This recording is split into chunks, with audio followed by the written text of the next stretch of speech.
doctrine. That is what began the sequence that would culminate in one of the most precise underground strikes conducted during Operation Epic Fury, a strike that the Revolutionary Guard did not see coming because they believed, with the confidence of 4 decades of successful hiding, that what lay beneath that ridge was invisible. It was not invisible. It had simply never been looked at with the right instrument at the right time. The story of how the United States military located and then struck a previously unknown IRGC tunnel complex buried inside the mountains of western Iran is not a story about bombs. Not primarily. It is a story about patience, about the quiet accumulation of data across months, about the particular kind of intelligence work that turns geological surveys into targeting packages, and about what happens when an adversary's deepest assumption, the assumption that depth equals safety, encounters a system designed specifically to prove that assumption wrong. To understand the significance of what happened, you need to understand what Iran built and why they believed it could not be found. The Israeli Army Chief of Staff claiming 60% of the launchers have now been taken out. Since the mid-1980s, in the aftermath of the Iran-Iraq War, Tehran pursued a strategic doctrine built on a single devastating lesson. Anything visible from above can be destroyed from above. The Iraqi Air Force, equipped with French-supplied aircraft, had struck Iranian cities, military installations, and industrial facilities with relative impunity throughout that 8-year conflict. Iran emerged from the war with a conviction that would shape its military investment for the next 4 decades. Go underground, go deep, and stay hidden. The Revolutionary Guard's aerospace force took this doctrine further than perhaps any military organization in history. They did not merely build bunkers. They built cities. Entire production complexes carved into the living rock of Iran's mountain ranges, the Zagros in the west, the Alborz in the north, scattered across provinces from Lorestan to Hormuzgan. Brigadier General Amir Ali Hajizadeh, commander of the IRGC Aerospace Force, stated publicly that Iran had created missile bases in all provinces and cities throughout the country at a depth of 500 meters. He was not exaggerating for propaganda. Independent satellite analysis and open-source intelligence confirmed the scale. Automated rail systems moving missiles through tunnels between assembly zones. Storage halls capable of housing hundreds of ballistic missiles simultaneously. Hidden exits from which transporter erector launchers could emerge, fire, and withdraw underground within seconds. The facilities were designed not merely to survive a first strike, but to continue producing weapons through sustained bombardment. Assembly lines operating beneath 50 meters of granite while the surface above burned. The logic was elegant and for decades entirely correct. But that logic contained a vulnerability that the IRGC either did not recognize or chose to ignore. Every underground facility, no matter how deep, must breathe. It must vent heat. It must exchange air. And those thermodynamic requirements leave traces that are measurable if you possess the right sensor at the right orbital position at the right time.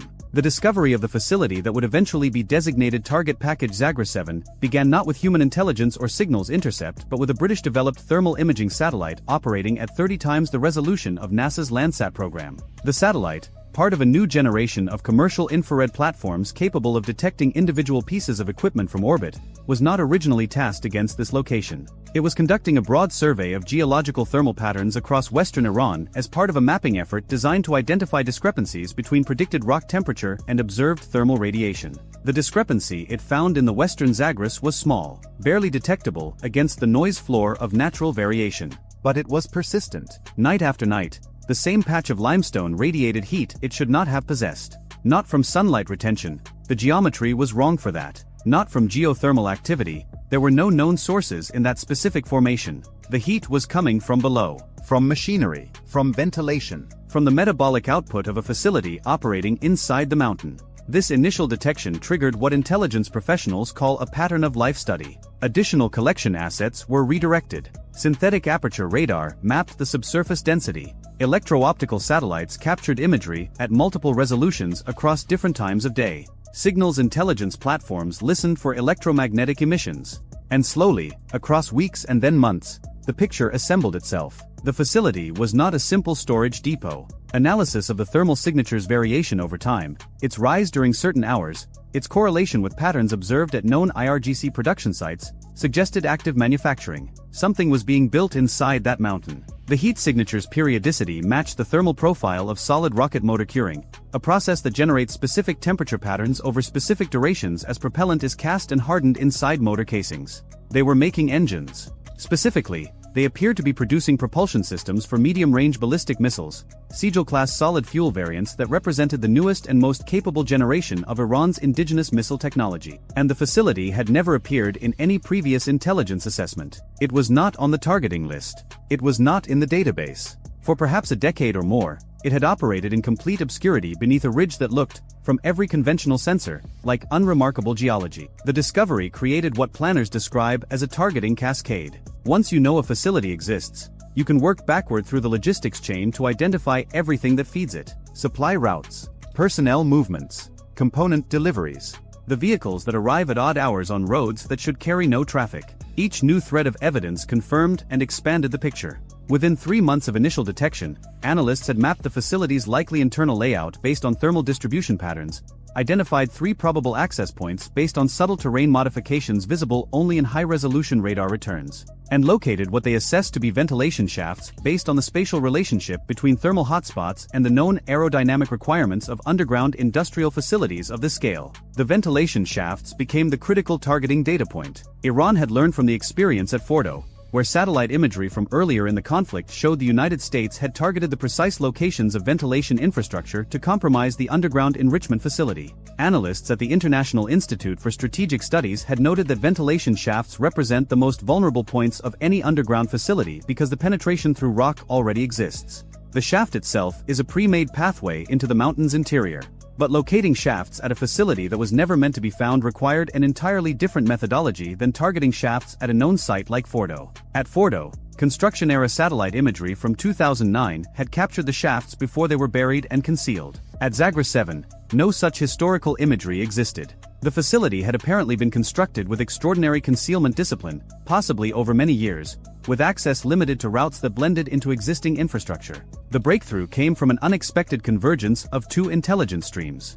The thermal satellite identified a periodic cooling event at 2 specific points on the ridge, locations where the rock temperature dropped below ambient for brief windows, consistent with cold air being drawn inward through an intake shaft. Simultaneously, synthetic aperture radar detected a structural discontinuity at those same coordinates, a break in the rock's density profile suggesting a void or constructed space within the first 15 meters of the surface. The confluence of thermal and radar data at identical coordinates provided what targeters call convergent confirmation. Not one sensor telling you something might be there. 2 independent physics-based measurements confirming that something is there. Planning for the strike against Zagra 7 began in early March 2026, during the most intensive phase of Operation Epic Fury. By this point, the campaign had already struck thousands of targets across Iran. The Iranian Navy had been largely eliminated. Air defense networks were degraded. Known missile sites had been struck repeatedly. But the campaign's central strategic challenge remained. Iran's underground production capacity was enabling continued missile launches despite the devastation above ground. The Institute for the Study of War documented that known facilities like the Yazd complex had been struck 6 times and yet missiles were still being launched from or near the site. 77% of identified tunnel entrances had been hit, yet activity resumed within days as construction equipment cleared debris and reopened access. The problem was clear. Striking known facilities was necessary but insufficient. The unknown facilities, the ones that had never been identified, were sustaining Iran's ability to continue operations. Zagra 7 represented exactly this category, a facility so well hidden that without the thermal satellite detection, it might never have been found at all. The strike package assigned to Zagra 7 reflected both the difficulty of the target and the precision of the intelligence that had revealed it. 2 Spirit stealth bombers, operating from Whiteman Air Force Base in Missouri on a round-trip mission sustained by aerial refueling, carried GBU-57 massive ordnance penetrators.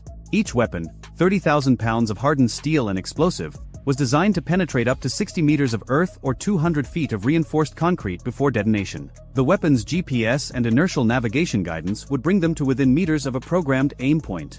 But the aim points were not the facility's deepest chambers. They were the ventilation infrastructure, the shafts whose locations had been identified through thermal and radar convergence. The logic was the same logic that had guided the earlier strikes at Fordo. You do not need to collapse the entire mountain. You need to compromise the pathways that keep the facility alive. Seal the ventilation and the facility becomes uninhabitable. Destroy the air exchange system and the machinery inside overheats. The diesel generators that power the production equipment cannot operate without oxygen. The personnel cannot remain. The curing ovens for solid rocket motors cannot maintain temperature regulation. The facility does not explode. It suffocates. The B-2s approached Iranian airspace in the early hours, their radar-absorbing geometry rendering them functionally invisible to whatever degraded air defense capability Iran still possessed. The aircraft flew at high altitude, above the effective engagement envelope of any remaining surface-to-air systems. The weapons bay doors opened. The GBU-57s released, their massive weight pulling them earthward at terminal velocity while guidance fins made micro-corrections measured in fractions of a degree.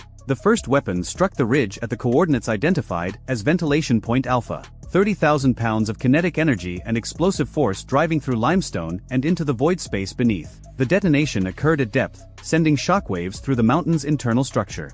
The shaft and whatever connected to it below experienced overpressure sufficient to collapse structural elements across a wide radius from the point of detonation. The second weapon struck ventilation point Bravo, 400 meters northeast of the first impact. The same physics. The same devastation delivered through the same pathway that air had once traveled. 2 shafts. 2 weapons. The facility's respiratory system severed at both points simultaneously. Post-strike analysis over the following days observed something that confirmed the intelligence assessment more definitively than any pre-strike data could have. Thermal emissions from the ridge ceased entirely. The persistent warmth that had first betrayed the facility's existence simply stopped. Machinery that had been operating continuously for years had gone silent. The mountain's thermal signature returned to what geology predicted. The facility had either been abandoned or was no longer capable of supporting operations. But the strike on Zagra 7 was not an isolated event. It was one node in a broader campaign of underground infrastructure neutralization that reflected a fundamental evolution in how the United States approached the problem of hardened buried targets.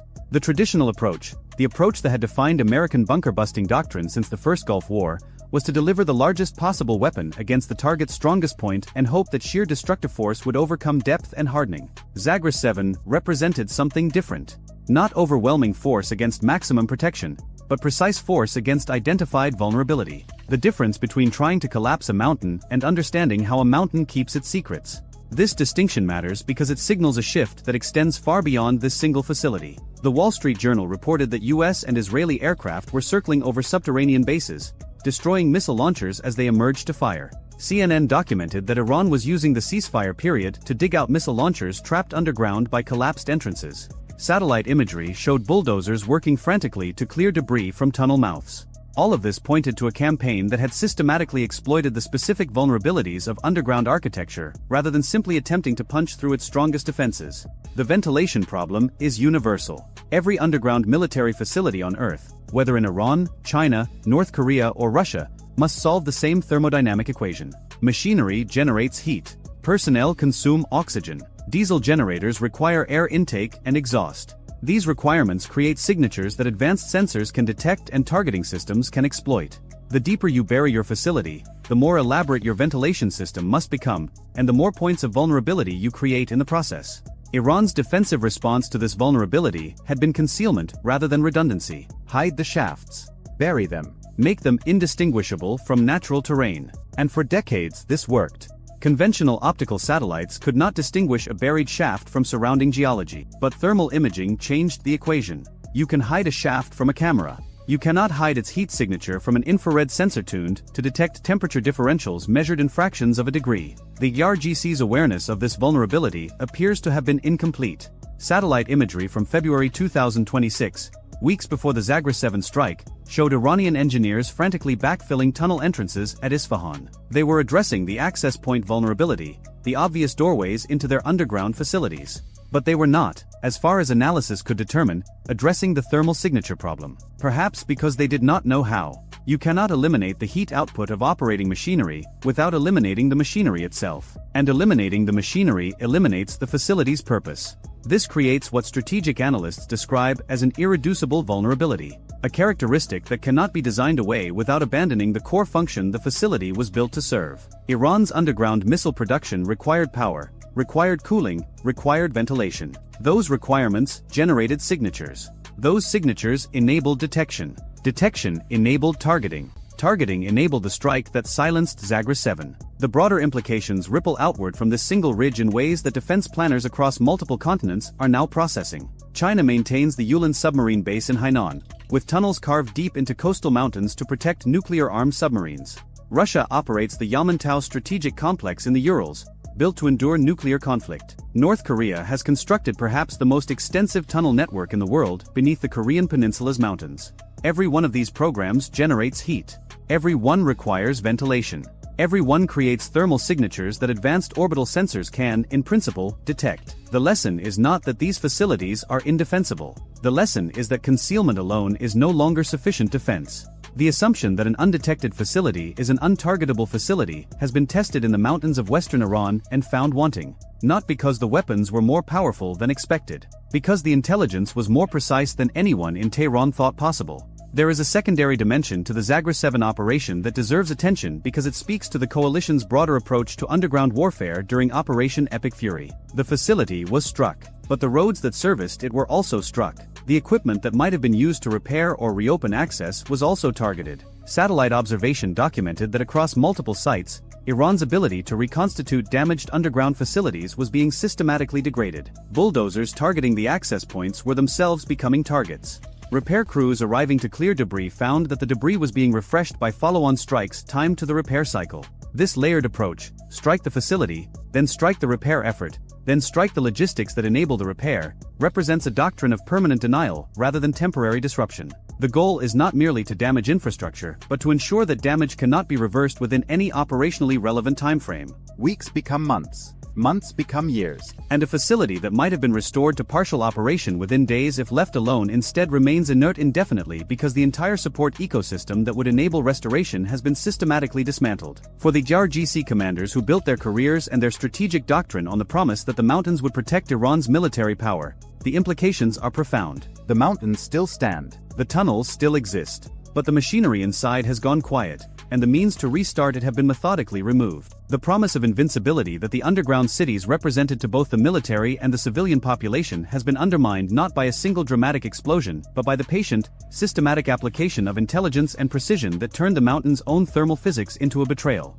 As the ceasefire holds and negotiations continue, the question that Iran's military planners must answer is not whether to rebuild. It is whether rebuilding is even possible in an environment where the sensors that found Zagra 7 continue to orbit overhead, where thermal signatures cannot be eliminated without eliminating function, and where the coalition has demonstrated both the capability and the willingness to strike what it finds with precision that exploits the very infrastructure designed to keep underground facilities alive. The ridge in the western Zagros looks the same as it did before. Unremarkable limestone, a natural fold in the terrain, indistinguishable from 10,000 other ridges across the range. But beneath its surface, where machinery once hummed and rocket motors once cured in temperature-controlled chambers, there is now silence.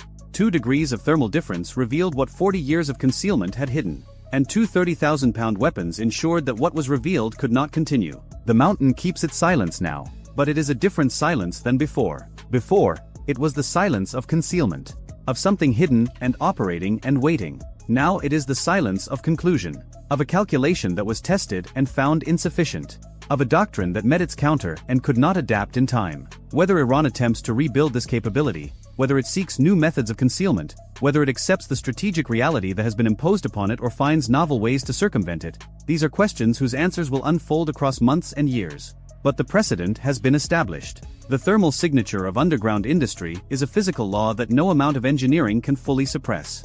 And the coalition has demonstrated that it possesses both the sensors to detect that signature and the weapons to exploit it. That combination, detection and precision delivered together, is the new reality of underground warfare. And it extends far beyond one ridge in one mountain range in one country. It reaches anywhere that military power has been buried beneath the earth with the expectation that depth alone provides security. That expectation has now been tested under operational conditions.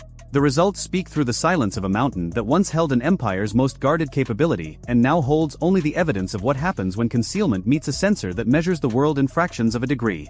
The aircraft carrier was already on fire when the order came through.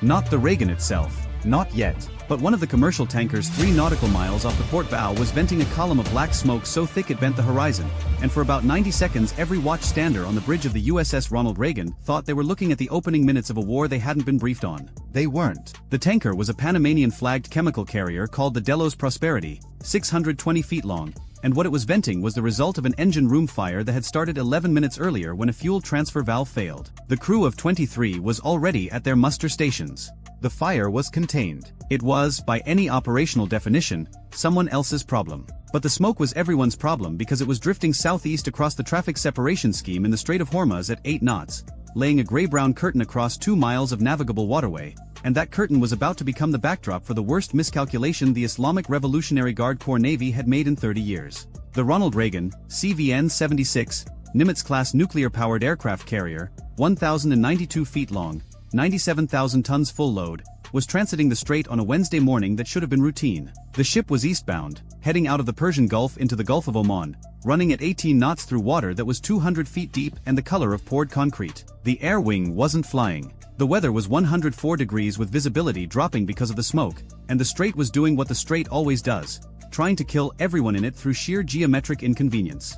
34 miles wide at the narrowest point. 2 miles of inbound lane. 2 miles of outbound lane. 2 miles of separation zone. And crammed into those lanes on this particular morning, 9 commercial tankers, 14 cargo vessels, 2 container ships, 6 dhows of various registration, and somewhere in the neighborhood of 140 small craft contacts that the Spy-6 V-1 radar aboard the escort destroyer USS John Finn, DDG-113, was dutifully tracking as it steamed 3 nautical miles ahead of the Reagan on the threat axis. The John Finn was an Arleigh Burke-class Flight 3 destroyer, the newest variant, carrying the AN/Spy-6 V-1 air and missile defense radar, which represented a quantum leap over the older Spy-1D. The SBY-6 used gallium nitride transmit/receive modules that gave it roughly 35 times the sensitivity of its predecessor. It could detect a target with a radar cross-section of 0.1 square meters at ranges exceeding 200 nautical miles. It could track ballistic missiles in the upper atmosphere, while simultaneously maintaining a surface picture dense enough to count fishing boats.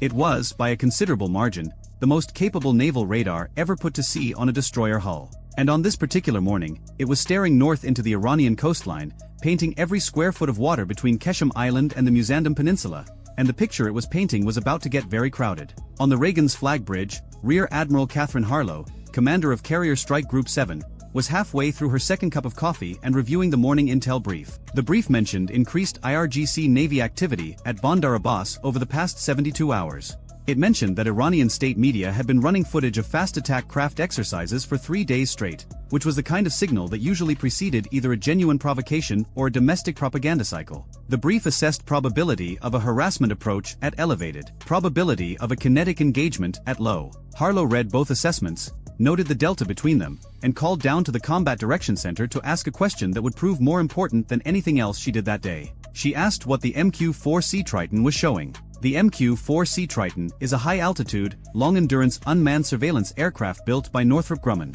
It has a wingspan of 131 feet, larger than a Boeing 757, and it operates at altitudes above 50,000 feet for missions lasting more than 24 hours. Its primary sensor is the AN/ZPY-3 multifunction active sensor, a 360-degree active electronically scanned array radar that can surveil more than 2 million square nautical miles in a single mission. It also carries an electro-optical/infrared sensor suite and an automatic identification system receiver. The Navy operates it specifically for maritime domain awareness, which is a polite way of saying it watches the ocean and tells you everything that's moving on it. The Triton orbiting over the northern Gulf that morning had been on station since 2200 the previous night. Its radar had been building a comprehensive surface picture for over 8 hours, layering pass after pass into a track history so detailed that analysts at the Maritime Operations Center in Bahrain could see not just where every vessel was, but where it had been, how fast it had moved, when it had stopped, and in several cases which pier it had departed from. The answer to Harlow's question came back in 4 minutes. The Triton was showing 52 fast surface contacts forming up in the anchorage east of Bandar Abbas. 52.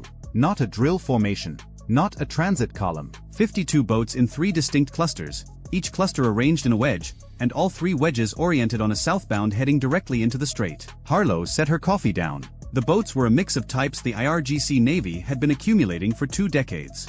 The backbone was the Bagamar-class fast patrol craft, the same fiberglass speedboats Iran had been using since the tanker war in the 1980s, updated with newer engines but fundamentally the same design philosophy: small, fast, cheap, expendable. Mixed in were several larger Paycap-class missile boats and at least 6 of the newer Zulfiqar-class fast attack craft, which were 16-meter catamaran hulls capable of 65 knots and equipped with Nasser-1 anti-ship cruise missiles. The Nasser-1 was an Iranian development of the Chinese C-704, a sea-skimming missile with a range of about 22 miles, a speed of roughly Mach 0.8, and a 330-pound semi-armor-piercing warhead. Not sophisticated by Western standards. Not precision-guided in the way an American weapon was. But it didn't need to be. A 330-pound warhead moving at 600 miles per hour does not need to be sophisticated. It needs to arrive. And 52 boats carrying 1 or 2 missiles each meant somewhere between 52 and 100 missiles potentially inbound in a single coordinated salvo. Harlow picked up the red phone. 300 miles to the south, aboard the cruiser USS Chancellorsville, CG-62, operating in the Gulf of Oman as the air defense commander for the strike group's southern element, the tactical watch officer received a flash message from 5th Fleet headquarters in Bahrain that had been originated by the Combined Air Operations Center at Al Udeid Air Base in Qatar. The message upgraded the threat condition for the Strait transit and authorized a series of pre-planned responses that had been sitting in a binder in every combat direction center in the strike group since the transit planning conference 6 days earlier. The responses were not improvised. They were the product of 2 decades of wargaming this exact scenario, refining it after every exercise, every real-world harassment incident, every intelligence report on IRGC Navy tactics. The Navy had lost the 2002 Millennium Challenge exercise to a swarm attack so badly that it had spent the next 23 years making sure it never lost that way again. The doctrine was called Distributed Maritime Operations, and at its core was a simple principle: never let the swarm become a swarm. Engage it while it's still a formation. Disrupt it before it reaches launch range. And if you can't disrupt it, dilute it so that no single ship absorbs the full salvo. Harlow issued 3 orders in 90 seconds. The first order vectored a pair of F divided by a -18E Super Hornets from the Reagan's Air Wing, already airborne on a routine combat air patrol south of the Strait, to reposition north at 25,000 foot over the Omani coast with ordnance hot. Each Super Hornet was carrying 2 AGM-84 Harpoon anti-ship missiles and 4 AGM-65F Maverick infrared-guided air-to-surface missiles, plus a full drum of 570 rounds of 20mm ammunition for the M61A2 Vulcan cannon. The Harpoons were overkill for fast boats. The Mavericks were not. The Maverick's imaging infrared seeker could lock onto a boat engine's thermal signature from 14 miles, and its 300-pound penetrating blast fragmentation warhead would disintegrate a fiberglass hull so completely that recovery crews would find nothing larger than a cooler lid. The second order pushed the John Finn forward, accelerating to 30 knots on a northwest heading to open the engagement geometry and put the destroyer's full weapons suite between the approaching swarm and the carrier. The John Finn carried 96 vertical launch system cells, but for this threat, the relevant weapons were the Mark 45 Mod 4 5-inch gun on the foredeck, the two 25mm Mk38 Mod 2 chain guns amidships, and the Block 1B Phalanx close-in weapon system on the fantail. The 5-inch gun could fire 20 rounds per minute to a range of 13 nautical miles using GPS-guided extended-range munitions that cost about $2,000 each. At that price, the Navy could afford to be generous. The third order was the one that mattered most, and it went not to a ship but to an aircraft already on station. The MQ-9A Reaper drone orbiting at 42,000 foot over the northern strait received a retasking command that shifted its sensor ball from wide-area surveillance to individual target tracking. The Reaper's MTSB electro-optical sensor could identify and classify small surface craft at ranges exceeding 30 miles from its operating altitude. Within 4 minutes of Harlow's order, the Reaper's operator at a ground control station in an air-conditioned trailer somewhere in the Middle East had each of the 52 boats individually designated, numbered, and classified on the targeting network. Every ship in the strike group could now see every boat, its heading, its speed, and its type in real time, on the same screen. The IRGC had planned for American hesitation. They had not planned for American omniscience. At 0618 local time, the 52 boats cleared the anchorage east of Bandar Abbas and entered the strait. They were running in 3 groups. The western group, 18 boats, hugged the Iranian coastline headed south-southeast toward the outbound shipping lane. The central group, 20 boats, pushed straight south through the separation zone. The eastern group, 14 boats, angled southeast toward the inbound lane where the Reagan's formation was steaming. The 3 groups were spread across a front roughly 15 miles wide, and at speeds between 45 and 55 knots, the entire formation would reach potential missile launch range of the carrier in approximately 26 minutes. 26 minutes is both a long time and no time at all. It is long enough to launch aircraft and reposition escorts. It is not long enough to get a tanker out of the way or to call Washington for permission to do something that might end up on the front page. Harlow did not call Washington. She had weapons-free authority from 5th Fleet, which had weapons-free authority from Central Command, which had been granted pre-authorized responses for exactly this scenario by the Secretary of Defense during the transit approval process. The chain of command had already made its decision.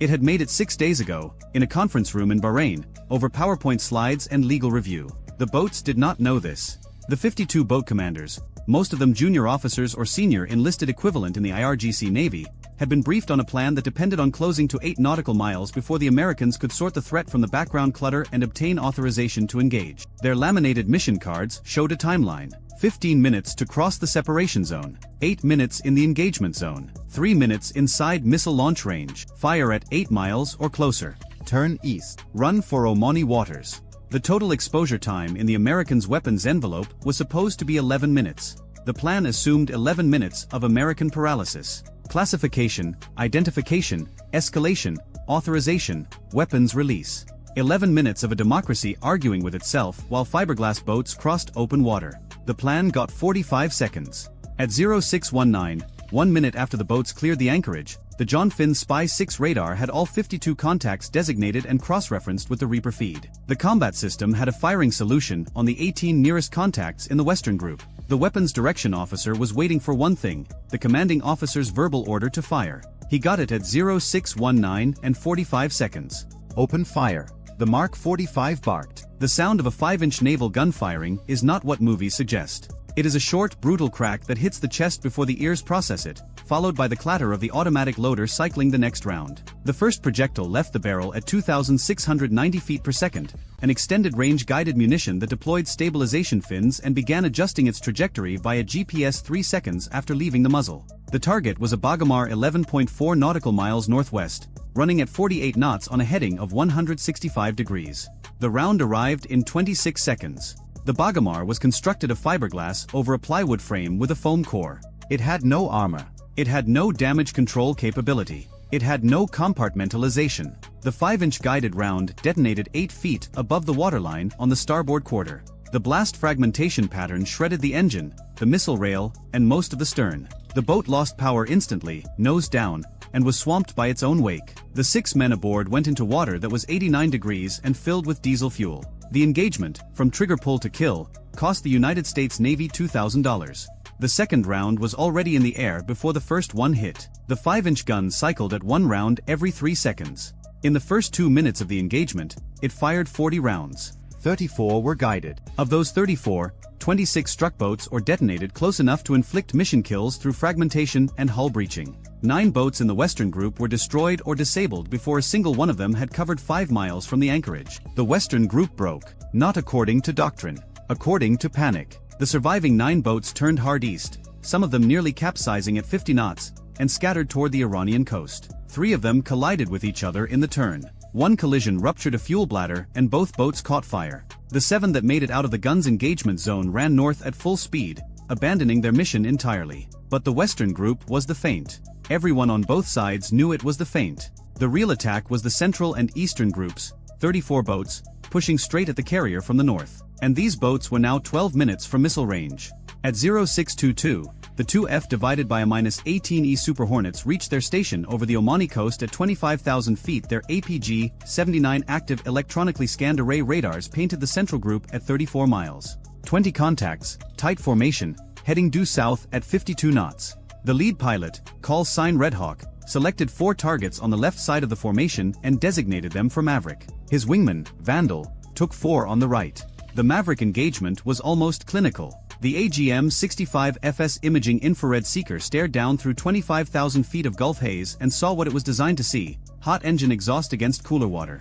The seeker locked. The symbology went steady. Red Hawk pickled 4 Mavericks in 8 seconds, each one separating from the wing pylon with a thump and a smoke trail before its rocket motor ignited and pushed it to just under 700 miles per hour. The 4 missiles covered 14 miles in 72 seconds. 4 Bagamars ceased to exist. The kills were not gentle. A 300-pound warhead impacting a fiberglass boat at 700 miles per hour does not leave a boat. It leaves a debris field the size of a tennis court. The shockwave from each impact was visible on the Reaper's feed as a white flash followed by a rapidly expanding ring of spray. The infrared sensor showed each impact point cooling from white-hot to ambient in under 10 seconds. There was nothing left to burn. Vandal's 4 Mavericks hit 7 seconds later. 8 missiles, 8 boats, 8 kills. 1,600 pounds of Maverick warhead against $2 million worth of Iranian fast attack craft. The Central Group lost 8 of its 20 boats in under 2 minutes without having fired a shot, without having seen the aircraft that killed them, without any warning at all. The 12 surviving boats in the Central Group did something unexpected. They did not scatter. They accelerated. The formation tightened, the boats moving closer together and increasing speed to 55 knots, pushing their engines past the red line. The IRGC Navy had trained for this. The doctrine said that if the outer boats were killed, the inner boats were supposed to compress the formation and sprint for launch range, accepting the losses, trusting that the Americans could not kill all of them before some reached firing position. It was the logic of the swarm reduced to its most brutal arithmetic: enough of us will survive. The arithmetic was wrong, but the courage was real. At 0626, the Eastern Group, 14 boats, cleared the radar shadow of a cluster of anchored tankers near Lerwick Island and appeared on the Spy 6 as 14 new contacts bearing 020 degrees from the Reagan at a range of 18 nautical miles. These boats had taken a longer route, hugging the island chain, and they were now closer to the carrier than the Central Group. 18 nautical miles. At 52 knots, that was approximately 20 minutes to missile range if they maintained their current course. But the Nasser 1 missile carried by the Zulfiqar-class boats in this group had a stated range of 22 miles. 4 of these 14 boats were already inside launch range. This was the real play, not the Western feint, not the central charge. The Eastern Group, arriving from an unexpected bearing, masked by commercial traffic and island geography, carrying the longer-range missiles. The IRGC had studied American carrier defense doctrine carefully enough to know that the escorts would push toward the most obvious threat.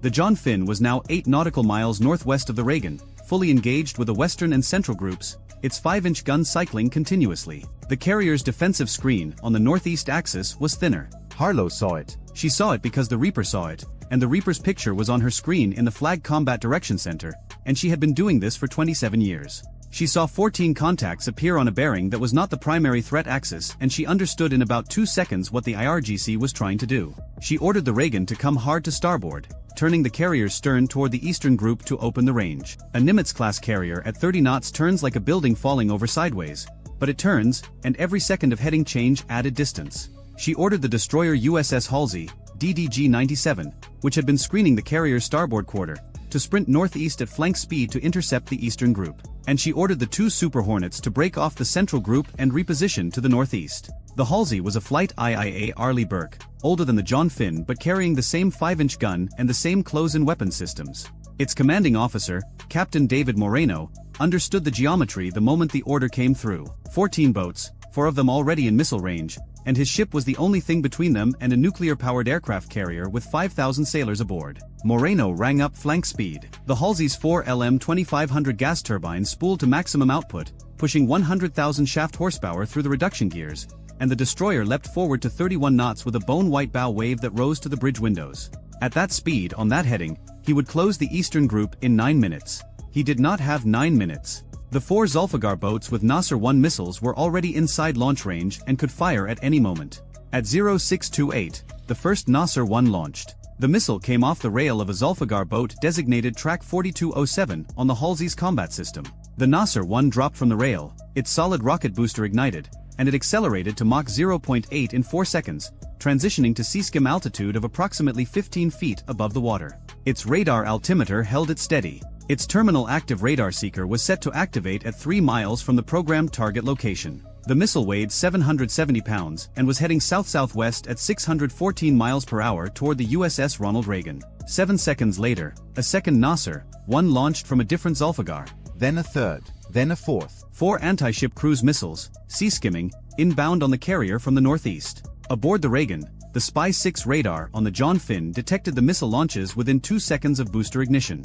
The thermal bloom of a rocket motor is unmistakable on a phased array radar, and the system automatically classified the contacts as ASCMs, anti-ship cruise missiles, and generated engagement quality tracks. The data flowed through the Cooperative Engagement Capability Network to every Aegis-equipped ship in the strike group simultaneously. The Halsey's Aegis system had the tracks before the missiles had covered their first mile. The Halsey responded with a weapon designed for exactly this moment. 2 RIM-162 evolved Sea Sparrow missiles erupted from the forward VLS cells in a cloud of white exhaust, accelerating vertically before tipping over and screaming toward the inbound Nasser ones at Mach 4. The SSM cost about $2.5 million per round. It used X-band semi-active radar homing in its earlier variants and active radar homing in the Block 2, which was what the Halsey carried. The Block 2 SSM could engage sea-skimming targets at ranges up to 30 nautical miles and had demonstrated a kill probability against subsonic cruise missiles that the Navy described as very high in unclassified briefings and that was rumored to be above 95% in classified ones. The first SSM intercepted the lead Nasser, one at a range of 6.4 nautical miles from the Reagan. The engagement happened at a closing speed of roughly Mach 4.8 combined. The 86-pound blast fragmentation warhead on the ESSM detonated within lethal radius. The Nasser 1 disintegrated. The debris fell into the strait from an altitude of 12 feet, which meant it simply became part of the water. The second ESSM killed the second Nasser 1 4 seconds later. Range 5.8 miles from the carrier. Clean kill. Debris in the water. The third Nasser 1 was killed by the Reagan's own close-in defense. The ship's self-defense system aboard the carrier detected the inbound missile, classified it, and automatically engaged it with a RIM 116 rolling airframe missile fired from one of the two Mk-49 launchers mounted on the carrier's sponsons. The RAM is a small, fast, infrared homing missile that costs about $1 million and was specifically designed to kill the missile that gets past everything else. It killed the third Nasser 1 at a range of 1.9 nautical miles, close enough that several sailors on the carrier's weather decks saw the flash. The fourth Nasser 1 was killed by the Phalanx CWS on the Reagan's starboard quarter. The Block 1B Phalanx tracked the incoming missile with its Ku-band search and track radar, calculated a firing solution in 0.3 seconds, and opened fire with its 20mm M61A1 Gatling gun at a range of 1,600 yards. The gun fired 270 rounds in 3.6 seconds. 11 of them struck the missile. At 3,650 feet per second, each tungsten penetrator carried enough kinetic energy to punch through an engine block. They punched through the Nasser 1's airframe, its fuel section, and its warhead casing. The missile tumbled, broke apart, and impacted the water 890 yards from the carrier's hull. Close. Too close. Close enough that the spray from the impact was visible from the flight deck. Close enough that the after-action report would later describe the engagement as inside minimum acceptable engagement range. 4 missiles fired. 4 missiles killed. 0 hits on the carrier.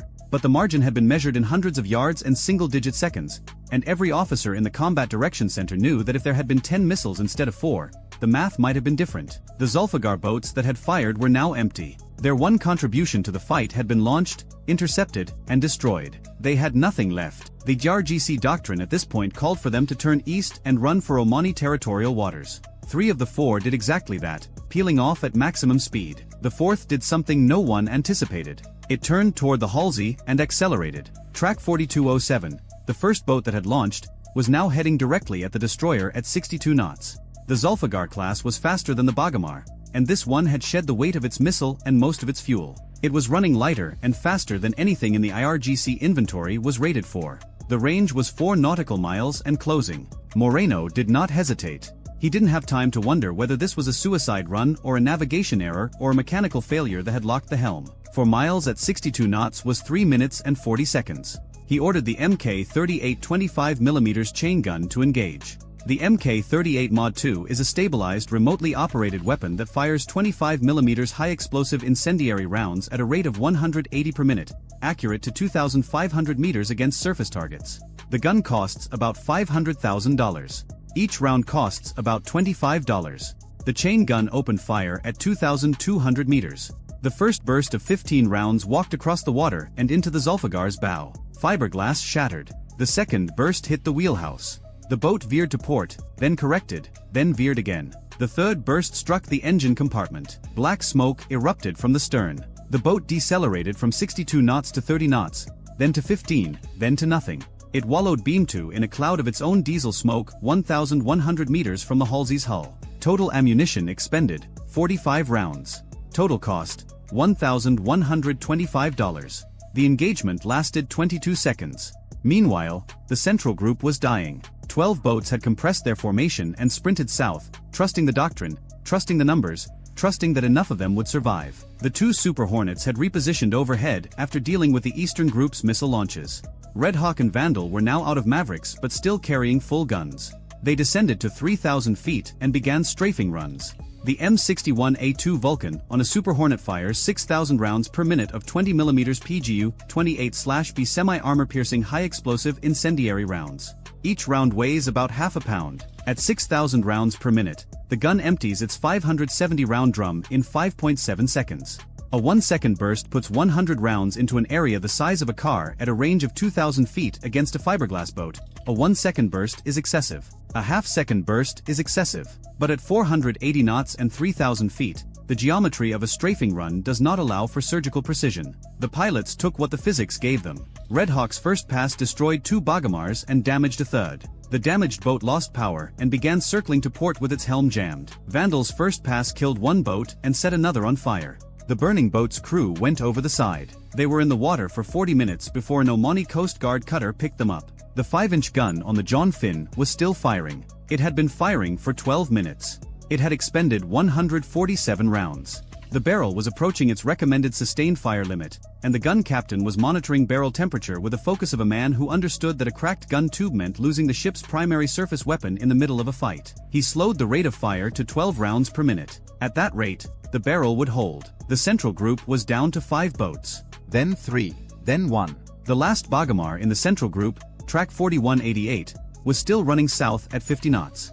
It had not fired its C-704 missile. It was 11 nautical miles from the Reagan and closing. The swarm was gone. The formation was gone. The doctrine was gone. But this one boat was still coming, driven by either extraordinary courage or total ignorance of what had happened to every other vessel around it. The John Finn's 5-inch gun put a guided round through its engine block at 0641. The boat stopped as if it had hit a wall. The C-704 on its stern rail toppled sideways and fell into the water. The crew of 4 abandoned the sinking hull and were later recovered by a U.S. Navy rigid-hulled inflatable boat launched from the Halsey. At 0644, 26 minutes after the first boat had cleared the anchorage at Bandar Abbas, the engagement was over. The Reaper drone overhead confirmed no further fast surface contacts outbound from the Iranian coast. The Triton at 50,000 feet confirmed no additional formations marshalling at Bandar Abbas or any other IRGC Navy installation. The SBY-6 on the John Finn showed a surface picture returning to the ordinary chaos of commercial traffic. The Strait of Hormuz was resuming its default state, crowded, dangerous, and indifferent.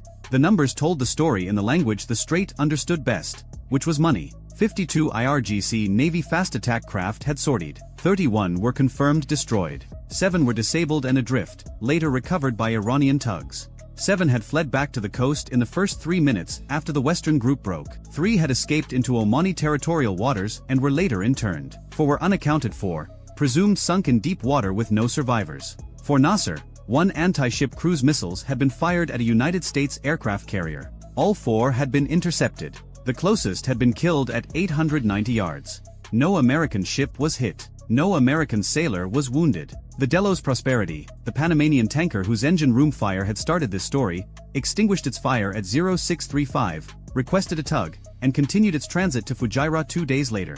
Its crew never knew what had happened 3 miles off their bow. Total IRGC Navy assets destroyed or disabled, 38 boats, estimated replacement value $14.2 million, plus 31 missiles that never launched, estimated value $3.7 million.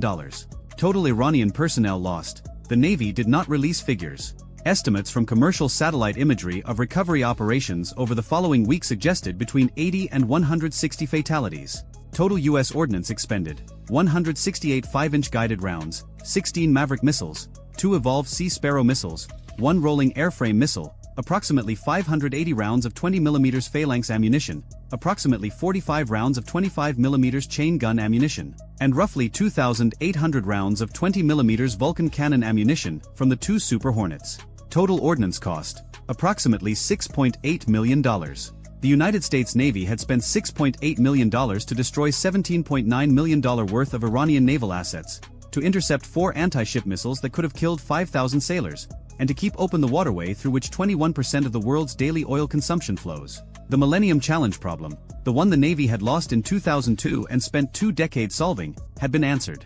Not with a new weapon or a secret technology, but with something simpler: information. The swarm's entire theory of victory depended on surprise, on confusion, on the Americans not knowing what was coming until it was too late. The MQ-4C Triton at 50,000 feet, the MQ-9 Reaper at 42,000 feet, the Spy-6 radar, the Cooperative Engagement Capability Network, the Pre-Authorized Weapons-Free Authority, none of these were secret. All of them were publicly known capabilities that the IRGC could have accounted for. The IRGC had built a plan for the Navy of 2002. They had executed it against the Navy of 2025. The gap between those 2 forces was not measured in ships or missiles. It was measured in seconds. Seconds of awareness. Seconds of decision. Seconds of authorization. The swarm needed 11 minutes of American hesitation. It got 45 seconds.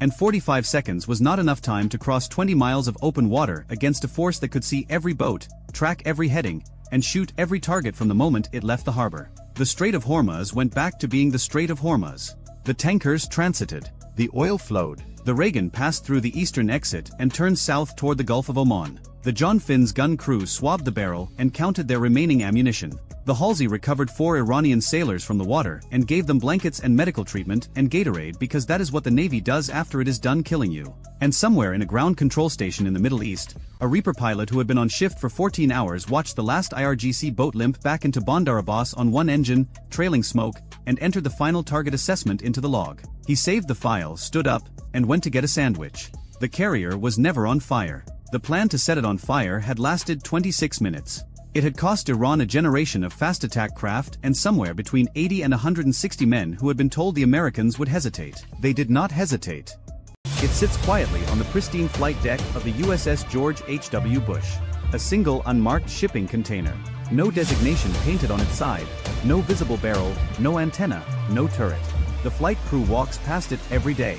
Most of them have no idea what it does. For half a century, naval warfare operated under a strict physics contract.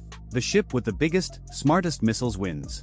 But when the United States Navy intercepted and seized an Iranian-flagged cargo vessel on April 19, 2026, Tehran retaliated with exactly the weapon the Pentagon had feared most. They didn't send warships. They didn't launch cruise missiles. They sent waves of cheap, expendable drones toward U.S. naval forces in the Gulf. The drone swarm scenario that carrier strike groups had been wargaming for a decade was suddenly unfolding in real time. The physics contract was instantly broken. When the radar screen lights up with 50 cheap fiberglass targets, the officers inside the Combat Information Center realize their perfectly engineered million-dollar interceptors have suddenly become a liability. If they engage, they go bankrupt on ammunition. If they don't, the flight deck burns. To escape this mathematical trap, the United States Navy had to abandon traditional firepower entirely. The answer wasn't a better missile. It wasn't a faster jet. Directed energy weapons had been tested on destroyers before, but no one had ever dared put one on the carrier itself, the beating heart of the entire fleet. Until now. And it arrived not as a gleaming turret bolted into the superstructure, but as a mysterious shipping container sitting on the deck of a $6 billion nuclear reactor. Today we are going inside that container and inside the math that nearly killed the supercarrier. Now, to understand why that box is sitting on the flight deck, we need to go back to April 19th. When the USS Bruns intercepted the Iranian-flagged MV Tosca in the Gulf of Oman, the cargo hold contained components consistent with weapons transfers to Houthi-aligned forces in Yemen. The seizure was legal under international maritime interdiction authorities. It was also, from Tehran's perspective, an act of humiliation carried out in waters Iran considers its own sphere of influence. The response was immediate. Iran did not deploy its frigates. It did not scramble its fighter jets. Within 72 hours, waves of one-way attack drones, cheap expendable fiberglass airframes loaded with small warheads, were launched toward U.S. naval forces operating near the Strait of Hormuz. Some originated from Iranian territory. Others were staged from positions further south, likely pre-positioned with proxy forces along the Omani coast. The scenario the carrier planners had wargamed for years was no longer theoretical. The message from Tehran was unmistakable. We cannot match your warships, but we can drown them in numbers. And that is when the real adversary revealed itself. Because the antagonist in this story is not Iran. The enemy is math. Specifically, the magazine depth problem. For decades, the United States Navy has designed its ships to fight over the horizon. The entire philosophy has been to hit the enemy as far away as possible with highly sophisticated, highly lethal interceptors. A carrier strike group is a masterpiece of this doctrine. The Ticonderoga-class cruisers carry 122 vertical launch system cells. The Arleigh Burke destroyers carry 96. Every destroyer, every cruiser, every jet in the formation is optimized for long-range precision engagement. The doctrine assumes that the enemy sends a small number of expensive, high-value threats and the strike group picks them off with surgical accuracy. It is an incredibly effective system when the adversary plays by the same rules. But the development of the cheap, mass-produced suicide drone has inverted the geometry of naval warfare entirely. The drone doesn't care about your radar range. It doesn't care about your stealth coding. It only cares about one thing, the physical capacity of your missile tubes. If you have 100 interceptor missiles and the enemy launches 150 drones, the math is inescapable. No matter how perfect your radar is, no matter how flawless your guidance systems are, the 101st drone is going to reach the ship. And it doesn't matter whether that drone is carrying a warhead capable of sinking the carrier. It only needs to reach the flight deck. A single impact on a fueled Super Hornet sitting on the catapult could set off a chain reaction that grounds the entire air wing. Let's slow down and look at exactly how the carrier traditionally defends itself against a threat like this. When a hostile drone approaches the strike group, the Aegis combat system aboard the escorting destroyers and cruisers detects it at range and assigns it a track number. If the threat is assessed as inbound and hostile, the system launches a kinetic interceptor. For a small, slow-moving drone, the weapon of choice is typically the RIM-162 Evolved Sea Sparrow missile, or YES-SM. The YES-SM is an incredible piece of engineering. It travels at Mach 4. It can pull 50 Gs in a turn. It has an active radar seeker that can track and destroy targets with extraordinary precision. It almost never misses. But it costs approximately $1.8 million per round. The drone it is shooting down costs maybe $20,000 to build, sometimes less. The intercept is mathematically perfect. The kill probability is near 100%, but it is economically catastrophic. Every single engagement strips the strike group of an irreplaceable asset, a missile that took months to manufacture and cannot be reloaded at sea, in exchange for destroying something the adversary can build in a garage with off-the-shelf components. Imagine you are fighting off a swarm of angry bees using a gold-plated sniper rifle. Every time you pull the trigger, you kill exactly one bee. Your accuracy is flawless. But you are going to run out of bullets long before that hive runs out of bees. And out on the open ocean, the strike group's escort ships cannot simply call for a supply helicopter to bring more missiles. Underway replenishment of a vertical launch system is one of the most dangerous and logistically complex operations the Navy can attempt. In a combat zone, with drones still inbound, it is virtually impossible. Once those launch cells across the strike group's destroyers and cruisers are empty, the entire formation is effectively defenseless against the next wave. The carrier must turn around, abandon its strategic position, sail the entire group back to a friendly port to rearm, and the deterrence effect of an entire carrier strike group crumbles. Not because the armor was pierced, because the wallet was emptied. So how do you win a war when your own weapons are more expensive than the enemy's entire attack force? The Navy needed a fundamentally different kind of ammunition. This is why they needed the shipping container. Integrating a new weapon system into a warship is normally a process measured in years and billions of dollars. When the Navy wanted to install the AN/SPY 6 radar on its Flight 3 Arleigh Burke destroyers, the effort required a complete hull redesign, years of structural engineering, and massive shipyard contracts. That is the traditional way the US Navy adds capability. You put the ship in dry dock. You rip open the steel hull. You run miles of new copper wiring. You redesign the cooling systems. You rewrite the combat software from scratch. And you pray the schedule doesn't slip by another 18 months. The George H.W. Bush was commissioned in 2009. It is a Nimitz-class carrier, the last of its line before the Gerald R. Ford class. Its midlife refueling and complex overhaul, the RCOH, isn't scheduled until the early 2030s. There was no dry dock window available. There was no time to tear open the hull and run the deep structural modifications required for a permanently integrated directed energy weapon. But the drone swarm was already here. The threat was not theoretical. It was flying. The Navy needed a shortcut. And they needed it now. Enter the containerized Locust laser weapon system, developed by AeroVironment under a modular open systems architecture. Instead of a deep, invasive integration requiring years of shipyard work, the Navy palletized the weapon. They dropped a self-contained box onto the flight deck of CVN-77, connected power cables to the ship's existing electrical distribution grid, ran a data link into the Combat Information Center, and within days, not years, the carrier had a functioning directed energy weapon. The box looked like nothing. It looked like cargo. And that was the point. Now, laser weapons on warships are not new. The Navy has tested directed energy systems on smaller platforms for years. The laser weapon system on USS Ponce. The Helios system on USS Preble. But those platforms are conventional surface combatants. They run on gas turbine engines. Their electrical output is finite, and so is the laser's endurance. On a destroyer, every kilowatt you feed into the laser is a kilowatt you are not feeding into the radar, the propulsion, the combat systems. The ship has to make energy trades. What happened on CVN-77 was fundamentally different. This was the first time a directed energy weapon was mounted on a nuclear-powered aircraft carrier, the single most energy-rich platform in the entire United States Navy. The Nimitz-class carrier is powered by two Westinghouse A4W pressurized water nuclear reactors.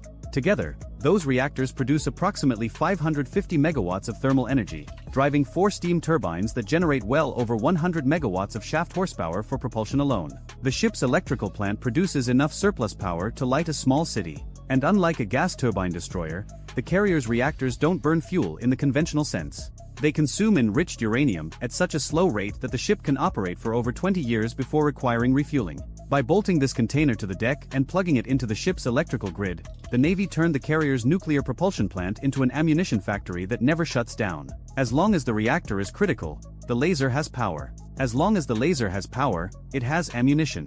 We lose something in the exchange. We strip away the immense over-the-horizon range of a kinetic missile like the SSM. The laser has to let the target get close. Depending on atmospheric conditions and beam power, effective engagement range may be measured in single-digit miles rather than the dozens of miles a missile can cover. The target has to be within line of sight. The laser cannot reach over the curve of the Earth. But in exchange for that reduced range, we buy back something that no kinetic weapon system in the world can offer: endurance. As long as the nuclear rods are hot, the carrier has ammunition. And the cost per shot is roughly $1. The price of the electricity consumed to fire the beam. $1. The Navy didn't just reverse the 75-1 financial disadvantage of missile versus drone. They flipped it into a 20-0-0-0-1 advantage in the carrier's favor. Every single engagement now costs the adversary $20,000 and costs the carrier $1. Run that equation across a 150 drone swarm and Tehran is spending $3 million while the Bush is spending $150. The math that was killing the carrier is now killing the swarm. But the economics are only half the story. The physical nature of a laser solves another massive problem that no one outside the carrier's flight deck crew ever thinks about. When a kinetic interceptor missile fires, everybody knows. Rocket motor ignites. Radar screens across the theater light up. A massive smoke trail paints the trajectory across the sky. Infrared sensors on enemy surveillance aircraft can track the launch plume from hundreds of miles away. Every missile fired is a data point the enemy can use to estimate how many interceptors you have left. The adversary doesn't need to penetrate your defenses.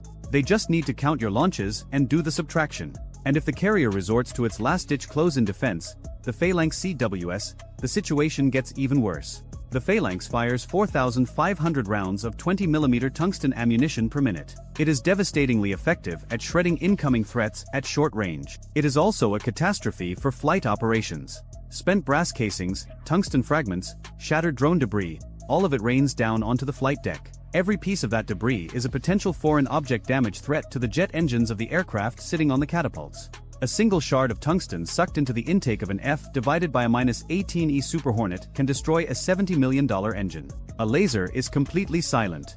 It travels at 186,000 miles per second, the speed of light, so fast that there is no need to calculate lead on a moving target. The radar locks on and the beam connects instantaneously. There is no travel time, No exhaust plume, no smoke trail, no radar flare, no debris. And it cannot be jammed by electronic warfare because it is not riding a radio frequency. It is a coherent beam of photons. the flight deck stays clean. The jets keep launching. The carrier fights through the swarm attack without a single piece of shrapnel threatening an engine intake. The air wing keeps flying. The sorties keep going. The carrier maintains its offensive output while its defensive system operates in silence underneath. But here is where we need to correct the Hollywood version of what a laser weapon actually does. Because a laser is not a lightsaber. It is not a death ray, and understanding its limitations is just as important as understanding its strengths. A kinetic missile kills by proximity. The warhead detonates near the target and destroys it with a concussive shockwave and a cloud of expanding shrapnel. The kill is violent, instantaneous, and total. The target ceases to exist. A laser kills through something entirely different.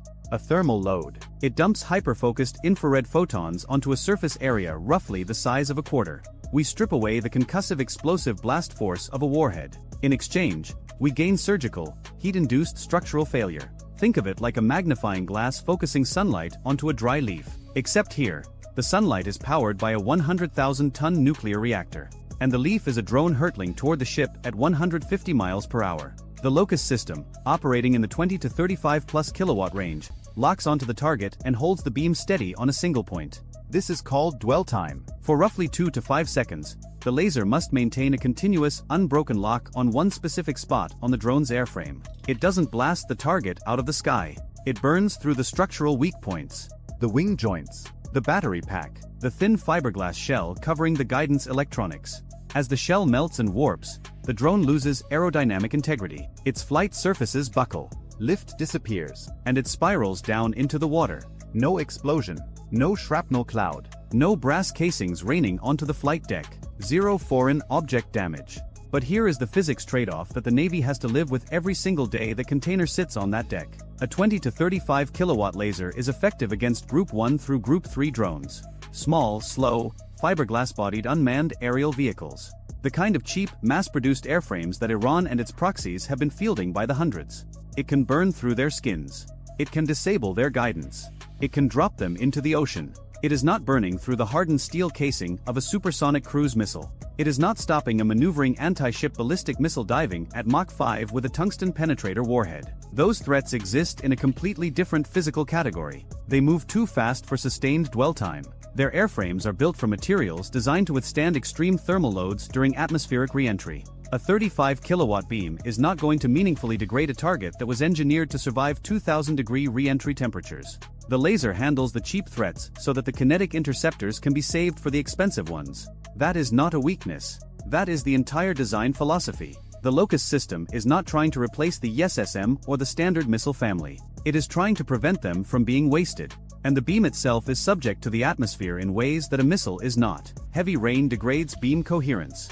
Dense fog scatters photons before they reach the target. Salt spray kicked up by high seas can attenuate the beam at longer ranges. Humidity absorbs infrared energy. The Locust is not an all-weather, all-threat silver bullet. It is a precision tool designed for a specific layer of the defense stack, and the Persian Gulf, with its heat, humidity and haze, is one of the more challenging electromagnetic environments on the planet for a directed energy system to operate in. The Navy knows this. They deployed it anyway, because the alternative was worse.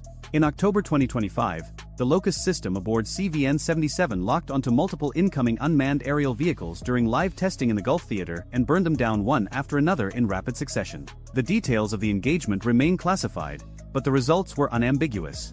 The physics of the flight deck had fundamentally changed, not because the laser could do everything, but because it could do the one thing the missiles couldn't afford to keep doing: kill cheap targets without going broke. There is another dimension to this story that rarely gets discussed, and it has nothing to do with photons or fiberglass or nuclear reactors.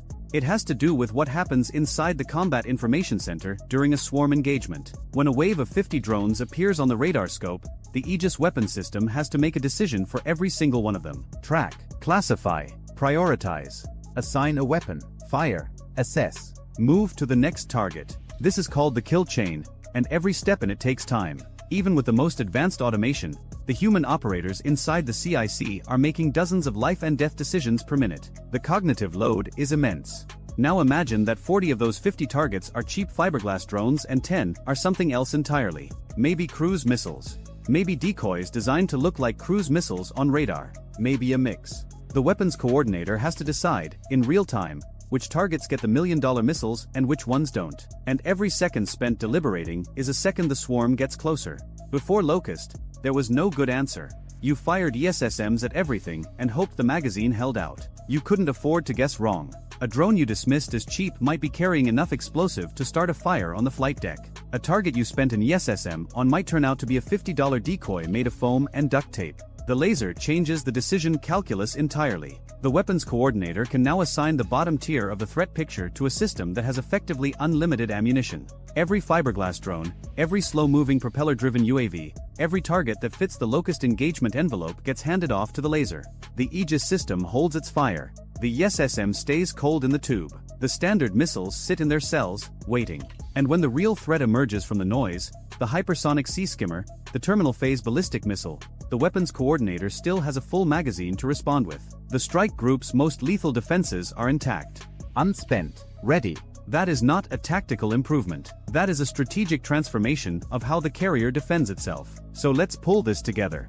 If a $6 billion nuclear-powered supercarrier can only survive a swarm of cheap drones by bolting an experimental shipping container to its flight deck, what does that tell us about the future relevance of massive warships? The Locust system on the George H.W. Bush isn't there to make the carrier a more lethal weapon against foreign destroyers or submarines. It doesn't extend the carrier's offensive reach. It doesn't add firepower to the air wing. It doesn't project power any further over the horizon. The laser is there to protect the economic integrity of the strike group. By outsourcing the garbage collection, shooting down cheap drones, to a weapon that costs $1 per shot, the carrier preserves its multi-million-dollar ESSMs and RAM missiles for the threats that actually matter. Hypersonic cruise missiles. Advanced anti-ship ballistic missiles.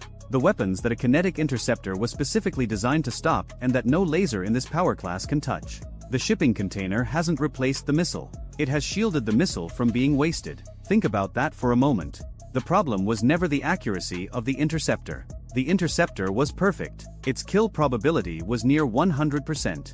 The problem was that perfection was being spent on targets that didn't deserve it. $1 million missile was being fired at a $20,000 drone, and the adversary was smiling, because every intercept brought the strike group one step closer to being empty. The laser doesn't make the ship more powerful. It makes the ship more intelligent about what it chooses to spend its finite, irreplaceable kinetic ammunition on. And that reframes the entire defensive architecture of the carrier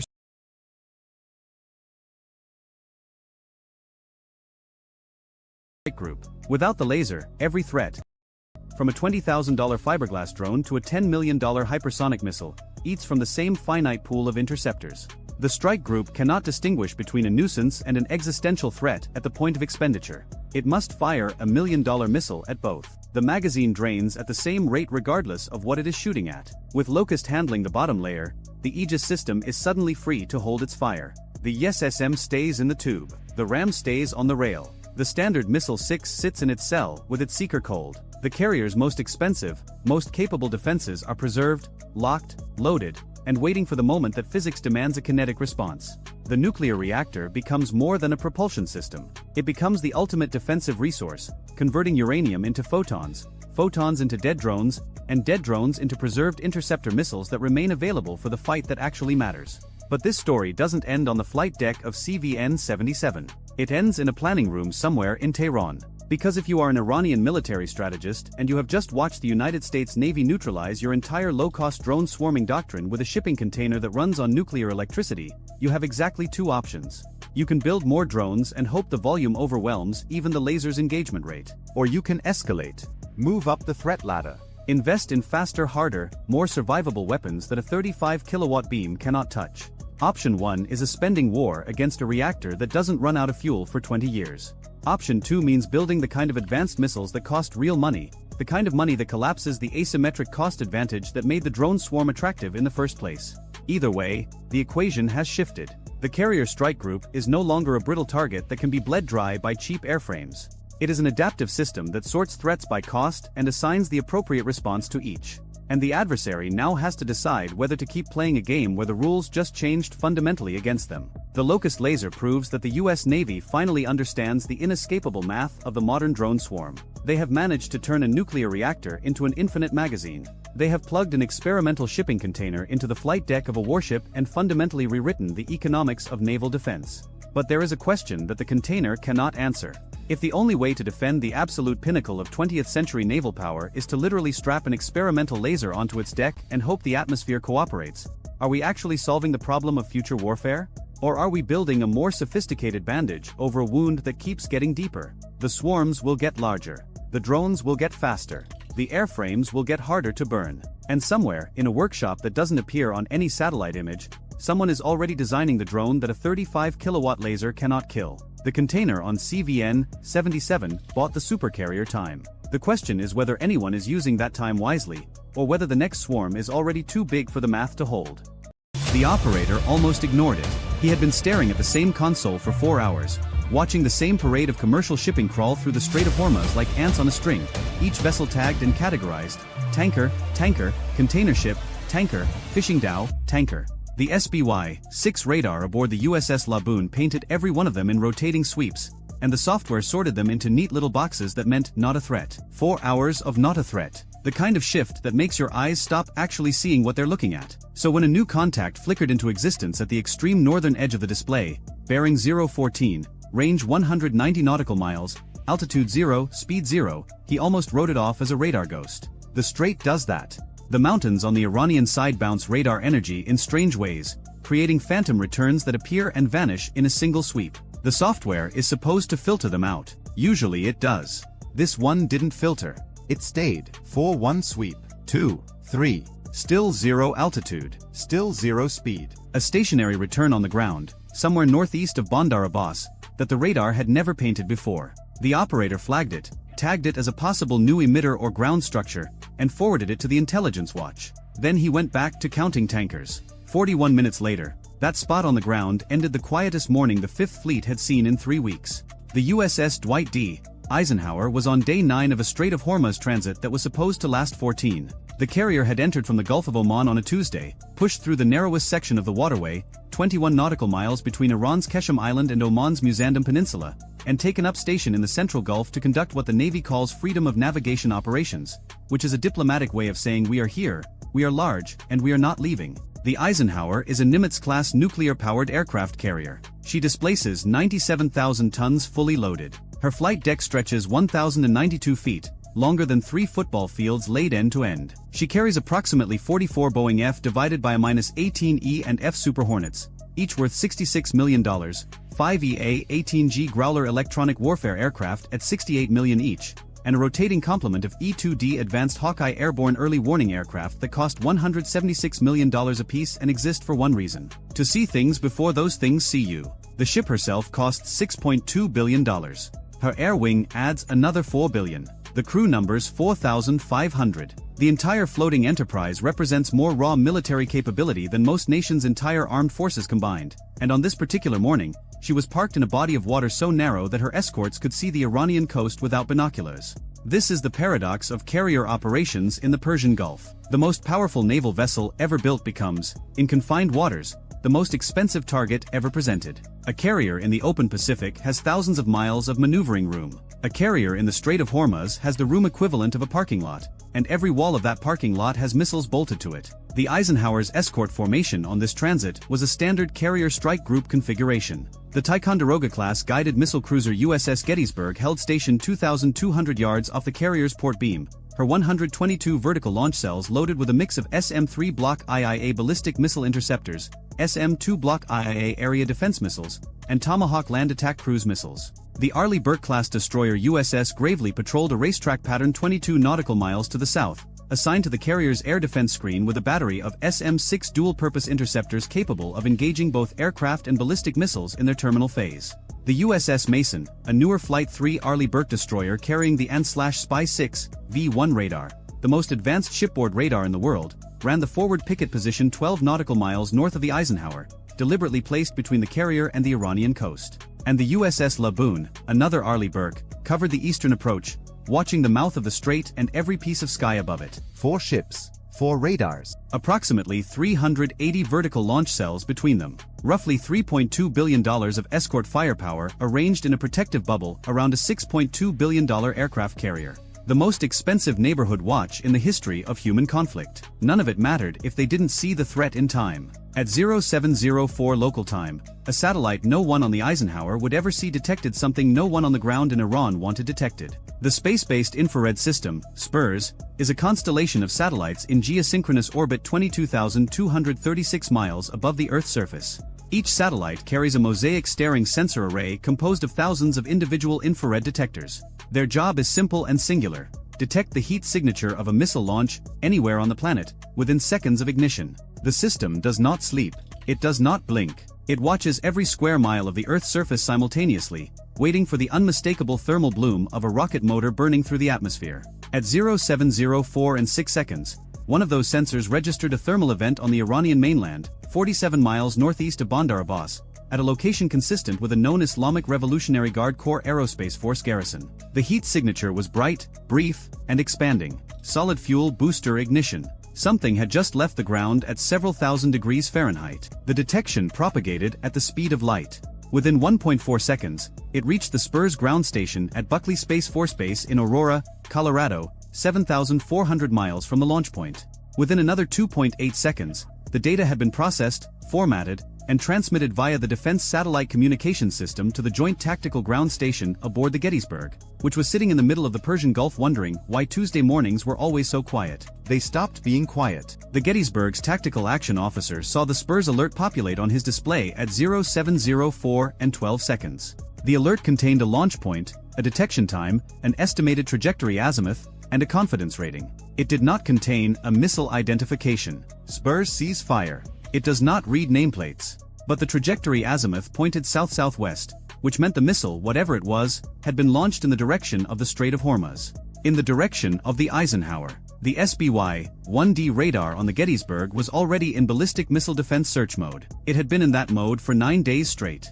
The radar is a passive phased array, 12,000 elements arranged in 4 octagonal faces on the ship's superstructure, capable of tracking over 200 targets simultaneously from the surface to the edge of space. When directed by the Spurs Q, the SPY-1D narrowed its search to the northeast quadrant and increased its pulse repetition frequency, pouring more energy into the sky along the estimated threat axis.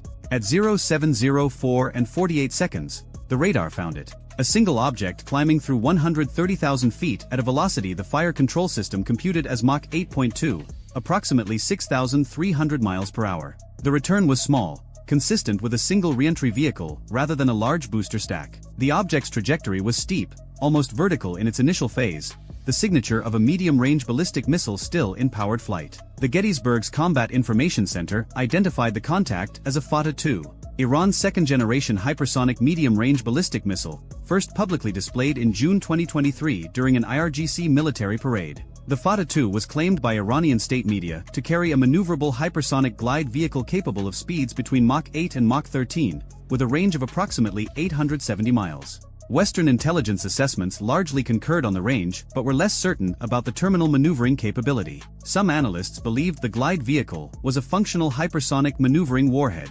Others believed it was a conventional re-entry vehicle with limited lateral correction ability, dressed up for propaganda purposes.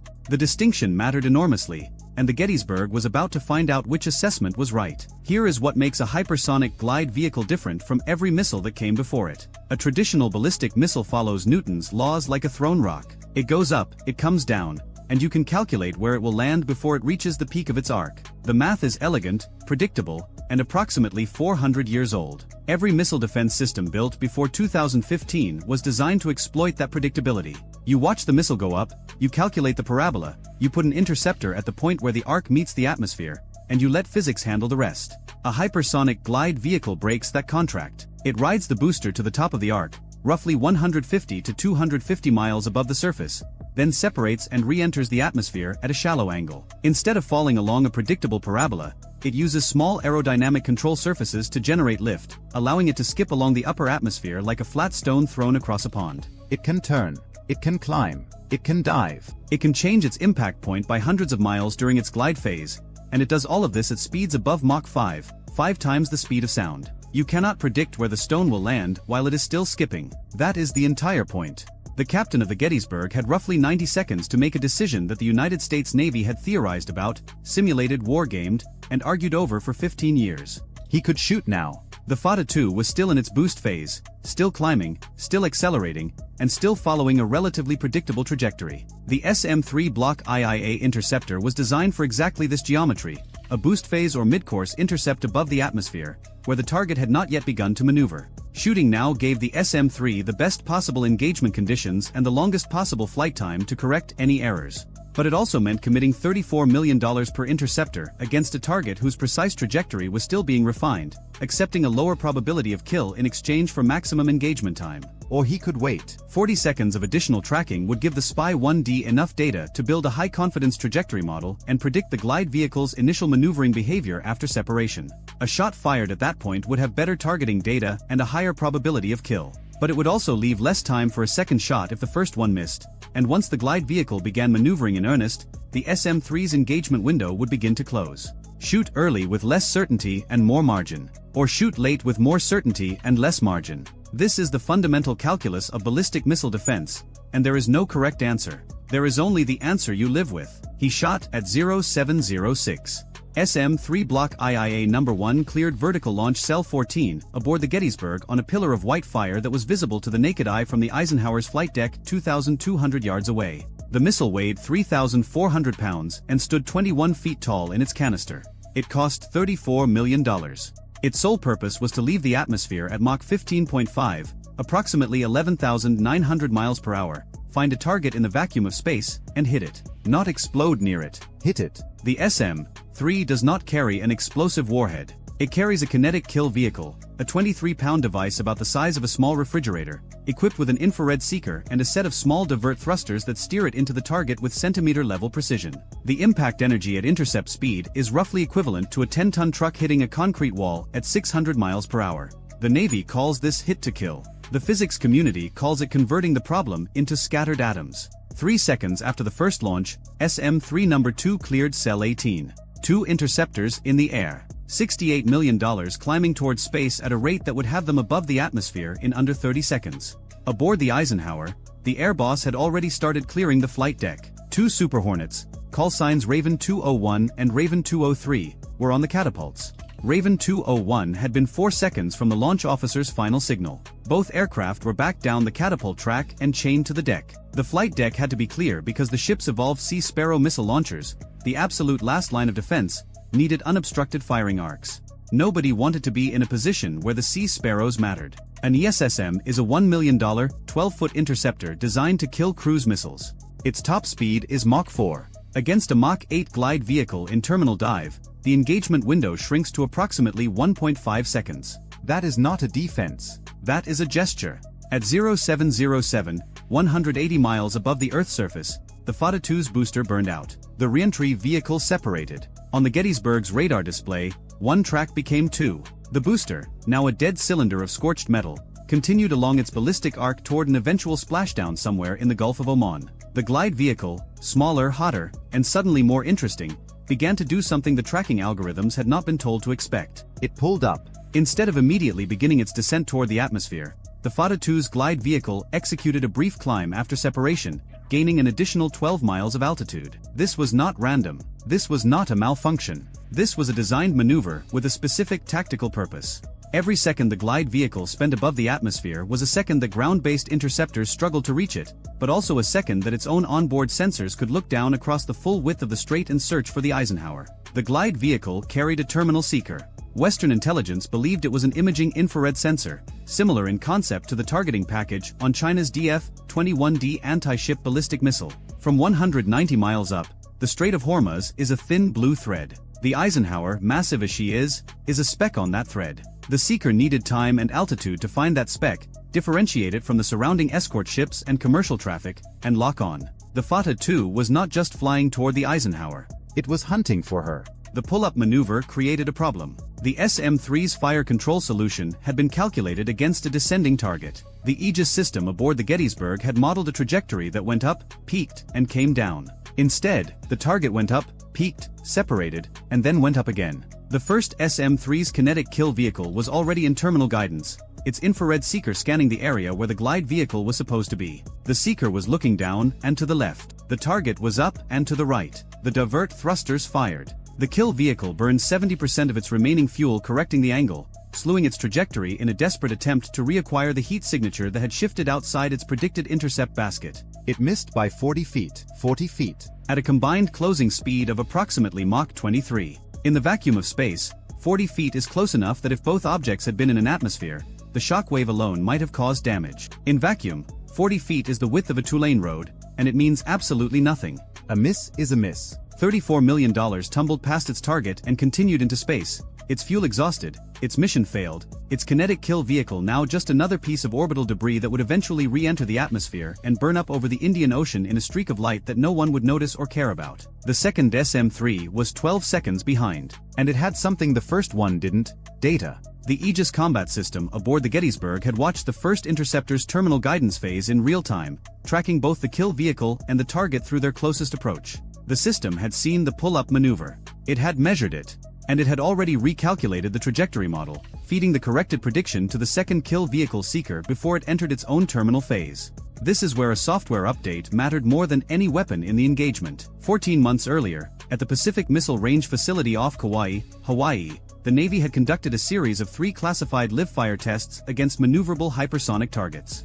The test geometry had been designed to replicate exactly the kind of pull-up and glide profile that the Fata 2 was now executing. All 3 tests were successful intercepts. The corrected algorithms, the mathematical models that told the SM-3's kill vehicle how to predict and respond to post-separation maneuvering, had been pushed to every Aegis-equipped ship in the fleet through a software update that weighed less than 400 megabytes. A file smaller than a feature-length movie had closed a defensive gap that Iran had spent 6 years and billions of dollars designing a weapon to exploit. The second SM-3's kinetic kill vehicle acquired the Fata 2's glide vehicle at a range of 4 miles. The infrared seeker locked onto the thermal signature, hot ceramic heat shield against the cold black background of space. The divert thrusters fired in a precisely calculated sequence, nudging the 23-pound warhead onto a collision course. At 0707 and 38 seconds, the kill vehicle struck the glide vehicle at an altitude of 93 miles above the Gulf of Oman, 60 nautical miles southeast of Bandar Abbas. The closing speed was approximately Mach 20. The impact released roughly 30 megajoules of kinetic energy, equivalent to 14 pounds of TNT, concentrated into an area the size of a dinner plate. There was no fireball. There was no explosion in any conventional sense. In vacuum, there is no air to compress, no medium to carry a blast wave. There was simply a cloud of ceramic fragments, vaporized metal, and shattered electronics expanding outward at 10,000 miles per hour. Every piece too small to track. Every piece too scattered to reconstitute into anything that resembled a threat. 93 miles above the Gulf of Oman, a $15 million missile ceased to exist because a $34 million interceptor running a 400 megabyte software update connected with it at 20 times the speed of sound. The Gettysburg's Combat Information Center confirmed the kill 7 seconds later when the radar track fragmented into a debris cloud that dispersed below tracking threshold within 20 seconds. The tactical action officer reported to the strike group commander aboard the Eisenhower, "Vampire splash. Bullseye. But the morning was not over. 12 nautical miles north of the Eisenhower, aboard the Mason, the electronic warfare officer had been watching something else entirely. At 0706, simultaneous with a Fateh-2 launch, Iranian coastal defense batteries on the southern shore of Keshem Island had activated 3 Nor anti-ship cruise missile launchers. The Nor is Iran's license-produced version of the Chinese C-802, a subsonic sea-skimming cruise missile with a range of 74 nautical miles, a 365-pound high-explosive warhead, and a terminal speed of 550 miles per hour. Each Nor costs approximately $200,000 to manufacture. The Nor launchers had been cold and silent for weeks. Now they were radiating. The Masons and SLQ-32 V7 electronic warfare suite detected the emissions immediately. J-band targeting radar, consistent with Nor fire control, bearing 355 degrees, estimated range to the emitter 38 nautical miles. The EW officer flagged the detection and forwarded it to the Combat Information Center. The Mason's captain looked at the bearing, looked at the range, and understood what was happening. The Nor was not aimed at the Eisenhower. 74 nautical miles of range would not reach the carrier from Keshem Island. It was aimed at the Mason. Specifically, deliberately, because the Mason was standing between the Nor battery and the carrier, exactly where the IRGC needed it to not be. This was the layered attack. The Fateh-2 was supposed to consume the strike group's attention, pulling every Aegis radar in the formation skyward, emptying the surface picture of energy and focus. While the escort stared into space at the hypersonic threat, 2 cheap cruise missiles would come in at 15 feet above the water, hidden in the radar clutter of one of the busiest shipping lanes on Earth, and kill the northern picket before anyone thought to look down. It was not stupid. It was not reckless. It was a plan built on a genuine understanding of how American carrier strike groups allocate sensor resources under threat. The IRGC had watched years of exercises, read decades of Western naval doctrine publications, and reached a conclusion: a hypersonic threat from above will monopolize the defensive system's attention. The surface picture will go unmonitored. The cheap missiles will get through. There was one flaw in the reasoning. The strike group had anticipated exactly this scenario. The Mason's Spy-6 radar had been assigned exclusively to surface and low-altitude search for the entire strait transit. The Mason was not looking up. The Mason had never been looking up. The Gettysburg handled the ballistic missile defense mission. The Gravely covered high-altitude air threats. The Mason's job was the surface, the first 20,000 feet of altitude, the cluttered, chaotic layer of ocean and shipping where a sea-skimming cruise missile would try to hide. Every watt of the Spy-6's considerable power had been pointed at the water since the strike group entered the strait. At 0708, 2 Nor missiles launched from Keshem Island in a 4-second salvo. The Mason Spy-6 detected them 11 seconds later. 2 contacts, bearing 355 degrees, range 31 nautical miles, altitude 20 feet, speed 550 miles per hour, closing. Subsonic anti-ship cruise missiles. Positively identified within 3 seconds. The Mason's weapons systems officer designated both contacts and set about killing them with the calm efficiency of someone who had practiced this exact scenario 400 times in simulation. He launched one SM-2 Block IA at the leading Nor, a $2.1 million interceptor designed for exactly this threat. Then he activated the Nulka decoy launcher. Nulka is an Australian invention, and it is one of the most elegant pieces of deception technology in any Navy's inventory. It is a small rocket that launches from a canister on the ship's deck, flies to a position roughly 2 miles away, and hovers. While hovering, it broadcasts an electromagnetic signature designed to be indistinguishable from the ship it is protecting. To a missile's radar seeker, the Nulka round looks like the ship. The actual ship, meanwhile, reduces its own emissions and tries to look like empty ocean. Each round costs $90,000. The Mason launched 2, one off each beam. The SM-2 intercepted the first NOR at 9 nautical miles, 17 seconds before it would have reached the Mason. The missile's blast fragmentation warhead detonated within 8 feet of the incoming cruise missile, shredding its guidance section and sending the 365-pound warhead into the Persian Gulf at 550 miles per hour. It hit water. A column of white spray erupted 200 feet into the air and collapsed back into the strait, leaving nothing but foam. The second NOR kept coming. Its radar seeker was active now, sweeping the surface ahead for a target. It found 3 candidates. The Mason herself. Nulka Round 1, hovering at 40 feet altitude 1.8 miles off the Mason's starboard quarter, broadcasting at 3 times the ship's actual radar cross-section. And Nulka Round 2, hovering at 50 feet 2.2 miles off the port bow, broadcasting at similar intensity. The NOR's seeker logic was a Chinese design from the early 2000s, built to select the strongest radar return and fly toward it. It was not a sophisticated algorithm. It did not reason about target plausibility. It did not wonder why one of the 3 returns was 40 feet in the air and not moving. It saw a strong signal. It turned toward it. The NOR turned right. It flew 1.8 miles past the Mason's starboard side and struck the surface of the Persian Gulf at 0708 and 47 seconds. The warhead detonated on impact with the water.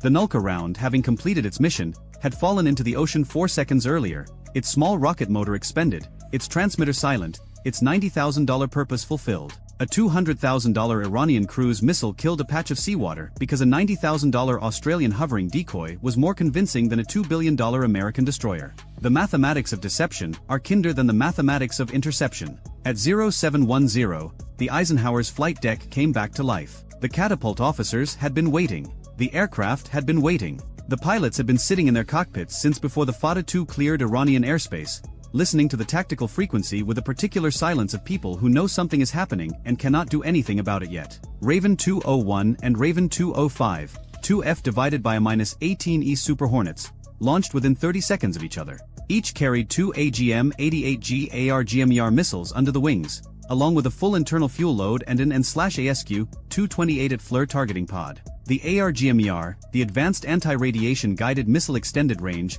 is an $1.8 million weapon built by Northrop Grumman that does one thing with exceptional patience. It finds radar emissions, flies to their source, and destroys them. If the radar turns off during the missile's flight, the ARGMER does not get confused. It switches to GPS coordinates and a millimeter wave radar terminal seeker, and it hits the place where the radar was. The missile remembers where you were, and it is entirely indifferent to the fact that you left. The 2 Super Hornets climbed to 35,000 feet and turned northeast toward Kesham Island. The NOR battery's bandstand fire control radar, the emitter that the Mason's EW suite had detected at 0706, was still transmitting. It had been active for 4 minutes. In modern combat, 4 minutes of continuous radar emission is not boldness. It is a beacon. At 0712, Raven 201 released 2 ARGMERs. The first targeted the bandstand radar. The second targeted the battery's transporter erector launchers, using coordinates derived from the radar's position and imagery from the FLIR pod. Raven 205 released 1 ARGMER targeting a Goddard coastal surveillance radar 6 miles east of the NOR battery, a system that had been providing the over-the-horizon queuing data that told the NOR battery where to aim. 3 missiles. 38 nautical miles to cover.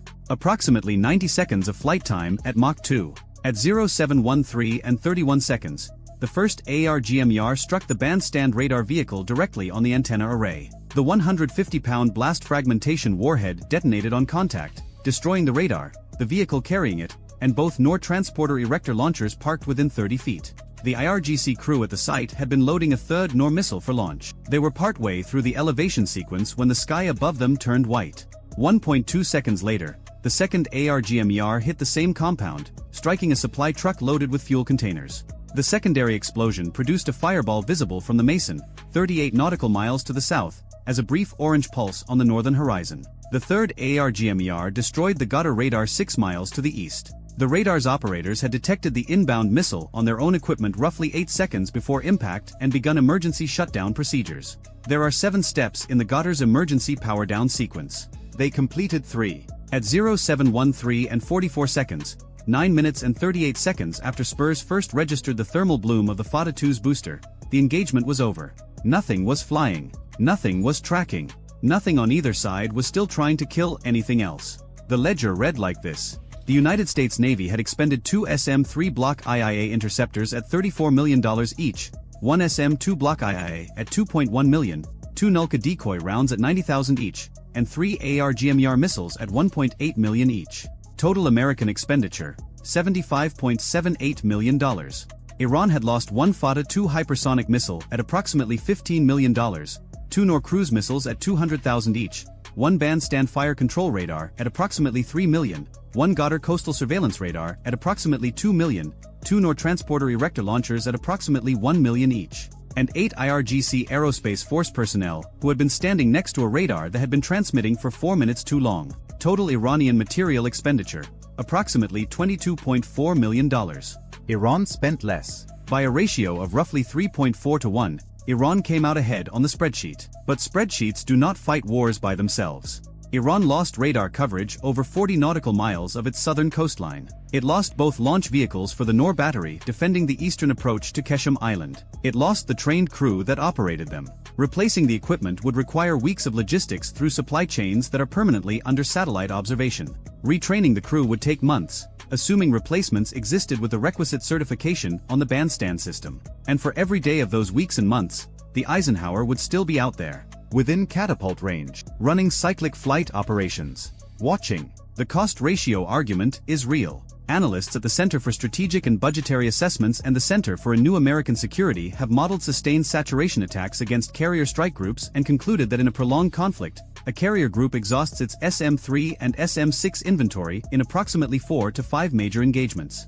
After that, a $6.2 billion ship defends itself with Sea Sparrows and crew courage, and neither of those scale well against ballistic missiles. The cheap missile, in sufficient quantity, over sufficient time, eventually overwhelms the expensive interceptor. That is arithmetic, not opinion. But that war did not happen on this particular morning. What happened was a single test of a specific hypothesis.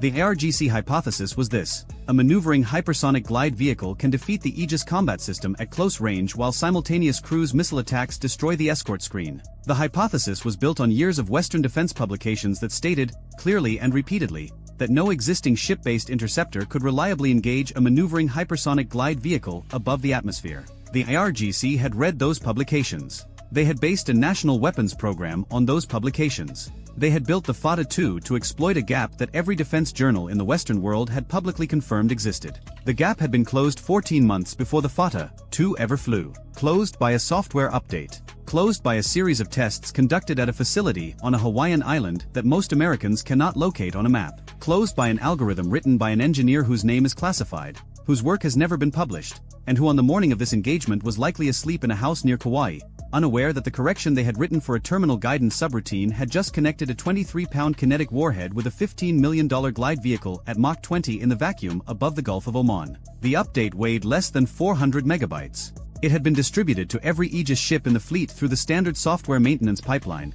No special ceremony, no press conference, no congressional hearing. A file smaller than a mobile game download had invalidated the single most important assumption underlying Iran's entire hypersonic weapons program. Somewhere in the IRGC Aerospace Force headquarters, the staff that had planned and authorized the launch waited for a battlefield damage assessment that would never arrive. They had no satellite coverage over the strait. They had no airborne sensor that could observe the engagement above 60,000 feet. They had fired their most advanced weapon at the most valuable target in the theater, and they had no way to know what had happened to it. The missile had gone up, gone silent, and never come back down.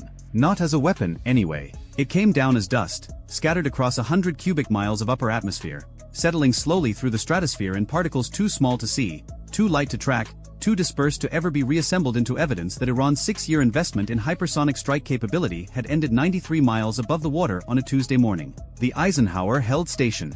The Strait of Hormuz remained open. 21 nautical miles of water through which 17 million barrels of crude oil pass every day, valued at roughly $1.4 billion per transit day, continued to flow without interruption. The most expensive thing in the engagement was not a missile. It was not a ship. It was not even the 6-year classified test program that produced the targeting algorithm. The most expensive thing was the 9 minutes during which the global oil market did not know what was happening, and the price of Brent crude did not move because the event was over before the first wire service could have filed a headline. $75 million of American ordnance. 9 minutes and 38 seconds. And a 400 megabyte file that an engineer on Kauai never saw work for real. They found out 3 weeks later, in a classified briefing at a facility that does not appear on any organizational chart. The briefer showed the engagement timeline, the trajectory data, the intercept geometry. When the slide came up showing the first SM-3 missing by 40 feet, the second SM-3 killing the target using the correct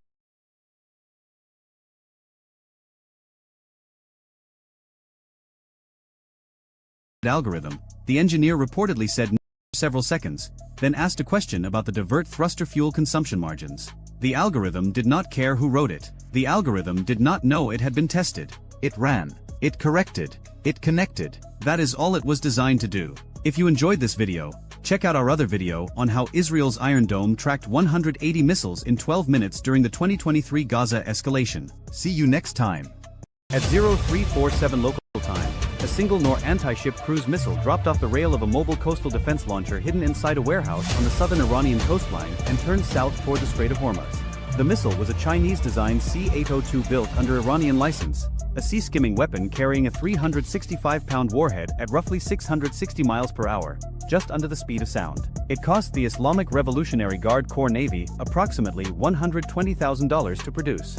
The target it was aimed at sat 38 nautical miles to the southwest, a gray silhouette barely visible on radar against the commercial clutter of one of the busiest shipping lanes on Earth. Iranian intelligence had classified the contact as a logistics support vessel, a slow-moving, lightly armed supply ship operating ahead of a carrier strike group transiting east through the strait. They had classified it wrong. The ship sitting at the end of that missile's flight path was the USS Robert Smalls, an Arleigh Burke-class Flight 3 guided missile destroyer carrying 96 vertical launch cells, the Spy-6 air and missile defense radar, 2 independent fire control channels, and a crew that had spent the last 11 months deployed in the 5th Fleet area of operations.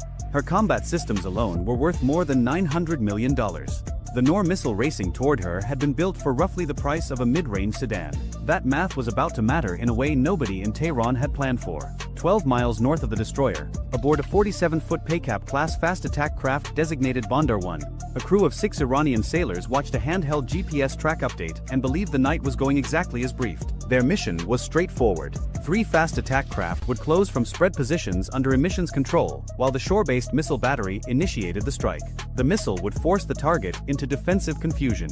The boats would exploit the confusion to press inside 8 nautical miles and release their own weapons, a coordinated saturation attack against a vessel they expected to have no meaningful ability to fight back. 900 meters to port, Bandar 2 held formation in the dark. A third craft, Bandar 3, ran wider to the east, tasked with cutting off any escape route toward Omani waters 22 miles to the south. The plan was built on speed, darkness, and the assumption that the target could not see them coming. In the Combat Information Center of the Robert Smalls, 24 feet below the waterline, an operations specialist second class was the first to see the anomaly.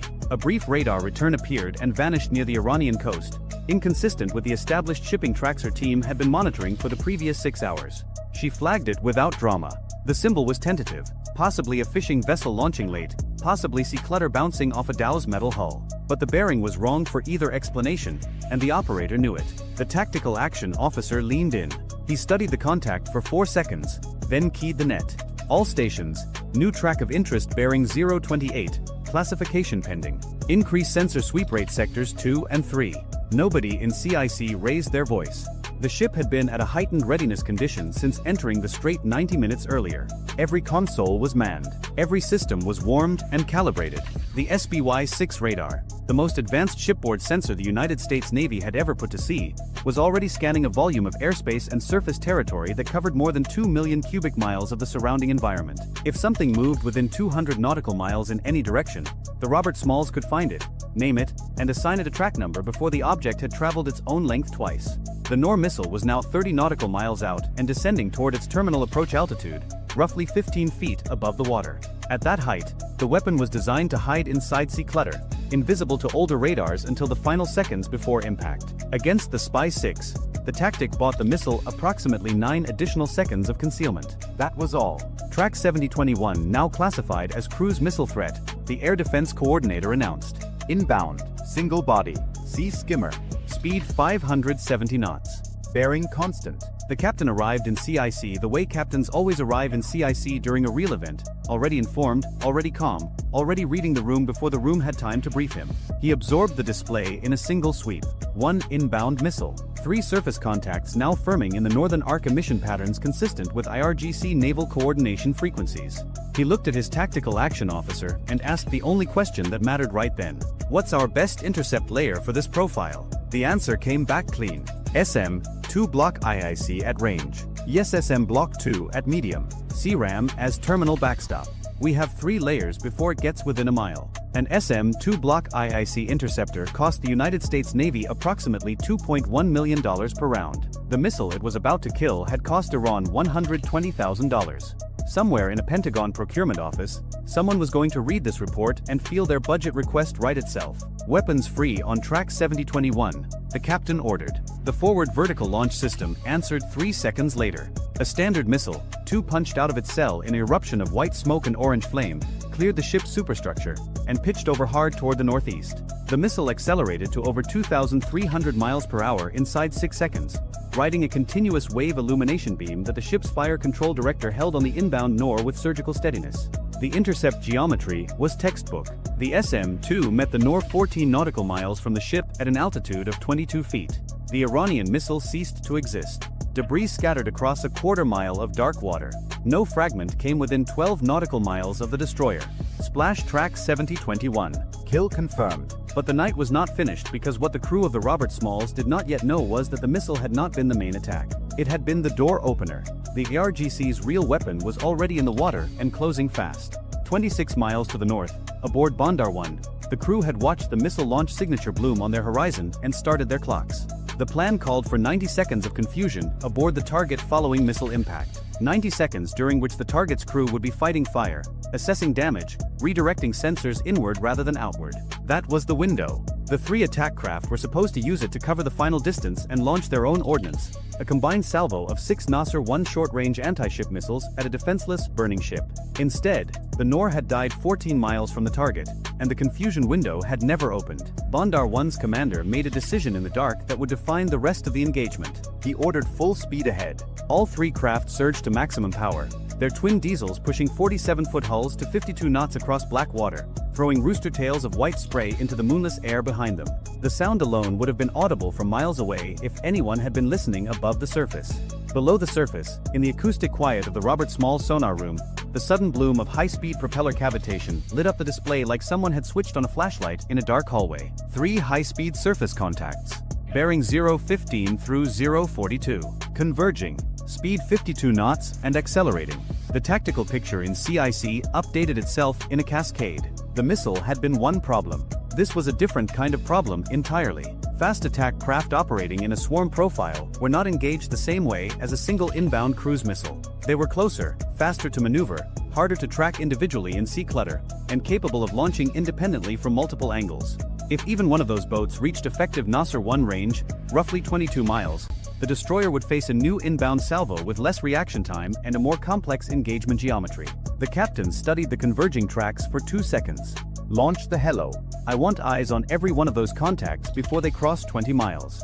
On the flight deck, the MH-60R Seahawk had been turning rotors at idle for the past 9 minutes, held back during the missile engagement, ready for exactly this order. Chocks pulled. Ties released. The aircraft lifted into black air and banked hard to the north, climbing to 200 feet before leveling off and pushing toward the threat sector with its APS-153 multimode radar already painting the sea ahead. The helicopter crew acquired Bandar 1 inside 40 seconds.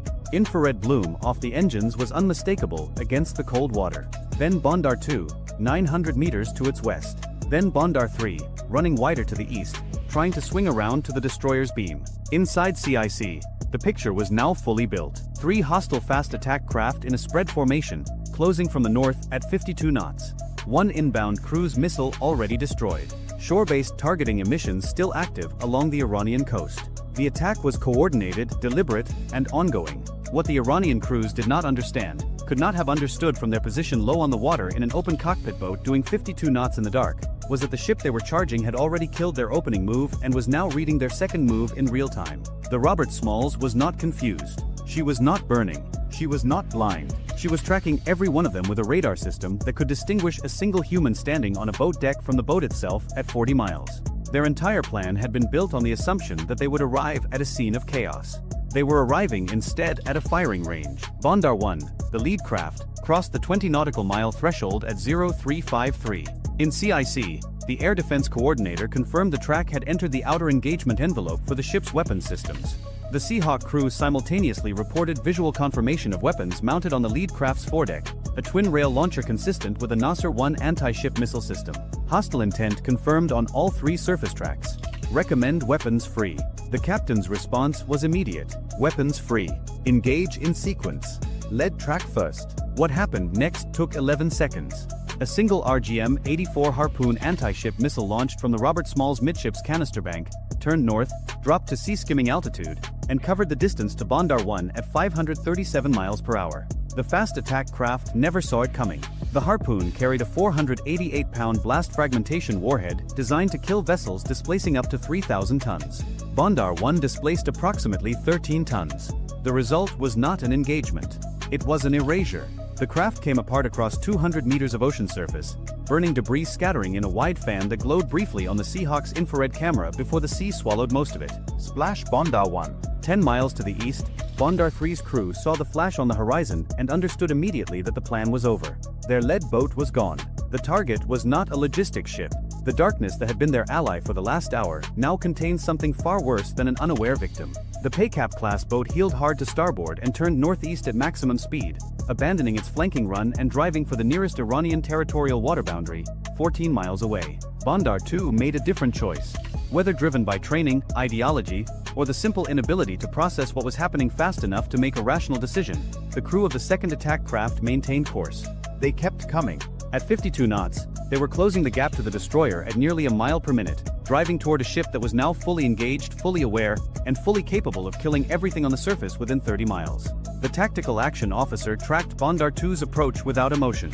At 14 nautical miles, the craft crossed into the engagement envelope for the destroyer's 5-inch gun, a Mark 45 Mod 4 naval gun capable of firing GPS-guided rounds at targets 15 miles away with accuracy measured in single meters.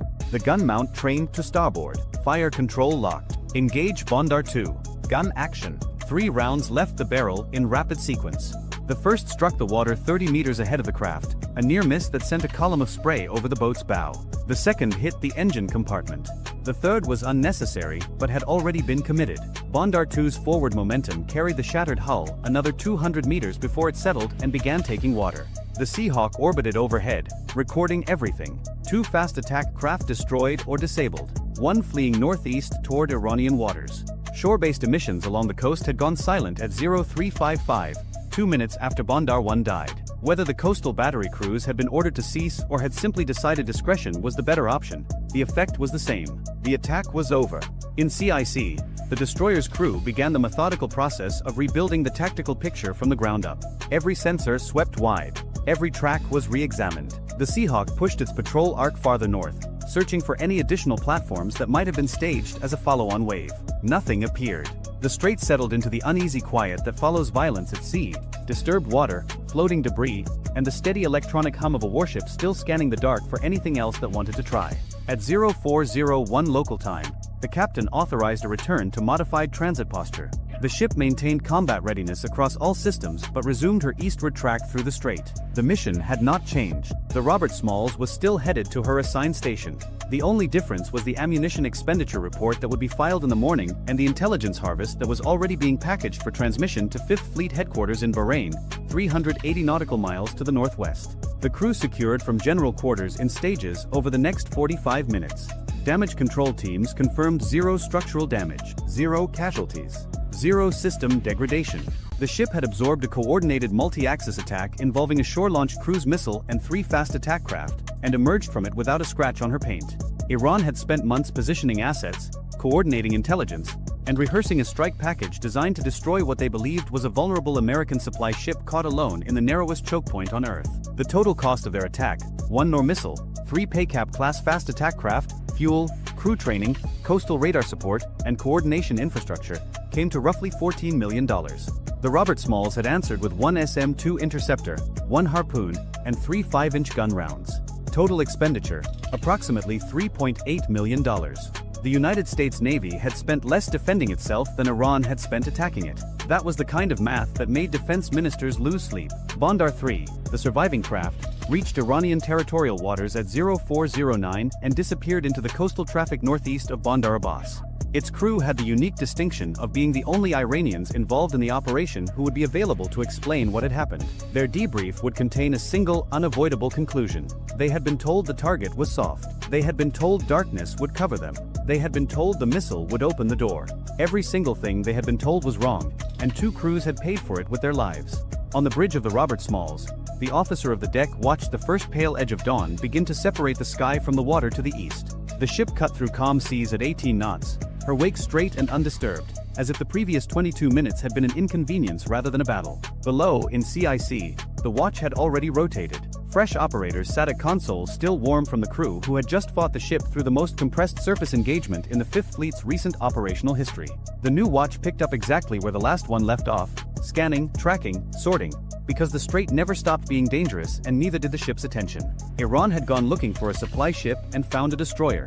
They had planned for confusion and met precision. They had trusted the dark and discovered that the dark belonged to someone else. The Robert Smalls continued east toward her operating area without slowing down, because a United States Navy warship does not rearrange its schedule for someone else's miscalculation. If you enjoyed this video, check out our other video on how the US Navy's SM-3 interceptor was designed to kill ballistic missiles in space. Bye for now. The aircraft carrier was already on fire. That is not how this story starts, but it is the kind of sentence the Pentagon feared they would hear on the morning of April 11, somewhere in the waters east of Larik Island, when the Strait of Hormuz became something other than a shipping lane. This is how it actually begins. A sonar operator aboard a US guided missile destroyer is running passive diagnostics on what should be a dead quiet Tuesday watch. The strait is busy on the surface, as it always is. Tankers southbound. Bulk carriers headed north. A few dhows hugging the Omani side. Civilian GPS signals paint the waterway in neat colored lines across every navigation screen in CIC. Below the surface, there is nothing remarkable. Thermal stratification is moderate. Biological noise is low. The shallow bottom returns are clean enough to read without heavy filtering. It is the kind of morning where you drink bad coffee and count the minutes until the next watch rotation. Then the water changes. It does not change loudly. There is no Hollywood ping, no red alarm, no flashing indicator. What happens is subtler and, for a trained ear, far worse. A faint rhythmic disturbance appears across 2 frequency bands simultaneously. It pulses for 4 seconds. Then it vanishes. The operator sets his coffee down and replays the recording. He isolates the bands. He adjusts the gain. He listens again, this time with his eyes closed. There it is. Not one source. Not 2. 3 distinct acoustic events, separated by bearing and by character, arriving in a window so narrow it could be coincidence. But coincidence does not pulse on 2 bands at once. Coincidence does not arrive from bearings that form a triangle around a moving warship. Coincidence does not have rhythm. Con sonar. I have 3 anomalous transients. Bearing 074, 142, and 219. Simultaneous window. Recommend classification priority. That sentence changes the morning. In CIC, the watch officer looks up from the surface plot and meets the eyes of the tactical action officer across the room. Neither man says anything dramatic. The TAO picks up the internal phone, dials the captain's stateroom, and speaks 6 words. Captain, CIC, you need to come up. 40 seconds later, the captain is standing behind the main tactical display. He does not ask for a summary. He reads the screen himself, absorbs the 3 bearing lines radiating outward from the ship symbol, and then does something that tells the room more than any order could. He sits down. That means he expects this to last. Show me everything since first detection. Walk me through it. The sonar supervisor begins, methodical and precise. The 3 contacts appeared within a 7-second window. Each displayed characteristics inconsistent with merchant traffic, biologics, or equipment artifacts. One exhibited faint narrowband tonal suggesting rotating machinery at low RPM. Another showed intermittent broadband bursts consistent with a ballast adjustment or a depth correction. The third was the weakest, barely above ambient noise floor, but it moved. Not drifted. Moved. With intent. The captain listens to all of it without interrupting. When the briefing finishes, he asks one question. Are they diesel-electric? The sonar supervisor pauses before answering. Acoustic signatures are preliminary, but yes sir. Profile is consistent with Kilo class or a variant. Possibly Goddard class on the weaker contact. That distinction matters. A Kilo-class submarine, Russian-designed and Iranian-operated, is a credible threat in open water and a nightmare in confined spaces. It is quiet on battery. It carries wake-homing torpedoes. It was built to do exactly one thing well: sit in a choke point and wait for something worth killing to pass overhead. The Ghawtar is smaller, shallower rated, more limited in range, but in the Strait of Hormuz, range is not the problem. Everything is close in Hormuz. That is the entire point. The captain stands. Set modified, general quarters. No alarm. Phone talker only. I want the Seahawk spotted and ready in 10 minutes. And get me a link to 5th Fleet. Now. The ship does not sound an alarm. Instead, a quiet cascade of phone calls moves through the vessel, like electricity through wire. Compartment by compartment, sailors shift from routine watch to combat posture. Watertight doors that had been propped open for ventilation are sealed. Damage control teams assemble at their stations. The engineering officer of the watch brings the plant to a higher readiness state without being told, because he has been listening to the same internal net and he can feel the ship tightening around him like a fist. On the bridge, the officer of the deck adjusts course by 2 degrees. Not a dramatic maneuver. A whisper of helm. Enough to begin complicating the geometry below without signaling to anyone watching from the surface that the ship knows it is being stalked. Because that is what this is. Stalking.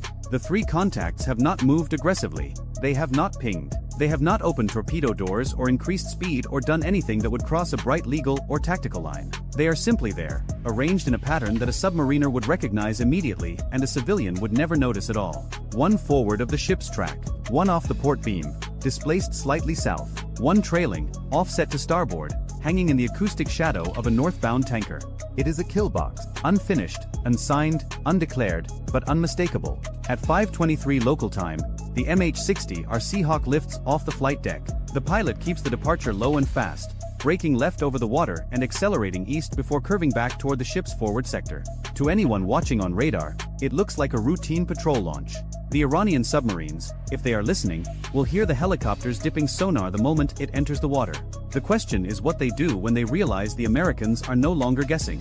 The first sonobuoy hits the surface at 5:24. Inside the helicopter, the sensor operator begins building a picture the way a photographer develops film, 1 layer at a time, each exposure adding clarity to something that was already there but not yet visible. The first buoy returns ambient noise. The second picks up a merchant vessel's screw signature. The third catches something else. Romeo 1 CIC. Buoy 3 has a contact. Narrowband lines present. Bearing correlates with your 074 track. That is confirmation. Not classification, not identification, not a legal justification for anything, but confirmation that the thing sonar heard from inside the ship is real, that it exists in the water as a physical object with machinery and a crew and a purpose. The captain receives the report without visible reaction. He is watching the display, thinking 3 moves ahead, the way a chess player does when the board has shifted from opening to mid-game and the pieces are no longer where he expected them to be. Here is the problem he is solving. He commands a single surface combatant in one of the most constrained waterways on Earth. His ship is fast, well-armed, and crewed by professionals. But it is alone. The nearest friendly warship is 90 nautical miles southeast, too far to matter in the next hour. Air support from Bahrain could arrive in 40 minutes if launched immediately, but launching requires a request, a decision chain, and a political calculation that extends far beyond his authority. He has 1 helicopter with a limited fuel state, a towed array that works best at moderate speed, a hull-mounted sonar that struggles in shallow water, and a crew that has trained for this exact scenario but has never lived it. Against him, potentially, are 3 submarines operating in their home water, pre-positioned on a transit route they have studied for decades, crewed by sailors who know the thermal layers and bottom contours and ambient noise patterns of the Strait of Hormuz the way a hunter knows the trails of his own land. If this is an exercise, a provocation, a test of American reaction time, then patience is the correct response. Watch. Report. Do not escalate. Let the submarines play their game and document every second of it for the intelligence analysts who will spend months dissecting the encounter afterward. But if this is an attack, patience kills. The captain decides to do something unusual. He does both. Bridge. Come to new course 095. Increase speed to 14 knots. Make it look like a routine adjustment. On the surface, the ship angles slightly deeper into the strait, as if adjusting for traffic. Below, the course change does something more important. It shifts the ship's acoustic profile relative to all 3 contacts simultaneously, giving sonar a new set of angles to work with and forcing the submarines to react or lose their geometry. Within 90 seconds, 2 of them react. Contact 074 adjusts bearing. Small correction. Contact 219 increases speed briefly, then slows. Contact 142 does not move. The one that doesn't move is the one the captain watches most carefully, because the submarine that holds perfectly still while its partners adjust is the one that already has its solution built. It is the one that does not need to move. Then, at 5:31, the ocean breaks. It does not break with a torpedo. It breaks with a sound. A hard mechanical transient from bearing 142, south-southeast. The contact that had been silent, the one sitting in perfect stillness while the other two danced. Con sonar. Transient bearing 142. Classify as possible torpedo tube event. The room contracts. Not physically, but in every way that matters. Sound compresses. Time stretches. The distance between hearing the words and understanding them collapses to zero, and then every trained reflex aboard the ship fires at once. The captain does not hesitate. He does not ask for confirmation. He does not wait for a second opinion. All ahead flank. Hard right rudder. Deploy countermeasures. Launch the weapon on contact 142 if we get a firing solution within 60 seconds. The ship lurches. Not gracefully. Warships at flank speed in shallow water do not move with elegance. They move with violence. The stern digs. The bow rises. The wake behind the ship turns from a smooth V into a churning white scar across the surface. Inside CIC, sailors grab console edges as the deck tilts. On the bridge, the helmsman puts the rudder over hard and holds it there, feeling the ship fight its own momentum as it tries to swing 40,000 tons of steel through a turn that the laws of physics would prefer to take more slowly. The Nixie deploys. The towed acoustic decoy hits the water behind the ship and begins broadcasting, throwing out a signal louder and more attractive than the ship's own propellers, begging any inbound weapon to chase the wrong target. Then sonar confirms the nightmare. Con sonar. Torpedo in the water. Bearing 142. Inbound. High speed. The officer of the deck repeats the helm order with a voice that has gone flat as concrete. Maintaining hard right rudder. All engines ahead flank. Speed answering 28 knots. 28 knots in the Strait of Hormuz is reckless by peacetime standards. The channel is narrow. Traffic is dense. The margins are thin. But peacetime standards stopped applying the moment a torpedo entered the water, and now the only margin that matters is the one between the weapon and the hull. The MH-60R gets the call. Romeo 1, we have torpedo inbound. Prosecute contact 142 immediately. You are weapons free. The helicopter banks so hard the sensor operator's shoulder presses against the airframe. The pilot drops altitude, racing toward the southern sector where the shooting submarine has just revealed itself with the loudest possible announcement. A torpedo launch is an acoustic scream. The submarine that fired is no longer hidden. It is naked. Above and below, the geometry begins to unravel. The inbound torpedo tracks toward the ship's former position, adjusting as its seeker head acquires noise. But the ship is no longer there. The hard right turn has opened the bearing. The Nixie is streaming behind the ship, offering a fat, juicy acoustic target where the warship used to be. The torpedo has a decision to make, and unlike the humans above it, the torpedo cannot weigh consequences. It follows the loudest thing it can hear. Con sonar. Torpedo bearing shifting aft. Possible decoy attraction. The ship continues its turn, bending the wake, dragging the Nixie through disturbed water, making the decoy signal even harder for the torpedo to distinguish from the real thing.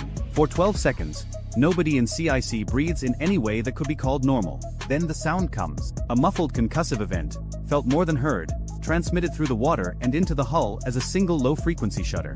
The torpedo has detonated. Not against the ship. Against the water behind it. Against the ghost. Con sonar. Weapon detonation stern quarter. No hull impact. No damage indicators. The captain does not celebrate.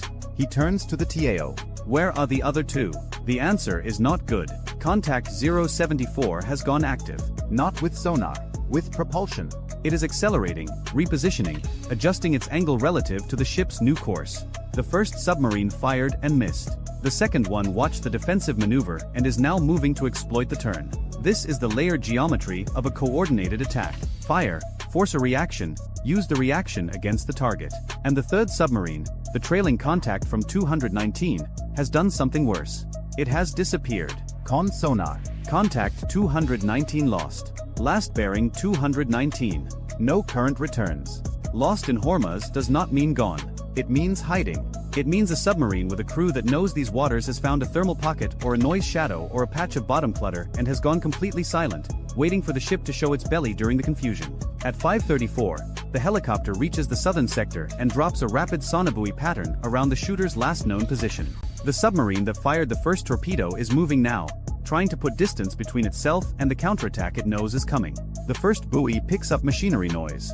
The second catches a bearing shift. The third delivers what the sensor operator needs. Romeo 1 CIC.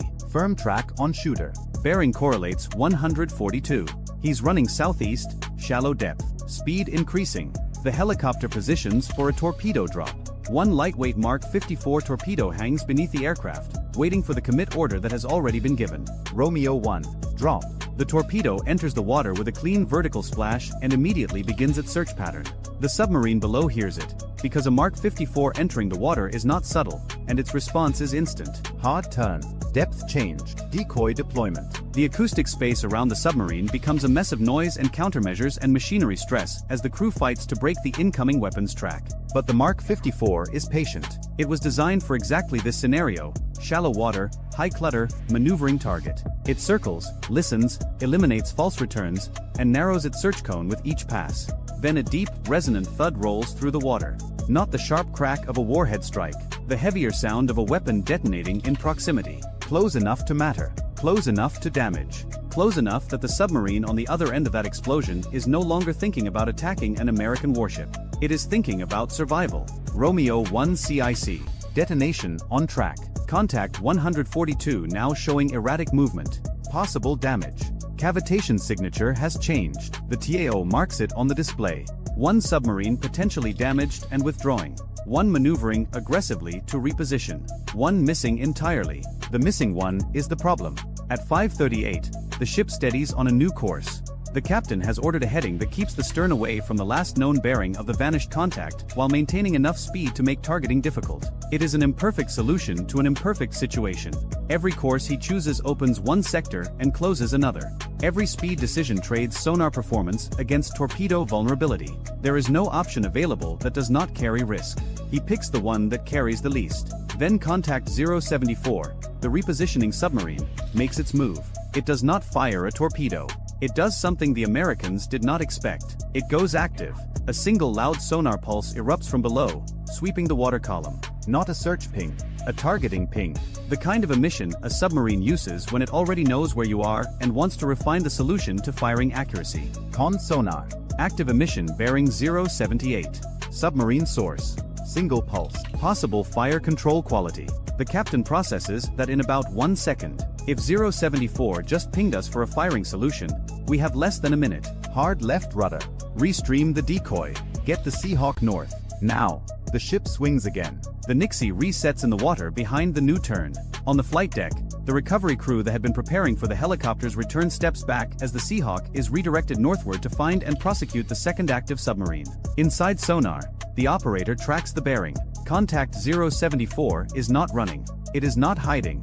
It is holding its position with a confidence that borders on recklessness, sitting broadside to the American ship's new track as if daring the warship to come closer. Then the second torpedo enters the water. Con sonar. Weapon launch bearing 078. Torpedo inbound. Second weapon, second shooter. The captain does not flinch, but the nature of his orders changes. This is no longer a ship reacting to a single threat. This is a crew fighting a second engagement before the adrenaline from the first has even metabolized. Maintain hard left. Keep the decoy streaming. Set shallow depth charges to standby. If he's that close and that bold, I want every option on the table. The second torpedo is different from the first. It is faster, or the submarine launched from closer range, or both. The bearing rate is higher. The time to impact is shorter. The margin between the decoy working and the weapon finding the ship is measured in seconds rather than tens of seconds. Sonar calls the updates like a countdown. Torpedo bearing steady. Speed high. Range decreasing. No bearing drift. Steady bearing. No drift. That means the weapon is pointed directly at the ship and closing. The Nixie is streaming behind and to the right, but the torpedo has not taken the bait. Not yet. Con sonar. Weapon not attracted to decoy. Still tracking own ship. The captain makes a decision that will be debated in after-action reviews for years. He orders a radical speed reduction. All stop. Then immediately all ahead flank on the opposite engine, creating a sudden asymmetric thrust that slews the stern sideways and changes the ship's acoustic signature in a way that no pre-programmed torpedo seeker is expecting. The ship shudders. The hull groans. The helmsman grips the wheel and holds course by instinct more than instrumentation. In CIC, an unsecured coffee mug slides off a console and shatters on the deck. Nobody looks at it. Con sonar. Torpedo bearing now shifting. Shifting right. The weapon has lost its lock. Not permanently, maybe not even for long, but for the 6 seconds it takes the Nixie to reassert itself as the loudest target in the water, and that is enough. The torpedo turns, Chases the Ghost. Passes astern of the ship by a distance the sonar team will later estimate at less than 200 yards. A second detonation, this one closer, rattles through the hull like a physical blow. Bridge windows vibrate. Light fixtures flicker. A damage control man in the aft passageway braces against a bulkhead and feels the shockwave pass through his boots and up his spine. Con sonar. Second weapon detonation. No hull contact, ship is clear. 2 torpedoes, 2 misses. 2 submarines that have now revealed their positions and spent their first shots. But the captain is not thinking about the ones he can see. He is thinking about the one he cannot. Where is 219? The question hangs in CIC like smoke. Sonar has been scanning the Bering sector continuously. The helicopter has dropped buoys to the south and northwest. The ship's own hull-mounted array has swept everything within range.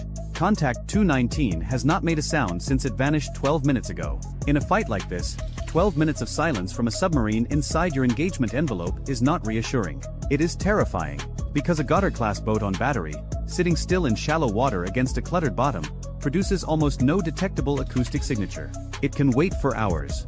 It can wait until the ship passes directly overhead. It can wait until the crew is exhausted from fighting the first 2 boats and has begun, without realizing it, to relax by a fraction of a degree. That fraction is all it needs.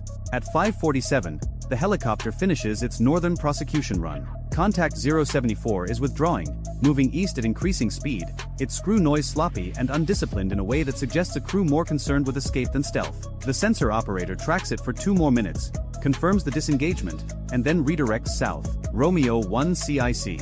074 is leaving the area, redirecting to search for missing contact 219. The buoy field expands. One by one, new sonobuoys splash into the water along the last known bearing of the vanished submarine, forming a net of listening posts across the shallow water south-southwest of the ship's track. 4 minutes, nothing. Then buoy 7 returns a signal so faint it almost does not register above the processing threshold. A single narrowband line. Intermittent, barely there, but present. Romeo 1 CIC. Possible contact. Buoy 7, very weak. Could be bottom reflection, could be biological, could be the contact. The helicopter drops 3 more buoys in a tight triangle around the detection. 2 return nothing. The third catches the same line, slightly stronger, with a bearing that has shifted by 2 degrees. Moving. Whatever it is moving. The captain orders the ship to slow. Slower speed means better passive sonar performance. Better passive sonar performance means a better chance of hearing a submarine that has spent the last quarter hour pretending to be a rock on the ocean floor. And then the ship's sonar, the big hull-mounted array that struggles in shallow water but still has the raw power advantage over any sonobuoy, catches it. Con sonar. Regain on contact 219, bearing 227. Very quiet, very slow. Closing, not withdrawing, not holding, closing. The third submarine has watched its 2 partners attack and fail and withdraw. It has watched the American ship survive 2 torpedoes, launch a counterattack, and reorient its defenses toward the north and south. And it has decided, with the cold patience of a crew that has been waiting in silence for the better part of 20 minutes, to continue the mission alone. The captain understands this instantly. The geometry is different now. The ship is slower. The helicopter is repositioning. The Nixie has been recovered and must be redeployed. The crew is running on adrenaline that is beginning to curdle into fatigue. This is the most dangerous moment of the entire engagement, not because the submarine is more capable than the others, but because the ship is less ready than it was 30 minutes ago. Go active. Maximum power. I want that boat lit up like daylight. The sonar dome erupts. A wall of sound hammers into the water, sweeping the Bering sector with an active pulse strong enough to reflect off a submarine hull at any depth the strait allows. The ping rolls outward, bouncing off the bottom, the surface, merchant hulls, and then, unmistakably, off something small, metallic, and man-made sitting at 35 meters depth on a slow intercept course. Contact 219. Active return confirmed. Range close. He is inside 2,000 yards. The response aboard the ship is immediate and absolute. Weapons free on 219. Engage with organic torpedo. Seahawk engage simultaneously. I want convergence. From the ship, a torpedo tube trains out and fires. The Mark 54 hits the water off the port side and begins its search. From the helicopter, a second torpedo drops, splashing in 300 yards north of the ship's weapon. 2 torpedoes, converging from different angles, boxing the submarine the same way the submarines had tried to box the ship. Below, the Goddard crew hears both weapons enter the water. The submarine turns hard. Its electric motor screams to full power, throwing the kind of cavitation noise that a submarine on battery should never make, the sound of desperation, the sound of a boat that has run out of stealth and is now running on nothing but speed and luck. Neither is enough. The ship's torpedo acquires first. The helicopter's weapon adjusts seconds later. Between them, the submarine has nowhere to go that does not bring it closer to one or the other.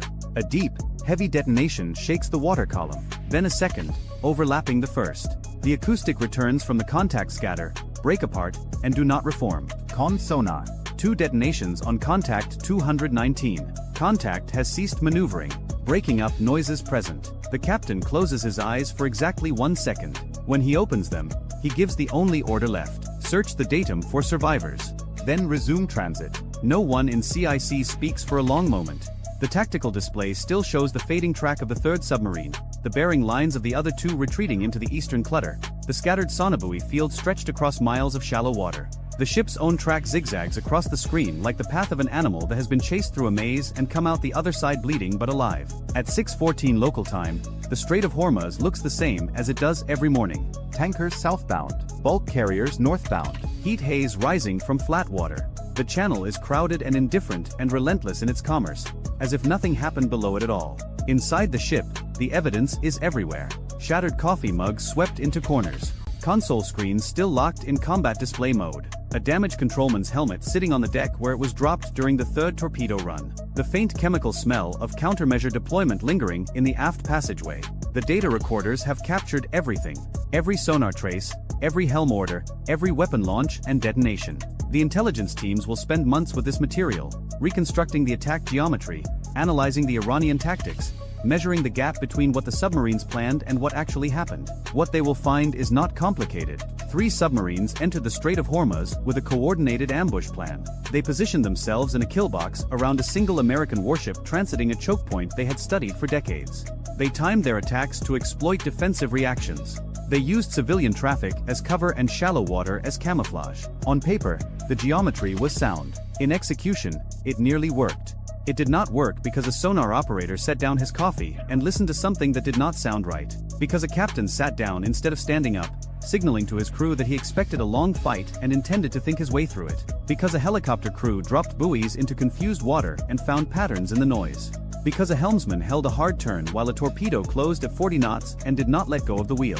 Because a damage controlman checked every compartment even after the shooting stopped. The Strait does not care about any of this. It moves the same oil, carries the same ships, reflects the same sunlight it did before the first torpedo entered the water.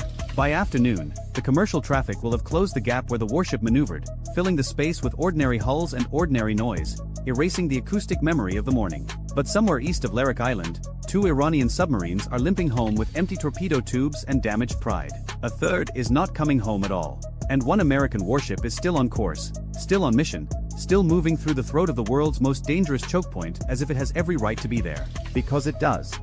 The operator almost ignored the signal. It was 0217 local time aboard the USS Bataan, an amphibious assault ship holding station in the central Persian Gulf, and the electronic warfare technician sitting behind the SLQ-32 console had been staring at the same screen for 9 hours. His eyes were doing that thing where you read the same line of a book 4 times and still don't know what it says. The signal that appeared at 0217 was a millisecond burst on a frequency associated with Iranian coastal surveillance radar. It blinked once on his waterfall display and disappeared. Could have been atmospheric skip. Could have been a fishing vessel's navigation radar bouncing off the ionosphere. Could have been nothing. He logged it anyway, because the Navy trains you to log everything, even when your brain is begging you to ignore it. That log entry would save a ship. 43 nautical miles northeast of the Bataan's position, tucked inside a cove along the Iranian coastline near Bandar-e Jask, 7 Zulfiqar-class fast attack craft sat with their engines idling. Each one carried 4 Nasser 1 anti-ship cruise missiles. 28 missiles total, enough to overwhelm any single surface combatant's defenses if launched in a coordinated salvo. The Nasser 1 is a short-range sea-skimming missile derived from the Chinese C-704. It cruises at roughly 600 miles per hour at an altitude of 10 to 15 feet above the waterline. which means it spends most of its flight hidden behind the curvature of the Earth from the target ship's radar. By the time a ship's spy radar paints an inbound Nasser at that altitude, the engagement window is measured in single-digit seconds. The IRGC Navy had been rehearsing this exact swarm profile for over a decade. Tonight was the night they planned to use it. The plan was elegant in the way military plans are elegant before they meet reality. Phase 1 involved the 7 fast attack craft surging out of the cove at maximum speed, roughly 45 knots, fanning into an arc formation designed to launch from multiple bearings simultaneously. Phase 2 was the salvo itself, staggered in 3 waves of 8, 10, and 10 missiles, timed so the first wave would trigger the target's close-in defenses while the second and third waves arrived during the reload gap. Phase 3 was withdrawal back into Iranian territorial waters before American air assets could respond. The entire profile from surge to withdrawal was supposed to take 11 minutes.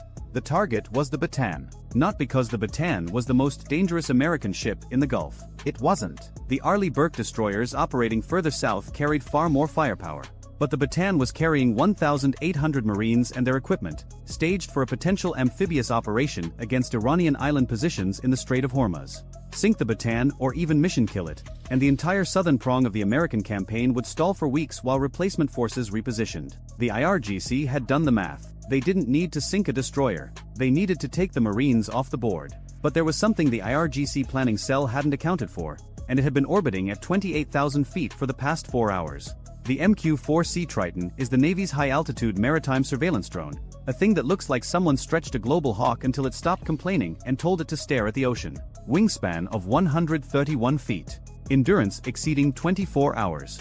Its AN/ZPY-3 multifunction active sensor radar can surveil 2 million square nautical miles in a single sortie. That is not a typo. 2 million. The radar operates in multiple modes simultaneously, scanning the surface for ship contacts while maintaining an air search picture overhead. At 28,000 feet over the central Gulf, the Triton-designated broadsword had been painting every vessel larger than a kayak within a 200-mile radius and feeding the data back to the fleet through the tactical targeting network. At 0219, 2 minutes after the SLQ-32 technician logged his anomalous signal, broadsword surface search mode registered 7 small fast movers emerging from a coastal inlet near Bandar-e Jask on a southwesterly heading. Speed 44 knots. Formation spacing consistent with IRGC fast attack craft doctrine. The Triton's AI-assisted classification algorithm tagged them as probable Zulfiqar-class vessels with a confidence rating of 94% based on radar cross-section and wake pattern analysis. The data hit the Bataan's Combat Information Center 6 seconds later. Commander Patricia Okafor, the Bataan's tactical action officer, was already standing when the chief petty officer at the radar console called out the contact report. She'd been standing for 20 minutes because her coffee had run out and she was too stubborn to sit down without it. The chief's voice had that specific tone that experienced sailors recognize instantly. Not panic. Not even urgency exactly. Just a slight tightening, a half-octave drop that says this one is real. 7 fast movers. Southwesterly heading. 43 nautical miles. At 44 knots, that gave the Bataan roughly 29 minutes before the fast attack craft reached their probable launch range of 12 nautical miles. 29 minutes sounds like a lot. It is not a lot when you need to coordinate the defense of a ship carrying nearly 2,000 people, while simultaneously alerting every other asset in the battlespace. Okafor made 3 calls in 90 seconds. The first went to the Bataan's captain, who was asleep in his sea cabin 1 deck above the CIC. He answered on the second ring because commanding officers of amphibious assault ships in a combat zone don't sleep deeply. They sleep in a state of suspended alertness, like a parent with a newborn, except the newborn weighs 40,000 tons and people are actively trying to set it on fire. The second call went to the escort, the USS Truxtun, an Arleigh Burke-class destroyer operating 12 nautical miles to the Bataan's northeast. The Truxtun Spy 1D radar was the real shield here. The Bataan had its own defenses, the RIM-116 rolling airframe missile launchers and the Phalanx CWS, but those were last-ditch systems designed to handle leakers that got past the outer defense. The Truxtun was the outer defense. Its 96-cell vertical launch system carried a mix of SM-2 and YES-SM missiles specifically designed to knock down incoming anti-ship threats at range. If the fast attack craft launched, the Truxtun would be the thing standing between 28 Nasser missiles and the Bataan's hull. The third call went to the airborne asset already overhead. 2 AH-1Z Vipers from the Bataan's own Marine Aviation Detachment had been flying a surface search pattern to the north when the contact report came in. The Vipers carried AGM-114 Hellfire missiles and 20mm cannons. Against a destroyer, they'd be irrelevant.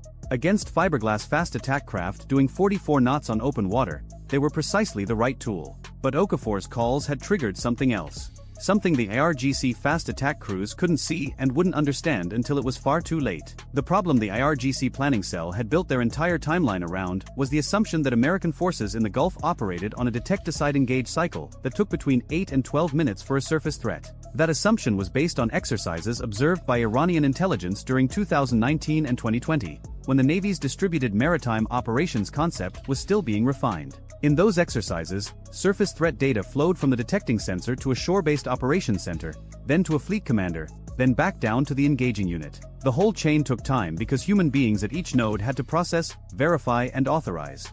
That chain no longer existed. The Navy's cooperative engagement capability, combined with the updated Naval Integrated Fire Control Architecture, now allowed any sensor in the network to pass targeting data directly to any shooter without routing through a central command node. The Triton at 28,000 feet could hand a fire control quality track to the Truxton's weapons system without a single human relay in between. The detect-to-engage timeline had collapsed from minutes to seconds. The IRGC had planned for the old war. They were about to fight the new one. At 0224, the 7 Zulfigar-class boats crossed the 30 nautical mile line from the Bataan. The Triton's radar had been tracking them continuously, building individual track files on each vessel, recording speed changes, formation adjustments, and electromagnetic emissions. At 28 miles, the lead boat's radar briefly illuminated. Another Nasser, 1 target acquisition pulse. The Triton captured the emission signature and correlated it against its threat library in under a second. Confirmed Nasser, 1 fire control. These boats were armed and tracking. Aboard the Truxton, the weapons systems officer had already configured the Aegis combat system for a coordinated anti-surface engagement. The SBY-1D was now tracking all 7 contacts independently, while maintaining its air search picture overhead. The Truxton's 2 Mark 41 vertical launch systems were loaded and the ESSM Block 2 missiles assigned to the fast attack tracks were already in a ready-to-fire state. Each ESSM Block 2 carries an active radar seeker and can engage surface targets at ranges exceeding 30 nautical miles.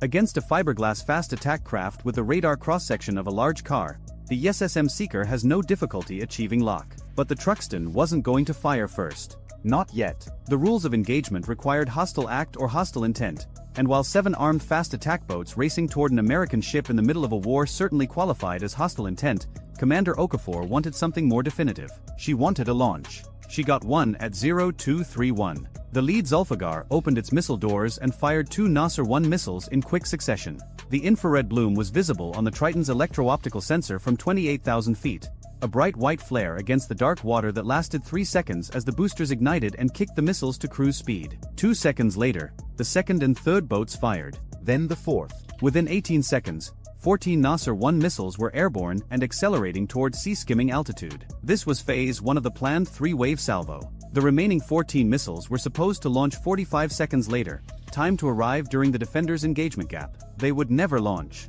The Triton's track data flowed through the Cooperative Engagement Capability link to the Truxton in real time. The Aegis system didn't wait for the missiles to appear on its own radar.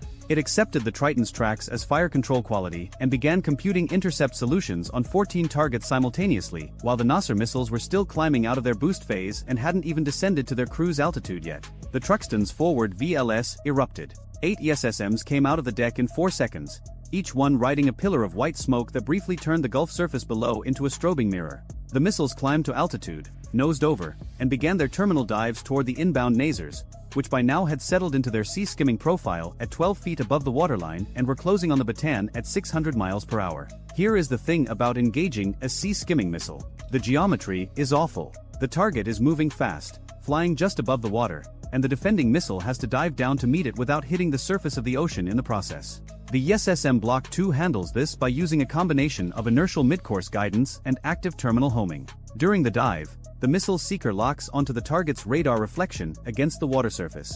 It's one of the hardest engagements in naval warfare. The ESSM was built specifically to make it routine. 8 ESSMs intercepted 8 Nasser missiles at ranges between 14 and 8 nautical miles from the Bataan. Each intercept produced a brief fireball over the water that collapsed into falling debris within a second. The Triton sensors recorded each kill with clinical precision. 6 nasers remained inbound. The Truxton launched 4 more ESSMs. 3 connected. The 4th lost its target in sea clutter at the last moment and detonated on the water surface, producing a geyser that briefly confused the ship's own radar for 2 sweeps before the system filtered it out. 3 missiles still closing. Range to the Bataan now under 5 nautical miles. Flight time approximately 30 seconds. This is where the Batan's own defenses took over. The ship's two RIM 116 rolling airframe missile launchers, mounted on the port and starboard quarters, each carry 21 missiles in a trainable box launcher that looks like an oversized beehive. The ram uses a dual-mode passive radio frequency and infrared seeker that homes on the missile's own radar emissions and heat signature. It doesn't need external radar guidance. It's a fire-and-forget system designed for exactly this scenario, the leakers that get past the outer layer. The port ram launcher fired 6 missiles in 3 seconds. 2 rams per inbound Nasser, which is how the Navy hedges its bets when something is 30 seconds from hitting the hull. The first pair caught the lead Nasser at 2.8 nautical miles and turned it into a shower of aluminum fragments that pattered across the ocean surface like metallic rain. The second pair intercepted at 1.9 miles. The third Nasser, the last one, took a ram hit at 1.1 nautical miles that sheared off its left wing and sent it tumbling into the Gulf 2,000 yards from the Batan's hull, close enough that the bridge watch felt the shockwave through the deck plates. 14 missiles launched, 14 missiles killed, 0 hits on the Batan. The engagement had lasted 51 seconds from first Nasser launch to last intercept. But the fight wasn't over. It was shifting. The 7 Zulfiqar boats were still out there. Their crews had just watched 14 missiles fail to reach the target, and according to the original plan, they were supposed to be launching the second wave right now. Instead, the formation was breaking apart. 2 boats were turning northeast, back toward the coast. 3 were holding position, possibly preparing for a second salvo. 2 appeared to have cut their engines entirely and were drifting, which could mean mechanical failure or could mean their crews were trying to reduce their thermal signature and hide on the open ocean. Hiding from what was coming next was not going to work. The 2 AH-1Z Vipers that Okafor had redirected were now 16 nautical miles from the nearest fast attack craft and closing at 170 knots. The Viper is the Marine Corps' dedicated attack helicopter, a twin-engine tandem-seat machine carrying a target sight system that combines a forward-looking infrared camera, a laser designator, and a laser rangefinder in a turret mounted above the nose. The system can detect and classify a surface vessel at ranges exceeding 8 nautical miles in the infrared spectrum. Against fiberglass boats on warm Gulf water, the contrast is stark. The boats glow white against the dark sea like cigarettes dropped on a parking lot at night. The lead Viper, call sign Savage 11, acquired the first target at 9 nautical miles. A Zulfiqar dead in the water, engines cold, crew apparently hoping that sitting still made them invisible. The pilot descended to 200 feet and the weapons systems officer locked the target sight on the vessel's center mass. 1 AGM-114 our Hellfire left the rail at 5 nautical miles and covered the distance in 18 seconds. The Hellfire's semi-active laser seeker rode the designator beam all the way down. The shaped charge warhead, designed to penetrate armored vehicles, went through the Zulfiqar's fiberglass hull like a fist through wet paper. The boat folded in half at the keel and was underwater in under a minute. Savage 12 rolled in on a second boat that was attempting to flee northeast at full throttle. A stern chase at 170 knots against a boat doing 44 knots is not much of a chase. The Hellfire hit the engine compartment and the resulting fuel fire consumed the vessel within 4 minutes. The crew had gone into the water before the missile arrived, apparently having seen what happened to the first boat and made a collective career decision. 5 boats remaining. 3 were now running for the coast at maximum speed. 2 were still holding position, and the Triton sensors detected new electromagnetic activity from both. They were spinning up their fire control radars again. A second salvo attempt. This time, the Truxtun didn't wait for a launch. The rules of engagement had been satisfied the moment the first Nasser left its rail. Every remaining fast attack craft was now a declared hostile combatant. The destroyer's harpoon launchers, 2 quad canisters mounted amidships, rotated toward the bearing of the nearest hostile contact. The RGM-84D Harpoon is a subsonic anti-ship cruise missile with a 500-pound warhead and a range of 75 nautical miles. Against a destroyer or frigate, a Harpoon is a credible but not overwhelming threat. Against a 50-ton fiberglass fast attack craft, it is grotesque overkill, like using a sledgehammer to crack a walnut, except the walnut was trying to kill you first and the sledgehammer was already in your hand. 2 Harpoons came off the rails and dropped to sea-skimming altitude, their turbojets pushing them toward the 2 stationary boats at 530 miles per hour. The boats' crews had roughly 90 seconds of remaining existence, most of which they spent trying to get their second salvo airborne. They managed to launch 4 more Nasers before the Harpoons arrived. The Truxtun's Aegis system was already tracking the new launches and had ESSMs in the air before the Nasers reached cruise altitude. All 4 were intercepted within 20 seconds. The Harpoons struck both Zulfiqars within 3 seconds of each other. A 500-pound blast fragmentation warhead detonating inside a fiberglass hull doesn't leave much to examine afterward. The Triton sensor recorded 2 thermal flares, then 2 expanding debris fields on the surface. Then nothing. 3 boats still running for the coast. Now at 22 nautical miles from the Bataan and opening. This is where the scenario shifted from a naval engagement to something closer to a geometry problem. The 3 fleeing Zulfigars were 11 nautical miles from Iranian territorial waters. At 44 knots, they would cross that line in approximately 15 minutes. Once inside territorial waters, the engagement calculus changed significantly, not because the boats became invulnerable, but because striking them there carried diplomatic and legal implications that nobody in the chain of command wanted to deal with at 3 in the morning. The Vipers didn't have that problem. They were already inside the engagement envelope. Savage 11 and 12 split the 3 remaining targets, with Savage 11 taking the northernmost boat and Savage 12 handling the trailing 2. The northernmost Zulfigar was making 47 knots, squeezing everything its engines had, throwing a rooster tail of white wake visible on infrared from miles away. Savage 11's weapons officer put the crosshairs on the engine compartment from 4 nautical miles and sent a hellfire down the laser beam. The boat's stern erupted and the vessel spun sideways, decelerating from 47 knots to 0 in a violence of physics that probably injured everyone aboard before the water started coming in. Savage 12 closed on the remaining 2 boats, which had pulled alongside each other, either to transfer crew or in some desperate mutual defense posture that made no tactical sense against an airborne threat. 2 boats running side by side at close range simply meant the weapons officer didn't have to slew the targeting system very far between shots. 2 hellfires, 8 seconds apart. The first boat burned. The second boat's crew was already in the water by the time the missile hit, having jumped when they saw the flash from the first impact. The second hellfire struck an empty helm and the boat burned down to the waterline with no one aboard. 7 Zulfigar-class fast attack craft launched from Bandar-e Jask. 7 destroyed in 23 minutes. 18 Nasser, 1 missiles fired at the Bataan. 18 intercepted. 0 reached the target. Total American casualties from the engagement. 1 sailor aboard the Bataan who sprained his ankle running to his battle station in the dark. He would later receive more grief about this from his shipmates than any combat injury in the history of the Navy. But the YARGC's plan had a layer that nobody on the Bataan or the Truxtun knew about yet. The fast attack swarm was not the main effort. It was the diversion. While every sensor in the American naval formation was pointed northeast at the Zulfigar boats, a single Iranian Ghadir-class midget submarine had been creeping south along the seabed at 3 knots, running on battery power, producing almost 0 acoustic signature. The Ghadir is a 120-ton diesel-electric submarine small enough to operate in the shallow coastal waters of the Gulf where larger submarines cannot go. It carries 2 533mm heavyweight torpedoes. Against a capital ship, 2 torpedoes are enough. The Ghadir had departed its pen at Bandar-e Jask 6 hours before the fast attack boats launched. Its orders were to position itself along the Bataan's projected track and wait for the surface engagement to consume the Americans' attention. When every radar and sensor was pointed at the missile threat to the northeast, the submarine would fire from the southwest, from the one bearing nobody was watching. It almost worked. The thing that betrayed the Ghadir was not its engine, which was silent on battery. It was not its hull, which at 120 tons is barely distinguishable from the thermal layers and biologics of the Gulf's shallow water. It was its periscope.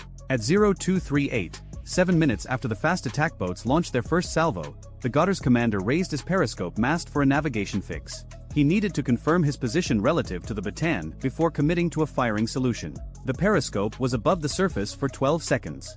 In those 12 seconds, the mast's tiny radar cross-section was detected by something the Ghadir's commander didn't even know was in the water. An MQ-8C Fire Scout unmanned helicopter had been operating autonomously from the Bataan's flight deck, running a low-altitude surface search pattern to the south and west of the formation.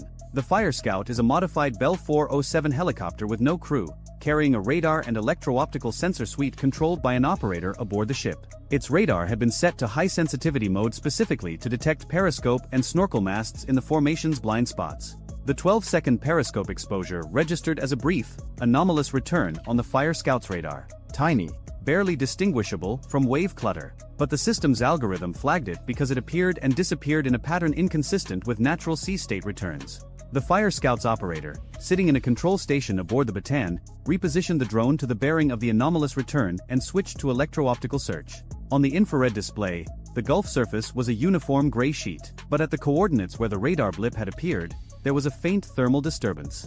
Not a wake, not a surface vessel, something beneath the surface, displacing warm shallow water upward against the cooler night air. A thermal lens. The kind of signature a submerged submarine produces when it moves through stratified water at shallow depth. The operator flagged it and passed the data to the CIC. Commander Okafor, who was in the middle of managing the surface engagement against the fast attack boats, now had a potential submarine contact on the opposite side of the formation. The timing was not coincidental. She recognized the pattern immediately. The boats were the noise. The submarine was the weapon.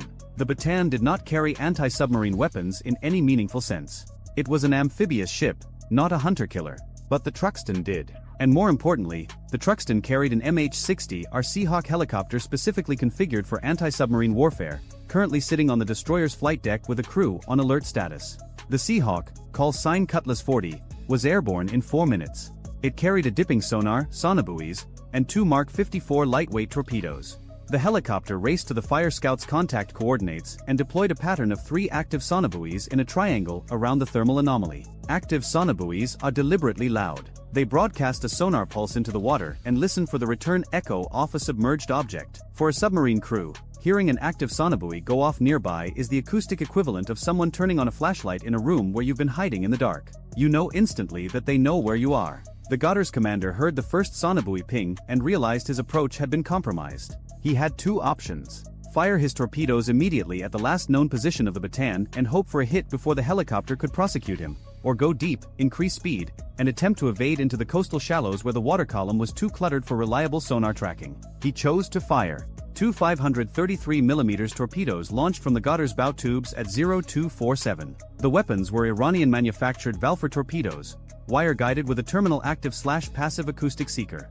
They emerged from the tubes at 40 knots and accelerated to their run speed of 45 knots, angling northeast toward the Bataan on the bearing the Goddard's fire control computer had calculated from the last periscope observation. The sonobuoys detected the torpedo launches instantly. 2 high-speed screw signatures accelerating away from the contact bearing on a northeast heading. Cutlass 40 sensor operator classified them as torpedoes within 3 seconds and broadcast a torpedo warning to the formation on the tactical net. Aboard the Bataan, the bridge team initiated an emergency turn.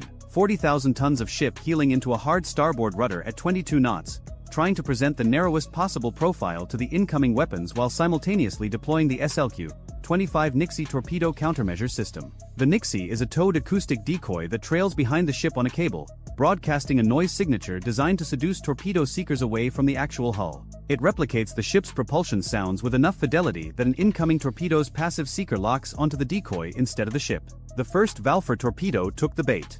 Its passive seeker acquired the Nixie's acoustic signature at 3,000 yards and steered toward the decoy, passing 400 yards astern of the Bataan's actual hull before detonating against the towed body. The explosion severed the Nixie cable, and the blast transmitted a shudder through the water that rattled plates and mugs throughout the ship's interior. Close. Uncomfortably, sickeningly close. But a miss. The second torpedo had switched to active seeker mode. It was pinging.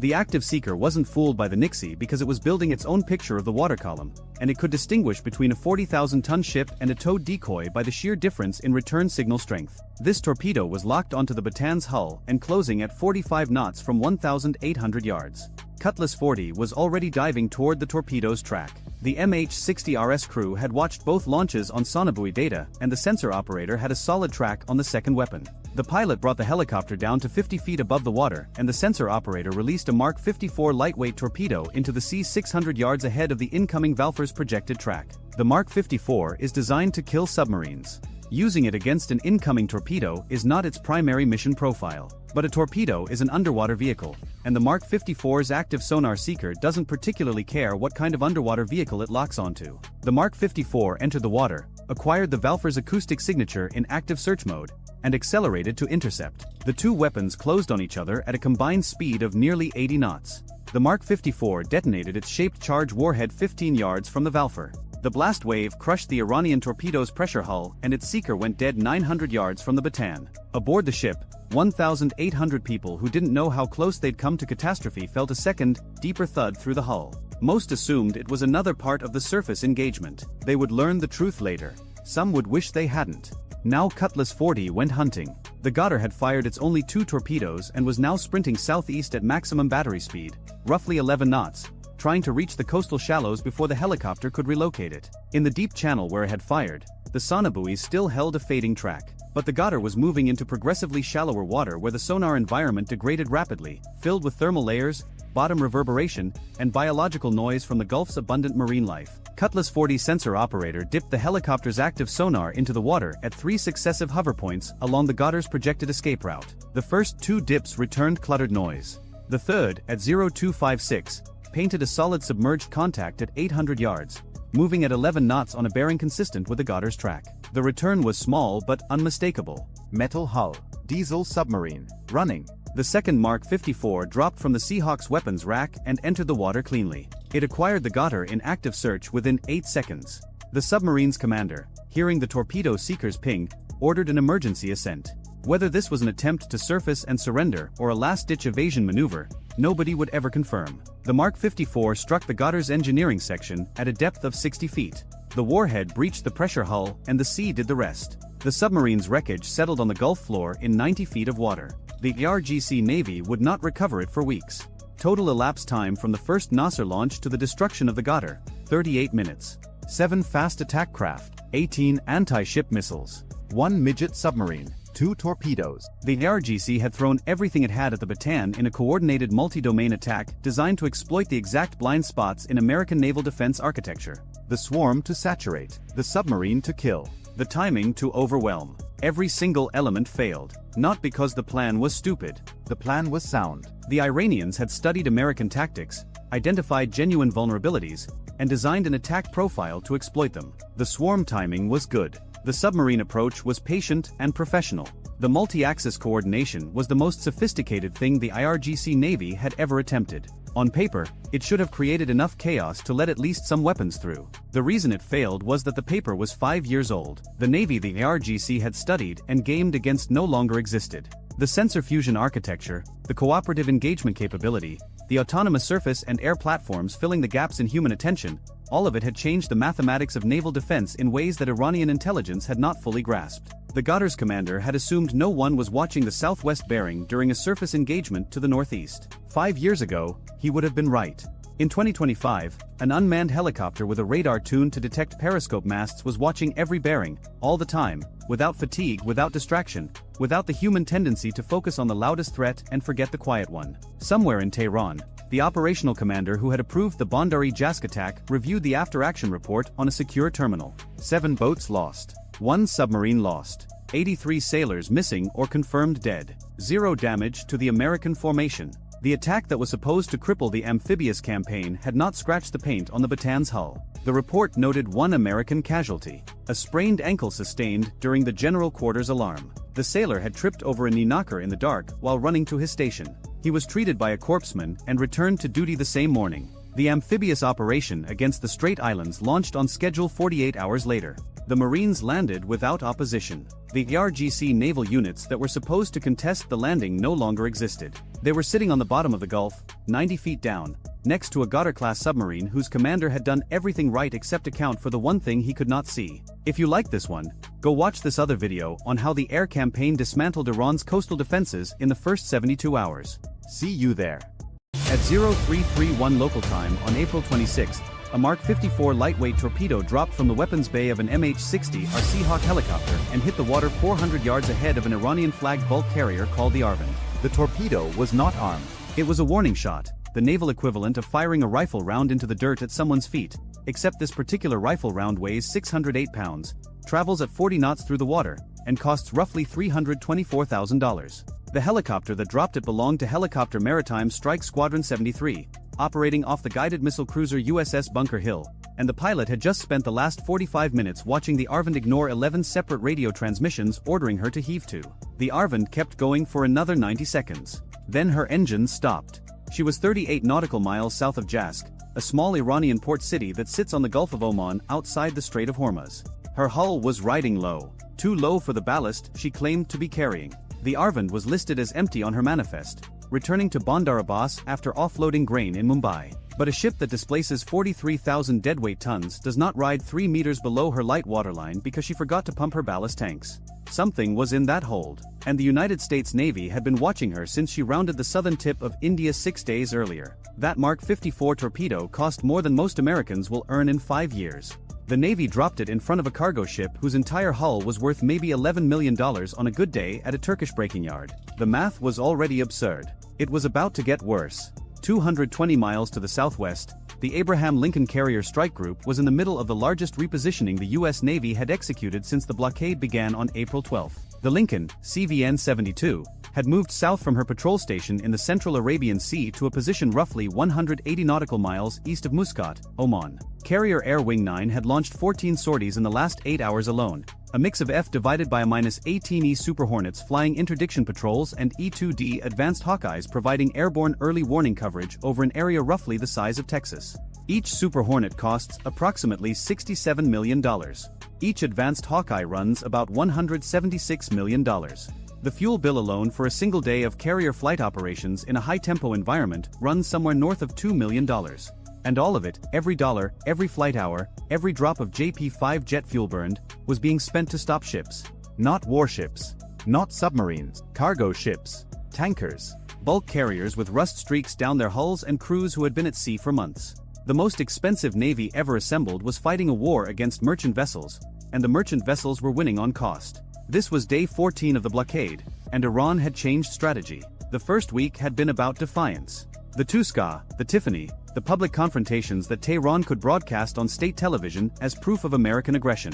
Those ships had been stopped, boarded, and seized. Their cargoes had been impounded. CENTCOM had released helmet camera footage of Marines clearing compartments aboard the Tuskha that racked up 9 million views in 48 hours.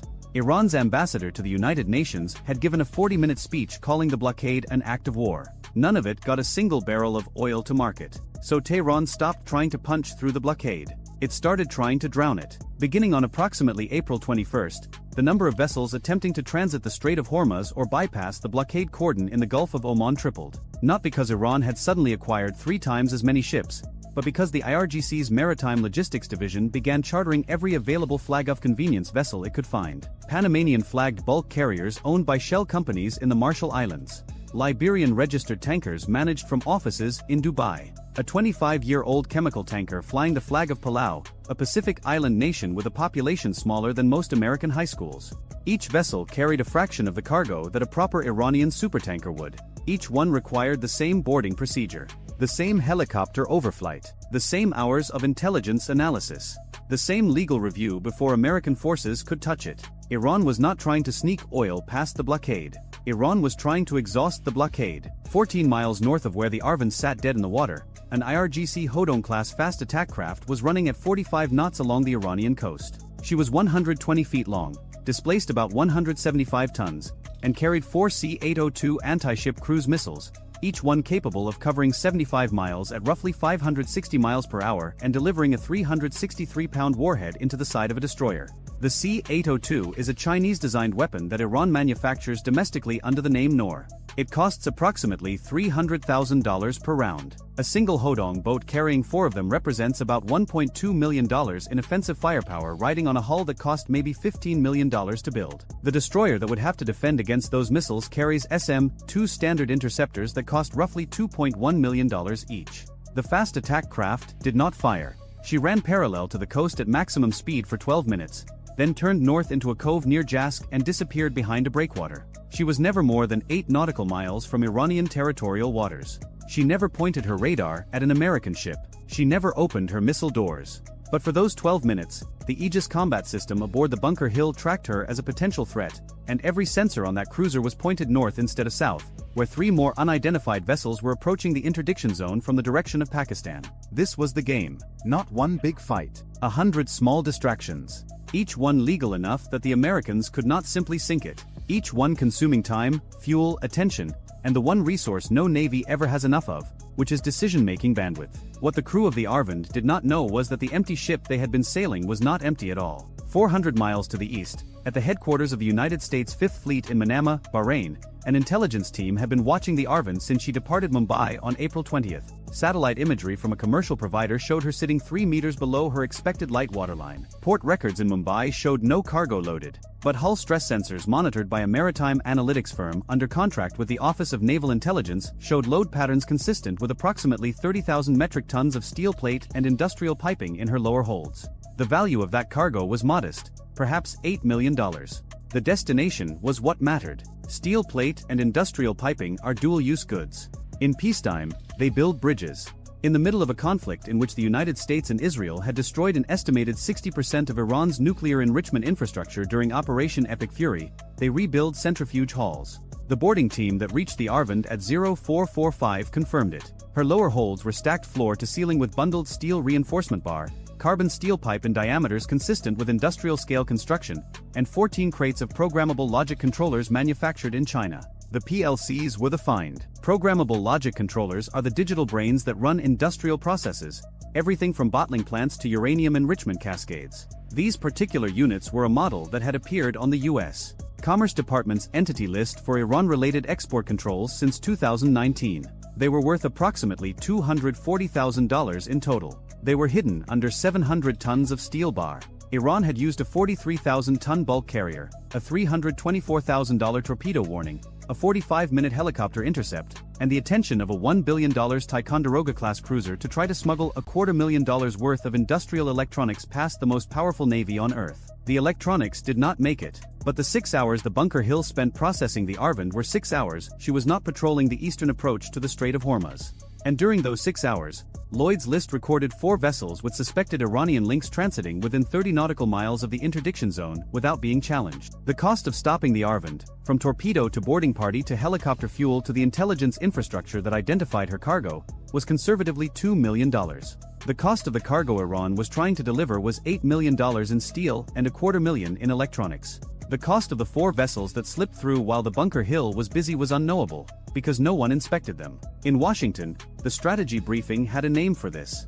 They called it attritional flooding. The phrase came from a Rand Corporation study on maritime blockade sustainability published in 2022, and it described exactly what Iran was doing. You do not need to break a blockade if you can make the blockade break itself. Every boarding takes 4 to 8 hours. Every vessel requires a legal determination. Every intercept burns helicopter flight hours, small boat fuel, and the physical stamina of boarding teams who are working in 95-degree heat in body armor on pitching decks. The U.S. Navy had roughly 14 surface combatants in the blockade zone. Iran had access to a global fleet of hundreds of flag-off convenience vessels willing to sail for charter rates that had tripled since the blockade began. The economics favored the side that was willing to lose ships. 850 miles southeast of Bahrain, the Indian Ocean was becoming the second front. The seizure of the Tiffany on April 22 had been meant as a deterrent. A 330-meter very large crude carrier carrying $190 million in oil, boarded and impounded 2,400 miles from the blockade line. The message was supposed to be simple. There is no safe distance. The U.S. Navy will find you. Except Iran heard a different message. The U.S. Navy just committed assets 2,400 miles from the Strait of Hormuz. That is 2,400 miles of ocean those assets are not covering somewhere else.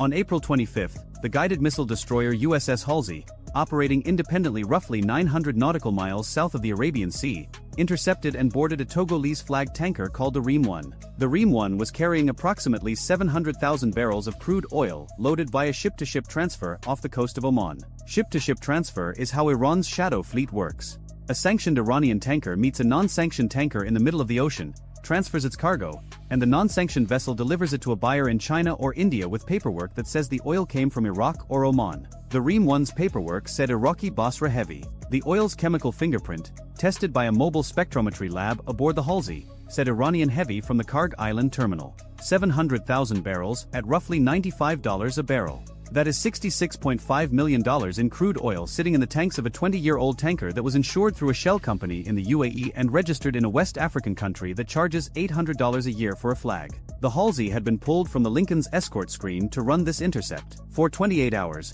the carrier strike group operated with one fewer Arleigh Burke-class destroyer in its defensive ring. Each of those destroyers carries 96 vertical launch cells loaded with a mix of SM-2, SM-6, and Tomahawk missiles worth a combined $250 million. Every hour a destroyer spends chasing an oil tanker is an hour its missile cells are not defending the carrier. Iran did not need to sink the Lincoln. It just needed to keep peeling away her escorts. Back in the Strait of Hormuz, the IRGC had resumed gunboat attacks on commercial shipping. On April 24, 2 fast attack craft opened fire on a Greek-flagged LNG carrier 18 nautical miles northeast of Oman's Musandam Peninsula. The attack lasted 4 minutes. 68 rounds of 12.7mm ammunition struck the vessel's superstructure. No crew injured. No cargo breach. The LNG carrier was carrying approximately $45 million worth of liquefied natural gas bound for South Korea. She diverted to Fujairah and announced she would not re-enter the strait until further notice. On April 25, 3 more IRGC boats approached a Singaporean-flagged container ship and fired rocket-propelled grenades at her bow. One RPG struck the foredeck crane. The ship diverted to Muscat. In 48 hours, the IRGC had effectively shut down commercial traffic through the Strait of Hormuz for the second time in 2 weeks. Total cost of the 2 attacks, including ammunition and fuel for the gunboats, was probably less than $5,000. The economic impact, measured in delayed cargo, rerouted vessels, spiking insurance premiums, and the cascading effect on global energy markets, was measured in billions. War risk insurance premiums for vessels transiting the Strait of Hormuz had reached 3% of hull value. For a VLCC worth $120 million, that is a $3.6 million surcharge for a single transit. Before February 28, the premium was 0.05%, roughly $60,000. A 6,000% increase. Every additional IRGC gunboat attack pushed the premium higher. Every premium increase made shipping companies less willing to transit. Every ship that refused to transit tightened the global oil supply. Every tightened barrel pushed Brent crude higher. And every dollar added to the price of Brent crude hurt the American consumer and helped every oil-producing nation on earth except Iran, which could not sell its oil because the US Navy was sitting on its doorstep. Iran was losing $128 million a day. But it was costing the global economy roughly $1.4 billion a day in disrupted trade. The ratio was brutal. For every dollar Iran lost, the world lost 11. On April 26 at 0600 local time, everything converged. The Bunker Hill finished processing the Arvand and released her crew to an Omani Coast Guard cutter for repatriation. The PLCs were transferred to a Navy logistics vessel for forensic analysis. 14 miles north, 2 IRGC Hodong boats emerged from Jask Harbor at full speed. The Bunker Hill's radar picked them up at 12 nautical miles. Her fire control system designated them as tracks. Her captain requested weapons free. Fifth Fleet denied. The boats turned east after 6 minutes and returned to port. 60 miles south, the Halsey was still escorting the seized Reem 1 toward a holding area off Duqm, Oman. Her absence left a 200 nautical mile gap in the Lincoln's eastern screen. In that gap, a Maritime Patrol P-8A Poseidon aircraft identified 3 unidentified tankers running without transponders. It photographed them. It broadcast warnings. All 3 continued south toward the Indian Ocean. The P-8 did not have the authority or the means to stop them. There were no surface combatants available. 3 tankers. Unknown cargo. Unknown destination. Unknown value. Gone.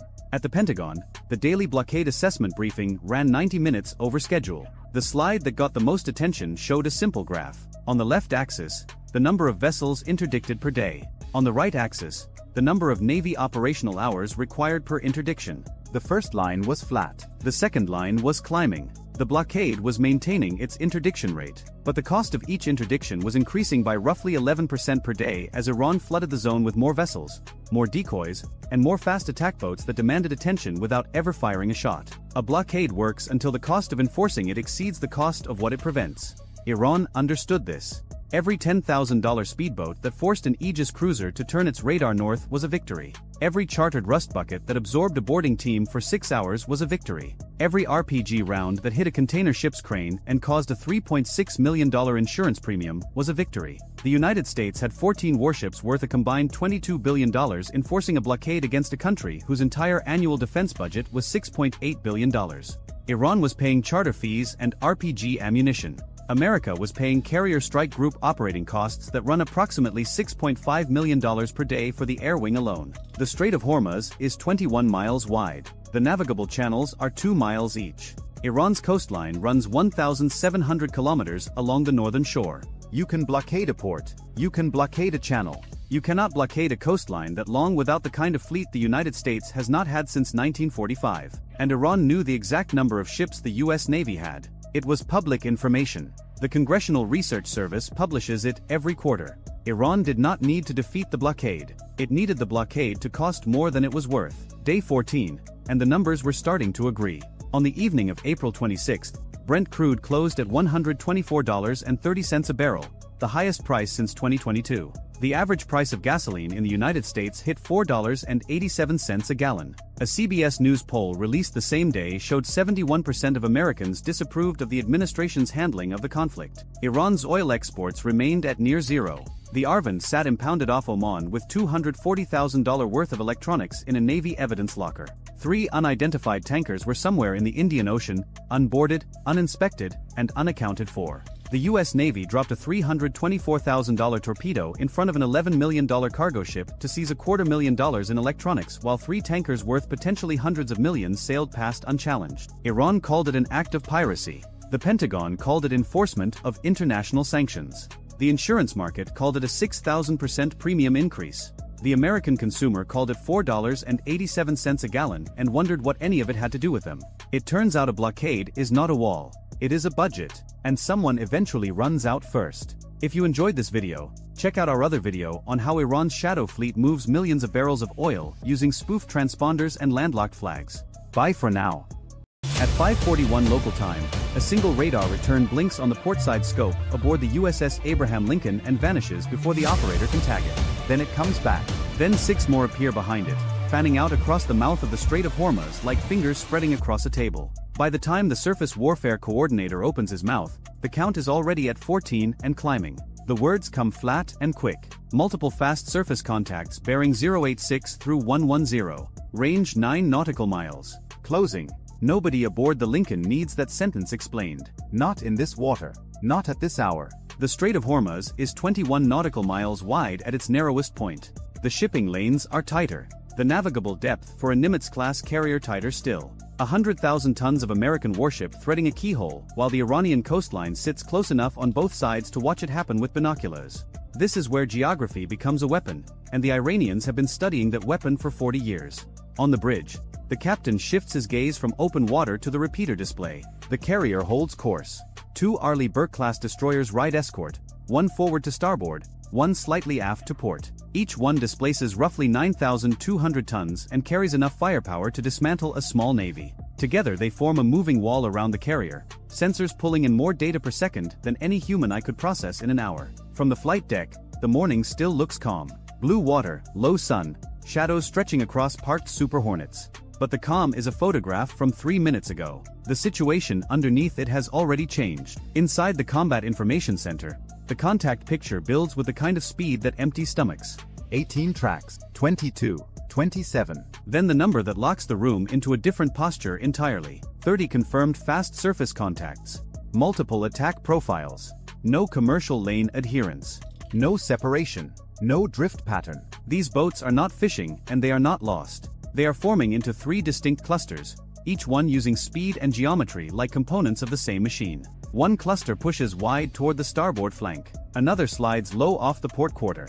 The third group drives straight up the centerline, not aimed at the escorts but at the water the carrier itself is about to occupy. The message is not subtle. They are not trying to harass. They are trying to saturate. An Iranian Revolutionary Guard Corps fast attack craft costs somewhere between $50,000 and $200,000 depending on the variant. The USS Abraham Lincoln cost $4.5 billion. 30 of those boats together represent maybe $6 million in total hardware, the price of a single jet engine on one of the aircraft chained to the flight deck above. And right now, that $6 million is trying to take a $4.5 billion airfield off the board. On the starboard catwalk, a bosun's mate watches through binoculars. 30 seconds ago he could only see wakes.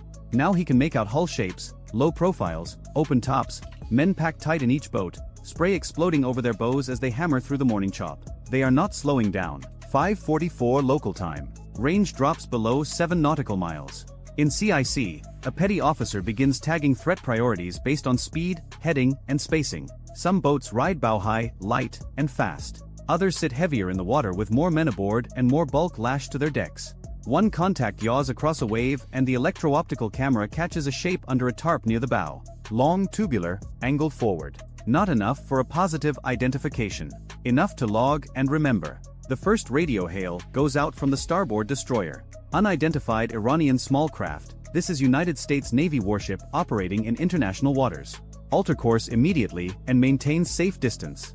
English first, then Farsi. No response. A second hail. Nothing. A third. The boats keep closing. The silence is its own kind of answer. 3 nautical miles to the northeast, a commercial tanker loaded with 2 million barrels of crude oil moves through its assigned lane at 12 knots, oblivious or pretending to be. The entire global economy is threading the same needle as the carrier group. and the Iranians have chosen this morning to tie a knot in it. 5:46 local time. Lead elements cross inside 5 nautical miles. The destroyer off the starboard bow adjusts course just enough to make the movement visible from the water. Not aggressive, not hesitant, deliberate. Its Mark 45 5-inch gun mount trains left, a 62 caliber barrel capable of putting a guided round through a window at 15 nautical miles. Right now it is pointed at boats close enough to hit with a baseball. A Seahawk helicopter lifts from the aft escort, nose dipping immediately toward the inbound contacts. In CIC, every track now carries a number and every number carries a priority. The captain speaks for the first time. Set armed response stations. Hold course. Nobody fires unless they cross the line. No one asks where the line is. They already know. The swarm keeps closing. 3 clusters, 30 hulls, all converging on one of the largest warships on Earth. And from the flight deck, the men watching can now see clearly enough to understand what this is. Not a provocation. Not a test. This is the opening move. 5:47 local time. What the swarm does not know, what the men in those boats hammering across the chop cannot see from water level, is that the Abraham Lincoln's air wing began repositioning 90 seconds ago. 2F divided by a -18E Super Hornets, already airborne on a routine combat air patrol 40 nautical miles to the south, have turned north and gone to full military power. At 1,190 miles per hour, they will be overhead in less than 2 minutes. And below the flight deck, in the carrier's tactical spaces, a second Seahawk is spinning up. Not for search, for prosecution. What Iran planned as an overwhelming numbers game is about to become a layered kill box with American platforms stacked from the waterline to 25,000 feet. The boats are already inside the geometry of their own destruction. They just do not know it yet. The surface picture sharpens. The 3 clusters are now separating into functional layers. Outer boats cross back and forth at the edge of the formation, complicating the radar picture with clutter and false vectors. Middle boats press toward the destroyers, forcing each escort to track multiple bearings simultaneously. The inner group, the dangerous group, keeps driving for the water immediately around the carrier. The Iranians have studied American doctrine. They know the escorts will not abandon the carrier to chase individual boats. They know the carrier will not make violent course changes in a restricted channel. They know that every second of indecision compresses the available water. Their plan is elegant.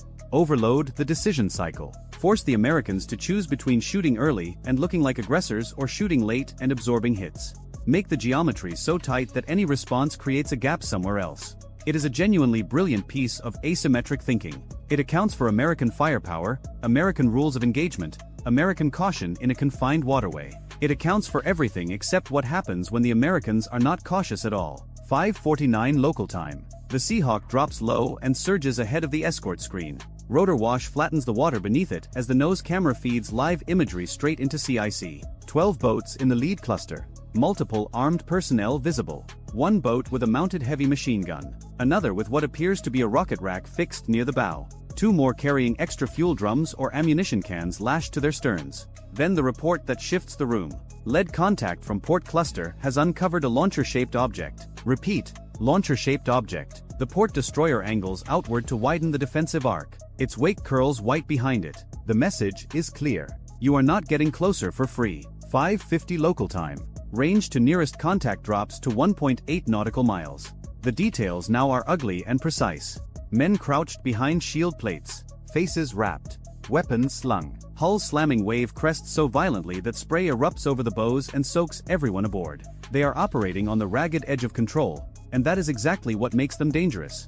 A crew-served weapon does not need to be accurate when the target is the size of a shopping mall. The electronic warfare operator breaks silence from CIC. Short-duration radar sweep from starboard lead element. Low power. Could be fire control queuing. Could be. That word sits in the air for half a second. In Hormuz, half a second is a luxury. The captain gives the next order without raising his voice. Graduated response authorized. Warning line is crossed. 5:52 local time.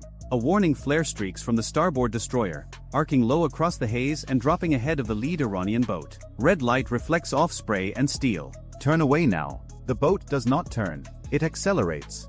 2 more surge alongside it, using the flare not as a deterrent but as a distance marker. They know exactly how close they are. They want to be closer. Then the first hostile act becomes unmistakable.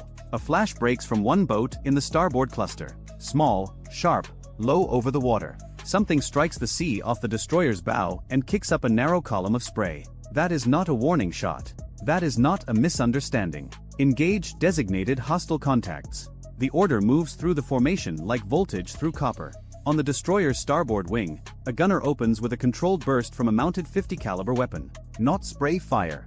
A measured line stitched across the water ahead of the lead boat, then into the hull when it refuses to break. Rounds punch through fiberglass and aluminum. The bow digs. One engine detonates in a burst of gray smoke. The hull rolls hard to port and disappears behind its own spray. The Seahawk is already overhead. Its door gunner fires a tight burst across the next boat's bow. A tube-shaped launcher vanishes in splinters. The hull hooks violently left and nearly throws 2 men overboard. Somewhere in Tehran, someone just found out the difference between a war game and a war. 5:53 local time. The swarm does not retreat. It splits. Outer boats swing wide, forcing the escorts to choose between immediate threats and flanking runs. Inner boats push harder, gambling that speed and chaos can still crack the defensive ring. Then the first rocket launches. It comes from a boat masked in the middle layer, farther out than the others. The smoke trail is brief and unstable. The weapon skips above the waterline, passes wide of the destroyer, and detonates off the port side in a low orange blast that throws spray across empty ocean. No hit. But the rules of the engagement just changed permanently. 40,000 feet above the strait, the 2 Super Hornets arrive on station. From that altitude, the entire surface battle looks like a diagram. White wakes crisscrossing blue water, smoke columns rising from disabled hulls, the massive gray shape of the Lincoln pushing through the center of it all. The lead pilot checks in with the carrier's tactical controller. They are not here to drop ordnance on speedboats. They are here because of what might come next. The coastal anti-ship missile batteries embedded along the Iranian shoreline, the ones that have been warming up their radar for the last 4 minutes. What the Iranian boats were supposed to do was force the carrier to stop, to turn, to break formation. What they were supposed to create was a stationary target for the shore-based Nor anti-ship missiles waiting in their launchers 35 nautical miles to the north. Each Nor is a Chinese-derived C-802 variant carrying a 363-pound warhead at 680 miles per hour, skimming 20 feet above the waterline. Against a maneuvering carrier with full escort coverage and airborne early warning, the odds are long. Against a carrier that has stopped to deal with a swarm attack in a 21-mile wide channel, the math changes dramatically. That was the plan. The boats were the Matador's cape. The missiles were the sword. What Iran did not know was that an E-18G Growler, the Navy's electronic warfare aircraft, had been orbiting at 28,000 feet since before dawn. Its ALQ-99 jamming pods had mapped every Iranian radar emission along the coast for the last 90 minutes. The shore batteries were not hidden. They were catalogued, prioritized, and already assigned to a strike package that could execute in under 4 minutes. The sword was visible before the cape ever moved. 5:54 local time. 6 Iranian boats are now dead in the water, burning, broken, or rolling in their own debris. But the surviving boats begin to adapt. They stop charging in straight lines. They cross each other's wakes, use offset angles, try to overload visual tracking. One group feints toward the destroyers. Another cuts toward commercial traffic farther north, using civilian hulls as background clutter. The carrier strike group answers not with more firepower but with something worse. Patience. The escorts shift to sector engagement, each destroyer owning a quadrant, the Seahawk marking boats that still show closing intent. The Americans stop reacting boat by boat and start dismantling the swarm as a pattern. 6 o'clock local time. The surviving Iranian boats are no longer one threat. They are fragments. Some still press forward. Some hesitate. Some are plainly looking for a way out that does not look like running. The early aggression is gone. What replaced it is doubt, and doubt is fatal in a close-range fight. A 5-boat cluster off the starboard quarter tries the smartest move of the morning. They exploit a seam between the carrier's wake and the forward destroyer's coverage arc, timing their run to coincide with 2 decoy boats feinting east. The Seahawk catches it instantly. The helicopter dives across the lead boat's bow, rotor wash blasting spray into the crew's faces. They flinch. That half-second flinch breaks their timing. The destroyer's guns open in the same heartbeat. The lead hull disintegrates. The second boat swerves into the wake turbulence and slams off a wave so hard a man is thrown against the weapon mount behind him. The third finds the carrier's security ring already closed. A burst walks across its engine block. Smoke pours out. Speed dies. The remaining 2 peel off. The formation ceases to exist in under 10 seconds. Iran spent 40 years developing swarm doctrine for this strait. The Americans unraveled it in 10 seconds of coordinated geometry. 6:04 local time. One final cluster makes its run. 5 boats, tight-packed, driving for the gap between the carrier and the aft escort. It is the most dangerous attempt since the fight began. If a single hull penetrates the inner ring, the entire engagement calculus shifts. The Americans are waiting. The Seahawk pins the lead boat with optics. The aft escort slides left to narrow the corridor. The forward destroyer holds pressure on the outer contacts. Every American platform does a different piece of the same job at the same instant. The lead boat presses anyway. It gets closer than any hull has gotten all morning. Then the escort fires. A short burst tears into the bow. The hull lifts, stalls, and slaps back into white water. The second boat turns away immediately. The third overcorrects and slams sideways into the debris field. The last two never reach the line. 6:05 local time. CIC to bridge. Outer security ring re-established. That single sentence means the swarm has failed. More than half the Iranian boats are destroyed, disabled, or scattered beyond the zone that mattered. The carrier has not changed course. Not once. The formation is intact. The flight deck is undamaged. The shore-based missiles never launched because the Growler overhead made it clear that firing would mean losing the batteries, the radar, and every operator sitting behind them.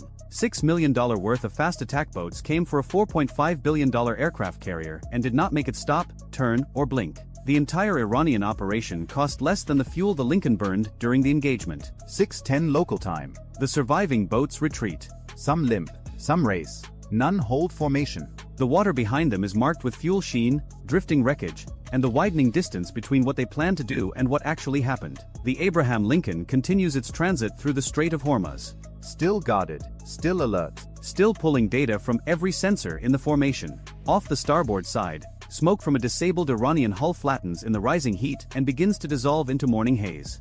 Ahead, the water opens just enough to breathe. The swarm came in fast, loud, and committed. The American response came back slower, quieter, and absolute. 30 boats learned something in the Strait of Hormuz that morning. Speed is a tactic. Discipline is a system. And a system does not flinch. If you enjoyed this video, check out our other video on what happens when Iran's shore-based missiles actually launch against a carrier strike group. Bye for now. The aircraft carrier was already bleeding speed. Not because anything had hit it. Not because a system had failed. But because the officer of the deck aboard the USS Dwight D. Eisenhower had seen something on the surface search radar that made him reach for the engine order telegraph before anyone in the Combat Direction Center said a word. A wall of contacts. Small, fast, multiplying, pouring out of the Iranian coastline like sparks kicked from a fire. He rang up full ahead on both shafts and turned the carrier southeast, opening distance from the Strait of Hormuz at 30 knots while the rest of the strike group was still figuring out what it was looking at. That instinct, that 2-second decision before doctrine even kicked in, bought the United States Navy an extra 4 nautical miles of breathing room. Later, in the after-action reconstruction, analysts would calculate that those 4 miles translated into roughly 5 minutes and 20 seconds of additional engagement time. 5 minutes that changed the math of the entire fight. But we are getting ahead of the story. This scenario is fiction. The date is invented. The crew does not exist. But the ships are real. The aircraft are real. The weapons costs are pulled directly from the Department of Defense fiscal year 2024 budget justification documents and publicly available Navy procurement records. The Iranian tactics are reconstructed from IRGC Naval Forces exercises observed and documented by U.S. Central Command between 2015 and 2024. The American defensive doctrine follows composite warfare commander procedures described in Joint Publication 3-32 and the cooperative engagement capability architecture as publicly understood. None of this is a prediction. All of it is a mechanical test of what happens when two very different military philosophies collide at 45 knots in the narrowest choke point on Earth. The Strait of Hormuz is 21 miles wide at its narrowest. The navigable shipping lanes are considerably narrower, 2 inbound and 2 outbound corridors separated by a 2-mile buffer zone, and every single day roughly 21 million barrels of oil pass through them on tankers the size of city blocks. The Eisenhower Carrier Strike Group is transiting westbound through this corridor, which means it is threading a needle while simultaneously serving as the largest military target within 1,000 miles.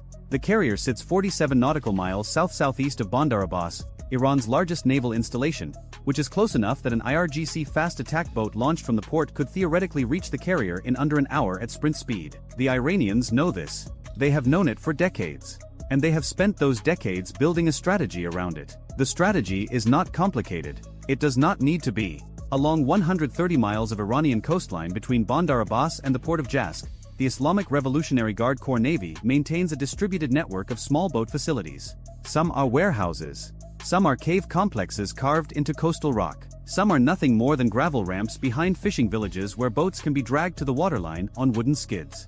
The facilities are deliberately dispersed, deliberately low profile, and deliberately impossible to destroy in a single preemptive strike without turning 130 miles of foreign coastline into rubble, which would constitute an act of war on a scale no American president has authorized since 1945. Inside these facilities sit the boats. Boghammers, mostly. The Boghammer is a 43-foot fiberglass speedboat originally designed in Sweden for coastal patrol. Iran bought hundreds of them in the 1980s for roughly $100,000 apiece and has since supplemented the fleet with domestically produced copies and commercially sourced fishing hulls modified for military use. Each boat can carry a crew of 4 to 6, a 107mm multiple rocket launcher bolted to the foredeck, and a heavy machine gun mounted on a stern pedestal. The rocket launchers fire unguided projectiles effective to roughly 3,000 meters against a ship-sized target. The machine guns are useful at closer range for suppression and harassment. Total cost per offensive boat, approximately $140,000. Some of the boats, however, carry something more dangerous. The C-802, a Chinese-designed anti-ship cruise missile that Iran has license-produced under the name Noor since the late 1990s. The C-802 weighs approximately 1,500 pounds, flies at 550 miles per hour just 15 feet above the waterline in its terminal phase, and carries a 363-pound semi-armor-piercing warhead capable of penetrating the hull of a warship. Its effective range is roughly 75 miles, but when launched from a small boat bouncing through swells, the practical engagement range drops to about 20 nautical miles. Each missile costs Iran approximately $120,000. The launcher rail and fire control system add another $80,000 to the boat carrying it. The C-802 boats look identical to the rocket boats from the outside. Same hull, same paint, same rooster tail at speed. The only difference is an extra 1,200 pounds of missile and rail that sits the hull 4 inches deeper in the water. This is the entire plan. Launch 70 boats from multiple points along the coast. Absorb losses. Get the C-802 carriers within 20 miles of the carrier. Fire. Even if only one missile reaches the target, it will not sink the Eisenhower. A single C-802 hit will kill sailors, start fires, damage flight deck operations, and produce footage that will dominate global news coverage for weeks. The strategic value of that footage to Tehran exceeds the strategic value of the carrier itself to Washington. That is the logic. That is what $14 million buys. Now the clock starts. 0706 local time. The first 11 contacts separate from the coastline near Jask at 38 knots, heading south-southwest in a loose wedge formation. The tactical action officer in the Eisenhower's Combat Direction Center has been staring at a green waterfall display for 6 hours, sorting commercial traffic from noise. He has memorized the rhythm of the strait. Tankers move at 12 knots. Fishing dhows putter at 8. Water taxis hug the coast at 15 and weave between anchorages. Nothing moves at 38 knots in formation unless it means to kill something. He keys his headset and speaks. The word is 2 syllables that rearrange the entire strike group. Hostile fast inbound. The phrase travels across the Link 16 tactical data network in 1.4 seconds. Every ship, every aircraft, every submarine in the strike group receives it simultaneously. 23 warships, 44 aircraft, 2 submarines. All of them now oriented toward the same problem. 4 seconds later, a second cluster appears. 19 contacts launching from a cove near the fishing village of Sirik, 22 nautical miles east of the first group. Same speed, same formation geometry, same heading. The tactical action officer does not wait for a third group. He has studied this playbook in classified intelligence summaries that read like scripts for exactly this moment. He picks up the red handset, the one that connects directly to Flagplot, and speaks to the strike group commander, a 1-star rear admiral standing over a plotting table 1 deck above. 6 words. Recommend weapons free on fast movers. The admiral authorizes in 4 seconds. He does not hesitate because hesitation in the Strait of Hormuz is measured in dead sailors. The weapons-free authority cascades down the network to every shooter in the group. The first American response is already in the air. 2F divided by a -18E Super Hornets launched from catapults 1 and 2 before the second cluster even appeared, part of the standing combat air patrol that the Eisenhower maintains whenever transiting the strait. Each Super Hornet costs $66.9 million, carries 4 AGM-114 Hellfire missiles on underwing pylons, and mounts a 20mm M61A2 Vulcan cannon with 578 rounds. They are currently at 24,000 feet, 31 nautical miles west of the Jask cluster, descending at 480 knots with targeting data already painted on their multifunction displays. The lead pilot sees 11 orange diamonds on his screen, migrating south. He rolls the jet, pushes the nose down, and arms the first Hellfire. The AGM-114 R Romeo variant weighs 108 pounds, travels at 950 miles per hour, and rides a semi-active laser designator to a spot of light the size of a coffee saucer. Its shape-charge warhead was engineered to defeat the top armor of a main battle tank. Against a fiberglass hull with no armor at all, the warhead will pass through the boat entirely, detonate beneath the waterline, and snap the keel in half. The pilot designates the lead boghammer, fires, and the missile drops from the pylon, ignites, and covers the 6-mile slant range in 23 seconds. The lead boat comes apart at the midline. The bow kicks upward. The stern rolls to starboard. The 107mm rocket launcher, still loaded, tumbles end over end into the water and sinks. The remaining 10 boats do not slow down. This is the part that surprises people who have never studied IRGC doctrine. The boats accelerate. They spread wider. They push harder. Because the entire strategy prices in losses at 40%. The plan assumes that nearly half the boats will die before they reach weapons range. The plan depends on the surviving 60% arriving together, from multiple angles, faster than the defense can cycle through targets. The pilot fires again. And again. Each hellfire erases a boat. 11 becomes 8 in 50 seconds. But 8 boats are still moving south at 40 knots, and the pilot has 1 hellfire left. Then the third cluster appears. 40 contacts. Launching from multiple points along a 15-mile stretch of coastline between Kesham Island and the Clarence Strait. This is the main body. The first 2 groups were screening elements, designed to draw air cover north and create a corridor for the primary swarm to sprint south toward the carrier. The tactical picture aboard the Eisenhower now shows 67 hostile contacts on 3 different headings, all converging on the carrier's position. The Combat Direction Center is loud with clipped voices and the synthetic chirp of targeting alerts. The Composite Warfare Commander, the captain responsible for integrating all defensive layers, stands at the center console and makes 3 decisions in rapid sequence. First, he orders the guided missile cruiser USS San Jacinto to advance north on the threat axis and serve as the outer barrier. Second, he directs the destroyers USS Mason and USS Nitsa to spread into a 7-mile picket line between the cruiser and the carrier. Third, he launches 4 helicopters from the Eisenhower's flight deck. 2 MH-60 are Romeo Seahawks armed with Hellfires to handle the northern clusters, and 2 MH-60S Sierra Seahawks with GU 21.50 caliber door guns to engage the main swarm at close range. The choreography is precise. It has been rehearsed in exercises off the coast of San Diego, in war games at the Naval War College, and in classified simulations run on computers that model this exact scenario down to the wave height. But rehearsal and reality are separated by one variable that no simulation fully captures. The submarine. 34 nautical miles north-northwest of the Eisenhower, at a depth of 280 feet beneath the thermal layer that separates warm surface water from the cold deep, the USS Virginia sits at 8 knots with her sonar arrays deployed. SSN 774 is a Virginia-class fast attack submarine. She cost $3.4 billion to build. Her BQQ-10 sonar suite can track surface contacts by their propeller cavitation signatures at ranges exceeding 40 nautical miles in the acoustic conditions of the Persian Gulf, which are poor by open ocean standards but more than sufficient for this. The Virginia's sonar operators have been listening to the swarm since before it launched. They heard the warehouse doors open. They heard the boat engines cough to life. They heard each hull slide down the gravel ramp and hit the water. They have tracked every boat in every cluster from the moment of launch.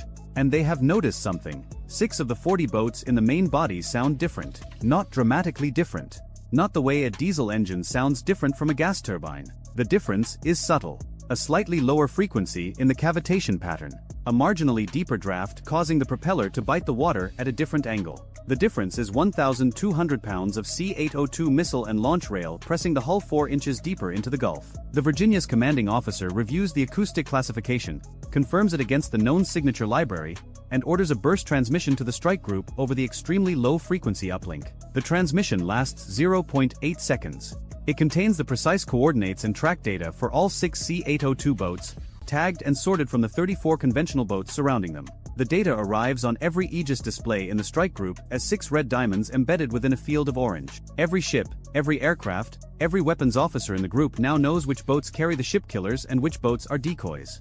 The swarm does not know it has been sorted. The formation commander, an IRGC Navy captain riding in the lead boat of the second column with 15 years of service and 4 major exercises behind him, believes his greatest advantage is still intact. He believes the Americans cannot distinguish C-802 carriers from rocket boats on radar. He believes the swarm's purpose, to force the Americans to engage all 40 boats equally, spreading their finite ammunition across the entire formation, is still functioning. He believes the C-802 boats, distributed 2 per outer column and none in the center, are hidden. His entire strategy rests on this belief the way a bridge rests on its center pylon. The pylon was removed 0.8 seconds ago, 280 feet underwater, by a submarine he cannot see, cannot hear, and does not know is there. Meanwhile, the fight is accelerating. The two Super Hornets over the northern strait have expended all 8 Hellfires between them and destroyed 8 boats from the Jask and Sirik clusters. The surviving boats from those groups, 5 from Jask and 13 from Sirik, are still pushing south, but they are 71 and 49 nautical miles from the carrier respectively. They are secondary threats now. The pilots climb to altitude, rendezvous with a KC-130 tanker orbiting 80 miles to the south, take on fuel, and reconfigure for ground attack with joint direct attack munitions. The JDM, a GPS-guided 500-pound bomb that costs $25,000 per unit and hits within 16 feet of its program coordinates, was designed to destroy hardened bunkers. Against a fiberglass speedboat, the overpressure from a near miss is lethal at 40 meters. A direct hit is a redundancy. The MH-60 R Romeo Seahawks arrive over the northern cluster at 0724 local time. The 5 surviving Jask boats are too far from the carrier to threaten anyone, but the Romeo crews engage them anyway because a boat that turns around today can launch again tomorrow. 4 Hellfires, 4 kills. The 5th boat heels hard to port and runs for the coastline at full throttle, trailing a wake of white foam toward Iranian territorial waters. Nobody chases it. The fuel cost of pursuit exceeds the threat value of the target. The Sirik group fares no better. The rearmed Super Hornets descend to 15,000 feet and begin dropping dams. Each bomb falls for 28 seconds and detonates in a column of white water and gray smoke that rises 150 feet. 2 boats running 90 meters apart vanish inside the same blast pattern. 19 becomes 13 becomes 9. The 9 survivors break west, trying to merge with the main swarm, but the main swarm has problems of its own. 0719 local time, 13 minutes since first launch. The 2 MH-60S Sierra Seahawks arrive over the eastern flank of the main body. They fly at 200 feet, below the effective engagement ceiling of any man-portable air defense system the boats might carry, and the door gunners open fire with the GAU-21. The .50 caliber machine gun fires 1,100 rounds per minute. Each round costs $4. The sound is industrial, rhythmic, nothing like the movies. The gunner in Sierra 1 rakes the nearest boghammer from stern to bow in a 3-second burst. 55 rounds. The fiberglass hull shatters the way a ceramic pot shatters when dropped on concrete. The boat folds inward at the midpoint, swamps, and disappears in 8 seconds. Cost of engagement, $220. Against a $140,000 boat. For once in this entire engagement, the math favors the Americans. The door gunners shift targets. 5 boats destroyed from the eastern flank in 4 minutes. None of them C-802 carriers, because the C-802 boats were positioned on the outer columns and the eastern flank was the inner edge of the formation. The ARGC captain's positioning saved his missile boats from the helicopters. He does not know this. He only knows he is losing boats and the eastern columns are being shredded. He orders the 2 eastern columns to break formation and scatter into individual tracks. Each boat steering independently toward the carrier's last known position at maximum speed. This is the contingency plan. Coordinated columns become 34 individual targets weaving through 3-foot swells on independent headings. The scatter makes the door gunner's job harder because each target requires a new approach angle and the helicopters burn time repositioning between kills. It also makes the boat slower, because hard evasive turns at 40 knots bleed energy, and every second spent turning is a second not spent closing. But the scatter also does something the IRGC captain did not intend. It makes the 6 C-802 boats easier to isolate. In a tight formation, the red diamonds on the Aegis display were embedded within a cluster of orange. In a scatter, the red diamonds are individuals, each one trackable on its own heading with its own speed, separable from the surrounding clutter with digital precision. Aboard the Mason, the weapons officer watches this happen in real time on his Aegis display. He has 12 RIM 162 Evolved Sea Sparrow missiles loaded in the forward Mark 41 vertical launch system cells, pre-assigned to the 6 red diamonds at 2 missiles per target. The YES-SM costs $1.1 million per round. It travels at Mach 4, which is 3,040 miles per hour. It was designed to intercept supersonic anti-ship cruise missiles at ranges up to 31 nautical miles. Using it against a fiberglass speedboat moving at 45 knots is a disproportion so vast that it borders on comedy, except the punchline is a C-802 warhead hitting a ship with 5,000 people aboard. 2 missiles per target. The doctrine requires a probability of kill above 97% against a confirmed anti-ship cruise missile platform. 1 ESSM per boat gets you to 92%. 2 gets you to 99.7%. The difference between 1 and 2 is $1.1 million. The difference between 92% and 99.7% is whether a C-802 launches or doesn't. The Navy buys the extra 0.3% every single time, because the alternative is explaining to a congressional committee why a $120,000 missile hit a $12.9 billion aircraft carrier because someone wanted to save $1.1 million. 0727 local time. 21 minutes since first launch. The 6C-802 boats are 24 nautical miles from the Eisenhower's estimated position and closing at 48 knots. They have broken away from the conventional boats and are sprinting south in a final dash toward launch range. The formation commander gave the order 90 seconds ago. Sprint south. Ignore everything. Maximum speed. Fire when in range. They need to close 4 more nautical miles. At 48 knots, that is 5 minutes and 35 seconds. They will not get 5 minutes. The Mason's weapons officer presses the firing key. 2 YSSMs erupt from the forward cells in a 1.5-second ripple. Then 2 more. Then 2 more. Then 2 more. Then 2 more. Then 2 more. 12 missiles in 9 seconds.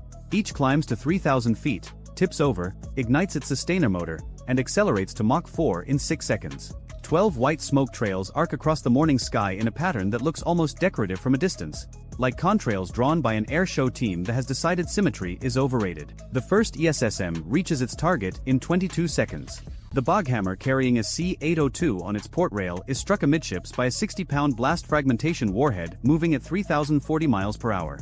The boat does not sink. The concept of sinking requires enough structural integrity to go beneath the surface as a recognizable object. This boat becomes a radius of debris. The C-802 on its rail is reduced to 9,000 fragments of aluminum, propellant, and guidance electronics scattered across 400 meters of ocean. 4 seconds later, the second C-802 boat dies. Then the third. Then the fourth. 11 seconds. 4 missile boats erased. The fifth C-802 boat is 19.8 nautical miles from the Eisenhower, just inside firing range. Its crew has had 4 seconds of awareness since the first ESSM detonation, 4 seconds in which they have watched boats exploding around them and understood with absolute clarity what is about to happen to them. In those 4 seconds, the boat's weapons operator does the only thing he can do. He fires the C-802. The missile launches from its rail with a solid fuel booster kick, transitions to turbojet sustainer, and begins its sea-skimming approach at 550 miles per hour, 15 feet above the water. It carries 363 pounds of semi-armor-piercing warhead on a trajectory aimed at the largest radar return in the Strait of Hormuz. The ESSM assigned to this boat arrives 1.1 seconds after the C-802 clears the rail. The boat disintegrates. The crew is gone. But the missile is already flying. The sixth C-802 boat never fires. 2 ESSMs hit it simultaneously from converging angles, and the combined kinetic energy of 2 warheads arriving at Mach 4 flips what remains of the hull 40 feet into the air in a cartwheel of fiberglass and seawater. 1 C-802 is airborne.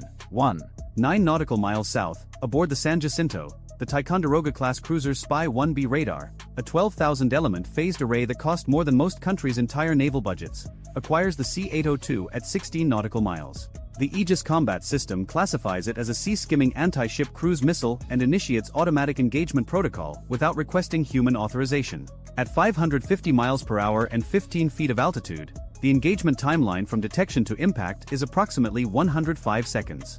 A human being requires 2 to 4 seconds to process a radar display, evaluate a threat, and authorize weapons release. The system was designed to remove those seconds from the equation because in this scenario those seconds are the difference between interception and impact. 2 SM, 2 Block IB missiles launch from the San Jacinto's forward cells. Each costs $2.1 million. Each travels at Mach 3.5, which is 2,660 miles per hour. The first SM-2 intercepts the C-802 at 8 nautical miles from the cruiser, 11 nautical miles from the carrier. The intercept produces a white flash against the gray water, followed by a secondary detonation as the C-802's warhead cooks off sympathetically. Debris scatters across 600 meters of ocean surface. The second SM-2, already in flight and unable to reacquire a target that no longer exists, self-destructs at altitude. $2.1 million converted to shrapnel and scattered into empty air because a $120,000 missile got off its rail 1.1 seconds before the boat beneath it ceased to exist. That is the margin. 1.1 seconds. The distance between a clean engagement and a crisis that would have consumed every news cycle on the planet for a month. 0731 local time. 25 minutes since first launch. All 6 C-802 platforms are destroyed. The one missile that launched has been intercepted. The carrier has not been touched. But 23 conventional boats are still in the water, still heading south, still carrying unguided rockets and heavy machine guns. They cannot threaten the carrier from 20 miles out. They need to close to 1.8 miles for their rockets to have any realistic chance of hitting a ship-sized target. And the strike group has just demonstrated, comprehensively and expensively, what happens to small boats that try to close distance in the Strait of Hormuz. The boats keep coming anyway. The IRGC does not design its doctrine around survival. It designs around commitment. Every boat crew knows the probability. Every crew launched anyway. The strategic calculus is not about whether individual boats survive. It is about whether the aggregate pressure forces the US Navy to expend resources, reveal capabilities, and reconsider the cost of maintaining a carrier in the strait. The MH-60S door gunners continue working through the scattered formation. Each engagement takes between 3 and 8 seconds. Each burst costs between $200 and $500 in ammunition. The asymmetry is almost absurd. The most expensive component of each helicopter engagement is the fuel-burned repositioning between targets. The Super Hornets, now on their second weapons loadout, drop remaining dams on clusters of 2 and 3 boats that have inadvertently reconverged while fleeing the helicopters. The destroyers Mason and Nitsa, cleared to engage the conventional boats now that the C-802 threat is eliminated, fire RIM 116 rolling airframe missiles from their 21-cell launchers. Each ram costs $990,000. The ram was designed to kill incoming cruise missiles at close range. Using it against a speedboat is a decision made not because it is the right tool but because it is the available tool, and available beats optimal when boats are still closing at 40 knots. By 0733, the swarm is down to 14. By 0735, 7. The 7 survivors turn north and scatter toward the Iranian coastline at maximum speed. 2 are trailing smoke. 1 is listing so badly its port gunwale is cutting the water. None are pursued past the 12 nautical mile territorial limit, because crossing that line transforms a defensive engagement into an invasion, and nobody in the strike group has the authority to start a war over 7 fiberglass boats. 0735 local time.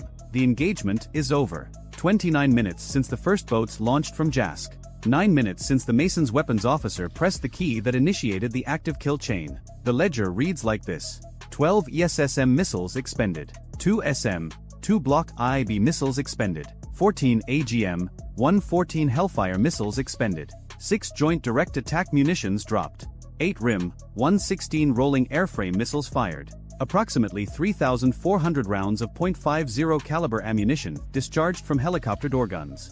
Total ordnance cost, $38.2 million. Total operational cost when calculated at the Navy's full mission cost accounting rate, including flight hours, fuel consumption, maintenance wear on airframes and engines, and the prorated cost of the submarine's patrol cycle, $218 million. Iranian material losses, 63 boats destroyed or disabled out of 70 launched. 6 C-802 missiles lost, 5 on their boats, 1 in flight. Estimated total value of destroyed Iranian assets, $8.82 million. The spending ratio is 24.7 to 1. For every dollar Iran lost, the United States spent nearly 25. And this is the scenario where America wins cleanly. No casualties, no hits, no CNN footage of smoke rising from a flight deck. The defense worked exactly as designed. Every system performed within its parameters. Every operator followed doctrine. The submarine identified the threat. The Aegis system killed the missile. The carrier never stopped launching aircraft. The system worked. And it cost $218 million to prove it against an attack that cost less than a mid-size commercial building. The formation commander's boat is among the 7 that escaped. He reaches the coastline near Jask with a half-empty fuel tank, a handheld radio, and the knowledge that 63 of his 70 boats are gone. His 25-year doctrine was dismantled in 9 minutes by a submarine he never detected, sonar technology he didn't know could differentiate his hulls by draft depth, and a data network that distributed that knowledge to every shooter in the strike group faster than his radio operator could change frequencies. But he also knows something else. The C-802 launched. 4:22 seconds, a $120,000 anti-ship cruise missile was in the air, aimed at an American aircraft carrier, and every radar operator in the Persian Gulf held their breath until the SM-2 killed it at 8 nautical miles. 22 seconds. And during those 22 seconds, the Eisenhower's automated defense systems operated on the assumption that the missile might not be intercepted, because that is what the systems are designed to assume, and every contingency in the damage control manual was activated. Fire teams stood at their stations. Blast doors closed. The flight deck was cleared. 5,000 sailors braced for an impact that never came but very nearly did. 22 seconds of leverage. That is what $14 million bought. Iran will run this exercise again. The boats will be rebuilt. The doctrine will be revised. Perhaps the next iteration uses 90 boats instead of 70. Perhaps the C-802 is replaced by a newer variant with a longer range that allows launch from 30 nautical miles instead of 20, pushing the engagement window beyond the comfortable intercept envelope. Perhaps the boats launch at night, when door gunners lose their visual advantage and the helicopters become more reliant on forward-looking infrared pods that struggle to differentiate boat wakes from wave crests. Perhaps the next swarm includes 3 boats carrying naval mines instead of missiles, boats that don't need to reach the carrier at all, only the shipping lane in front of it. The US Navy will run this exercise again too. The ammunition expenditure will be reviewed. The cost ratios will be briefed to committees. Someone will ask whether a directed energy weapon, a laser system that costs pennies per shot instead of $1.1 million per missile, could have engaged the conventional boats and saved the YSSMs for the C-802 carriers. Someone else will ask why the submarine's acoustic sorting capability isn't integrated into every surface ship's sonar suite. A third person will point out that the entire engagement depended on the Virginia being in the right place at the right time with the right acoustic conditions, and ask what happens when it isn't. No one will have a complete answer. Everyone will keep spending. The Eisenhower resumes its westbound transit at 16 knots. The flight deck crew chains down the returning Seahawks.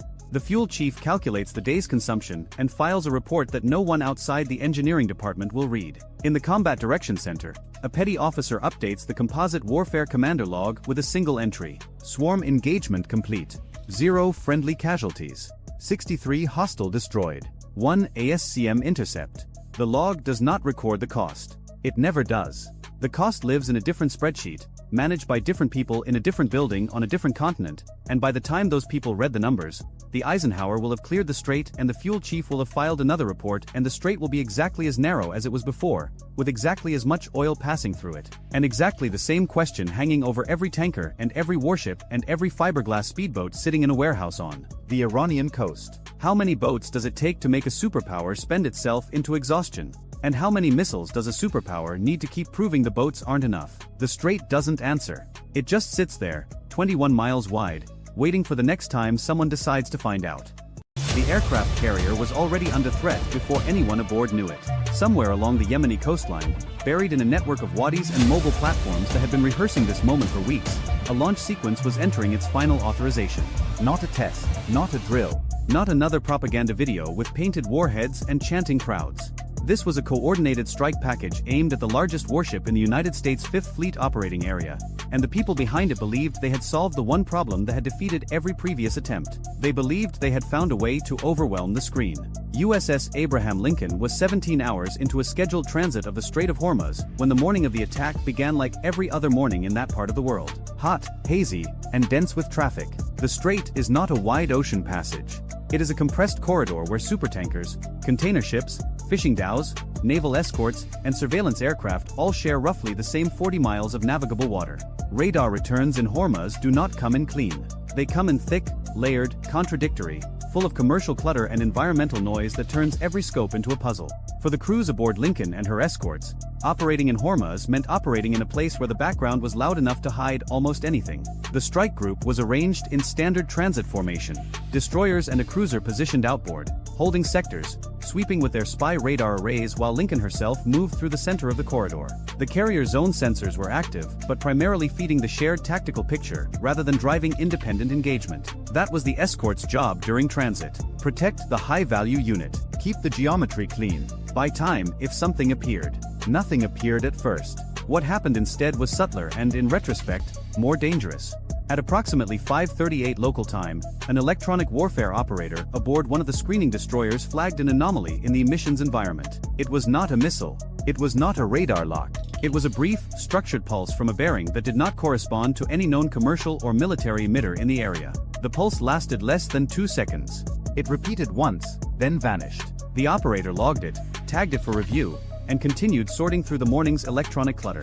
On any other day, in any other body of water, that notation might have sat in a queue for hours. But this was Hormuz, and the operator had been briefed on something specific before the transit began. Intelligence assessments in the days prior had flagged an increase in Houthi-affiliated communications activity along the western Yemeni coast and, more unusually, along relay nodes that extended toward the southern Iranian littoral. The pattern did not point to a specific attack. It pointed to preparation, coordination signals, timing references, the kind of electronic behavior that precedes an operation without confirming one. So the operator did not wait for a second look.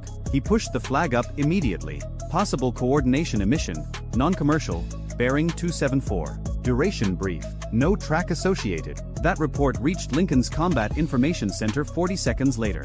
It arrived alongside a dozen other data points, most of them routine, but it was the one that made the senior watch officer pause. He pulled up the intelligence summary from the pre-transit brief. He compared the bearing. He looked at the time. Then he made a quiet decision that would matter enormously in the minutes ahead. He told the Air Defense Coordinator to tighten the western sector and lower the classification threshold for any new contacts on that bearing. In practical terms, that meant the system would treat ambiguous returns with more suspicion than usual. It meant the algorithms that separated threat from noise would lean toward caution. It meant that if something small and fast appeared from the west, the strike group would see it a few seconds earlier than it otherwise would have. A few seconds. In Hormuz, that is the difference between interception and impact. At 5:41, 3 contacts appeared simultaneously. They did not emerge gradually from the clutter the way a slow-moving surface vessel might. They materialized in a cluster, low, fast, and tight, riding just above the wave tops at a speed that immediately eliminated any possibility they were commercial aircraft or fishing boats. The returns were small, deliberately small. The kind of radar cross-section you get from something designed to stay invisible until the last possible moment. The track supervisor in CIC called it first. Multiple fast movers bearing 278. Low altitude, speed accelerating. Range is compressing on the western screen. Nobody responded with words. The room responded with motion. Chairs turned. Headsets pressed tighter against ears. Fingers moved to keys that had been resting idle. The shared tactical display updated and every console in CIC now showed the same ugly geometry. 3 inbound tracks converging on the formation from the west, with a carrier sitting at the center of their projected intercept cone. On Lincoln's Bridge, the report came through clean. The captain did not ask for elaboration. He asked one question: are they solving on us or crossing? The answer took 4 seconds to formulate because the tracks were still building. Then CIC responded. Lead contacts show inbound bias. Not crossing. Solving toward the formation center. The captain gave his first order. Set condition 1 for air defense throughout the strike group. All stations report readiness. That order did not create panic. It created precision. Throughout Lincoln and across every escort in the formation, the transition from transit posture to full defensive readiness unfolded with the mechanical certainty of something practiced 1,000 times. Weapons systems that had been in standby warmed to full capability. Radar modes shifted from broad surveillance to narrow, high-resolution tracking. Engagement envelopes were calculated and shared across the data links that bound the strike group into a single fighting organism. On the flight deck, the change was visible within seconds. Yellow-shirt aircraft handlers began clearing exposed lanes. A tow tractor pulling an F divided by a -18E toward a maintenance spot halted, reversed, and repositioned the jet against the island where it would be less vulnerable to blast or fragmentation. Ordnance crews who had been performing routine checks on weapon stations dropped their clipboards and assumed positions that said one thing clearly: we are no longer maintaining, we are preparing. The 3 inbound contacts continued to close. Their profiles now showed characteristics consistent with anti-ship cruise missiles flying a sea-skimming approach. Low enough to hide in surface clutter. Fast enough to compress reaction time. Spread just wide enough to force multiple engagement solutions, rather than allowing a single interceptor to deal with the cluster. This was not random harassment. This was geometry designed to stress the screen. At 5:42, the first escort engaged. A destroyer positioned on the western flank of the formation had the cleanest look at the lead contact. Its fire control radar locked the track, confirmed the solution, and the ship's combat system generated the launch command. An SM-2 left its vertical launch cell in a column of white exhaust and smoke, climbing briefly before pitching over toward the inbound target. The intercept geometry was tight. Sea-skimming targets give defenders almost no altitude margin, which means the interceptor has to find its prey in the worst possible radar environment, down in the wave clutter where returns are dirty and discrimination is hard. The missile found its target anyway. On Lincoln's displays, the lead inbound track fragmented into a scatter of false returns, then disappeared. The destroyer confirmed. Splash 1. Track destroyed. But the kill did something unexpected. The debris field from the intercept, combined with the radar disruption of the explosion itself, briefly masked the area behind the lead contact. For approximately 3 seconds, the strike group lost clean visibility on the remaining 2 inbounds. When the picture reconstituted, both surviving tracks had shifted. One had jinked south, the other had dropped even lower, so low that the escort's radar was now struggling to hold it consistently above the sea return. They had used the first missile as a screen. Whether by design or by accident, the destruction of the lead contact had bought the trailing weapons a precious window of ambiguity. The tactical action officer recognized it immediately. They staggered the raid on purpose. The first one was meant to die early. That realization changed the calculation. If the enemy had planned for the loss of the lead missile, then the approach was more sophisticated than a simple volley. It suggested coordination, timing, and an understanding of how the strike group's defenses would respond. It suggested someone had studied the American playbook. At 5:43, both surviving contacts were now inside the outer engagement envelope and closing fast. The southern track was assigned to a cruiser that had better angle. The other remained with the original destroyer.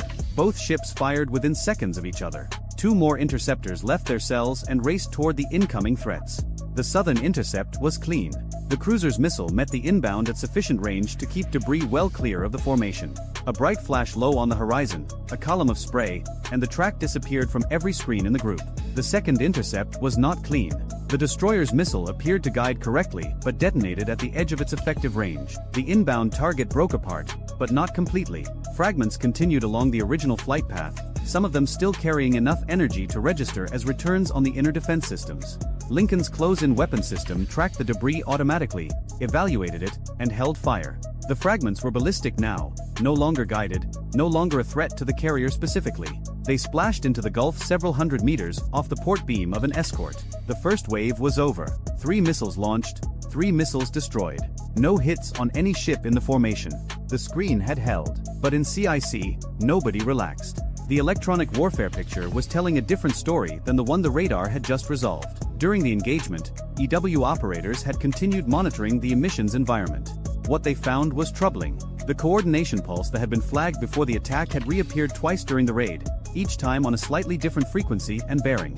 More critically, a second emitter had become active during the final seconds of the engagement. This one was farther south, on a bearing that did not align with the first wave's approach axis. Someone was still transmitting. Someone was still coordinating. The fight was not finished. The senior EW officer delivered the assessment to the TAO with the kind of flat certainty that comes from seeing a pattern lock into place. The first wave was the forcing play. They wanted us to commit the screen westward. There is a second axis. Southern bearings are active and correlating with pre-attack intelligence. The TAO did not hesitate. He passed the warning to the entire strike group on the command net. All stations be advised. Second attack axis probable from the south-southeast. Adjust sectors. Maintain full defensive posture. The formation responded. Escorts that had been leaning west now redistributed their attention. A destroyer on the southern flank shifted its primary radar mode and began sweeping the new threat bearing with concentrated energy. The cruiser that had just killed the southern missile from the first wave was already oriented correctly and tightened its track management. At 5:48, the second wave appeared. Not from the west. From the south-southeast, exactly where the emissions had predicted. 2 contacts initially, then a third, then a fourth that flickered in and out of detectability with the kind of signature that suggested either a very small weapon or a decoy designed to absorb defensive attention. The geometry was immediately worse than the first wave. The southern approach gave the inbounds a shorter flight path to the carrier. It also forced the strike group to defend on 2 axes simultaneously, because nobody could yet confirm that the western threat was fully spent. For all anyone knew, a third salvo could still come from the original direction. Lincoln's captain made a decision that reflected the narrowness of the strait and the complexity of the threat. He ordered a course change, not a dramatic turn, not a sprint. A controlled adjustment that would alter the carrier's position relative to the incoming tracks while keeping the formation coherent and the escorts in position to defend. 5 degrees to starboard. Enough to shift the firing solution that any inbound seeker was trying to solve. Enough to buy another fraction of a second. The southern screen engaged almost immediately. The first interceptor left a destroyer's cells at 5:49 and climbed into the haze. A second followed from the cruiser. The outer contacts were the priority. Kill them far out, create space, prevent the raid from collapsing onto the carrier. The first intercept hit. A hard kill at range. The kind that produces a clean disappearance on the display and a brief flash visible from the flight deck. The second interceptor guided on the next target and destroyed it moments later. But the third contact, the one that had been flickering, did not behave like the others. It was smaller, faster in its jinx, and it did not hold a steady approach line. It weaved, it dropped, it reappeared on a slightly different bearing each time the radar swept past. Drone. The assessment came from an EW console. Small UAV profile. Possible terminal guidance relay or decoy.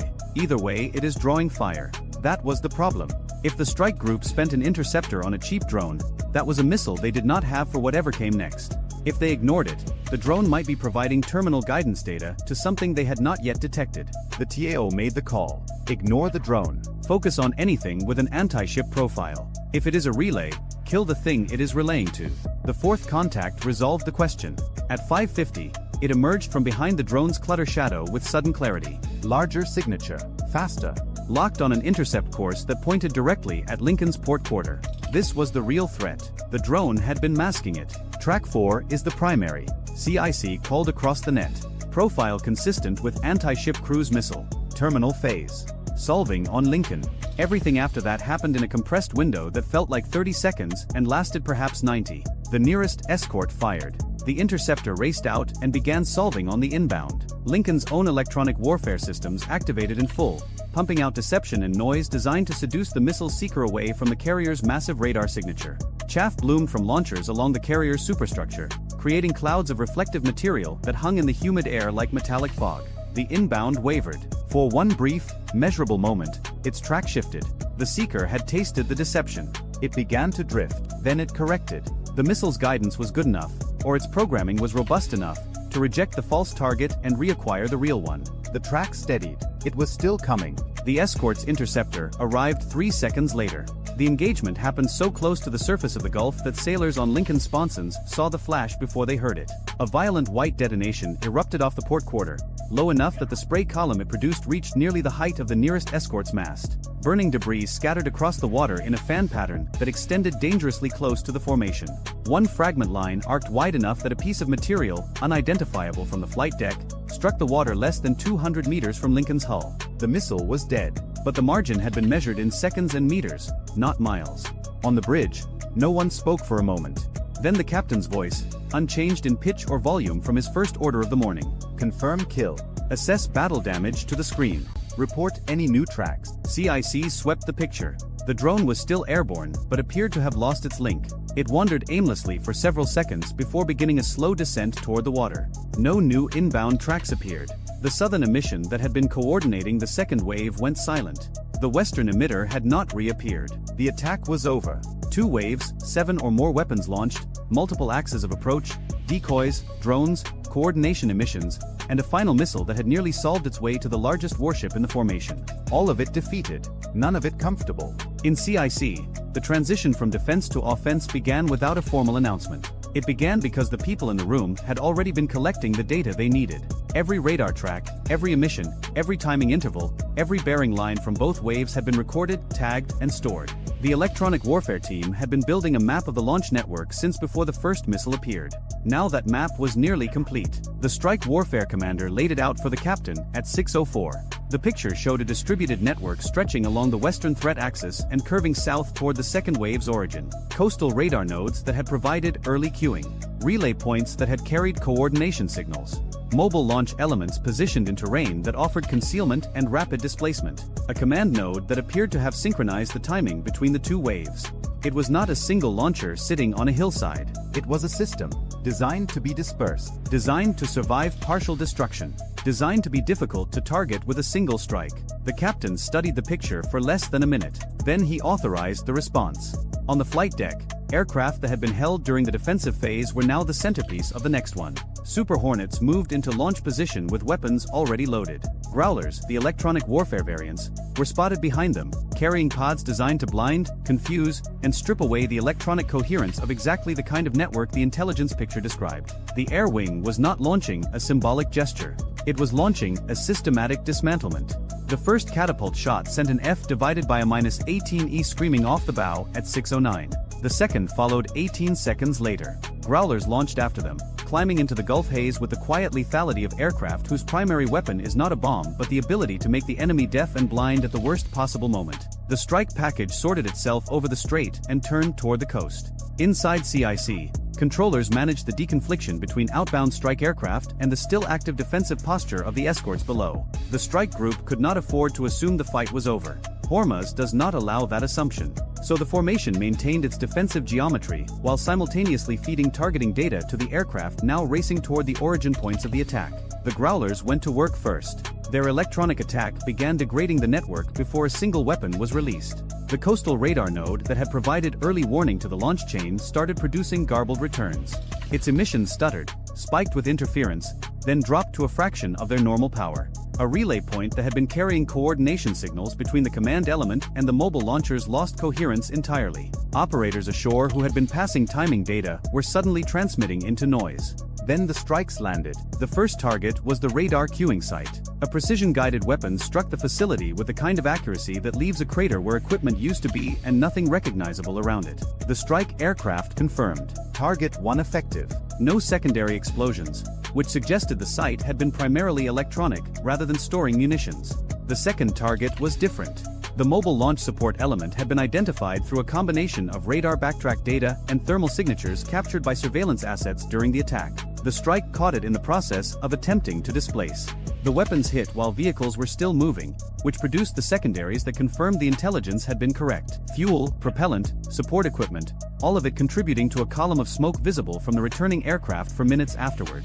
A third target, the suspected command node, was struck simultaneously by a separate element of the package. Post-strike assessment showed disrupted communications, abandoned positions, and the kind of scattered debris pattern that indicates a facility hit during active operations rather than after evacuation.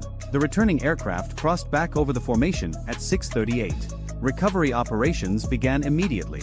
Deck crews who had launched the strike now caught the aircraft with the same efficiency, trapping jets aboard, chaining them down, beginning the turnaround process that would make them available again if needed. Because in Hormuz, the need never fully disappears. By 6:45, the tactical summary was being compiled. It would eventually read as a spare, clinical document. Timestamps, bearings, engagement sequences, weapons expended, target struck, battle damage assessed. It would not capture the sound of the close-in weapon system spooling aboard an escort. It would not record the way debris from the final intercept splashed close enough to Lincoln to darken the water off her port quarter.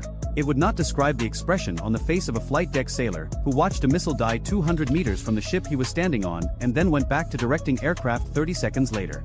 What the summary would capture was this: a coordinated multi-axis attack by Houthi-affiliated forces employing anti-ship cruise missiles, decoys, drone relays, and a distributed coastal launch network had been directed at USS Abraham Lincoln during a strait transit. The strike group's layered defense had intercepted all inbound threats.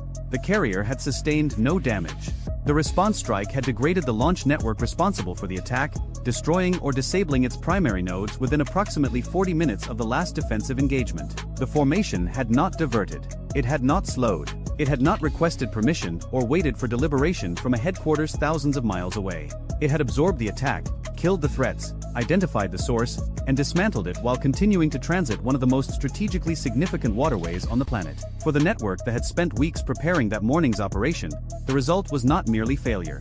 It was exposure. The emissions, the timing, the relay architecture, all of it had been collected, catalogued, and fed into a targeting process that erased the infrastructure faster than it could be reconstituted. The next attempt, if there was one, would start from a deficit: fewer nodes, fewer relay points, less confidence that the coordination signals would not be intercepted before the first missile ever left its rail. At 6:52, Lincoln pushed through the eastern mouth of the strait and into the wider waters of the Gulf of Oman. Behind her, the escorts reformed their standard transit geometry. Radars continued to sweep. Weapon systems remained at elevated readiness. The flight deck began the methodical process of resetting for the next cycle, because there was always a next cycle. The strait behind them was quieter than it had been an hour earlier. Not peaceful. Hormuz is never peaceful, but quieter in the specific way that a place becomes quiet when the thing that had been building inside it has been spent, answered, and broken apart before it could achieve what it was designed to do. The carrier moved on. The water closed behind it.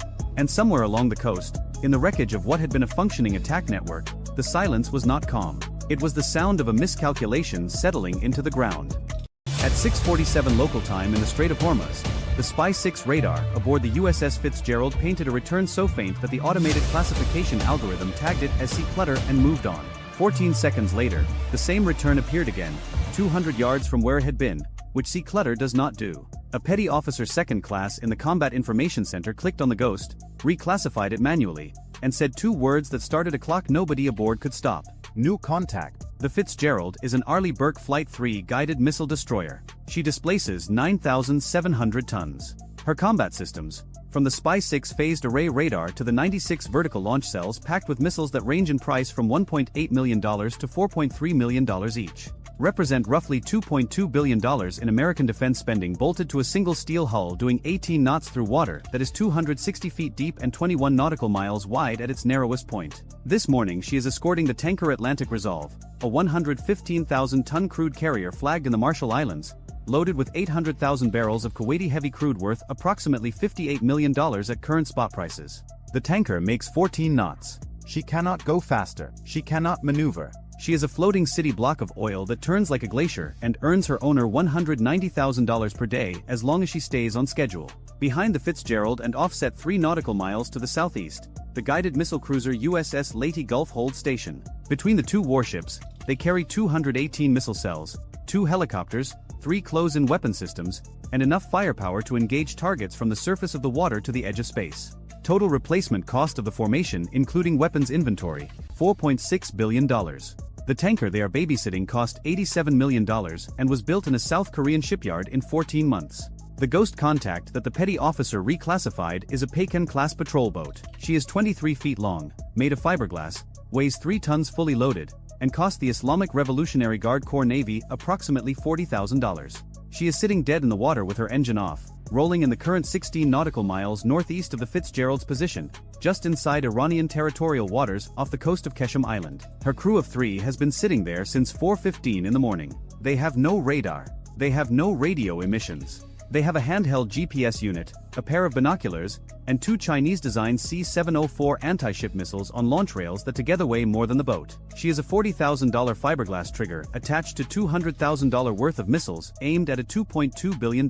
ship. The math is the entire strategy. 9 nautical miles east of that lone boat, behind the low headlands of Keshem Island's southern shore, 34 fast attack craft are staged across 3 fishing harbors in clusters of 10, 12, and 12. Some are Boghammer-style craft capable of 52 knots, armed with 107mm rocket pods.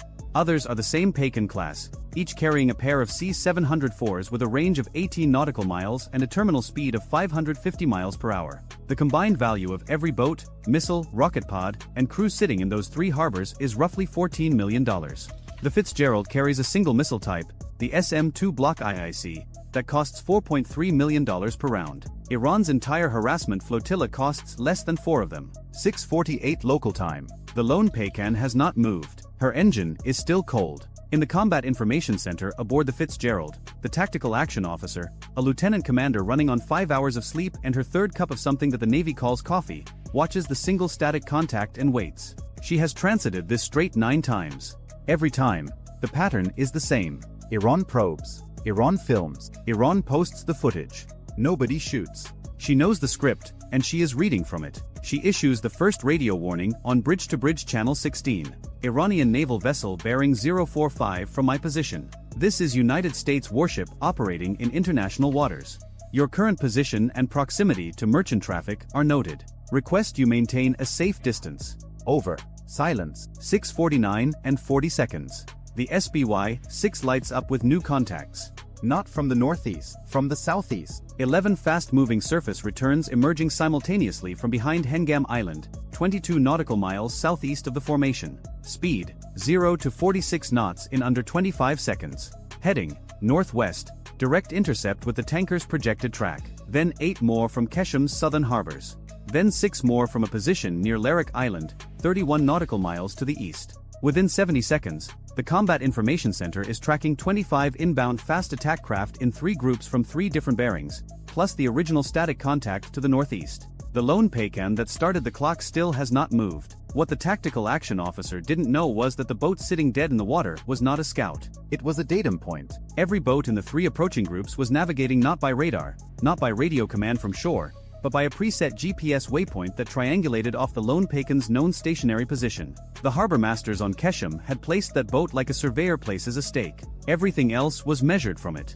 Kill the stake, and 25 boats lose their geometric reference point. But nobody aboard the Fitzgerald had any reason to shoot at a stationary fiberglass boat sitting legally inside Iranian territorial waters doing absolutely nothing. Iran had turned a $40,000 boat into the most important piece of navigational infrastructure in the Persian Gulf, and it was invisible because it was not a threat. 6:50 local time. The formation's problem becomes arithmetic. The southeastern group of 11 boats will reach the tanker's beam in approximately 8 minutes at current closure rates. The northern group of 8 will arrive 90 seconds later. The eastern group of 6 will arrive 2 minutes after that. If even half of those boats carry C-704 missiles, the Fitzgerald is looking at a potential salvo of 20 to 30 anti-ship missiles arriving from 3 bearings in a 4-minute window. The Phalanx close-in weapon system, the ship's last line of defense, is a 20mm Gatling gun that fires 75 rounds per second of tungsten penetrator ammunition. It can engage one target at a time. 1. The Fitzgerald's commanding officer arrives in the Combat Information Center. He looks at the display for 6 seconds. He does not ask for a brief. The picture is self-explanatory. He picks up the satellite handset and calls 5th Fleet headquarters in Bahrain, 380 nautical miles to the southwest. The conversation lasts 40 seconds. He hangs up. He turns to the TAO and says 4 words. Launch the Alert Bird. An MH-60R Seahawk helicopter, fueled and armed on the flight deck since before dawn, spins up its twin General Electric turboshaft engines. The helicopter costs $43 million. It carries APS-153 multimode radar, a forward-looking infrared turret that can read a license plate from 8 miles, and 8 AGM-114 Hellfire missiles at $150,000 each. Total loadout value of the helicopter and its weapons, $44.2 million. It lifts off at 6:51 and 15 seconds and climbs south, not toward the approaching boats but toward the tanker. Because the tanker is the prize. The tanker was always the prize. The boats are not coming for the Fitzgerald. A $40,000 speedboat does not attack a $2.2 billion destroyer. It attacks the thing the destroyer is being paid to protect. The Atlantic Resolve and her 800,000 barrels of Kuwaiti crude are the softest, slowest, most valuable target in the strait this morning, and every one of those 25 boats knows exactly where she is because she broadcasts her position, course, and speed on her AIS transponder every 6 seconds. Because maritime law requires it. Because international shipping cannot function without it. Iran is using the rules of global commerce as a targeting system. The transponder that keeps the Atlantic Resolve safe from collisions is the same transponder telling 25 speedboats exactly how to find her. 6:52 local time. Aboard the Leyte Gulf, 3 nautical miles southeast of the Fitzgerald, the cruiser Spy 6 detects a new category of problem. 4 radar returns, airborne, bearing 070, range 14 nautical miles, altitude 200 feet, speed 85 knots. Mohajer, 6 drones. Each one is a 26-foot wingspan unmanned aircraft powered by a pusher propeller that sounds like a riding mower at altitude. It carries an electro-optical camera and a single CAIM precision-guided glide bomb weighing 60 pounds. The drone itself costs approximately $100,000. The bomb costs another $15,000. 4 drones, 4 bombs, $460,000 total. They are flying at an altitude specifically chosen to complicate the radar picture because at 200 feet over the Persian Gulf, the radar return of a Mohajer 6 is almost indistinguishable from the radar return of the hundreds of seabirds that inhabit the Straits Islands. The software can separate them, but the software takes seconds per classification cycle, and seconds are the one thing nobody has extra of this morning. The Leyte Gulf's TAO designates all 4 airborne contacts as hostile based on trajectory, speed, and origin bearing from Keshem Island. He requests weapons free on air contacts. The captain authorizes. The first RIM 162 Evolved Sea Sparrow missile, ESSM, the Patriot of the Sea, leaves the forward vertical launch cell at Mach 4, roughly 3,040 miles per hour. It is 12 feet long. It weighs 620 pounds. It costs $1.8 million. It was engineered to intercept supersonic anti-ship cruise missiles screaming in at Mach 2. Today it is chasing a drone that flies slower than a Cessna. The first Mohajer 6 comes apart at 6:52 and 44 seconds at a range of 11 nautical miles. The second dies 4 seconds later. The third releases its CAIM glide bomb before the third ESSM arrives. The drone itself disintegrates. But the bomb, a 60-pound guided munition with a GPS-aided inertial navigation unit, is now falling unpowered toward the Leyte Gulf at a 30-degree glide angle. It is small. It is slow. It has a radar cross-section roughly the size of a dinner plate, and it does not show up on the Spy 6 the way a missile does because it is not a missile. It is a falling object with fins. The Phalanx close-in weapon system acquires the glide bomb at 2,200 yards. The system is autonomous in final defense mode. No human presses a button. The radar tracks. The computer calculates. The gun fires. A 1.5-second burst. 113 rounds of tungsten at 3,600 feet per second. The CAIM bomb detonates 1,100 yards from the Leyte Gulf starboard side, close enough to send fragments pattering against the hull like a handful of gravel thrown at a garage door. No penetration. No damage. But every sailor on the weather decks feels it in their chest. And the Phalanx has just used its ammunition allocation for the engagement on a bomb that cost less than a used sedan. The fourth Mohajer, 6 never releases its weapon. The 4th ESSM finds it at 9 nautical miles and turns $115,000 worth of Iranian drone into confetti that the Persian Gulf current will carry to Oman by Thursday. 4 drones killed, 1 glide bomb intercepted. Cost to Iran, $460,000. Cost to the United States, $7.2 million in ESSM missiles plus $3,400 in phalanx ammunition plus 4 fewer missiles in the Leyte Gulf's vertical launch cells for the rest of the deployment. Somewhere in Tehran, a procurement officer just got the best return on investment in the history of asymmetric warfare. 6:54 local time. The Seahawk is overhead the tanker at 1,500 feet. Its FLIR camera sweeps the water around the Atlantic Resolve and finds exactly what the Fitzgerald CO feared. 3 boats, not from the main groups, not part of the 25 contacts on the display, 3 additional Pakin-class craft that launched from a cove on the Omani side of the strait, running at 14 knots, 1,100 yards off the tanker's starboard quarter, riding in her wake turbulence where the churn of a 115,000-ton hull moving at 14 knots turns the radar picture into noise. They have been there for 11 minutes. 6 C-704 missiles on rails. Range to the tanker, effectively 0. Range to the Fitzgerald, 6 nautical miles and opening. The sensor operator says it the same way they train for it. 3 fast movers, starboard quarter of the tanker, wake masked, armed. 28 boats visible on the display. 3 hidden in the tanker's wake. 1 sitting stationary as a navigation beacon. That is 32 of the garrison's 38 craft accounted for. The missing 6 will never be found on radar this morning. They are the reserve, already back in harbor, already being rearmed, already assigned to tomorrow's transit. 6:55 local time. The CO of the Fitzgerald has 3 minutes before the first wave of the northern screen reaches engagement range of the tanker. He has 3 hidden boats that could launch right now, this second, and put 6 missiles into a crude carrier from point-blank range. An 800,000-barrel oil spill in the Strait of Hormuz would close the waterway for weeks. 20% of the world's traded oil supply would stop moving. Crude prices would spike past $140 per barrel before lunch. He orders the Seahawk to descend to 500 feet directly over the 3 hidden boats and activate its millimeter-wave targeting radar. The AN/APG-78 longbow radar paints all 3 craft simultaneously. The boat's crews now know they have been seen. More importantly, they know what is looking at them. The longbow radar means Hellfire missiles. 8 of them, from directly overhead. There is no countermeasure for a Hellfire launched from 500 feet. There is no C-704 that shoots upward. There is no swarming doctrine that accounts for a helicopter sitting on top of you with enough ordnance to erase your entire element 3 times over. 6:55 and 20 seconds. The 3 hidden boats separate from the tanker. They turn east. They accelerate to 50 knots. They do not launch, they run. The CO of the Fitzgerald exhales for what might be the first time in 6 minutes. But the northern screen is still closing. 6:56 local time. The 25 boats in the 3 approach groups are at varying distances now, the closest 4 nautical miles from the tanker. The CO gives the order he has been authorized to give since the engagement began but has held in reserve because the moment you fire on the screen, you validate Iran's propaganda footage for the next year. Warning shots. The Mark 45 5-inch gun, a 62 caliber naval rifle that can put an $800 high-explosive round through a window at 13 nautical miles, fires 3 rounds in rapid succession. Not at the boats. Into the water 200 yards ahead of the closest group. 3 detonations. 3 columns of white water that rise 60 feet and collapse. 70 pounds of high explosive each, arriving at 2,690 feet per second. The sound crosses the water at the speed of a thunderclap in a bathtub. The closest group of 11 boats splits. 6 peel east. 5 continue inbound. The 5 that continue are now at 3 nautical miles and closing at 48 knots.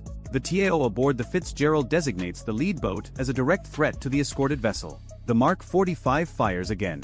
This round is aimed. It lands 15 feet off the lead boat's bow. The overpressure alone collapses the fiberglass forward section. The boat decelerates violently, buries her bow, and her 2 crew are thrown into the strait. She does not sink. She bobs, swamped and broken, with her C-704 rails bent at angles that will never point at anything again. One $800 shell just neutralized $240,000 in boat and missiles. The next 4 boats in line turn. All 4. Simultaneously. As if the lead boat's death was a switch. 6:57 local time. The northern group of 8 boats, 5 nautical miles out and closing, receives the same radio transmission that the southern groups appear to be responding to. All vessels return to port. But 3 of the 8 do not turn. They increase speed. They spread into a line abreast formation with 300 yards between each boat. This is not harassment. This is a launch profile. 3 boats, 6 C-704 missiles, aimed at a tanker that cannot dodge a wave. The Fitzgerald shifts her Mark 45 to the new bearing. The first round hits the water between the center and left boat. The center boat veers. The left boat veers. The right boat holds course. 6:57 and 30 seconds. The Seahawk, repositioned at 800 feet, fires 2 Hellfire missiles at the right boat, the one that did not veer. 2 $150,000 missiles designed to kill 60-ton tanks hit a 3-ton fiberglass speedboat within 0.4 seconds of each other. There is no secondary explosion because the C-704 missiles aboard are solid-fueled and do not detonate sympathetically. There is simply a location on the Persian Gulf where a boat used to be, and now there is debris spread across 80 yards of water. The remaining 2 boats turn north. They are at 50 knots within 10 seconds. They will reach Iranian waters in 4 minutes. No one pursues them. 6:58 local time. The eastern group of 6, the last inbound element, is at 7 nautical miles. They have watched or heard on radio what happened to the southern and northern groups. They slow to 20 knots. Then 15, then 8. They turn east and begin to withdraw. No shots are fired at them. No one chases them. 6:56 local time. The lone Pecan, the navigation datum, the $40,000 stake in the water that made everything possible, is still sitting motionless 16 nautical miles to the northeast. Her engine starts. She turns south toward Kesham Island at 8 knots. She has done her job. She was never in danger. She was never a target. She will be in the same position for the next transit. 6:58 and 50 seconds. The Strait of Hormuz is quiet. The Atlantic Resolve continues west at 14 knots. Her crew of 28 unaware that 6 anti-ship missiles were aimed at them from 1,100 yards, and the only reason those missiles stayed on their rails is because a $43 million helicopter with a radar designed to find tanks in a sandstorm pointed it at 3 fiberglass boats and dared them to push the button. The final accounting takes longer to tabulate than the engagement took to fight. Iran committed 32 boats, 4 drones, and 1 glide bomb. Total investment including fuel, ordnance, crew costs, and the boats themselves, approximately $2.1 million. 2 boats destroyed, 3 drone operators who walked home, 1 glide bomb intercepted. 30 boats returned to harbor, 28 of them with missiles still on the rails. The United States expended 4 ESSM missiles, 3 Hellfire missiles, 5 5-inch gun rounds, and 1 phalanx burst. Total expenditure, approximately $7.8 million plus the maintenance hours on a destroyer and cruiser that consumed $12,000 per operating hour each. Iran spent $2.1 million to force the United States to spend $7.8 million, and that ratio is the weapon, not the boats, not the drones, not the C-704s that never launched. The ratio, the 6 boats that never left harbor, the reserve element, are already being briefed for a transit window 72 hours from now. A different tanker, the same lane, the same 21 nautical miles of water that cannot be bypassed, rerouted, or replaced. The lone Pecan, the datum boat, will be back in position 4 hours before the next escort enters the strait. Her crew will shut down the engine, drift on the current, and wait. She costs $40,000. She has no weapons. She has never been fired upon. And she is the most effective naval asset Iran has ever deployed because she makes everything else work, and nobody has a legal reason to kill her. 9 minutes. 2 Iranian boats destroyed. 4 drones eliminated. 0 American casualties. 0 damage to either warship. 0 damage to the tanker. A perfect defensive outcome by every tactical measure that exists. And it cost the United States nearly 4 times what it cost Iran, and tomorrow the entire thing resets, and the day after that, and every day until the Strait of Hormuz stops being the narrowest, most valuable, most indefensible 21 nautical miles of water on Earth. The boats are fiberglass. The drones are propeller-driven. The missiles are third-generation copies of a Chinese design that China stopped using 15 years ago, and they will be back in the morning because the doctrine does not require them to win. It requires them to cost more to stop than they cost to send. And by that math, they have never lost. If you enjoyed this video, check out our other video on how Iran's underground missile cities are changing Pentagon strike planning. Bye for now. The aircraft carrier was already burning. Not the kind of fire that kills a ship. Not yet. A single compartment, portside, midships, where a 330-pound warhead had just punched a hole the size of a garage door through the hull plating of the USS Vela Gulf. But we are getting ahead of ourselves by about 9 minutes. Rewind. The Strait of Hormuz is not a waterway. It is a political statement disguised as geography. 21 nautical miles wide at its narrowest, squeezed further by international shipping lanes into a corridor roughly 6 miles across. It is the passage through which 17 million barrels of oil move every single day. 1/5 of the world's petroleum supply slides through this crack in the coastline between Iran and Oman, and every barrel of it passes within visual range of Iranian military installations that have been staring at this water since 1979. Into this corridor, on a morning when the sea state was 2 feet and the wind was negligible, the United States Navy pushed 100,000 tons of sovereign territory. The USS Dwight D. Eisenhower, CVN-69, a Nimitz-class nuclear-powered aircraft carrier, 1,092 feet from bow to stern, drawing almost 40 feet of water, moving at 5 knots through the most watched stretch of ocean on the planet. 5 knots. A brisk walking pace. A speed that makes sense when you are managing the thermal signatures of 2 A4W nuclear reactors and coordinating with a formation of escorts spread across several miles of sea, but a speed that also means anything faster than a rowing boat can run you down. The Eisenhower was not alone. She never is. 3 miles to the north, the guided missile cruiser USS Vela Gulf, CG-72, a Ticonderoga-class ship carrying the Aegis combat system and 96 vertical launch cells loaded with a cocktail of SM-2 surface-to-air missiles and Tomahawk land attack cruise missiles. 3 miles to the southeast, the Arleigh Burke-class destroyer USS Gravely, DDG-107, carrying the same Aegis system, the same launch cells, and 2 phalanx close-in weapon systems that could spit 20mm tungsten rounds at 4,500 rounds per minute. Together the 3 ships represented roughly $4.6 billion of American military engineering. The flight deck alone, 4.5 acres of non-skid coated steel, held 44 F divided by a -18 E and F Super Hornets, 5 EA, 18G Growler electronic warfare jets,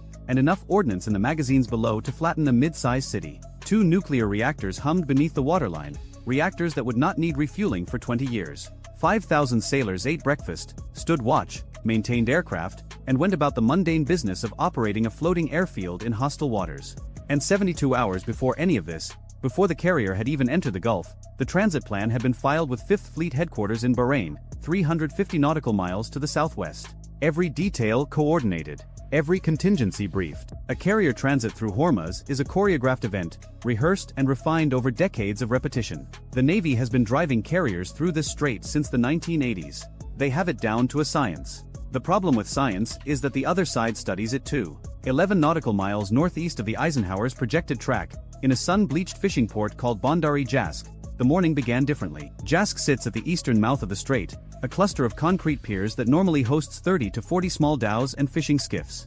At 6:20 local time, 27 minutes before the Eisenhower would enter the narrowest section of the channel, the first boats started leaving. They left in pairs. Quiet departures, separated by 30 to 60 seconds, slipping out of the harbor mouth and turning southwest. Pecan-class fast inshore attack craft, 46 feet long, powered by twin diesel waterjet engines capable of 52 knots.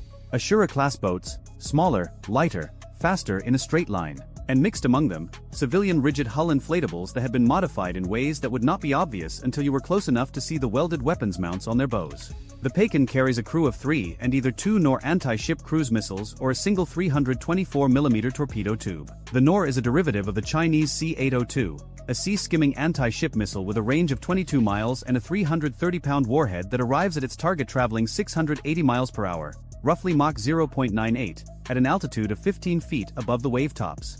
Each Pecan costs approximately $500,000. Each Nor missile, roughly $200,000. Numbers that would not buy a single engine on one of the Super Hornets parked on the Eisenhower's flight deck. The Ashura-class boats carried no missiles at all. Some had DSHK 12.7mm heavy machine guns. Some had rocket-propelled grenades. 3 of them carried nothing but outboard engines and speed. Their purpose was not to kill anything. Their purpose was to be there, to fill the radar screen with contacts. To make every targeting decision aboard every American ship take 4 or 5 seconds longer than it should. In a fight measured in minutes, those seconds are the weapon. 16 miles to the west of Jask, a second cluster of boats launched from a concealed inlet near Kustak, then a third group from further west. The swarm was assembling itself across a front of almost 30 miles, converging on the shipping lanes from multiple bearings, and it was doing so in vessels that cost roughly $25,000 apiece. The entire Iranian attack fleet approaching that morning, all 60 boats, totaled approximately $1.5 million. About what it costs to fly a single training sortie for a single Super Hornet. Here is what the Islamic Revolutionary Guard Corps Navy understood about American carrier operations, and it is worth pausing on this because the entire engagement turns on it. The IRGCN does not train to sink aircraft carriers. No one in Tehran believes 60 fiberglass speedboats are going to put a 100,000-ton nuclear warship on the bottom of the Strait of Hormuz. That is not the plan. That has never been the plan. The plan is to create a decision crisis. A carrier strike group operating in confined waters under rules of engagement that require positive identification before weapons release is a system that runs on information. The CIC, the Combat Information Center aboard the Eisenhower, processes hundreds of contacts simultaneously, classifying each one, assigning threat levels, tracking bearing, speed, and course. It is extraordinarily good at this. But it is good at this against the threats it was designed to face. Cruise missiles flying at known profiles. Aircraft squawking identifiable transponder codes. Submarines moving at predictable speeds through predictable water. 60 fiberglass boats with radar cross-sections smaller than a pelican, moving at 60 miles per hour through waters already crowded with 200 to 400 civilian contacts, are not the threat the system was optimized for. The boats do not need to penetrate the defense. They need to overwhelm the decision cycle. And every sailor in that CIC knows, with a precision that borders on genetic memory, what happened the last time an American warship in the strait made a targeting decision too fast. Iran Air Flight 655, July 1988. The cruiser USS Vincennes misidentified an Airbus A300 civilian airliner climbing on a known commercial flight path and fired two SM-2 missiles. 290 people died. That incident is not a footnote in the rules of engagement. It is the rules of engagement. Every classification, every identification, every decision to shoot or not shoot runs through the filter of that memory. The RGCN commander orchestrating this operation from a hardened bunker 8 miles inland from Bandar Abbas understood this. He had designed his attack not around the physics of warheads and hull plating, but around the psychology of a 5,000-person crew trained to be terrified of making a mistake. At 0651 local time, the Eisenhower CIC logged 14 new surface contacts emerging from the eastern shoreline. 4 minutes later, the count was 23. By 0658, it was 41. Every one of them headed southwest into the shipping lanes at speeds between 35 and 52 knots. The watch officer had a classification problem that was getting worse by the second. But here is where the story bends in a direction the IRGCN commander did not anticipate. 45 minutes before his first boats had cleared the harbor at Jask, a U.S. Navy P-8A Poseidon maritime patrol aircraft had been flying a racetrack pattern at 28,000 feet, 140 nautical miles to the southwest. The Poseidon carries the ANS/APS-154 Advanced Airborne Sensor, a synthetic aperture radar capable of imaging surface contacts at ranges exceeding 200 nautical miles with resolution fine enough to count the outboard engines on a fishing boat. At 0601 local time, the Poseidon crew had transmitted a complete surface picture of every harbor along the Iranian coast to 5th Fleet headquarters in Bahrain. Every boat catalogued, every pier photographed. The baseline was set. When the boats began moving at 6:20, the departure was tracked in near real time by a second asset already on station. An MQ-4 Sea Triton, the Navy's high-altitude unmanned surveillance aircraft, wingspan 131 feet, cruising at 56,000 feet, 190 nautical miles to the south. The Tritons and ZPY-3 multifunction active sensor had been painting the Iranian coastline continuously for 11 hours. It had watched the boats being loaded. It had watched the crews arrive. Every single vessel in that swarm had a track number assigned to it before its crew had finished their morning prayers. The decision crisis the IRGCN designed required confusion. What it got was confirmation. Back in the CIC, the picture was dense but it was not dark. The pre-transit intelligence package had identified 14 Peiken-class fast attack craft, 22 Ashura-class boats, and 24 unclassified small craft in the approaching formation. The watch officer had the Poseidon's data. He had the Triton's tracks. He knew which boats had come from military harbors and which had come from fishing piers. The classification problem that was supposed to take 5 agonizing minutes took about 90 seconds. He reported up the chain. He requested the alert helicopter, an MH-60R Seahawk armed with AGM-114 Hellfire missiles at $117,000 each and an airborne radar that could classify surface contacts at 40 nautical miles. He requested the Gravely Close to intercept distance. He did everything by the book. The difference was that the book had already been read. At 0703, the Seahawk lifted off the Eisenhower's flight deck, 90 seconds to 500 feet.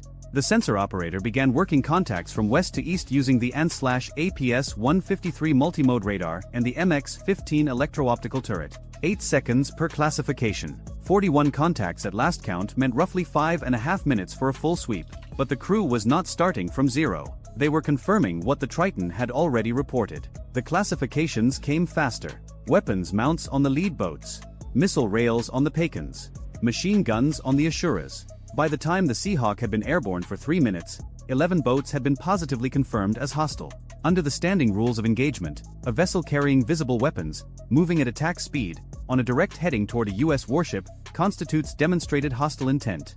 No missile launch required. No shots fired. The geometry and the weapons are enough. 5 miles to the north, the Vela Gulf's captain made a call. He ordered his ship to 25 knots on an intercept heading northeast, putting 10,000 tons of guided missile cruiser between the approaching swarm and the Eisenhower's beam. The Vela Gulf carried the Spy-1B phased array radar, 4 fixed panels each scanning a 90-degree quadrant, the most sophisticated radar system afloat. It was designed to track ballistic missile warheads falling from space at Mach 15.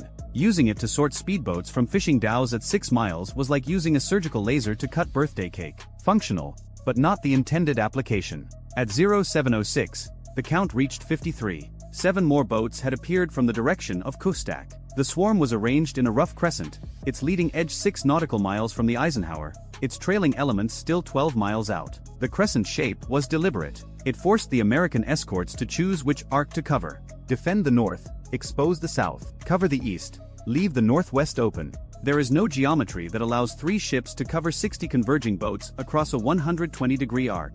At 0708, the Eisenhower's captain ordered the carrier to 12 knots and began a turn to starboard, angling the bow toward the wider water to the south. A Nimitz-class carrier at 12 knots needs 3,200 yards to complete a 90-degree turn. The shipping lane was 6 miles wide. The turn would eat a third of the available maneuvering room, but staying in the narrows was worse.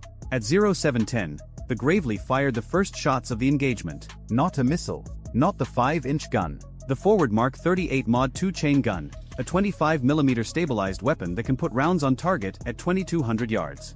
The 3 lead boats from the eastern arc were inside that range and closing fast, weapons visible, heading unchanged. The tactical action officer aboard the Gravely had her authority. She used it. The first burst was 20 rounds across 4 seconds. Each round cost roughly $35. The burst caught the lead paycan at an angle that tore the bow off and flipped the wreckage sideways into the boat running beside it. 2 boats removed from the fight for $700 in ammunition. A ship worth $2.2 billion had just defended itself with a cost equivalent of dinner for 2 at a mid-range restaurant. The swarm reacted because it had been trained to react. The remaining boats split. 18 broke south at 52 knots, arcing around toward the Eisenhower stern. 12 continued east toward the Gravely, opening their spacing to 300-yard intervals to complicate the targeting solution. 28 held their crescent formation from the north, compressing toward the Vela Gulf. 3 miles north, the Vela Gulf opened fire with her forward 5-inch Mark 45 gun. Not at the boats. Into the water, 500 yards ahead of the northern group. Warning shots. A 5-inch naval round weighs 70 pounds and travels at 2,690 feet per second. Each one costs $2,000. The geysers erupted in a line that any boat driver on Earth could interpret. The northern group did not stop. 6 boats peeled off east. 22 accelerated.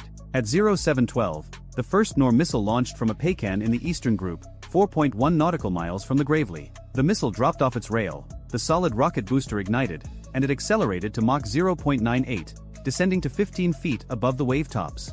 Time to impact at that range, approximately 22 seconds. The Gravely Spy-1D radar had the missile before the booster finished burning. The Phalanx CWS, a white dome the size of a commercial dumpster bolted to the ship's superstructure, swiveled and locked. The system is fully automatic in its terminal engagement mode. At 1,500 yards, it fired. The 20mm tungsten penetrator rounds formed a wall of metal in the missile's flight path. The Nor flew into that wall at 680 miles per hour and ceased to exist 800 yards from the Gravely's hull. 6 seconds from detection to kill. $2,400 in ammunition against a $200,000 missile. But the Phalanx has a number that haunts every surface warfare officer who has ever stood watch. 1,550 rounds in the magazine. At 4,500 rounds per minute, that is roughly 20 seconds of trigger time. One engagement might use 300 rounds. The Gravely had 2 Phalanx mounts.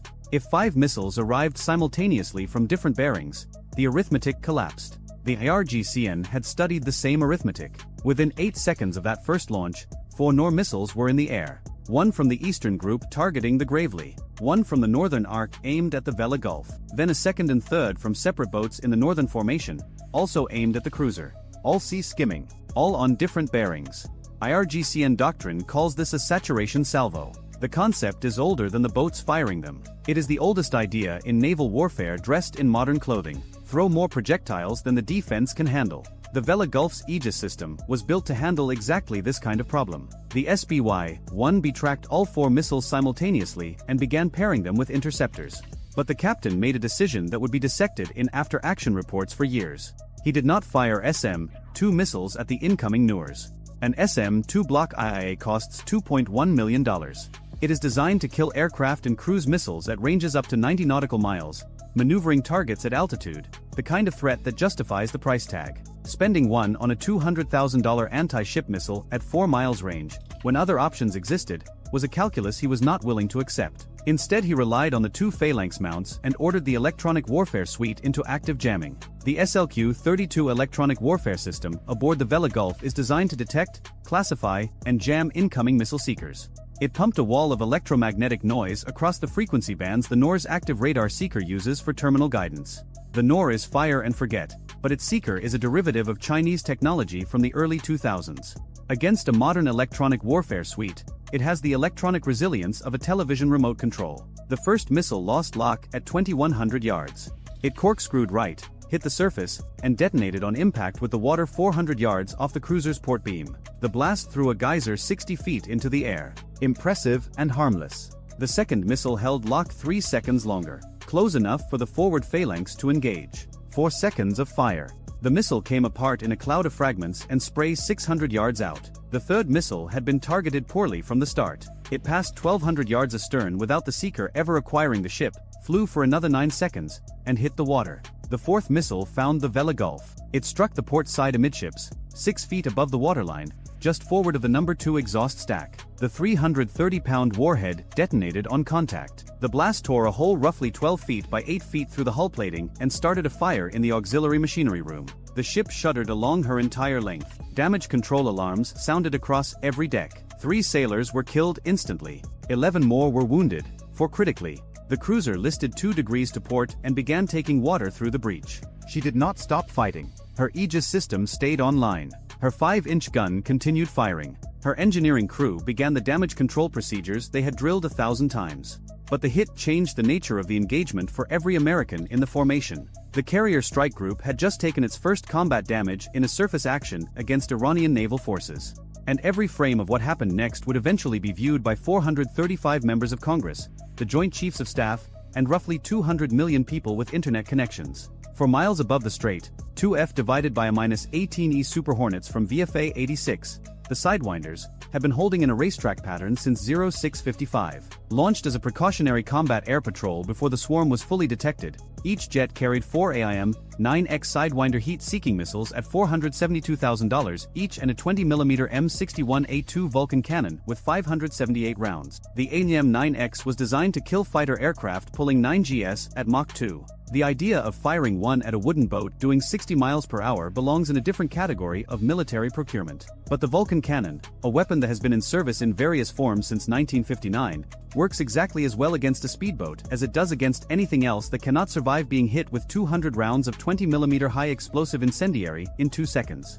At 0714, both Super Hornets rolled in on the southern arc, the 18 boats that had broken off to circle behind the Eisenhower's stern. The lead aircraft descended to 1,200 feet and opened up. A 2-second burst, 200 rounds, $14,000 in ammunition. The burst walked across 3 boats in a line. The first disintegrated. The second caught fire and began circling with no one alive at the helm. The third took hits to both outboard engines and went dead in the water, drifting. The second jet hit the southern arc from the opposite bearing 4 seconds later. Same profile, same result. 2 more boats destroyed, 1 disabled. In 11 seconds of combined gun time, the southern threat no longer existed. $28,000 of 20mm rounds against $125,000 of boats. The pilots pulled up, re-entered their holding pattern, and waited for instructions. The northern arc was a different problem. 22 boats were now within 3 nautical miles of the Vela Gulf, which was simultaneously fighting a compartment fire, managing casualty evacuation, and trying to maintain combat systems with a hole in her side taking water. The Gravely was too far south for effective gun support. The Seahawk was out of position, having spent its time on the eastern contacts. The northern arc was closing on a wounded ship with limited close-in defense capability remaining. The Eisenhower's captain made a call that no carrier commanding officer wants to make. He launched 2 more Super Hornets. Not for air superiority. Not for a standoff strike. For close-in surface engagement inside the strait itself, below 2,000 feet, in the same airspace as helicopters, surface fire, and whatever man-portable air defense systems the Iranian boats might be carrying. The IRGCN equipped some of its crews with Missile, 2 man-portable surface-to-air missiles, Iranian copies of the Chinese QW-18, effective to roughly 14,000 feet, costing approximately $38,000 each. A $67 million Super Hornet operating at 1,200 feet and 400 knots is squarely inside that engagement envelope.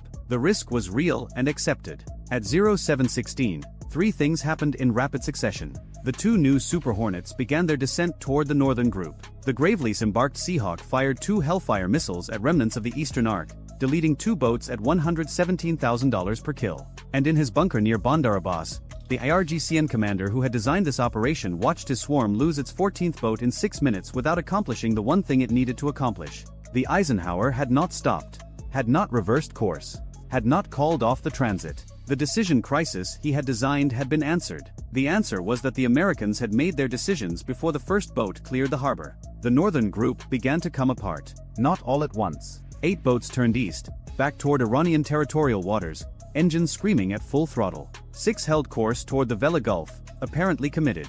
The remaining 8 began doing something that the Americans had briefed but never seen in practice. They dumped their weapons overboard. Rocket launchers splashed into the strait. Machine guns went over the gunnels. In less than 30 seconds, 8 armed attack craft became 8 unarmed civilian boats, indistinguishable from the fishing dhows and recreational skiffs that populate these waters every morning. It was a pre-planned disengagement protocol, and it was elegant in its cynicism. The rules of engagement that had constrained the Americans at the start of the engagement now constrained them at the end. No weapons, no hostile action, no hostile intent. Those 8 boats were untouchable. They slowed to 10 knots and turned northeast. The Americans tracked every one of them and could do nothing. The 6 boats that held course toward the Vela Gulf fired everything they had left. 2 more Nor missiles. 1 unguided rocket salvo from an Ashura-class boat, 12 107mm rockets fanning out in a pattern designed for shore bombardment, not ship killing. Each rocket carried a 4-pound warhead against a 10,000-ton cruiser. They were gnats. But one of the 12 found the Vela Gulf's bridge wing, wounding 2 more sailors and destroying an exterior communications antenna. The 2 Nor missiles were engaged by the Gravelease phalanx from 4 miles south. Both destroyed over open water. The CWS had now fired 4 engagements total. Ammunition remaining, approximately 60%. Still functional. Still the cheapest effective weapon system in the fight.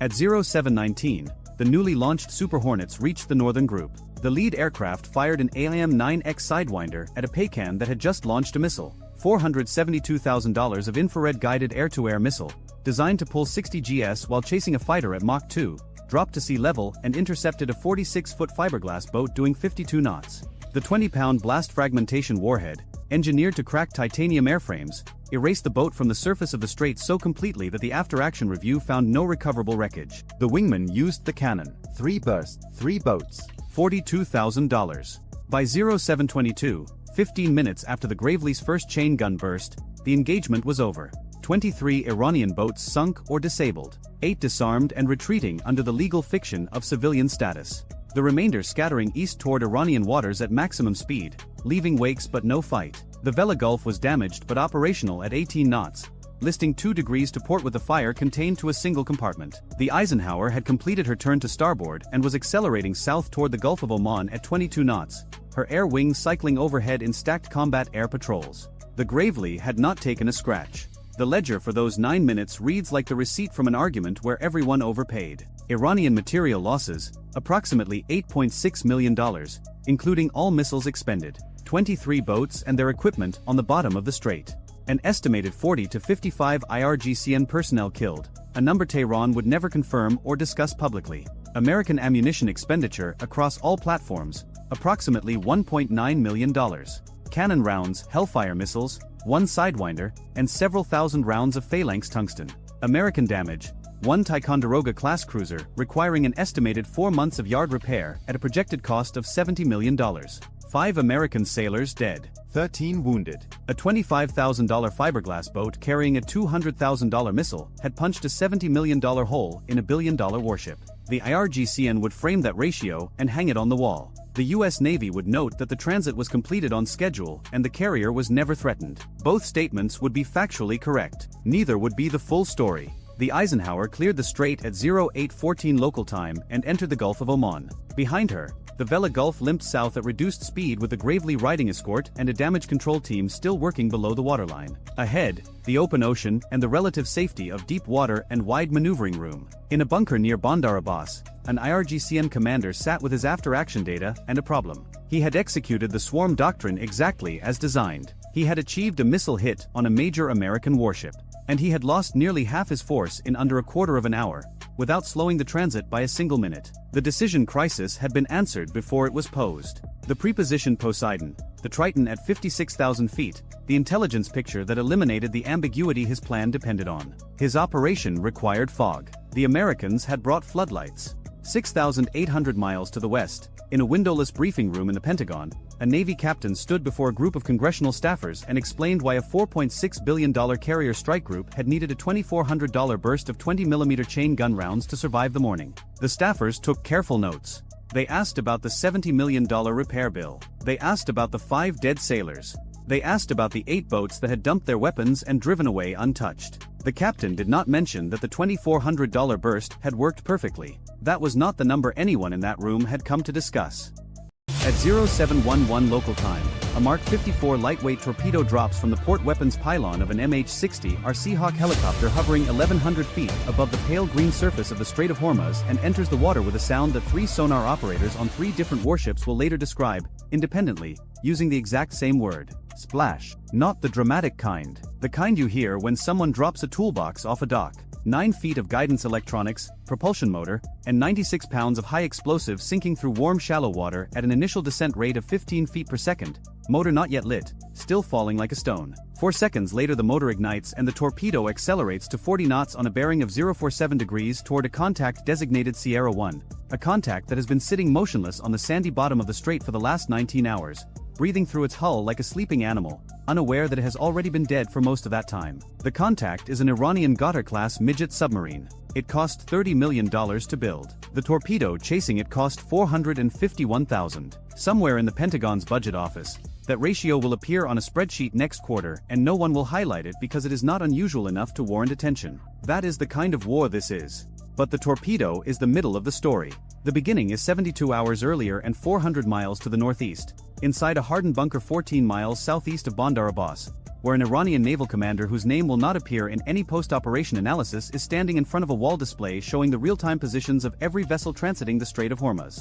The strait is 21 nautical miles wide at its narrowest point. The shipping lanes are tighter. Inbound traffic to the Persian Gulf runs through a 2-mile-wide channel on the Omani side. Outbound traffic runs through a 2-mile channel on the Iranian side. Between them sits a 2-mile buffer zone. On an average day, 21 million barrels of crude oil slide through this gap, roughly 21% of the world's daily petroleum consumption threading through a keyhole that a recreational boater could cross in 40 minutes. The commander has been told that the USS Abraham Lincoln, CVN-72, a Nimitz-class nuclear-powered aircraft carrier displacing 104,000 tons and drawing 40 feet of water, will transit this keyhole in 3 days. His orders come from the Islamic Republic of Iran Navy's Submarine Command, and they are direct. Deploy 5 Ghawtar-class submarines into the outbound shipping lane. Space them along an 18 nautical mile line. Bury their acoustic signatures beneath the propeller noise of commercial traffic. When the carrier reaches the narrowest portion of the strait, all 5 boats fire simultaneously. 10 torpedoes from 5 directions. 10 chances to hit the single most expensive warship on the planet. The plan has an elegance that any naval strategist would respect. Even if American anti-submarine warfare neutralizes 3 of the 5 boats before they fire, the remaining 2 still put 4 torpedoes in the water. A Ghawtar's Russian-derived Test 71Me heavyweight torpedo carries a 450-pound warhead and travels at 45 knots to a maximum range of 15 kilometers, roughly 8 nautical miles. A carrier cannot outrun it. A carrier cannot dodge 4 of them arriving from different bearings in the same 90-second window. The Iranian commander is not wrong about any of this. He is wrong about something else entirely, and he will not find out what it is until it is far too late to matter. 19 miles south across the water at the Iranian naval facility on Larak Island, the first Ghawtar slides backward off its launch cradle into the dark water at 2214 local time. Its single diesel engine coughs once, catches, and settles into a low vibration that the 29 men inside feel more than hear. The Ghawtar class is 120 feet long, displaces 120 tons submerged, and has a maximum underwater speed of 11 knots. It was designed for exactly one mission: shallow water ambush in confined waterways where larger submarines cannot operate. Its crush depth is approximately 650 feet, but it will never go below 80 because the Strait of Hormuz averages 260 feet deep, and the shipping lanes are shallower still. Iran operates somewhere between 17 and 23 of these boats depending on which intelligence estimate you believe. Tonight 5 of them are going into the water. The second Ghadar launches from the same cradle 20 minutes later. The third and fourth stage from Jask, 180 nautical miles to the southeast, where they have been sitting under camouflage netting for a week. The fifth departs from a floating dock concealed inside a commercial fishing port on Keshem Island, 8 nautical miles from the main shipping lane, so close that its crew can hear tanker propellers through the hull before they even submerge. All 5 boats are underwater by 0300 local time. All 5 go quiet. For the next 48 hours, all 5 do exactly what they were designed to do: disappear. 480 nautical miles to the southwest, aboard the Lincoln, the air wing is running cyclic operations. Every 90 minutes a new set of aircraft launches while the previous set recovers. The flight deck operates at a noise level of 150 decibels, the threshold at which human eardrums begin to rupture. Jet blast deflector panels absorb exhaust at 3,400 degrees Fahrenheit. Men and women in colored jerseys move through this environment with a precision that looks choreographed but is actually just 11,000 repetitions over the course of a single deployment. 3 decks below, in the Carrier Intelligence Center, an anti-submarine warfare analyst is staring at a sonobuoy return that arrived 6 hours ago from a P-8A Poseidon maritime patrol aircraft, a $256 million Boeing derivative that exists for one reason: finding submarines. The return shows a 4-second narrowband tonal recorded at 0347 local time, a sound consistent with a small diesel engine starting under load. It appeared once. It did not repeat. It could be a submarine. It could be a fishing trawler's auxiliary generator. It could be a bilge pump on a moored barge. The analyst flags it. That flag will cost Iran $150 million. 36 hours before the transit, the Carrier Strike Group's anti-submarine warfare commander briefs the admiral. The briefing takes 11 minutes. The standard approach to a Hormuz transit relies on the escort screen, 2 Arleigh Burke-class destroyers and 1 Ticonderoga-class cruiser carrying towed array sonars that create a moving acoustic bubble around the carrier. This is what Iran expects. What the anti-submarine warfare commander proposes is something else. He wants to see the strait with 104 and SSQ-53 Dafar sonobuoys in a grid pattern covering the outbound shipping lane and the buffer zone, creating an acoustic tripwire 30 nautical miles long and 6 nautical miles wide. Each sonobuoy costs $1,700.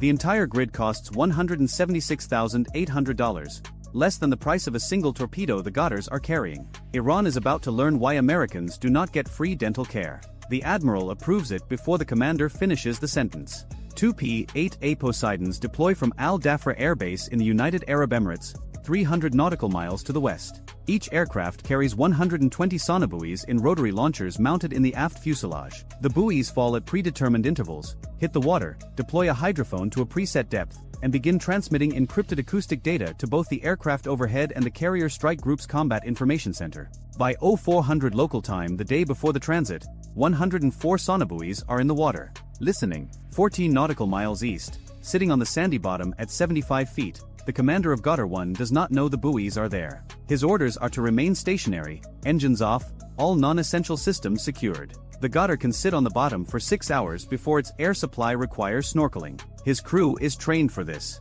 They are quiet. They are disciplined. What the commander of Ghadar 1 did not know was that the sonobuoy grid was not listening for engines. It was listening for his hull. A submarine resting on the seafloor in shallow warm water experiences thermal cycling as ambient temperatures shift with tidal movement and solar heating. The steel hull expands and contracts with these minor variations. This produces tiny metallic sounds. Hull pops.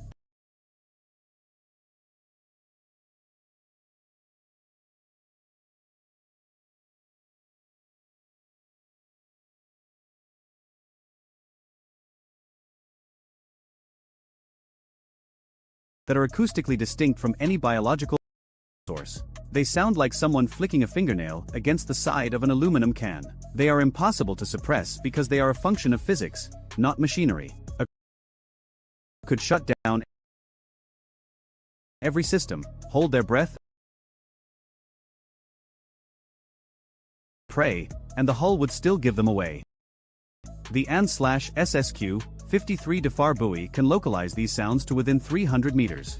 At 14:23 local time, sonobuoy 41 records a hull pop on bearing 131 degrees. 90 seconds later, Sonobui 46 records the same tonal on bearing 347 degrees. Triangulation places the source 4.5 nautical miles southeast of the buffer zone at a depth consistent with a small submarine sitting on the bottom in 80 feet of water. Goddard 1 has been found by a device that costs less than a used motorcycle. Aboard the P-8A orbiting at 25,000 feet, the tactical coordinator designates the contact Sierra 1. Within 2 hours, 4 more contacts materialize. Sierra 2 appears 6 nautical miles northwest. Then Sierra 3. By 1640, all 5 Godders have been localized. All 5 are stationary, engines off, sitting exactly where the Iranian plan placed them, spaced 4 to 7 nautical miles apart along the outbound lane like mile markers on a highway built for dying. The P-8A crew now faces a decision that sounds simple but carries enormous weight. They know where 5 submarines are. The submarines do not know they have been found. If the Americans attack now, they reveal the detection capability and Iran adjusts its doctrine. If they wait, the Godders might reposition beyond the grid. The decision reaches the admiral. He takes 2 minutes. He orders the strike group to proceed on the original transit timeline, but shifts the formation 1.5 nautical miles south into the buffer zone. That buys 7,000 extra yards of distance from the nearest Goddard. He assigns each submarine a dedicated hunter. Godders 1 and 2 get the destroyers USS Rafael Peralta, DDG-115, and USS John Finn, DDG-113, each carrying an MH-60R Seahawk helicopter armed with Mark 54 torpedoes and dipping sonar. Goddard 3 gets the Ticonderoga-class cruiser USS Port Royal, CG-73, and its embarked Seahawk. Godders 4 and 5 get the 2 P-8A Poseidons, each loaded with 4 Mark 54 torpedoes. 5 submarines, 5 hunters, and every hunter already holding a firing solution before the prey knows the hunt has started. The total cost of the American response so far, $176,800 in sonobuoys and roughly $240,000 in P-8A flight hours. Iran has $150 million in submarines on the bottom. The accountants have already lost this war. 0710 local time, transit day. The Lincoln enters the eastern approach to the Strait of Hormuz at 18 knots. The cruiser Port Royal leads. The Peralta holds the starboard quarter. The Finn guards the port side. Overhead, 2F divided by a -18F Super Hornets fly combat air patrol at 28,000 feet. Irrelevant to the submarine fight, but visible enough that Iranian surveillance drones orbiting 40 nautical miles north see them and report the carrier group's position to the Bandar Abbas bunker. The Iranian commander receives the report and does what the American admiral knew he would do. He sends a single-word burst on an extremely low-frequency channel to all 5 Godders. The word is the Farsi equivalent of execute. Start engines. Rise to attack depth. Acquire. Fire. 12 nautical miles north of the Lincoln, Goddard 1's diesel engine coughs to life. It is the same sound the sonobuoy recorded 48 hours ago, and this time every sensor in the strike group hears it simultaneously. The P-8A hears it. The Peralta's towed array hears it. 3 sonobuoys within 5 nautical miles hear it. It is a submarine starting its engine, and there is nothing else on Earth it can be. Goddard 1 rises. 75 feet. 60. 45. At 40 feet the periscope breaks the surface. The commander sees the gray mass of the Lincoln 12 nautical miles to the south, its superstructure rising above the morning haze like a small city balanced on water. He orders torpedo tubes 1 and 2 flooded. 3 nautical miles east, Goddard 2 does the same. Its diesel starts 22 seconds after Goddard 1. 6 miles further east, Goddard 3's engine catches. Then 4. Then 5. Across 18 nautical miles of water in a span of 51 seconds, 5 diesel engines come alive in sequence like fingers drumming on a table. In the Bandar Abbas bunker, the commander hears nothing. He ordered radio silence until after the attack. He is getting precisely what he asked for. Aboard the Peralta, the anti-submarine warfare officer has been watching Sierra 1 for 19 hours without losing contact once. The hull pops gave him initial position. The engine start gave him a firing solution he could hand to a child. His Seahawk has been airborne for 40 minutes, hovering 1,100 feet above the water, dipping sonar already wet, already tracking. The pilot confirms magnetic anomaly detection, the NATO brevity code Madman, verifying 120 tons of Iranian steel directly below. Weapons free comes at 0711.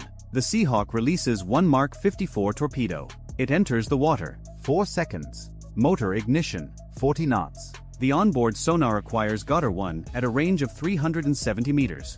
1 correction, 2 degrees right, and it homes in. Goddard 1's sonar operator hears the torpedo motor. He has 5 seconds. 5 seconds is not enough to change depth, not enough to deploy a countermeasure, not enough to fire a weapon.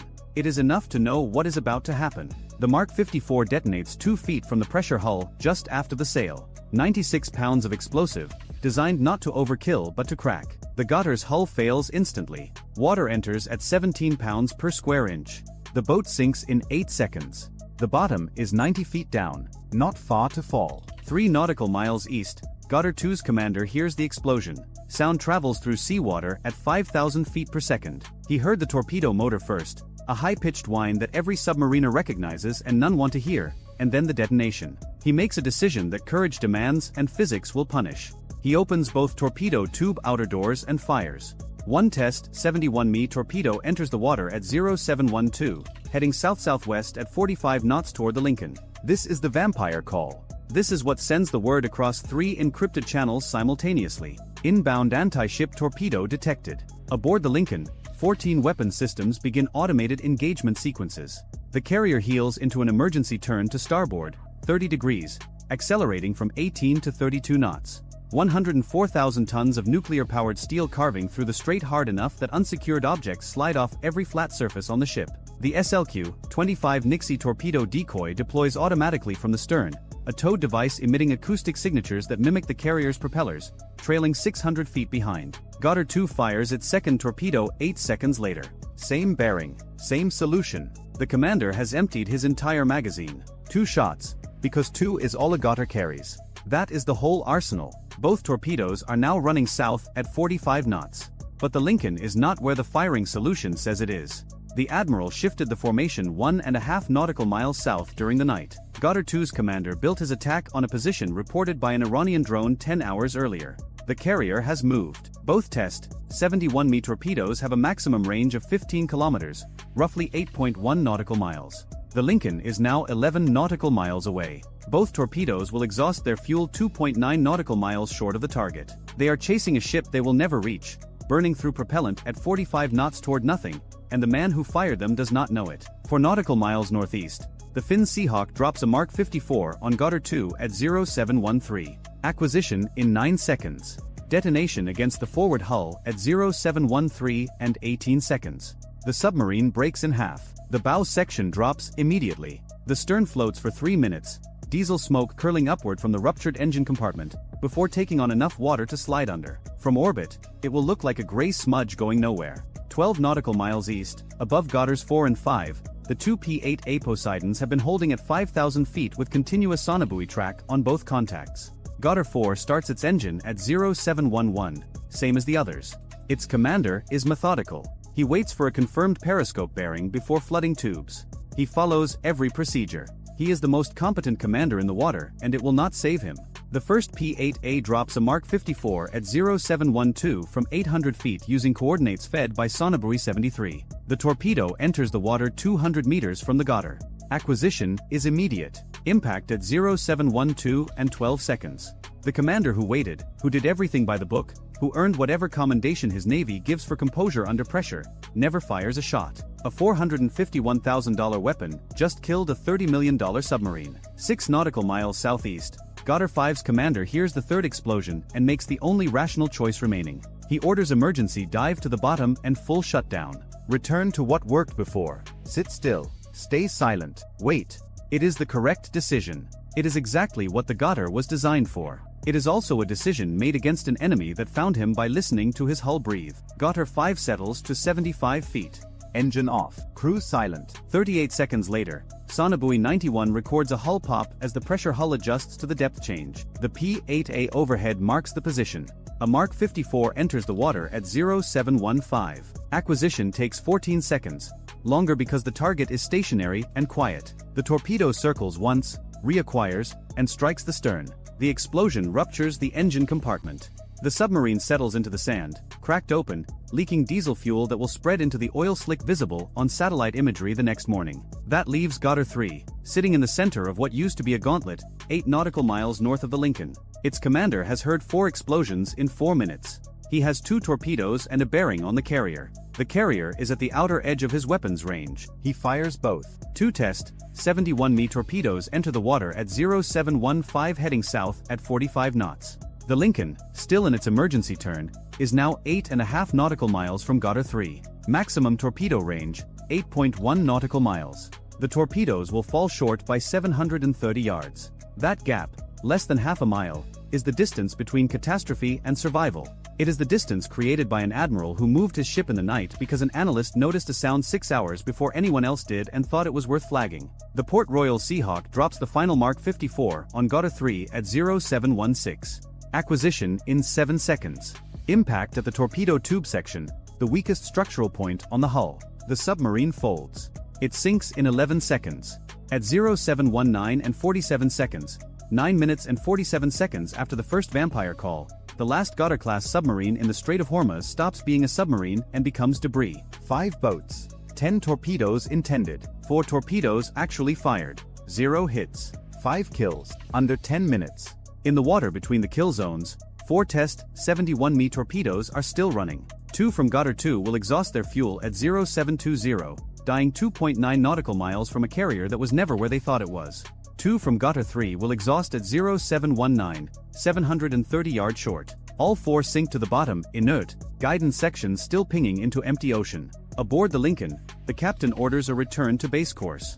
The emergency turn is cancelled. Flight deck operations resume. 20 minutes later, an F divided by a -18E launches into the morning air. Its pilot does not know that 12 nautical miles to the north, 145 men are dead or sitting in broken steel on the seafloor waiting for a rescue that Iranian Naval Command has not yet realized is necessary. In the Bandar Abbas bunker, the commander stares at 5 communication channels. All 5 are silent. He ordered radio silence until after the attack. He is receiving exactly what he demanded, and it is the worst silence of his life. The total American expenditure breaks down simply: 5 Mark 54 torpedoes at $451,000 each, $2,255,000. 104 sonobuoys at $1,700 each, $176,800. Flight hours for 2 P-8A Poseidons and 3 MH-60 are Seahawks, approximately $410,000. Total cost, approximately $2.8 million.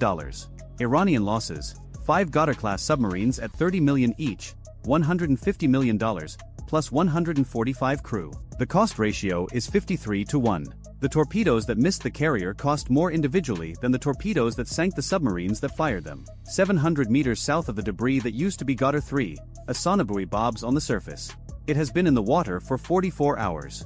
Its battery will last 4 more. It costs less than a motorcycle. It found 5 submarines and guided 5 kills, and it will sink to the bottom of the Strait of Hormuz without anyone retrieving it. The Navy will not record its serial number. The strait reopens to commercial traffic at 0900. The first vessel through is a Kuwaiti tanker carrying 2 million barrels of crude oil worth $160 million. Its captain does not know what happened 8 nautical miles to his north. He checks his watch. He is 11 minutes behind schedule. The delay will cost his company $32,000 in port fees. That is what 10 minutes costs in the Strait of Hormuz. It depends entirely on which side of the math you are standing on. If you enjoyed this video, check out our other video on how the US Navy tracks submarines in the deep ocean. Bye for now. At 5:02 local time, Abraham Lincoln was 14 nautical miles from the narrowest choke point. Her escorts fanned out in a formation designed to absorb punishment from every direction at once. 2 Arleigh Burke-class destroyers rode ahead and to the flanks, their Spy 1D radar arrays painting the sky in overlapping cones. A cruiser trailed slightly aft, watching the deep water behind them. Above the formation, an E-2D Advanced Hawkeye orbited at altitude, its rotodome turning slowly, pulling signal from hundreds of miles of airspace and feeding it down into the fleet's nervous system like a second brain floating above the first. 5,000 sailors, airmen, officers, and support personnel lived inside Abraham Lincoln's hull. They ate in shifts. They slept in racks stacked 3 high. They worked in spaces where the air tasted like metal and hydraulic fluid and old sweat. Most of them would never touch a weapon. Most of them kept the ship alive so the ship could keep them alive, an exchange so deeply embedded in carrier culture that no one thought about it consciously until something forced them to. Something was about to force them to. The intelligence briefing that morning had flagged elevated activity along the Iranian coast. Not unusual for a carrier transit. Iran's Islamic Revolutionary Guard Corps Navy had a long and well-documented habit of shadowing American warships through the strait, sometimes with fast boats, sometimes with drones, sometimes with nothing more than aggressive radar illumination designed to remind everyone that this water had 2 owners. The briefing used the word heightened. It did not use the word imminent. That distinction would matter in the after-action review. It would not matter at all in the next 23 minutes. At 5:09, something changed in the electronic spectrum. It did not announce itself. There was no single alarm, no bright flash on a scope. What happened was subtler and, to the men and women trained to read it, far more unsettling. Across several frequency bands monitored by the strike group's electronic warfare operators, a pattern emerged. Coastal surveillance radars that had been sweeping in routine arcs suddenly tightened their scan sectors. Two of them stopped sweeping entirely and locked into what the operators recognized as target quality tracking. At almost the same moment, a burst of encrypted communication traffic surged from a point inland, lasted 11 seconds, and went silent. Aboard the cruiser, the senior electronic warfare officer flagged it immediately. The report climbed through the strike group's tactical net in seconds. Possible fire control activity. Multiple emitters. Coastal origin. Correlating with known ASCM sites. ASCM. Anti-ship cruise missile. 3 words that rearrange every priority on every ship in a formation the instant they appear in a sentence. The captain of Abraham Lincoln received the report on the bridge at 5:11. He was already standing. He had been standing since the steam line ruptured an hour earlier because that was the kind of officer he was. The kind who stayed vertical when his ship had a wound, even a small one. He read the report on the tactical display, asked one question of his operations officer, received one answer, and made the call. Set condition 1 throughout the ship. The bosun's pipe screamed through every compartment. Hatches that had been propped open for ventilation slammed shut and dogged down. Sailors who had been walking toward the mess for early breakfast turned around and ran. In the medical bay, corpsmen secured loose equipment and moved gurneys into position along the interior bulkheads where blast fragmentation was least likely to reach. In damage control central, teams pulled on flash gear and checked the status of every fire main, every counterflooding valve, every escape trunk. And on the flight deck, 100 feet above the waterline, the morning changed shape entirely. The deck had been configured for a standard launch cycle. 4F divided by a -18E Super Hornets were spotted near the bow catapults, 2 more aft. An EA-18G Growler sat on the port side with its wings still folded. Fuel hoses lay coiled beside aircraft. Ordnance carts were parked in the lanes between jets, loaded with precision munitions that had been scheduled for a routine training sortie over the Gulf of Oman. None of that was going to happen now. Yellow shirts began redirecting aircraft away from the catapults and into emergency hold positions.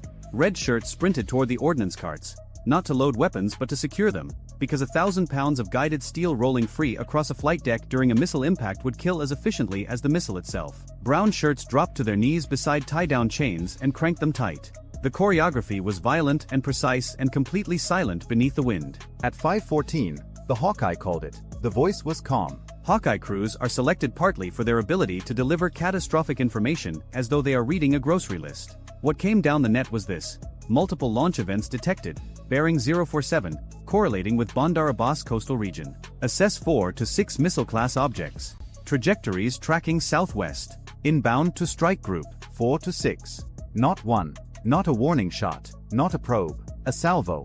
The Combat Information Center aboard Abraham Lincoln became the loudest quiet room on the planet. Every console was active. Every operator was speaking. But the volume stayed low because volume meant confusion and confusion meant death. Radar operators refined tracks.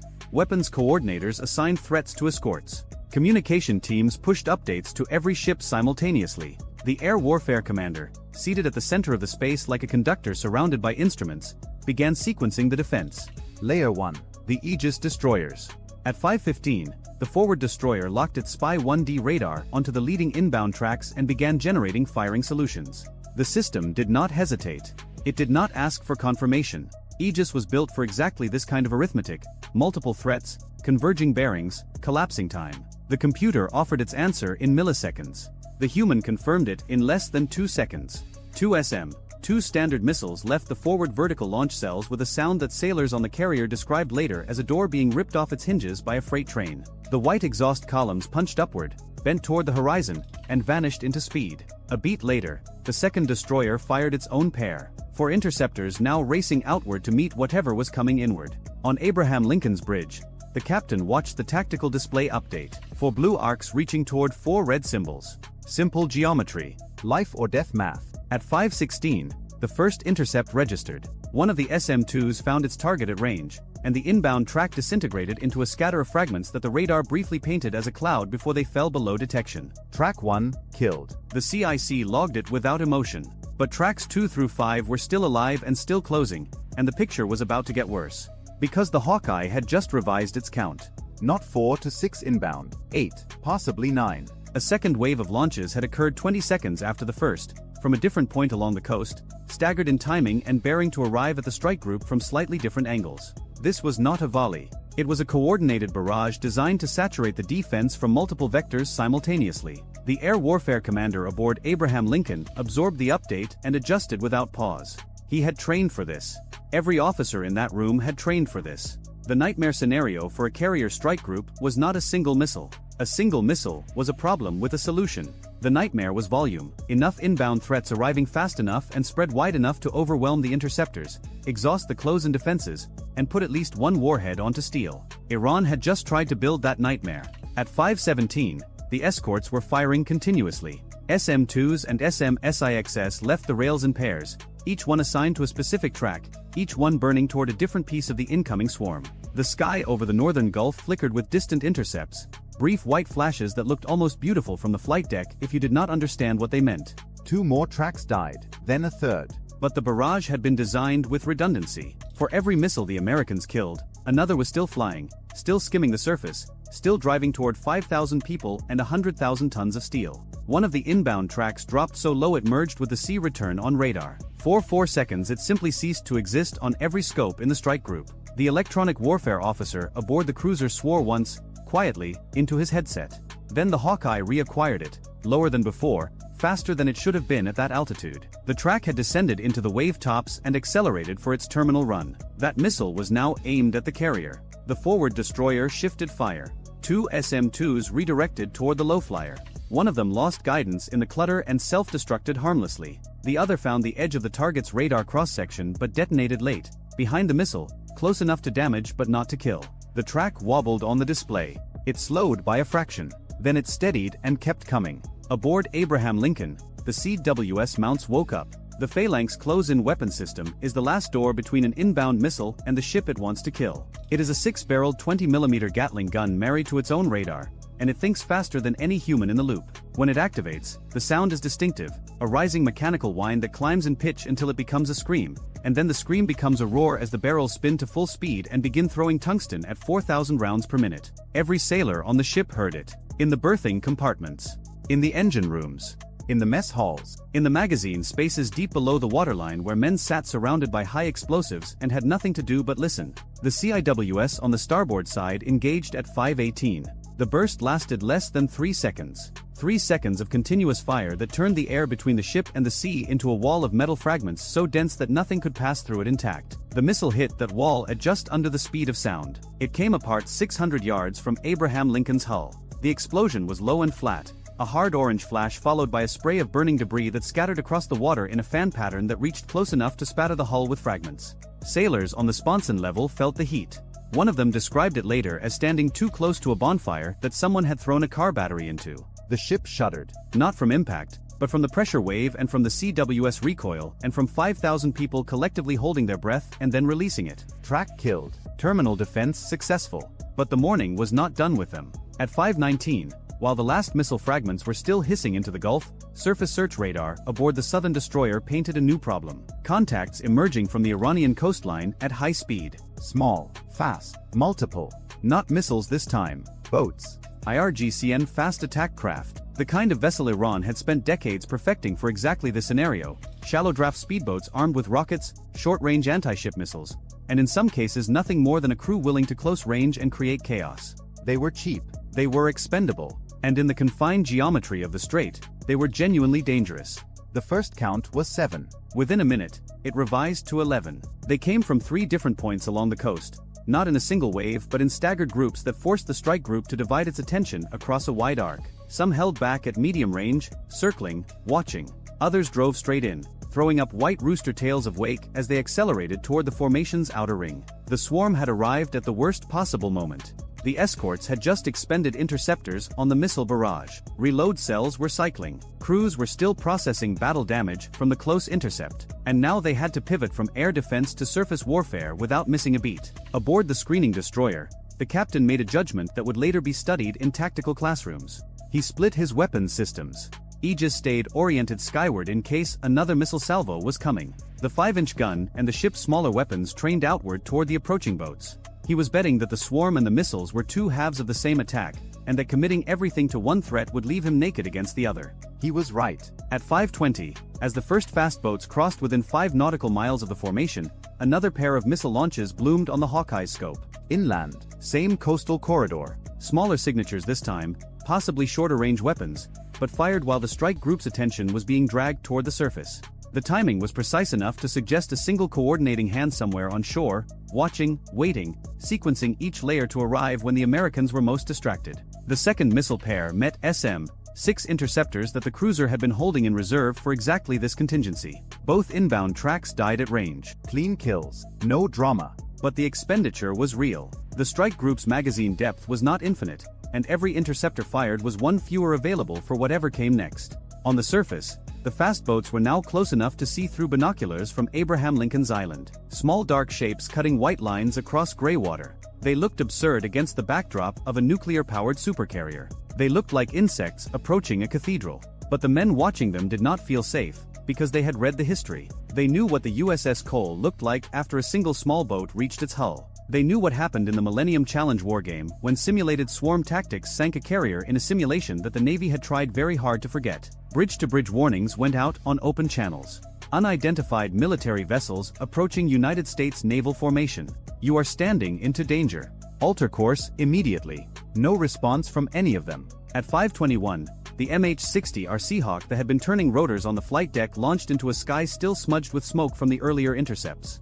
It dropped low over the water and banked toward the nearest cluster of fast boats, feeding live video back to the strike group. The imagery confirmed what radar had suggested. Several boats carried visible weapons mounted forward. At least 2 showed crew activity around what appeared to be launcher rails. One was trailing something in the water that the helicopter crew could not immediately identify. The destroyer screening the carrier's starboard side fired a warning burst from its forward gun. The 5-inch round hit the water 300 yards ahead of the lead boat, throwing up a column of spray tall enough to be visible from the carrier. The message was unambiguous. The lead boat did not alter course. It accelerated. The second round was not a warning. It struck the boat just forward of amidships. Through the helicopter's camera feed, the strike group watched the small vessel buckle, shudder, and begin to burn. Its wake collapsed. It wallowed once to starboard, then settled lower in the water as smoke poured from the shattered hull. The crew was either gone or going.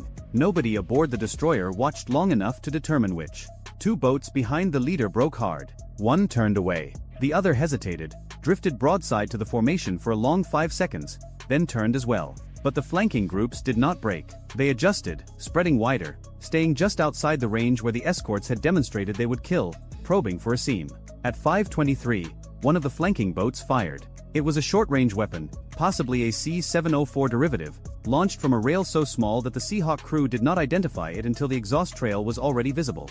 The missile covered the distance between the boat and the outer escort in seconds. The destroyer's CWS engaged automatically, and the weapon disintegrated in a burst of fragments that peppered the ship's superstructure with shrapnel. No penetration. No casualties. But the sound of metal hitting metal at velocity echoed through the destroyer's bridge, and for the crew, the distinction between a near miss and a hit became academic. The destroyer returned fire immediately.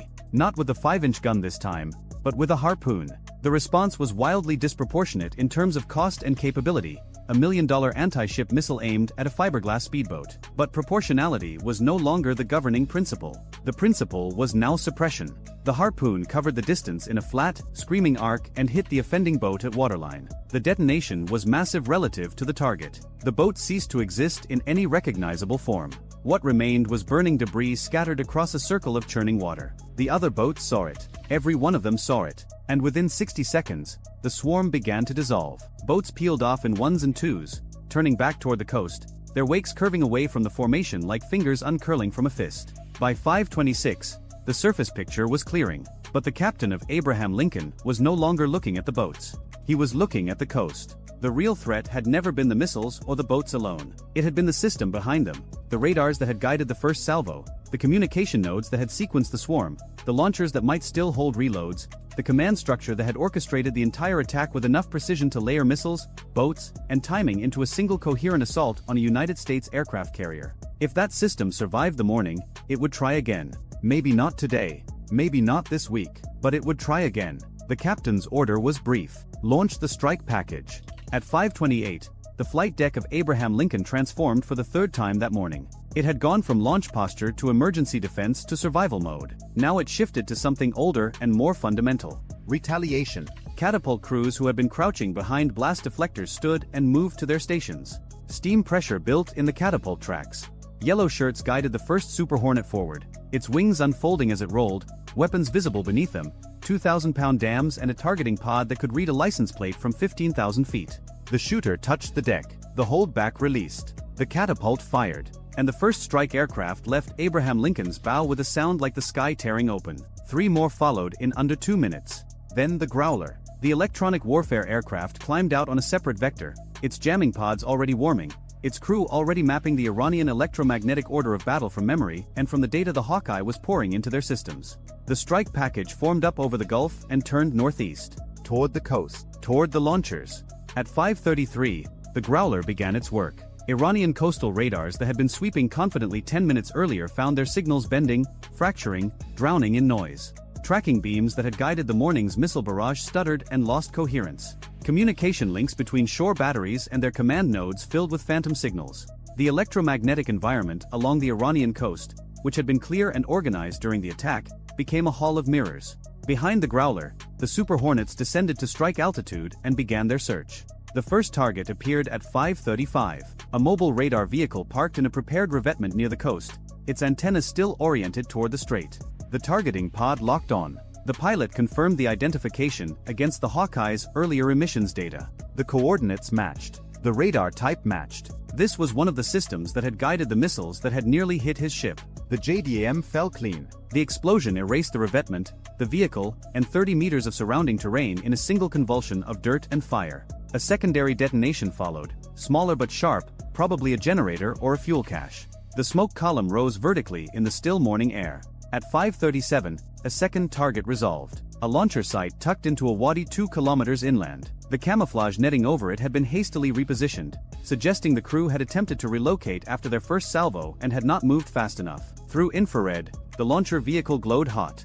It had fired recently. The heat signature was unmistakable. 2 Super Hornets prosecuted the target simultaneously, each dropping a single weapon from offset angles to ensure coverage. The twin impacts bracketed the launcher position and collapsed it. The secondaries were spectacular. Missile propellant ignited in a chain that sent flame shooting laterally out of the wadi like a blowtorch laid on its side. Whatever reload missiles had been stored nearby cooked off in a series of staggered blasts that continued for nearly a minute. At 5:40, the strike lead identified what appeared to be a command and control node, a cluster of vehicles with communication masts and antenna arrays positioned on a low rise with line of sight to both the coast and the inland road network. Personnel were visible, moving between vehicles in what looked like evacuation. They were too late. The weapon arrived before the last vehicle could move. The strike was clean and total. The node went dark on every sensor in the strike group's network simultaneously. One more sight. At 5:43, farther south along the coast, a final radar emission spiked briefly. A search radar attempting to reacquire the American aircraft. The Growler smothered it electronically, and a trailing Super Hornet put a weapon on the source 30 seconds later. The emission stopped permanently. By 5:45, the strike package was turning for home. Below them, the Iranian coastal corridor that had opened the morning with coordinated aggression was silent. Smoke rose from 4 separate sites. The electromagnetic spectrum along the shore was empty where it had once been crowded with threat signals. The system that had orchestrated the attack, radar, launchers, command, communications, existed now only as wreckage and data points in American intelligence files. The recovery aboard Abraham Lincoln began at 5:48. One by one, the strike aircraft descended into the pattern, caught the wire, and rolled to a stop on the same flight deck that had been a target less than 40 minutes earlier. Pilots climbed out and walked to debrief. No fist pumps. No victory poses. Maintenance crews swarmed the jets immediately, checking for damage, beginning the turnaround cycle for whatever came next. Because no one believed it was over. In the Combat Information Center, analysts were already building the timeline. The attack had lasted approximately 14 minutes from first launch detection to last surface engagement. In that window, Iran had fired an estimated 8 to 9 anti-ship cruise missiles from at least 2 separate coastal battery positions, deployed 11 fast attack craft in a coordinated swarm maneuver, launched at least 1 short-range missile from a surface vessel, and maintained fire control quality radar illumination of the strike group throughout the engagement. The American response had destroyed all inbound missiles, sunk or disabled 2 fast attack craft, driven the remaining swarm back to the coast, and eliminated 4 confirmed military targets ashore, including 2 missile launcher sites, 1 radar vehicle, and 1 command node. 0 American casualties. 0 structural damage to the carrier. Minor fragmentation damage to one escort destroyer. Magazine expenditure, significant but sustainable. The engineering crew, meanwhile, had finally isolated the ruptured steam line. On the bridge of Abraham Lincoln, the captain stood where he had stood all morning. The coffee in his hand had gone cold hours ago. He set it down on the chart table without looking at it. Outside the bridge windows, the Strait of Hormuz stretched ahead, narrow and bright under the climbing sun. Shipping traffic was already beginning to reappear on radar, commercial vessels that had scattered at the first sign of military action now cautiously resuming their routes. The carrier kept moving. It did not slow.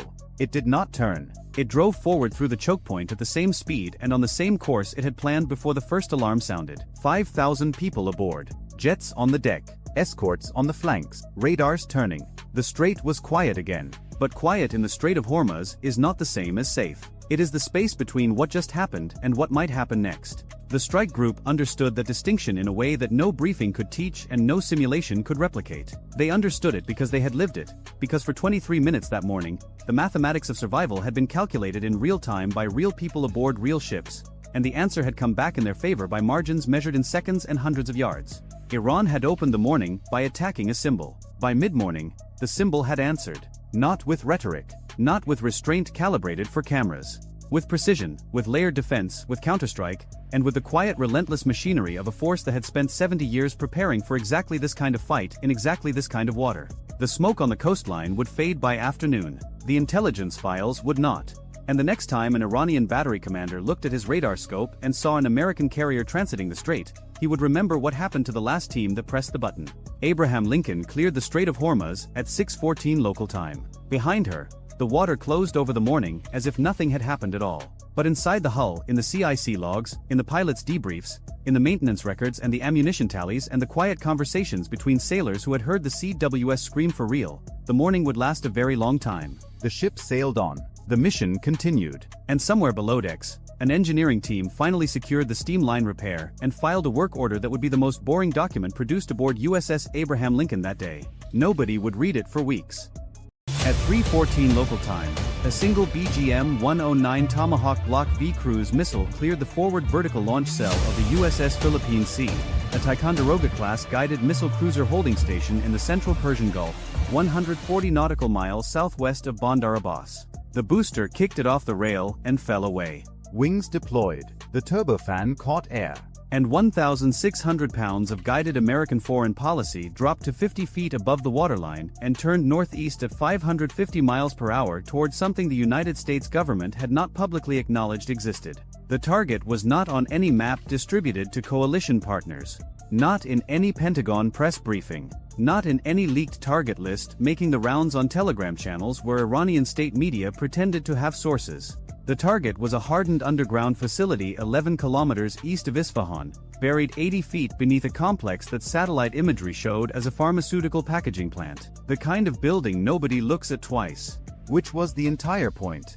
Because underneath it, according to 14 months of signals intelligence and one extraordinarily well-placed human source, Iran had been operating a cascade hall containing 1,044 IR-6 centrifuges enriching uranium to 60% purity. The Tomahawk cost $2.1 million. The centrifuge hall it was pointed at represented roughly $800 million in infrastructure, research, and 2 decades of sanctions evasion. Somewhere in the Navy's accounting office, someone was about to have a very satisfying afternoon. But the Tomahawk was not going to reach Isfahan. It was never supposed to. Its job was to die loudly. 340 nautical miles to the northwest, above the Iraqi border region, a formation of 8 B-2 Spirit stealth bombers was entering Iranian airspace at 42,000 feet. Each one carried 16 GBU, 57 massive ordnance penetrators in its rotary launchers, 30,000-pound bunker busters designed to punch through 200 feet of reinforced concrete before detonating. At $3.5 million per bomb, the 8 aircraft together carried roughly $448 million worth of ordnance. The entire formation's radar cross-section registered on Iranian air defense screens as approximately nothing. The Tomahawk's job was simple. Fly toward Isfahan making as much electromagnetic noise as a cruise missile can make. Let every radar between Bandar Abbas and the target track it, paint it, hand it off to the next battery. Let every Tor M1, every Bavar 373, every surviving S-300 crew orient their attention southeast. Let every phone call between IRGC air defense nodes carry the same message. Incoming from the Gulf, bearing northeast, one target, track and engage. And while every antenna in western Iran stared at a $2.1 million decoy flying at 550 miles per hour, 8 aircraft worth $2 billion each would arrive from the opposite direction carrying enough penetrating ordnance to rearrange the geology beneath Isfahan. Iran was about to learn the difference between seeing the threat and seeing the distraction. 130 kilometers south of Isfahan, the Tomahawk crossed into the engagement envelope of an Iranian Bavar 373 battery. The domestically produced long-range air defense system Tehran had spent a decade calling superior to the Russian S-300. The system's engagement radar, a modified version of the Sayyad-4 missile's fire control set, detected the cruise missile at 112 kilometers. The battery commander did exactly what his training demanded. He acquired, tracked, transitioned to fire control, and launched 2 interceptors. Each Sayyad-4 missile cost approximately $3.8 million. 2 of them, $7.6 million, now racing toward a target worth $2.1 million. The math was already working against Iran, and the real strike hadn't started yet. The Tomahawk didn't evade. It didn't need to. Its terrain-following algorithm kept it at 50 feet over the desert floor, which meant the Sayyad-4s had to execute a terminal dive against a target hugging the ground clutter. The first interceptor's proximity fuse triggered 40 meters above the cruise missile, peppering it with fragments that severed the left wing. The Tomahawk cartwheeled into the desert floor southeast of Najafabad at 3:27 local time. Kill confirmed. The Bavar 373 crew celebrated. Their command network buzzed with confirmation. Threat neutralized, single cruise missile, origin assessed as naval platform in the Persian Gulf. The battery commander reported the engagement up the chain and began the 6-minute reset cycle to reload. What he didn't know was that his radar had been transmitting continuously for 94 seconds during the engagement sequence, and 390 kilometers to the northwest, an RC-135V Rivet Joint Electronic Intelligence aircraft orbiting over Iraqi Kurdistan had recorded every emission with a precision that would make the battery's next minute of existence very brief. 9,000 feet above the Zagros ridgeline, a pair of F-15E Strike Eagles out of Al-Dafra were already turning. Their APG-82 radars had the Bavar 373's coordinates before the Tomahawk's wreckage stopped burning. Each Strike Eagle carried 2 AGM-88G ARGMER missiles, the extended range variant of the old HARM, capable of Mach 2.5 and 300 kilometers of reach against radiating targets. The weapons officer in the lead aircraft confirmed the emission signature against the rivet joints data match. He selected both weapons. The missiles dropped off the pylons, boosters igniting, accelerating past twice the speed of sound within 4 seconds. Each ARGMER cost $1.2 million. 2 missiles, $2.4 million. Headed for a battery that cost Iran somewhere north of $300 million to develop and $40 million to produce. The Bavar 373 crew had exactly the amount of warning that a radar warning receiver provides when it isn't turned on because you just shot down a cruise missile and you're running the post-engagement checklist. Which is to say, none. The first ARGMER struck the engagement radar antenna. The second hit the command vehicle 30 meters away. The battery ceased to exist as a functioning air defense system at 3:31 local time, 4 minutes after it celebrated its kill. 60 kilometers north, at the Isfahan facility, nothing had changed. The guards at the pharmaceutical plant's surface entrance were monitoring their phones for news. The underground facility's own security relied on concealment, not defense. No dedicated short-range air defense. No point defense system. The assumption had always been that nobody could strike what nobody could find. The B-2s were 14 minutes out. 240 kilometers west of Isfahan, the second layer of Iran's response was already reacting. 3 batteries of Tor M1 short-range air defense systems, Russian-built, deployed around the Natanz enrichment complex, began receiving repositioning orders. IRGC Air Defense Command had assessed the Tomahawk as a precursor strike, which it was, and concluded the primary target was Natanz, which it was not. The Tor M1S began displacing northeast, pulling the short-range air defense umbrella away from the western approach corridors and concentrating it around a facility that was not under threat. Iran was reinforcing the wrong castle. This was not an accident. 5 hours earlier, a burst transmission from a U.S. cyber operations unit at Fort Meade had injected false intelligence into an Iranian military communications node that the NSA had been sitting inside for 7 months. The message, formatted to match authentic IRGC dispatch protocols, reported American submarine activity consistent with a Tomahawk strike package assembling south of Natanz. The IRGC's intelligence directorate assessed it as credible because it matched the pattern they were already watching. The Tomahawk from the Philippine Sea. A single ship, a single missile, pointed at a nuclear facility. The logic was clean. The logic was wrong. Iran was playing chess against an opponent who had read their playbook and then rewritten the last chapter. At 3:38 local time, the lead B-2 Spirit, callsign Phantom 1, reached its initial point 22 kilometers northwest of the Isfahan facility. The aircraft was invisible to every radar system currently operating in Iranian airspace, which was now a significantly smaller number than it had been 24 minutes earlier.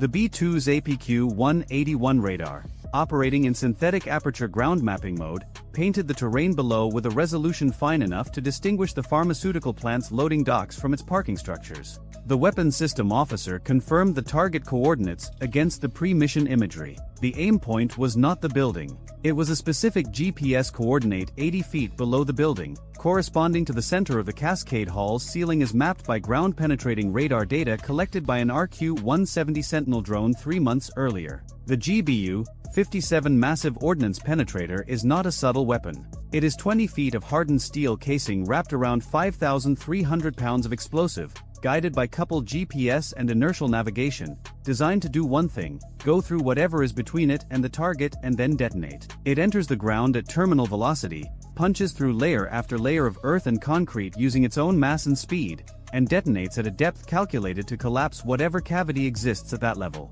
Think of dropping a telephone pole made of tungsten-reinforced steel from 8 miles up and then detonating a small apartment building's worth of explosive at the bottom of the hole it makes. Phantom 1 released 2 GBU-57s in sequence, 4 seconds apart. The bombs fell for 38 seconds. They struck the surface of the pharmaceutical plant's main structure at 3:39 local time, 2 seconds apart. The first penetrator punched through the roof, through 3 floors of empty packaging equipment that had never packaged anything, through a 6-foot reinforced concrete transfer slab, through 40 feet of compacted earth and rock, and detonated against the ceiling of the Cascade Hall. The blast fractured the ceiling across a 30-meter radius. The second penetrator followed the first weapon's path through already shattered material, reached the Cascade Hall itself, and detonated inside it. 1,044 IR-6 centrifuges, spinning at 60,000 revolutions per minute, disintegrated. The uranium hexafluoride gas in the Cascade piping, pressurized and toxic,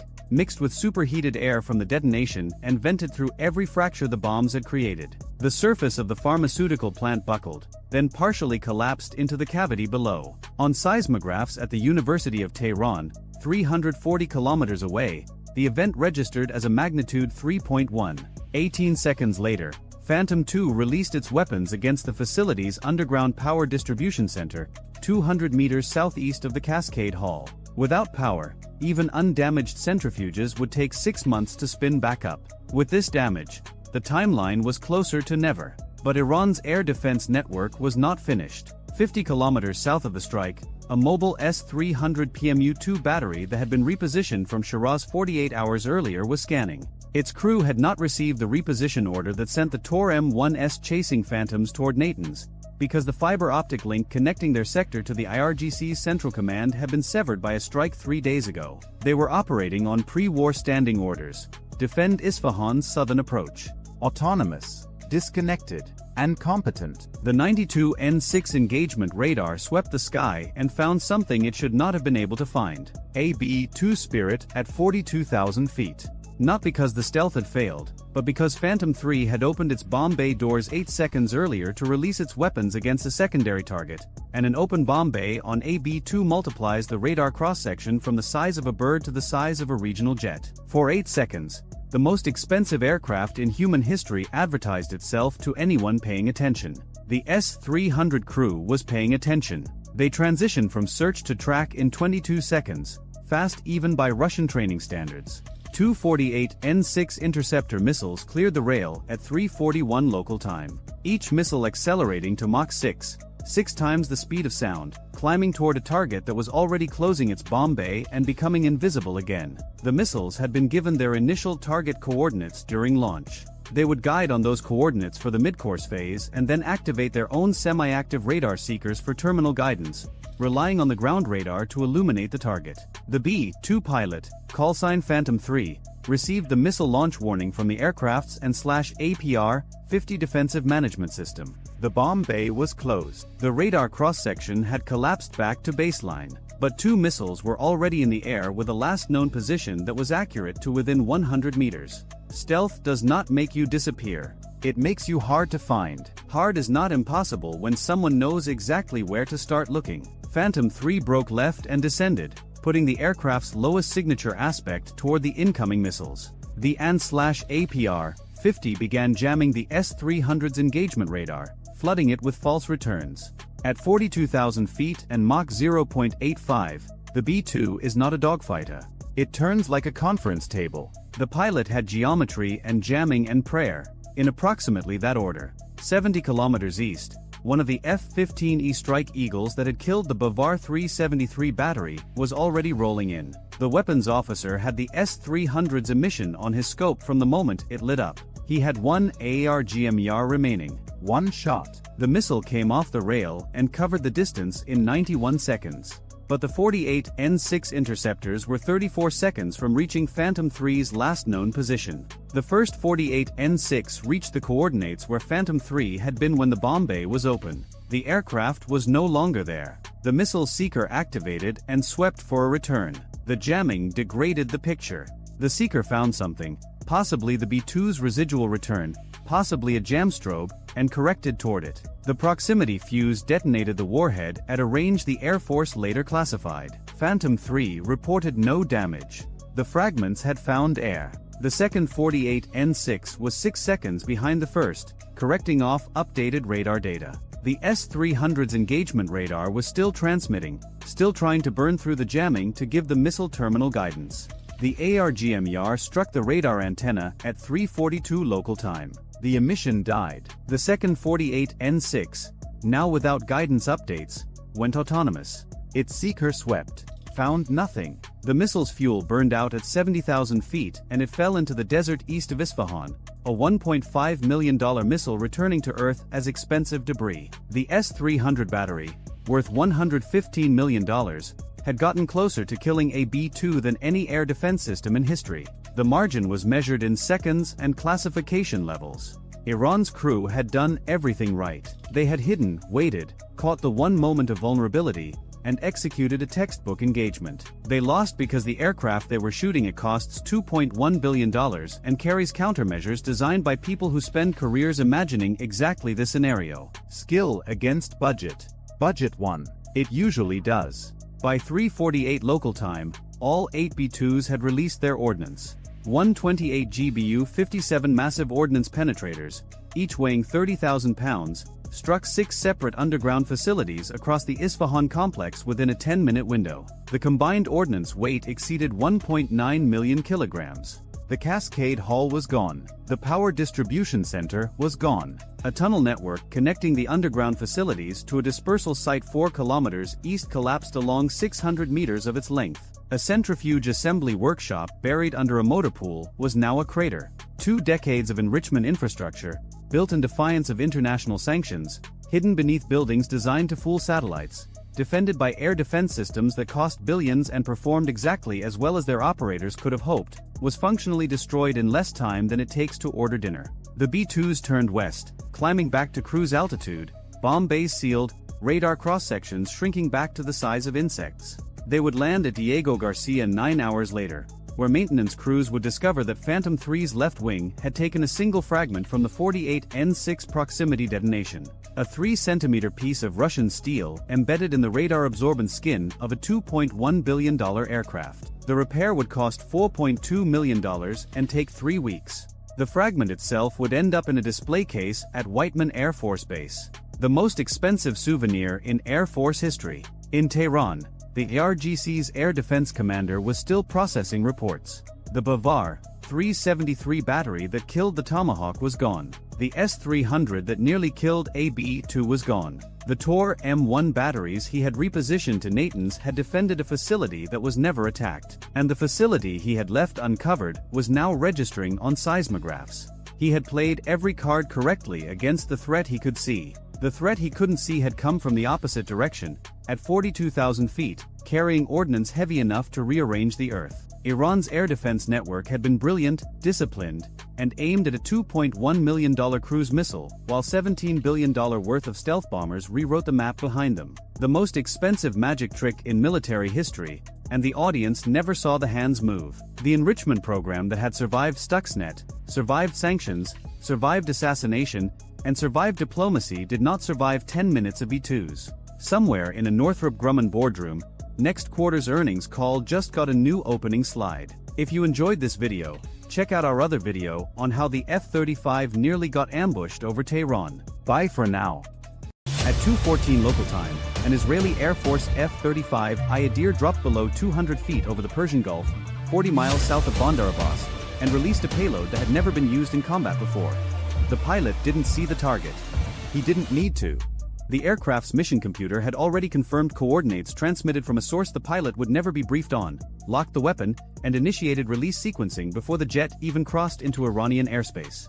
The weapon fell for 11 seconds. Then its engine ignited and it disappeared from the pilot's heads-up display entirely. He pulled into a 7G climbing turn back toward tanker airspace. His part was done. The weapon's part was just beginning. 6 seconds later, 190 miles to the north, an operator at Iran's Karg Island oil terminal noticed something unusual on his monitoring screen. A pressure reading in the main crude distribution manifold had dropped by 4%. He noted it in his log. He assumed it was a sensor fault. Karg Island processes roughly 90% of Iran's crude oil exports. On a normal day, 5 million barrels pass through its loading systems. This was not going to be a normal day. 1,200 miles to the west, at Nevatim Air Base in the Negev Desert, the operations center was running at full capacity. 47 personnel occupied stations in a room roughly the size of a basketball court. The air smelled like coffee and static electricity. 3 screens along the far wall displayed feeds from assets the Israeli Air Force doesn't publicly acknowledge having in theater. One of them showed a live infrared image of Karg Island from 62,000 feet. The operator watching it said nothing. He just marked a timestamp. 2:14 and 31 seconds. 700 miles southeast, in the waters off Fujairah, 3 commercial supertankers sat at anchor waiting for loading schedules. Each one carried roughly 2 million barrels of capacity. Each one was empty. They had been empty for 11 days. The shipping companies that owned them had received quiet advisories from their insurance underwriters to delay Persian Gulf transits. No reason was given. No reason needed to be. When Lloyd's of London tells you to wait, you wait. And in Washington, D.C., where it was still 5:14 in the evening of the previous day, a statement had been drafted but not yet released. The statement concerned the Strait of Hormuz. It contained exactly one sentence that would rearrange global oil markets within hours of its publication. The sentence had been reviewed by the National Security Council, the Secretary of Defense, and the President himself. It read in part that the United States would consider any hostile interdiction of commercial shipping in the Strait of Hormuz as an act requiring immediate and proportional military response. The word proportional was doing a lot of heavy lifting in that sentence. It was about to do more. Back over the Persian Gulf, the weapon released from the F-35 I had covered 140 miles in just under 4 minutes. It was a variant of the Rampage air-to-surface missile, a supersonic precision munition with a range of approximately 190 miles and a warhead designed not for blast damage but for structural penetration. Think of a telephone pole made of tungsten and high explosive moving at Mach 2.4. It doesn't need to destroy everything. It just needs to hit the right thing. At 2:18 local time, it hit the right thing. The target was not a military installation. It was not a nuclear facility. It was not a government building. It was a 36-inch high-pressure crude oil pipeline junction at the southern edge of Karg Island's Tank Farm No. 3. This junction connected the main export pipeline to 3 of the island's 6 single-point mooring buoys, the floating loading stations where tankers connect to take on crude. Without this junction, those 3 buoys were dead metal in the water. Half of Karg Island's export capacity disappeared in a moment measured in milliseconds. The explosion itself was modest. A flash. A pressure wave that broke windows in a control building 400 meters away. Then a fire that burned at 1,100 degrees for the next 14 hours. The operator who had noted the pressure drop 4 minutes earlier now had a very different problem on his screen. He wasn't looking at a sensor fault. He was looking at zero flow across the entire southern distribution network. He reached for the emergency communications panel. The line was dead. That wasn't an accident. 70 seconds before the Rampage missile reached its target, an Israeli cyber operation that had been dormant inside Karg Island's communications infrastructure for an estimated 19 months activated a prepositioned payload. It didn't destroy the communication system. That would have been obvious and quickly repaired. Instead, it introduced a 5,000 millisecond delay on all outgoing signals from the island's primary and secondary communications nodes. 5 seconds. That doesn't sound like much. In the next 90 minutes, it would be enough. 320 miles to the northwest, a second strike was arriving. This one came from the Mediterranean. 2 Israeli F-15I RAM aircraft operating from a position over northern Syria had launched 4 Delilah cruise missiles 12 minutes earlier. The Delilah is slower than the Rampage, subsonic, about 600 miles per hour. But it has a capability the Rampage doesn't. It can loiter. It can circle a target area for up to 30 minutes, waiting for updated targeting data before committing to its final attack run. These 4 Delilahs were not circling. They were inbound and locked. Their target was the Abadan oil refinery complex in southwestern Iran, one of the oldest and most important refineries in the country. Abadan processes 400,000 barrels of crude per day. It sits on the Shat al-Arab waterway, 11 miles from the Iraqi border. The Delilahs were coming in from the west, below 100 feet, following the river. Iranian air defense coverage in Khuzestan province is dense. On paper, the province hosts 3 battalions of S-300 PMU-2 long-range surface-to-air missile systems, 2 batteries of Bavar 373 indigenous air defense systems, and multiple short-range point defense installations. On any other night, detecting 4 subsonic cruise missiles crossing the border at low altitude would have been difficult but possible, given the radar coverage overlaps designed into the network. On this night, it was impossible. Because at 2:11 local time, 3 minutes before the first Rampage hit Karg Island, every early warning radar in a 200-mile radius of Abadan experienced what would later be described as a catastrophic synchronization failure. This was the second cyber operation, and it was significantly more aggressive than the first. Rather than introducing delays, this payload attacked the timing protocols that allow multiple radar installations to coordinate their coverage and hand off tracking data between stations. Without synchronized timing, each radar station still functioned individually. Each one could still detect objects in its own sector. But none of them could talk to each other. And none of them could pass targeting data to the missile batteries that depended on that information to engage threats. Each radar operator saw pieces of the picture. None of them saw all of it. The 4 Delilahs threaded through the gaps like water through a cracked dam. At 2:22 local time, the first Delilah struck the main atmospheric distillation column at Abadan's Unit 2 processing facility. The second hit the adjacent crude desalting plant. The third struck a 200,000-barrel floating roof storage tank. The fourth missed its intended target by 40 meters and detonated on a maintenance road. The first 3 were enough. Within 6 minutes, fires were burning across an area the size of 4 football fields. Secondary explosions in the desalting plant sent burning hydrocarbons into the drainage system that fed into the Shat al-Arab waterway. A black cloud visible from Basra, Iraq, 30 miles away, began to climb. 600 miles to the east, Iran's response was already in motion. But it was the wrong response. At 2:16, 2 minutes after the Karg Island strike, Iran's Supreme National Security Council received initial reports of an explosion on the island. The information was fragmentary because of the communications delay. But the SNSC had anticipated an Israeli strike against its nuclear program for months. Every contingency plan, every prepositioned response, every retaliatory option was built around that assumption. The assumption was that any Israeli attack would target Natanz, Isfahan, or Fordow. The nuclear triad.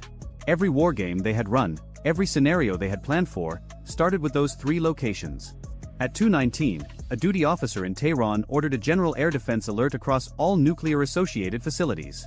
S-300 batteries at Natanz powered to full readiness.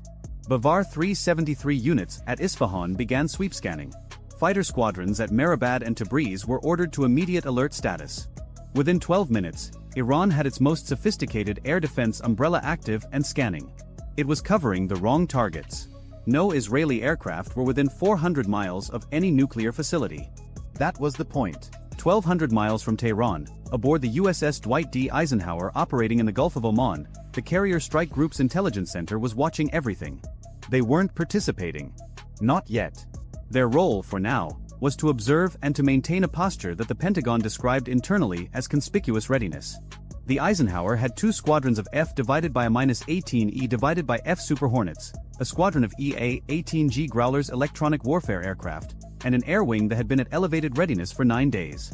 Conspicuous readiness meant that Iranian intelligence could see the carrier group, could see its aircraft on the flight deck, could detect the electronic emissions of a strike group preparing for operations. It was meant to be visible. It was meant to create doubt. If Iran retaliated against Israel, would the Americans join? The answer was supposed to be unclear. Unclear is more powerful than certain. What Iran's intelligence services could not see was what was 200 miles behind the Eisenhower. 3 Ohio-class guided missile submarines, each one carrying 154 Tomahawk cruise missiles. That's 462 cruise missiles in a space roughly the size of a small parking lot, sitting quietly at 400 feet below the surface of the Arabian Sea. They had been in position for 6 days. They had received no launch orders. They had received one message, repeated daily for the last 4 days. 4 words: maintain current posture, stand by. Back in Washington, the statement about the Strait of Hormuz was released at 5:47 p.m. Eastern Time. Within 11 minutes, Brent crude futures spiked $14 per barrel. Within 30 minutes, the spike hit $22. Trading algorithms that had been watching for keywords including Hormuz, military response, and proportional triggered automated buying across every major commodity exchange simultaneously. By the time human traders at the London IC exchange started their morning 6 hours later, oil was at $127 per barrel and climbing. 24 hours earlier it had been at $89. This was Story 1. Israeli strikes on Iranian oil infrastructure. American threats regarding the strait. A regional crisis with global energy implications. Every news network on the planet was running this story by 3 a.m. local time. Satellites were being repositioned. Analysts were being woken up. Retired generals were sitting in studio chairs explaining what they thought would happen next. What they didn't know was that the oil infrastructure was the distraction. The real operation had started 11 hours earlier, at 3 p.m. local time on the previous afternoon, and it had nothing to do with missiles, aircraft, or pipelines. At 3:02 p.m. the previous day, an Iranian-flagged container ship named the Shari Cord, a 40,000-ton vessel operating a regular route between Bandar Abbas and the port of Latakia in Syria, suffered what its crew reported as a catastrophic engine room failure approximately 15 miles inside the Strait of Hormuz. The vessel lost propulsion. It began to drift. The crew deployed an emergency anchor in one of the most congested shipping channels on Earth. The Strait of Hormuz at its narrowest point is 21 miles wide. The shipping lanes used by tanker traffic are 2 miles wide in each direction, separated by a 2-mile buffer zone. A 40,000-ton ship sitting dead in the water in one of those lanes is the maritime equivalent of a jackknifed tractor trailer on a 2-lane highway. Traffic began to stack up almost immediately. By 4 p.m., 6 tankers were holding positions south of the disabled vessel, waiting for tugs. By 6 p.m., the number was 14. By midnight, 23 commercial vessels of various types were either holding position, diverting around the obstruction, or anchored in designated waiting areas. Iranian port authorities at Bandar Abbas offered tug assistance. The tugs arrived at 7:30 p.m. They connected lines. They attempted to move the Shari Cord. The ship didn't budge. The tugs reported that the vessel's anchor chain appeared to be fouled on something on the seabed. The anchor couldn't be retrieved. The ship couldn't be towed. Nobody in any Western intelligence service flagged this as unusual. Container ships break down. Anchors get fouled. It happens. The Strait of Hormuz experiences an average of 3 significant shipping disruptions per month. This was routine. Annoying but routine. It was not routine. The Shari Cord's engine room failure had been manufactured. The anchor was not fouled on the seabed. It was functioning exactly as intended. The ship's purpose was not to transit to Latakia. Its purpose was to sit precisely where it was sitting for precisely as long as it was sitting there. Because directly beneath the Shari Cord, on the floor of the strait at a depth of 80 meters, sat something that had been placed there 14 weeks earlier by an Iranian Revolutionary Guard Corps Navy midget submarine. It was a mine. But not a conventional naval mine. It was a rising mine, a weapon that sits on the seabed and upon activation, releases a torpedo that ascends to intercept a target passing overhead. This particular variant was the EM-52, a Chinese-designed system that Iran had been suspected of possessing since 2015 but had never confirmed. The EM-52 can engage targets in water up to 200 meters deep. Its torpedo component has a range of approximately 10 miles. There wasn't just one. There were 6. spaced at 1,500-meter intervals along the shipping lanes. The Shari cord was sitting on top of one of them, not because the ship was part of the mine deployment, but because the ship's position was intended to force tanker traffic into a predictable diversion pattern. When ships can't use the normal channel, they use the alternate channel. The alternate channel ran directly over 4 of the other 5 mines. It was a kill box, and 23 ships were slowly being herded into it. The American statement about the strait was not a coincidence. It was based on intelligence. 96 hours earlier, a signals intelligence platform operating from a facility in Bahrain had intercepted a burst transmission from a known IRGC Navy Command node to 3 fast attack craft bases along the Iranian coast. The transmission was encrypted, but its structure matched a pattern that NSA analysts had catalogued 4 years earlier during a previous escalation. The pattern was associated with mine warfare activation. Not deployment. Activation. The mines were already in the water. What the transmission ordered was the arming sequence. A second intercept, from a different source, provided partial geographic coordinates. Those coordinates were in the Strait of Hormuz. They were verified within 12 hours by an underwater drone launched from a Virginia-class submarine operating in the Gulf of Oman. The drone, an autonomous system called Razorback, covered 45 miles of seabed and returned with sonar imagery confirming 6 bottom-mounted objects consistent with EM-52 mine profiles. That intelligence went from Bahrain to CENTCOM in Tampa to the Pentagon to the White House in less than 4 hours. The presidential statement about the strait was drafted the same day. The timing of its release, simultaneous with the Israeli strikes, was not a coincidence either. It was coordinated. Not publicly. Not formally. Through a channel that doesn't appear in any organizational chart. So there were now 2 crises unfolding simultaneously, and most of the world only knew about one of them. The visible crisis was the Israeli strikes on Iranian oil infrastructure. Karg Island burning. Abadan burning. Oil prices climbing. That crisis was loud, photogenic, and impossible to ignore. The invisible crisis was 6 mines in the Strait of Hormuz, a dead container ship sitting on top of one of them, and 23 vessels slowly repositioning into a pattern that would give Iran the ability to shut down 21% of the world's daily oil supply in under 3 minutes. In Tehran, the Supreme National Security Council was in emergency session. The room was divided. The strikes on Karg Island and Abadan were an act of war. There was no ambiguity about that. The damage to Karg alone would reduce Iran's oil export capacity by an estimated 40% for a minimum of 6 months. Abadan would take longer. The economic impact was staggering. Iran's oil revenue for the current fiscal year was projected at approximately $50 billion. 40% of export capacity gone meant roughly $20 billion in lost revenue. Annual. For at least a year. The math was not complicated. The IRGC commander present in the session argued for immediate activation of the strait contingency. The mines were armed. The fast attack craft were loaded with anti-ship missiles. 62 missile boats, each carrying 2 to 4 C-802 anti-ship cruise missiles, were dispersed along the Iranian coastline between Bandar Abbas and Jask. The total missile count exceeded 200. Against commercial shipping, those numbers were overwhelming. Tankers don't have countermeasures. They don't maneuver. They're 1,000-foot steel boxes moving at 15 knots. Even a 20% hit rate would mean 40 missiles finding targets. The strait would be closed within hours. Oil would hit $200 per barrel. Maybe $250.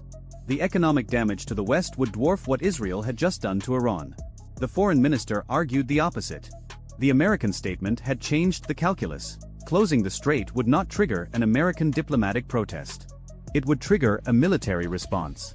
And unlike previous administrations that had drawn red lines and then negotiated around them, this White House had positioned assets that made the threat credible.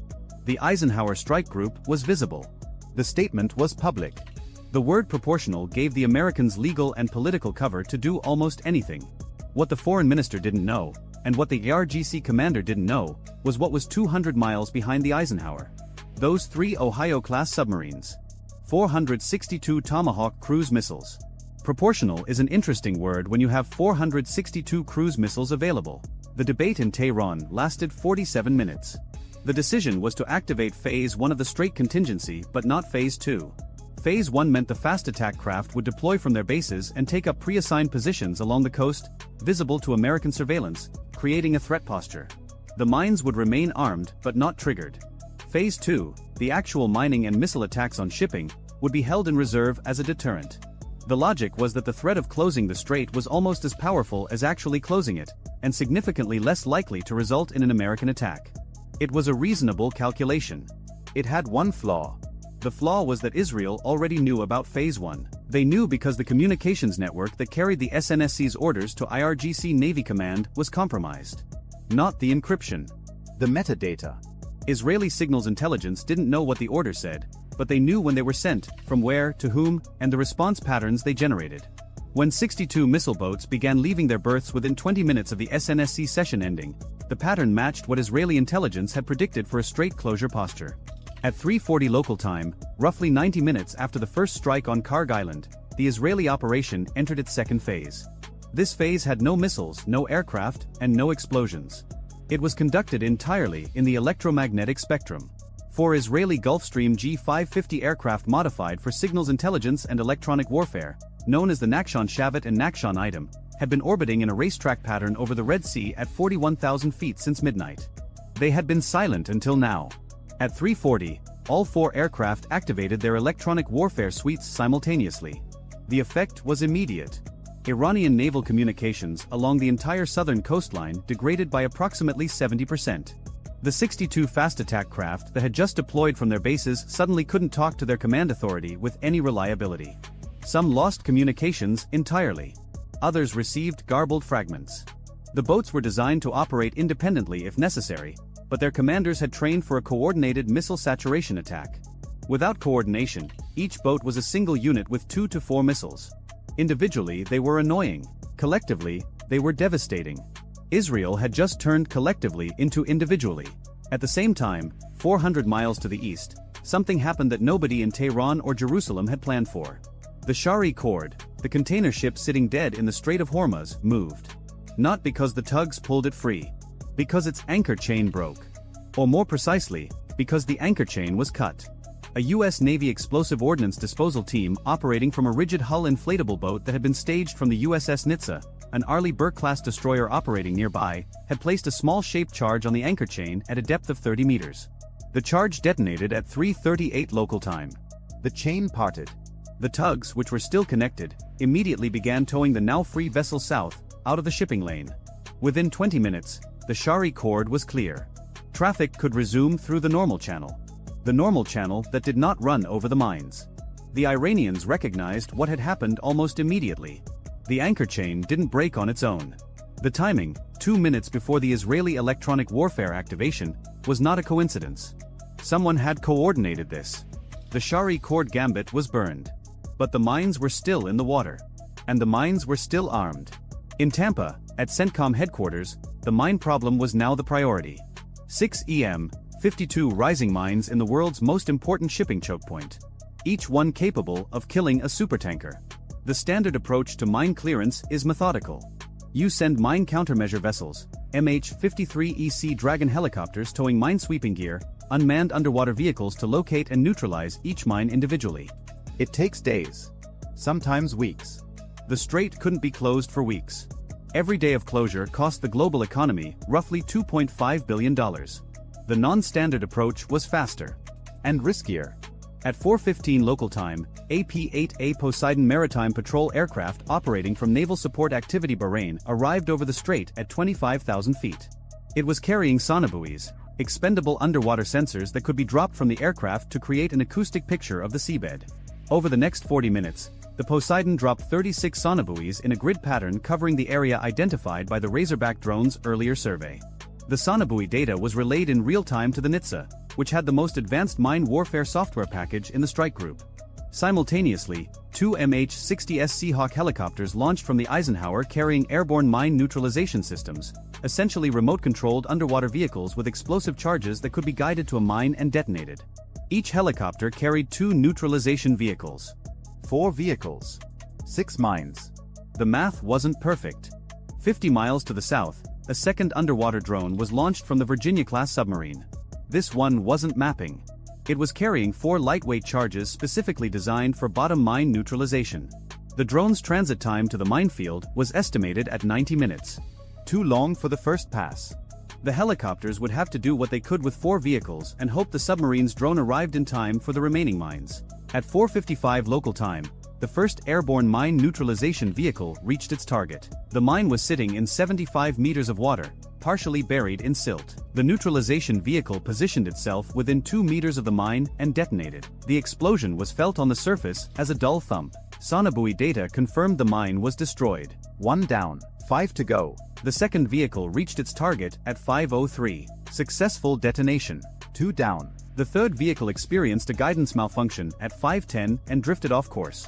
The operator on the Seahawk attempted to regain control. The vehicle's battery died at 5:14. It sank to the seabed, useless. 3 vehicles expended. 2 mines destroyed. 1 failed. The fourth and final vehicle was deployed at 5:18 toward the third mine. Successful detonation at 5:24. 3 mines neutralized. 3 remaining. The helicopters had nothing left. The submarine drone was still 40 minutes out. 40 minutes. In those 40 minutes, 3 armed mines sat in the shipping lanes of the Strait of Hormuz. 3 mines that could each destroy a supertanker. 3 mines that the Iranian IRGC Navy still had the ability to trigger remotely. And in Tehran, the argument about Phase 2 was starting again. The IRGC commander now had new information. The Americans had moved the Shari cord. The Americans were actively clearing the mines. The Iranian contingency was being dismantled in real time. If Phase 2 was going to happen, it needed to happen now, before the remaining mines were neutralized. The window was closing. 62 missile boats were in position, though many had degraded communications. The 3 remaining mines were armed and could be command detonated. The foreign minister's counter-argument was simpler now. The Americans were clearing the mines. That meant the Americans knew about the mines. That meant the American threat about the strait was not hypothetical. It was operational. If Iran triggered those mines or launched anti-ship missiles at commercial shipping, the response would not be a statement. It would be 462 Tomahawk cruise missiles. And those would not be aimed at oil infrastructure. They would be aimed at every IRGC Navy base, every missile storage facility, every command center, and every fast attack craft that could be located. The IRGC Navy would cease to exist as a functional force in approximately 90 minutes. There was also the question of China. China buys roughly 27% of Iran's oil exports. China had not been consulted about the strait contingency. China would not appreciate having its energy supply interrupted by an Iranian decision made in the heat of a crisis. Beijing's ambassador had already called twice. He had not been put through to anyone with decision-making authority. That was a mistake that would have consequences regardless of what happened in the next hour.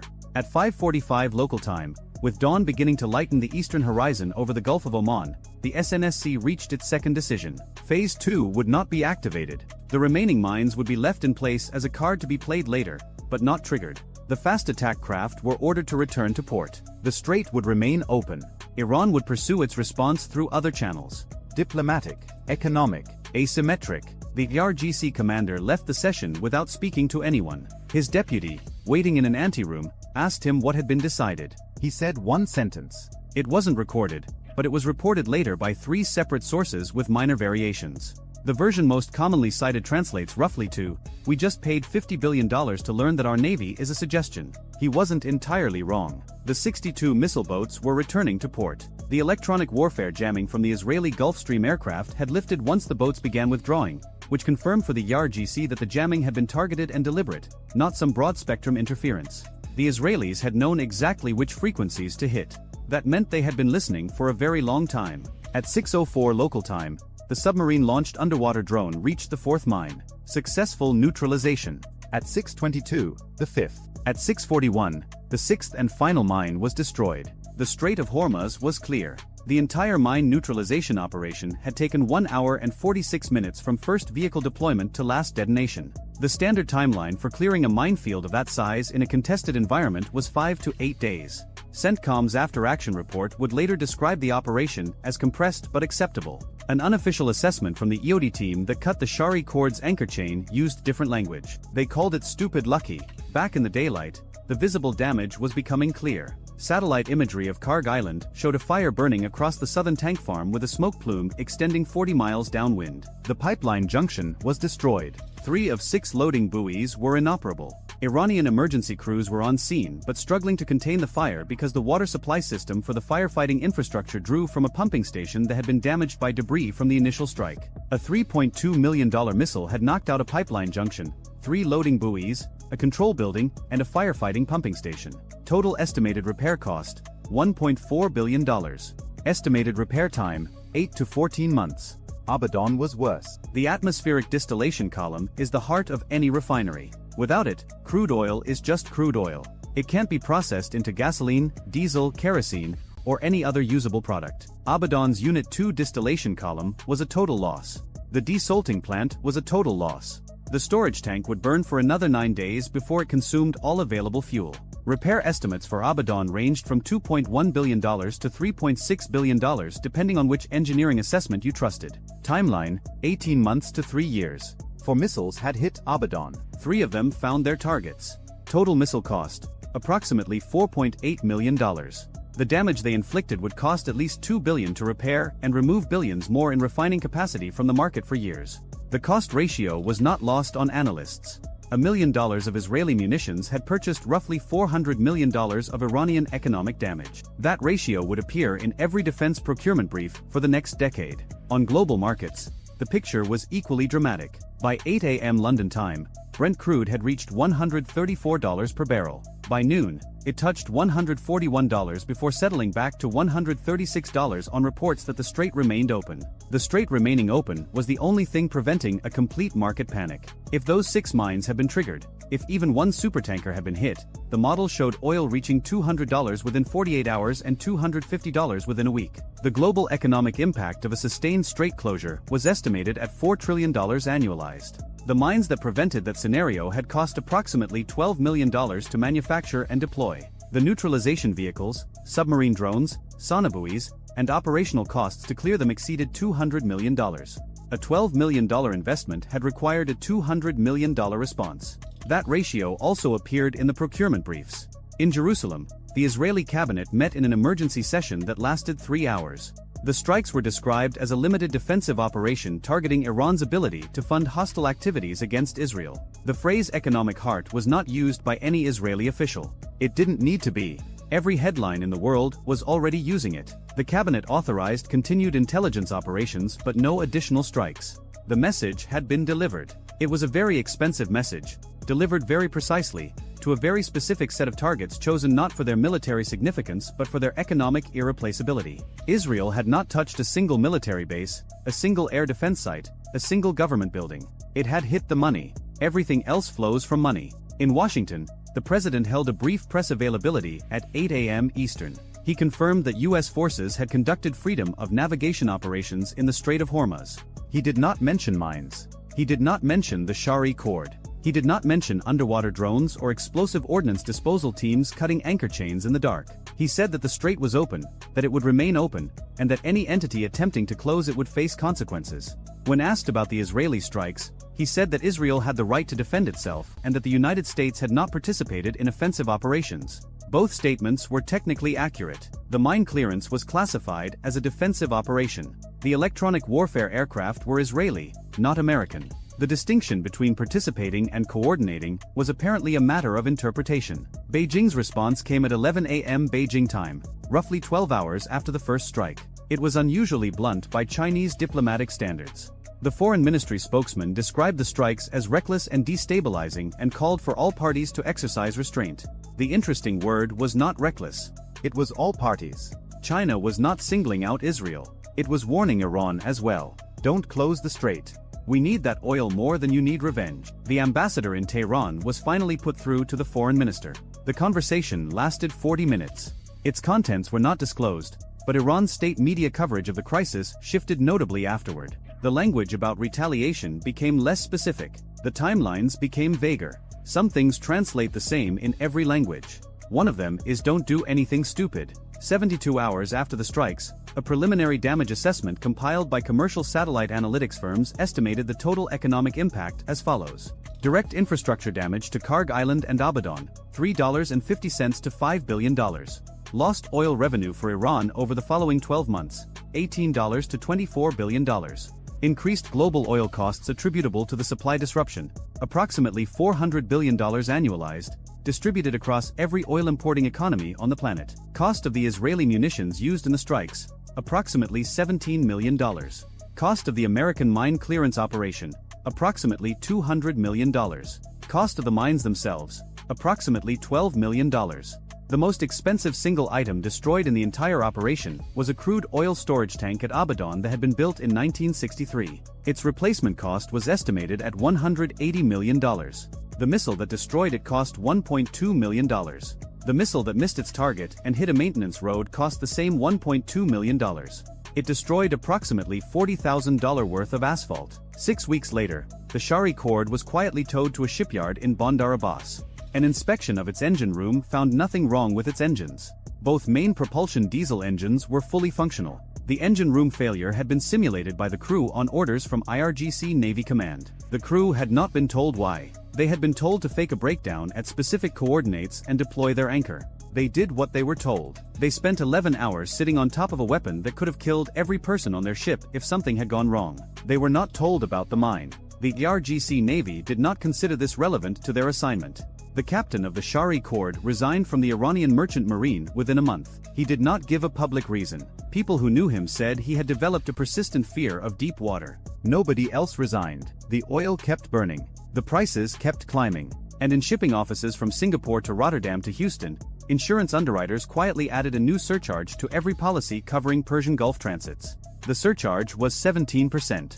Nobody argued about it. When the math is that clear, nobody needs to. If you enjoyed this video, check out our other video on how Iran's mine warfare strategy nearly shut down the Persian Gulf in 1988. Bye for now. At 0342 local time, a Tomahawk Block V cruise missile crossed the Iranian coastline at 550 miles per hour, 50 feet above the salt flats south of Bandar Abbas. It was the first of 47 launched from the USS Gettysburg, a Ticonderoga-class cruiser positioned 340 nautical miles southwest in the Gulf of Oman. The missile's terrain-following radar painted the ground ahead like a blind man reading Braille at highway speed, adjusting altitude 40 times per second to hug the earth beneath Iranian air defense coverage. The Tomahawk costs $2.1 million. The target it was aimed at, a hardened aircraft shelter at Bandar Abbas Air Base, cost Iran $180,000 to build in 1987. The math would have been funny if 12 more weren't already in the air behind it. What the cruise missile didn't know, what the mission planners aboard the Gettysburg couldn't have known, was that the shelter had been empty for 9 days. The Su-35 that was supposed to be inside had been towed to a dispersal site 14 kilometers north, parked under camouflage netting between 2 apartment buildings in a residential district. The Iranians had stopped trusting their hardened shelters the day American satellites started counting shadows. The Tomahawk flew for another 23 minutes. It threaded a valley between 2 mountain ridges, popped up to 200 feet to clear a communications tower, dropped back down, and detonated against 4 feet of reinforced concrete protecting absolutely nothing. Somewhere in Bandar Abbas, an IRGC logistics officer was probably already drafting the press release about intercepting an American cruise missile.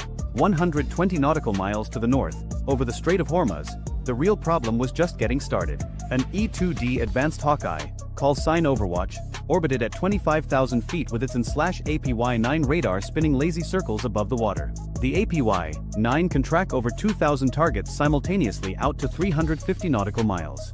It sees everything from fishing boats to ballistic missiles and sorts them into categories the way a bouncer sorts a club line: harmless, watch closely, or call the cops. Right now it was watching something that didn't fit any category. A surface contact, radar cross-section consistent with a small fishing vessel, had been tracking northeast at 8 knots for the past 6 hours. Normal behavior for the hundreds of dhows that work these waters. Except this one had stopped 40 minutes ago. And now it was accelerating. 15 knots. 25, 40. The operator keyed his radio. Overwatch to sentry flight. Surface contact bearing 047, range 85, speed now indicating 45 knots. Classify fast attack. 45 knots from a dhow was impossible. 45 knots from a small combatant was Tuesday in the Persian Gulf. 80 nautical miles southeast. 2F divided by a -18E Super Hornets from VFA 143, the Pukin dogs, were already turning toward the contact. They had been flying combat air patrol since 0200 bored, caffeinated, and hoping something would happen. Something was happening. Sentry Lee descended through 15,000 feet and put his APG-79 radar, an active electronically scanned array that can switch from air-to-air to air-to-ground modes faster than a pilot can blink, onto the surface. The contact resolved. Small hull, deck-mounted structure, thermal bloom consistent with gas turbine exhaust. Paycap class fast attack craft, Iranian Revolutionary Guard Navy, 76 feet long, armed with 2 Chinese C-701 anti-ship missiles, capable of 52 knots in calm water. The ARGC had 14 of them scattered across the Gulf, and they used them the way insurgents use car bombs, Cheap, fast, expendable, and absolutely capable of ruining someone's day. The pay cap wasn't alone. As Sentry Lead watched, two more thermal signatures emerged from behind a rocky outcrop on the Iranian coast. Then two more.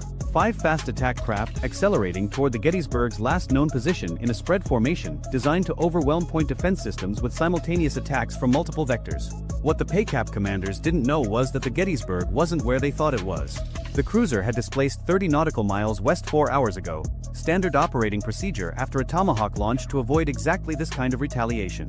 The Iranians were charging toward a patch of empty ocean where an American warship had been yesterday. But 30 nautical miles west put the Gettysburg directly in line with something else. The USNS Rappahannock, a fleet replenishment oiler, currently transferring 400,000 gallons of JP-5 aviation fuel to the USS Bataan, an amphibious assault ship carrying 1,800 Marines and the aviation assets to support them. 2 ships connected by fuel lines, dead in the water, 95 nautical miles from 5 inbound missiles on hulls. The geometry was about to get very personal. Overwatch plotted the intercept. At current speeds, the pay cap formation would reach the replenishment group in 47 minutes. The Gettysburg could engage with SM-6 missiles at 130 nautical miles. The Super Hornets could engage with Harpoons at 70. The problem wasn't range. The problem was identification. Rules of engagement required positive identification before weapons release. A pay cap looked exactly like a civilian speedboat on radar until it launched a missile or opened fire. The C-701 had a range of 15 nautical miles.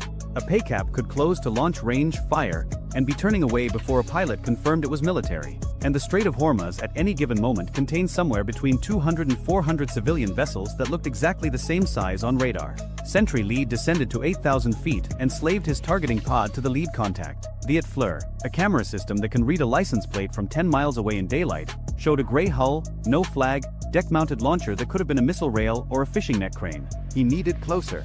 5 miles from the contact, doing 400 knots, Sentry Lead rolled wings level and let the Fleur build a picture. 2 tubes angled forward on the bow. Definitely military. Definitely armed. He keyed the radio. Sentry Lead, Overwatch, Tally Hostile, pay cap class, weapons visible, requesting clearance to engage. The response took 11 seconds. In those 11 seconds, the formation covered another half-mile toward the replenishment group. Sentry Flight, Overwatch, cleared to engage, weapons free on hostile surface contacts. The lead Hornet was carrying 2 AGM-84D Harpoon anti-ship missiles. The Harpoon costs $1.4 million, flies at 530 miles per hour, carries a 488-pound warhead, and was designed during the Cold War to sink Soviet cruisers. Using it on a 76-foot patrol boat was like hunting rabbits with a howitzer. Effective? Certainly. Cost-efficient? Absolutely not. Sentry Lead pickled the first Harpoon at 18 nautical miles. The missile dropped from the centerline station, turbofan ignited, and accelerated toward the sea surface while its radar seeker searched for the largest metal object in its field of view. The pay cap's radar warning receiver screamed. At 52 knots, the patrol boat commander had roughly 90 seconds to decide between evasion and acceptance. He chose evasion. Hard turn to port, chaff blooming behind the boat like metallic confetti, a maneuver that might have worked against an older missile. The Harpoon's seeker wasn't fooled. It ignored the chaff cloud, adjusted course 3 degrees, and impacted the pay cap's stern at 530 miles per hour. A 488-pound warhead against a 76-foot hull is less a naval engagement than a magic trick. The boat was there, then it wasn't. Fire, debris, and 6 crew members scattered across a quarter-mile of water. 4 pay caps remaining. 42 minutes to the replenishment group. What the American pilots didn't know was that the pay cap attack was a diversion. The real threat was already inside the engagement envelope, and it had been there for 3 hours.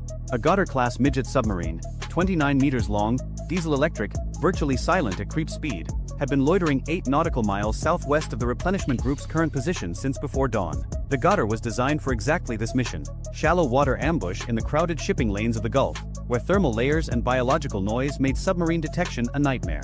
The Goddard carried 2 heavyweight torpedoes. Either one could break a ship's back, both could sink an oiler full of aviation fuel and the 400 men aboard it. Aboard the Rappahannock, the unrep was 60% complete. Fuel hoses stretched between the 2 ships like umbilical cords, JP-5 flowing at 800 gallons per minute. The ships moved at 12 knots, slow enough to maintain the connection, fast enough to keep steerage way. Neither captain knew what was 8 miles behind them. The Goddard commander had been watching through his periscope for 20 minutes, building a firing solution on the larger of the 2 contacts. The torpedo run would take 4 minutes at high speed. Once he fired, the Americans would know exactly where he was. He would have perhaps 90 seconds before every sonobuoy and dipping sonar in the Gulf converged on his position. One shot, maybe two. Then run for shallow water and pray. He flooded the tubes. 30,000 feet above, an MQ-4C Triton, the Navy's high-altitude surveillance drone, detected something that shouldn't have existed. A momentary thermal anomaly on the water surface, 8 nautical miles from the replenishment group, consistent with a submarine's diesel exhaust venting. The Goddard had snorkeled 6 hours ago to recharge batteries. The Triton's multispectral sensors caught the residual heat signature, where the exhaust had warmed the surface water. The algorithm flagged it. A human analyst in a ground station 7,000 miles away looked at the flag, cross-referenced it with acoustic data from a distributed sonobuoy field, and made a phone call. Overwatch received the flash traffic 47 seconds later. The E-2D operator stared at his screen. The submarine contact was behind the replenishment group, inside minimum torpedo range, positioned for an ambush shot on the oiler's vulnerable stern. The paycaps charging from the northeast weren't the attack. They were the distraction, forcing American assets to focus north while the real threat crept in from the south. 2 problems. One airframe available to solve them. An MH-60R Seahawk, call sign Hunter 2-1, was orbiting 15 nautical miles east of the replenishment group, originally tasked with surface search along the shipping lanes. The Seahawk carried 2 Mk-54 lightweight torpedoes, a dipping sonar, and a crew of 4 who were about to have a very busy morning. Hunter 2-1, Overwatch, Retask immediate, subsurface contact bearing 195 from Hotel Alpha, range 8, classify hostile, cleared hot. The pilot banked hard, dropped the nose, and started toward the contact at 140 knots. The tactical coordinator in the back began programming the sonar, while the sensor operator readied a torpedo. They had maybe 6 minutes before the Goddard was in optimal firing position. Maybe less. 40 nautical miles north, the remaining paycaps were spreading further apart, each boat now a separate threat axis requiring individual tracking. Sentry 2 engaged the second contact with a harpoon at 15 miles. Impact. 3 remaining. The Super Hornets were running low on anti-ship missiles. 2 harpoons remaining between them, 3 targets, and the rules of engagement didn't allow gun runs on surface contacts that hadn't fired first. The math wasn't working. Overwatch made a call. Sentry flight, break off surface engagement, redirect to subsurface prosecution support. The paycaps would have to be someone else's problem. The submarine was 6 minutes from a firing solution on an oiler carrying enough fuel to burn for a week. Hunter 2-1 arrived over the datum point and deployed the dipping sonar. The AQS-22 dropped into the water on 200 feet of cable, its transducer pinging active pulses into the thermocline while passive arrays listened for engine noise, prop cavitation, anything that sounded like a submarine instead of a shrimp bed. Contact. Bearing 210, range 2,400 yards, depth 80 feet, moving slowly northeast. The Goddard commander heard the dipping sonar the moment it went active. He had roughly 30 seconds before the helicopter prosecuted. He could fire now, accept the counterattack, and hope the torpedo reached its target before his boat was destroyed. Or he could go deep, run silent, and try to escape into the acoustic clutter of the shipping lanes. He fired both torpedoes. The acoustic signature of a torpedo launch is unmistakable. 2 distinct splashes, followed by the high-frequency whine of contra-rotating propellers accelerating toward 45 knots. The Seahawk crew heard it instantly. Hunter 2-1, torpedo in the water, 2 fish, bearing 030, speed 45, depth 40 feet. The sensor operator dropped a Mk-54 on the submarine's position, while the pilot keyed the guard frequency to warn the replenishment group. The torpedo entered the water, acquired the Goddard screw noise, and started its terminal run. 4 miles north, aboard the Rappahannock, alarm sounded. Emergency breakaway. The fuel hoses disconnected automatically, valves slamming shut to prevent spills, while both ships went to flank speed and diverged. A replenishment ship emergency breakaway takes approximately 2 minutes. The incoming torpedoes would cover 4 miles in 5 minutes. The math was close. The Batan's SLQ-32 electronic warfare suite detected the torpedo seekers and began jamming, filling the water with acoustic noise designed to confuse the guidance systems. The Rappahannock had no such system. It had a hull full of aviation fuel and a top speed of 20 knots. The first torpedo tracked straight for the oiler's wake. Torpedo seekers home on the acoustic disturbance a ship's propellers leave in the water, a trail of turbulence and cavitation bubbles that points directly at the target like an arrow. The Rappahannock was making 20 knots, generating exactly the kind of wake a torpedo loves. 900 yards out, the torpedo's seeker locked onto the bubble trail and accelerated for terminal attack. The Batan launched a Nixie torpedo decoy, a towed noisemaker designed to sound more like a ship than the ship itself. It pulled away from the formation at 25 knots, trailing 500 yards behind the Batan's stern, screaming acoustic energy into the water like a drunk at a concert. The second torpedo, the The one tracking the Bataan diverted. It abandoned the warship's wake and chased the Nixie, detonating 200 yards behind the decoy in an explosion that sent a geyser of water 100 feet into the air. The concussion rattled windows aboard the Bataan but caused no damage.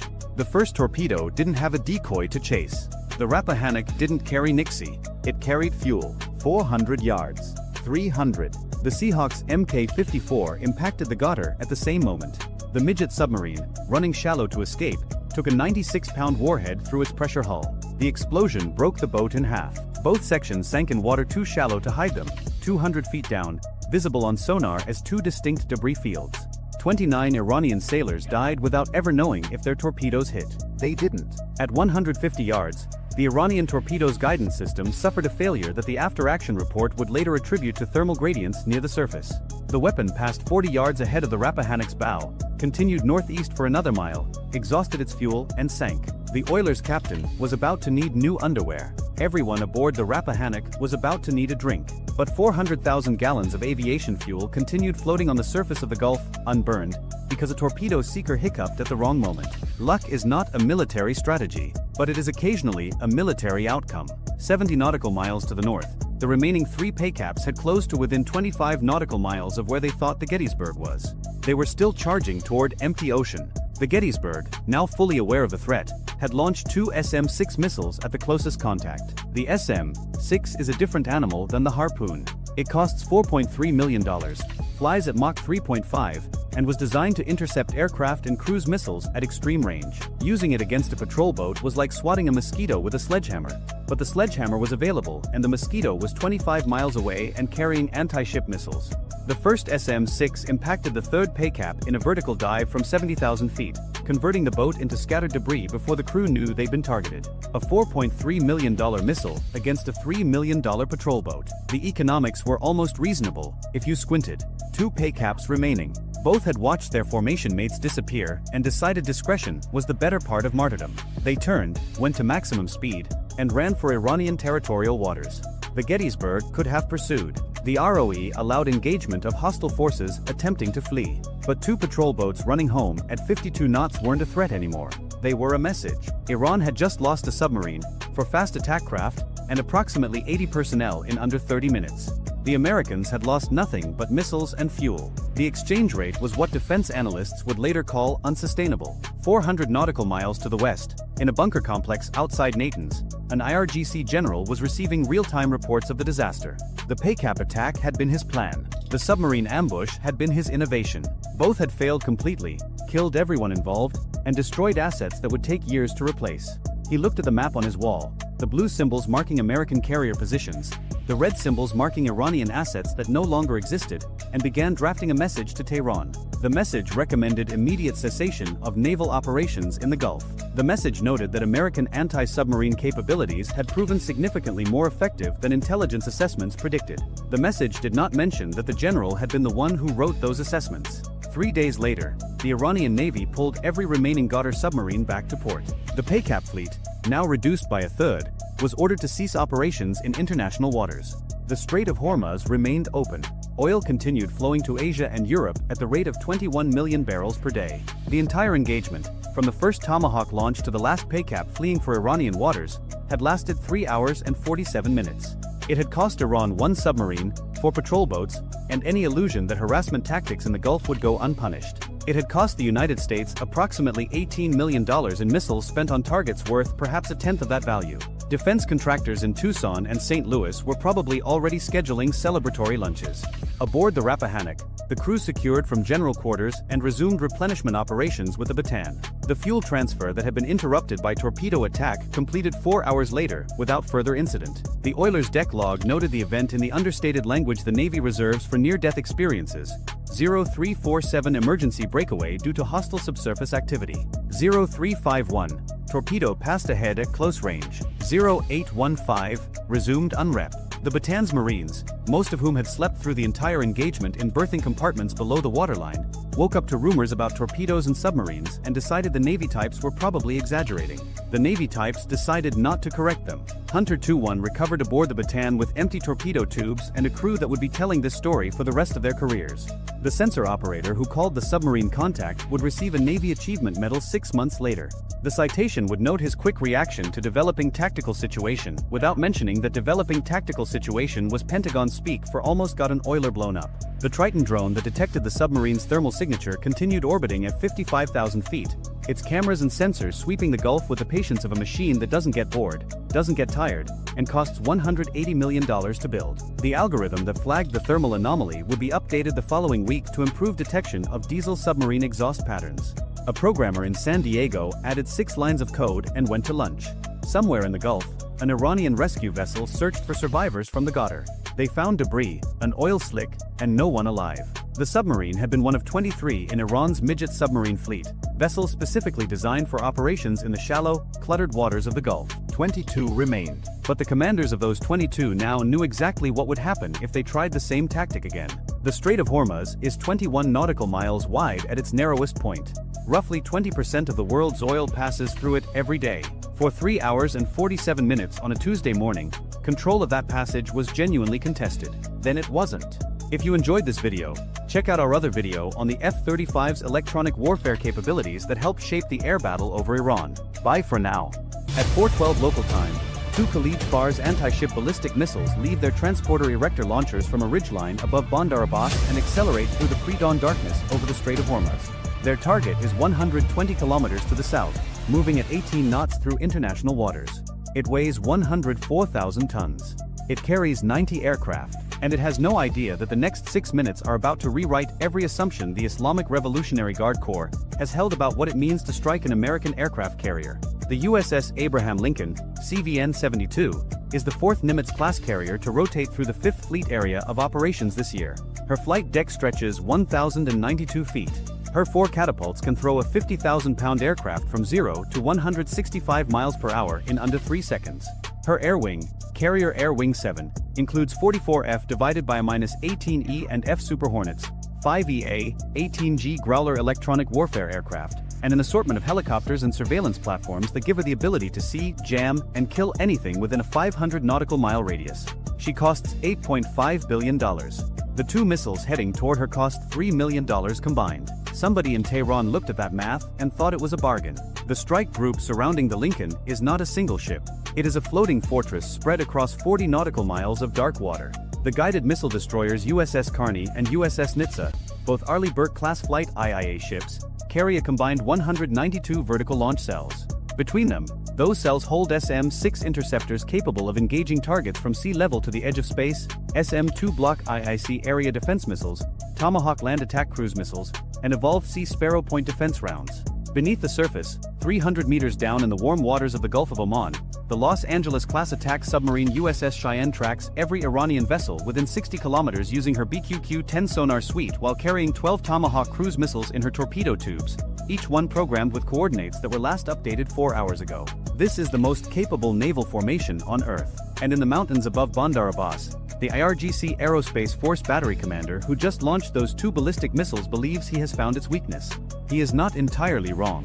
130 kilometers north of the Lincoln, along 3 separate stretches of Iranian coastline, 12 Shahed 238 jet-powered attack drones ignite their turbojet engines 40 seconds after the ballistic missiles launch. These are not the lumbering Shahed 136 one-way attack drones that became famous over Ukraine, the ones that sound like lawnmowers and fly at 115 miles per hour. The Shahed 238 is a different animal entirely. Turbojet-powered, radar-guided, capable of Mach 0.8, roughly 600 miles per hour at wave-top altitude. They cross the radar horizon with less than 90 seconds of warning time. Each one costs approximately $50,000. All 12 together cost less than a single SM-6 interceptor, which runs the United States Navy $4.3 million per round. Every missile fired to stop a $50,000 drone is a financial victory for Tehran before a single warhead detonates. The Lincoln's Spy-6 radar, the most advanced naval search radar ever deployed, detects the 2 ballistic missiles at a range of 270 kilometers. The system classifies the threat, computes an intercept solution, and passes it to the Aegis Combat System aboard USS Carney in under 2 seconds. The alarm sounds across every ship in the strike group simultaneously. Battle stations. The entire carrier defense architecture shifts to full engagement posture in 11 seconds. Sailors who were asleep 15 seconds ago are running to their stations in the dark, pulling on flash gear, strapping into chairs.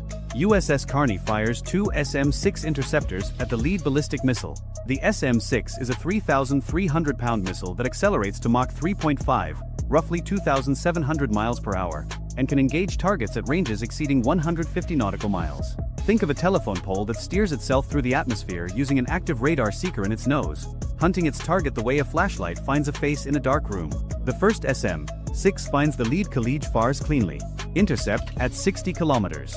The ballistic missile disintegrates. Debris rains into black water that nobody will ever search. The second ballistic missile is the problem. It executes a terminal maneuver, a pre-programmed we've designed to defeat the predictive algorithms that guide American interceptors during the final phase of engagement. Two SM-6 missiles chase it. The first loses tracking during the maneuver and self-destructs. The second detonates close enough to shred the seeker head and damage the guidance fins, but the warhead survives. The missile transitions from a guided weapon to a 1,500-pound piece of debris falling along a degraded ballistic arc, and that arc intersects the flight deck of the USS Abraham Lincoln. At 4:16 local time, 4 minutes and 44 seconds after launch, the damaged collision fires strikes the Lincoln's flight deck at an angle, punches through the armored steel plating, and detonates inside the hangar bay. The warhead is a unitary high-explosive penetrator. The fireball reaches 60 feet. 3F divided by a -18E Super Hornets parked in the hangar bay are destroyed instantly. Shrapnel tears through bulkheads. The concussion wave throws sailors against walls, into equipment, onto the deck. 9 American sailors in the hangar bay die in the first second. 27 more are wounded by blast, burns, and fragmentation. The flight deck buckles across a 40-meter section. The number 3 catapult is offline. Fire suppression systems activate automatically, but the hangar bay fire has already found aircraft fuel, and the drones are 30 seconds out. What the IRGC planners understood, what made their attack architecture genuinely brilliant, was sequencing.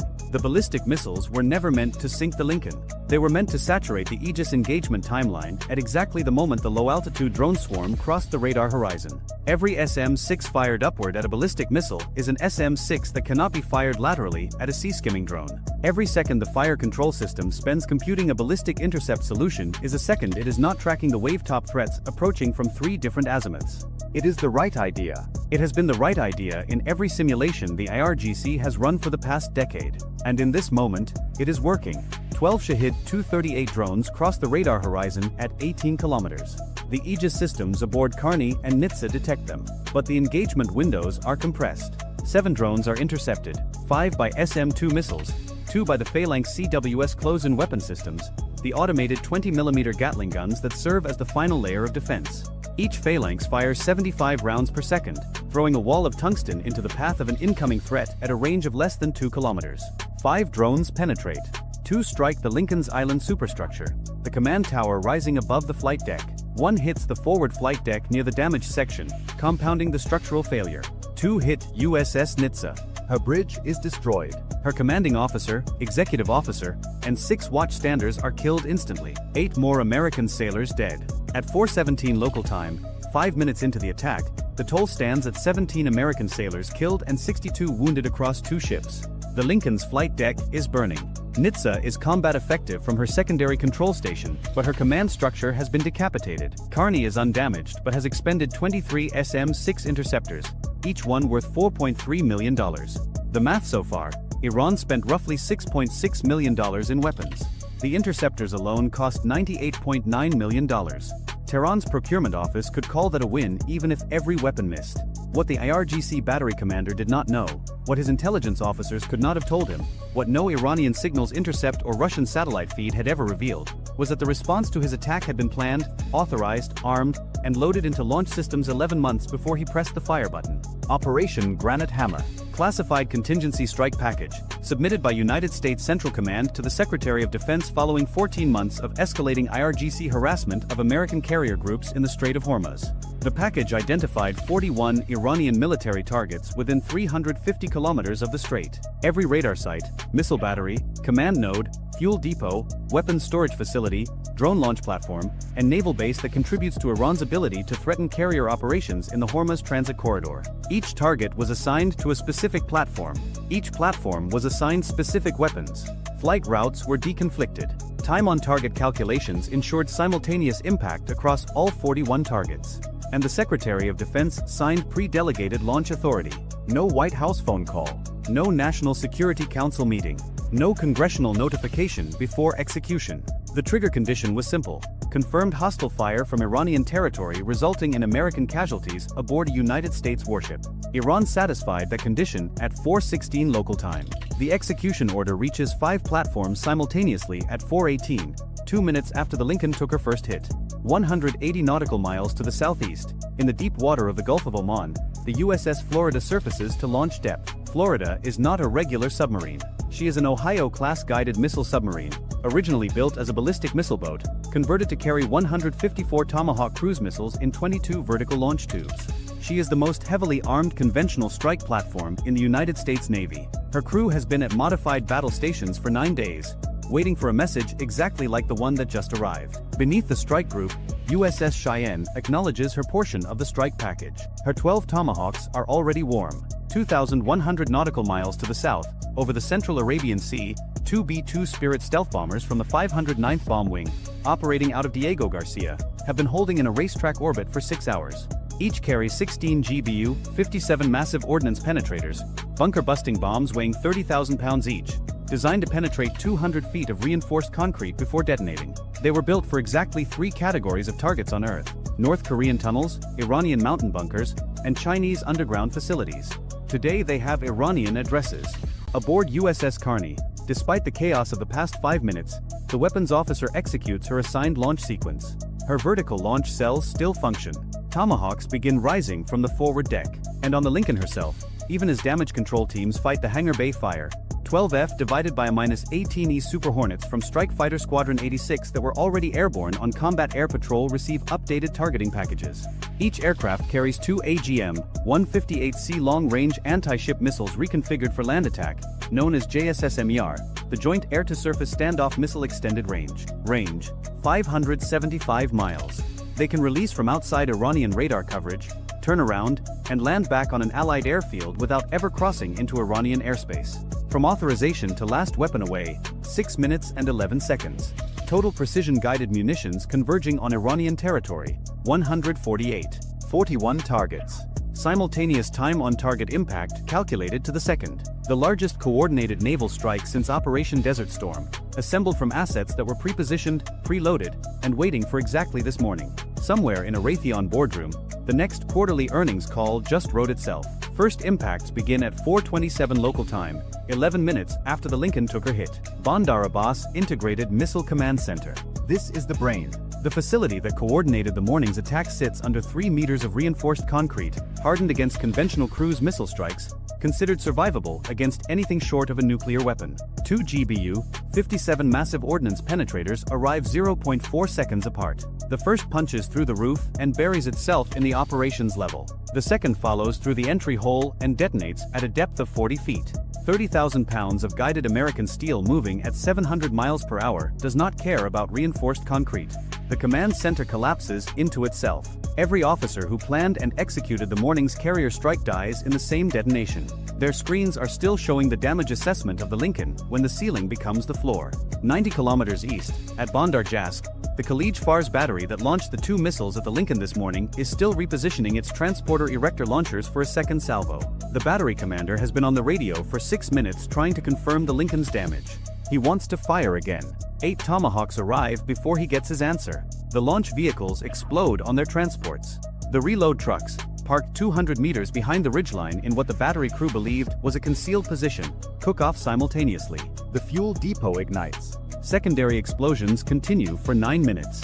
Every piece of equipment and every crew member associated with the morning's ballistic launch ceases to exist. Iran's carrier killer battery program just became a $400 million debris field. 200 kilometers to the west, Kish Island Air Defense Radar Complex.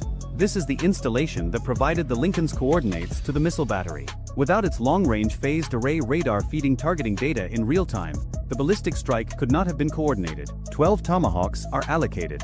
The phased array antenna, a structure the size of a 3-story building, disappears in the first 4 impacts. The command building takes 3 direct hits through its roof. Backup generators, communication towers, the vehicle park, all destroyed within 40 seconds.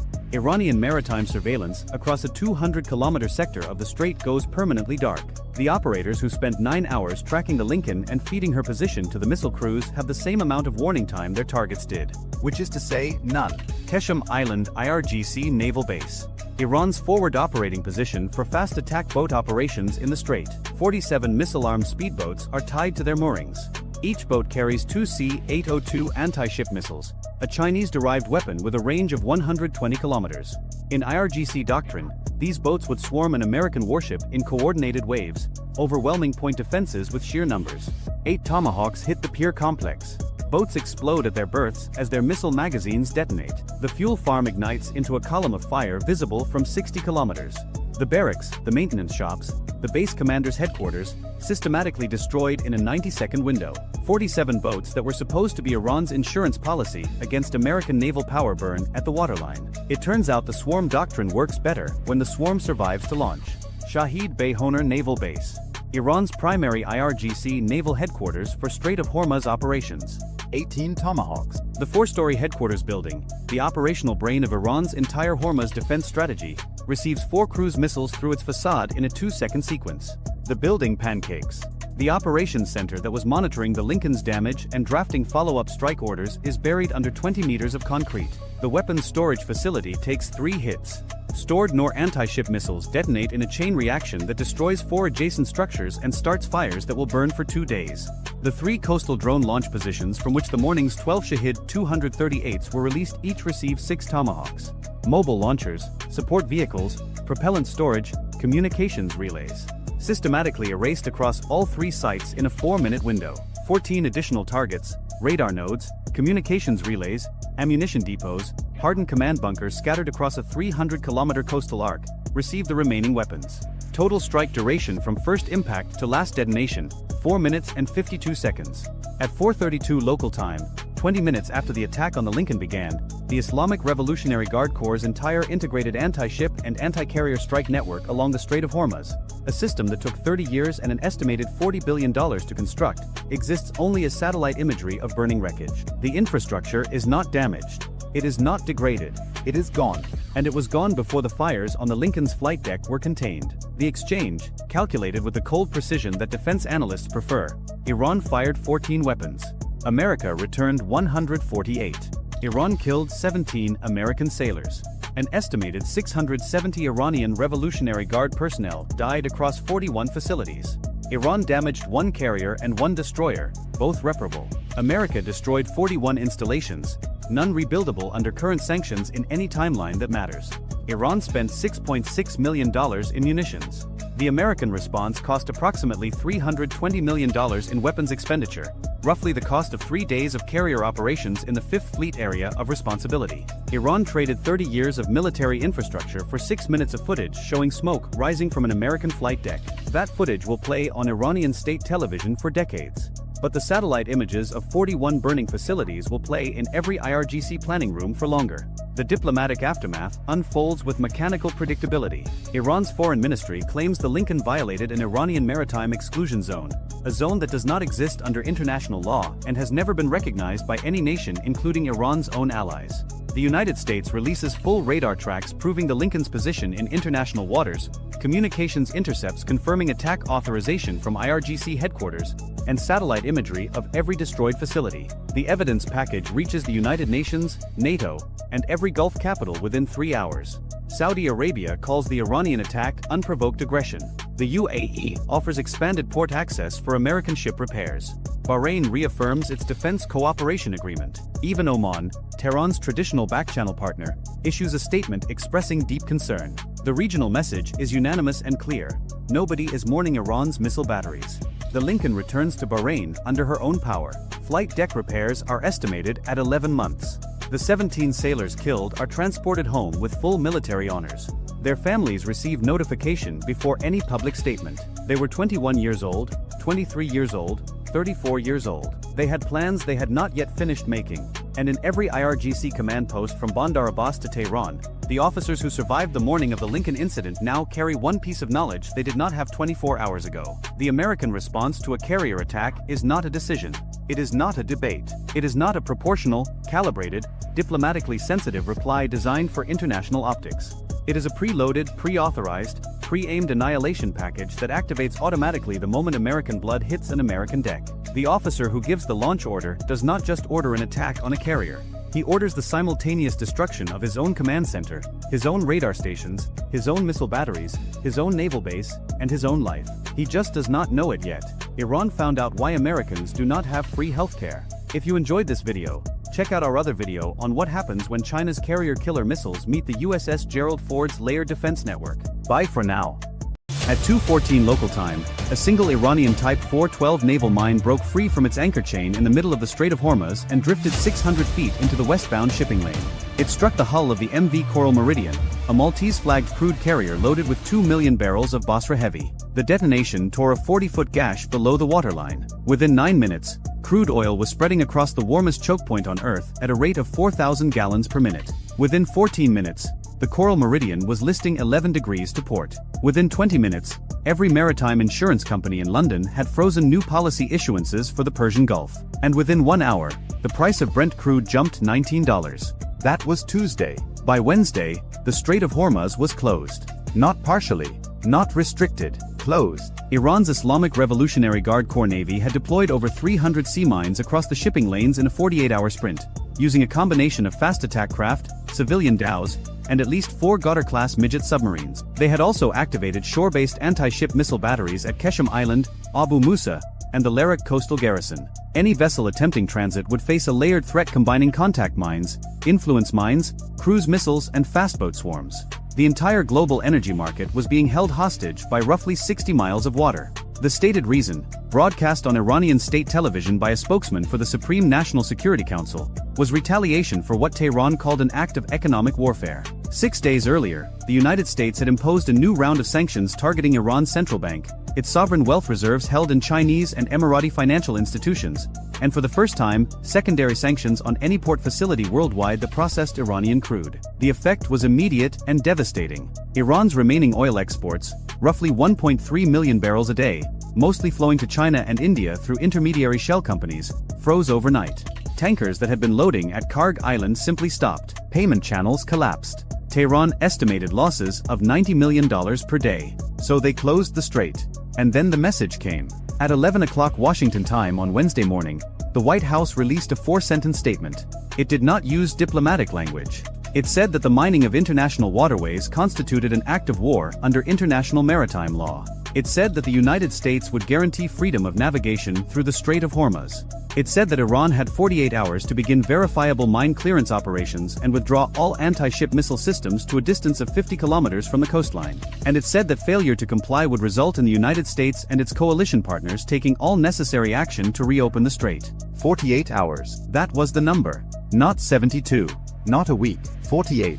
Tehran's public response arrived in under an hour. The Supreme Leader's office issued a statement calling the ultimatum an act of arrogance that would be met with fire. The IRGC Navy commander went on television and said that any American warship entering the strait would be sent to the bottom. Social media accounts linked to the Basij militia began posting coordinates of American bases in the region with targeting overlays. The rhetoric was loud. The rhetoric was expected. But 600 miles to the south, at the Combined Air Operations Center at Al Udeid Air Base in Qatar, the rhetoric was irrelevant. What mattered was the clock. 48 hours. And the first 12 were already gone. At Al Udeid, the air tasking order for what was being called Operation Bright Horizon was already on its 3rd revision. The problem was not firepower. The United States 5th Fleet, already forward deployed in Bahrain, had been reinforced over the previous 72 hours by the Gerald R. Ford Carrier Strike Group, which had transited the Suez Canal at flank speed, and the America Amphibious Ready Group coming from the Western Indian Ocean. Combined with assets already in theater, the Navy had 2 aircraft carriers, 9 Arleigh Burke-class destroyers, 4 Ticonderoga-class cruisers, 3 Virginia-class attack submarines, and a combined air wing of over 140 aircraft. Ashore, the Air Force had F-35A Lightning IIs staged at Al Dhafra in the UAE, F-15E Strike Eagles at Al Udeid, B-1B Lancers rotating through Diego Garcia, and a squadron of F-22A Raptors that had quietly arrived at an undisclosed Gulf state airfield 3 days before the crisis even started. The problem was not firepower. The problem was mines. Sea mines are the most cost-effective weapon in naval warfare.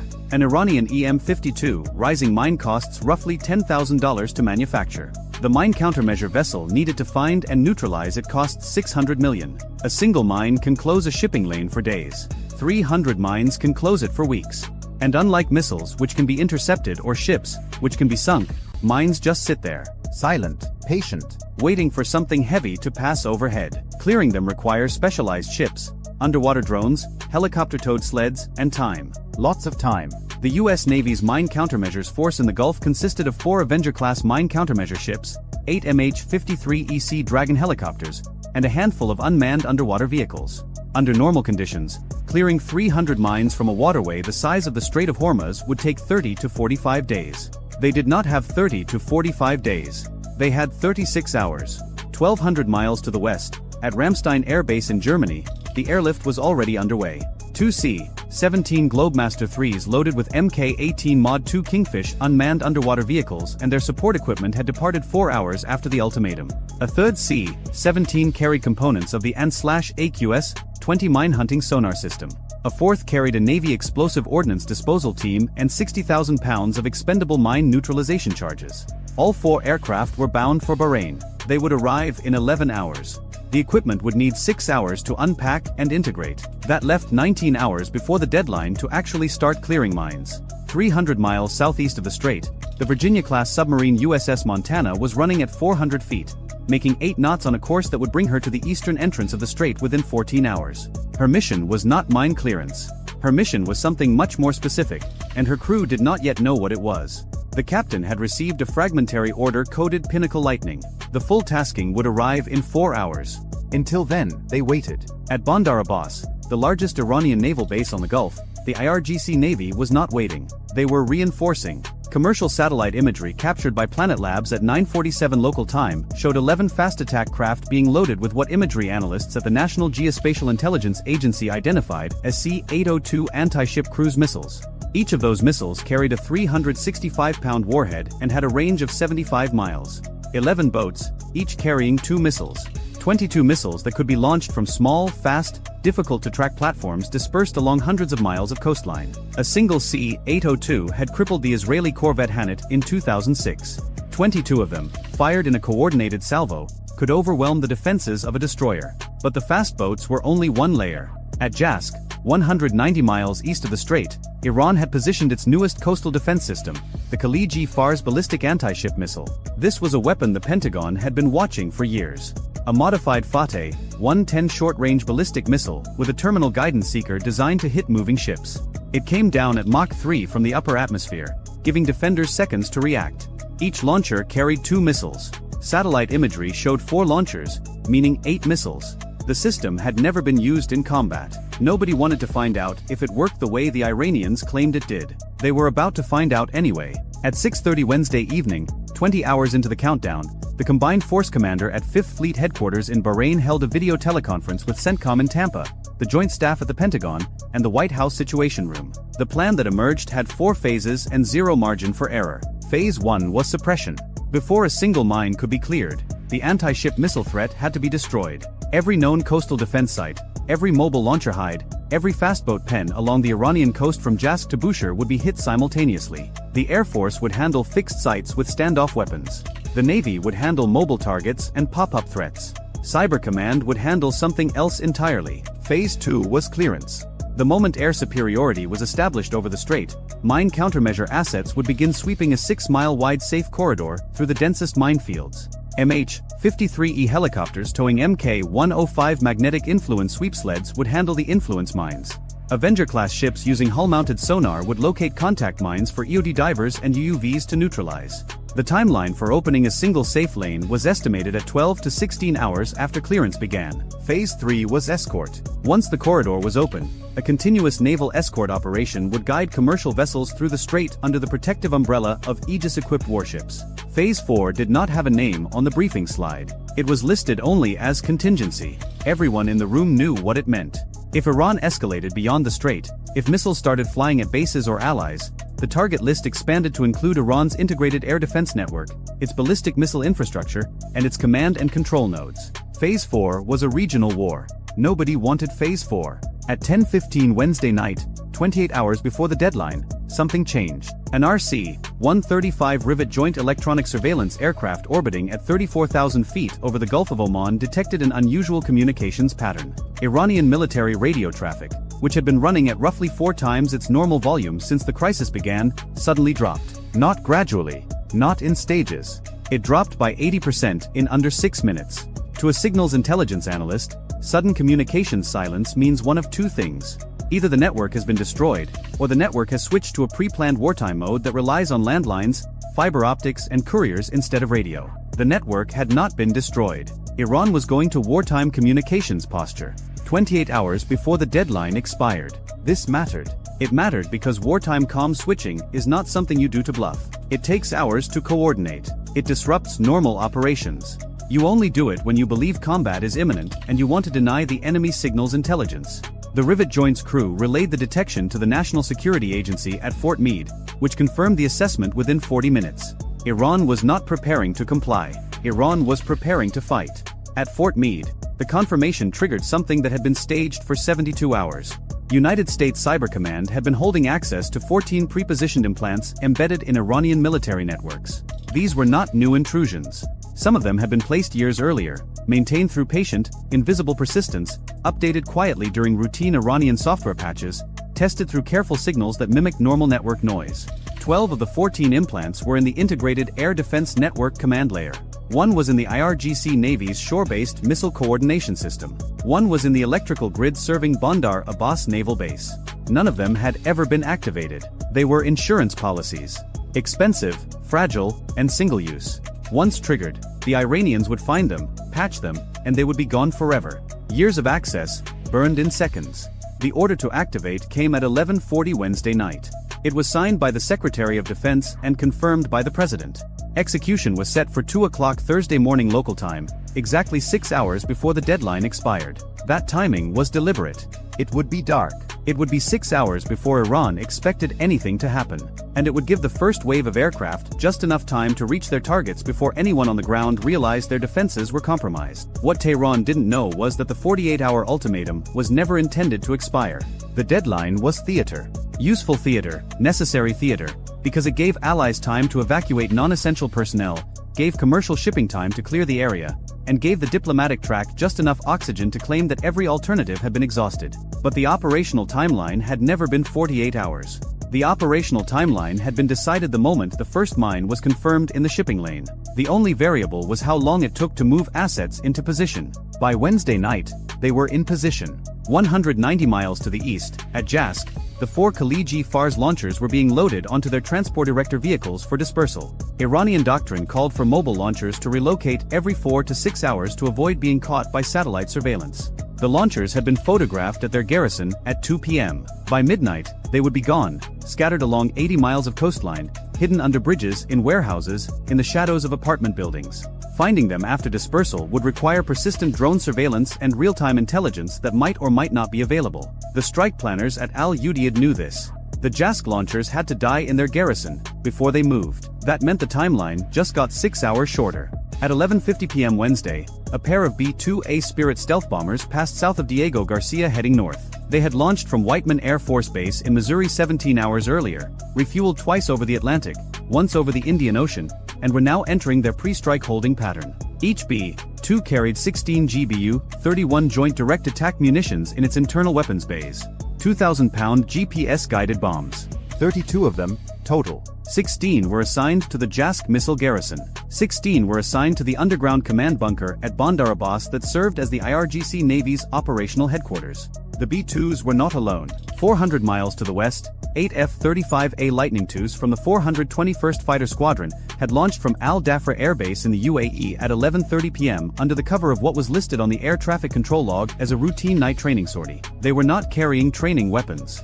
Each aircraft carried 2 AGM-154 Joint Standoff weapons and 2 ALM-120D AMRAAM air-to-air missiles. Their targets were the anti-ship missile batteries on Qeshm Island and Abu Musa Island, the two positions that most directly threatened mine clearance operations in the strait itself. The F-35s would strike from standoff range, roughly 40 miles from the targets, using their low observable profiles to avoid detection until weapons release. Simultaneously, the destroyer USS Nitsa, positioned 110 miles south of the strait in the Gulf of Oman, began programming 96 Tomahawk land attack missiles in her vertical launch cells. 96 missiles from a single ship. Her targets included radar sites, communication nodes, fastboat pens at 3 different harbors, and the Noor anti-ship missile battery near Sirik. The Tomahawks would fly circuitous routes, approaching their targets from unexpected directions, timed to arrive within a 60-second window starting at 2:04 a.m. But the Nitsa was not the only ship launching Tomahawks. The cruiser USS Gettysburg, sailing with the Ford Carrier Group now positioned 240 miles south of the strait,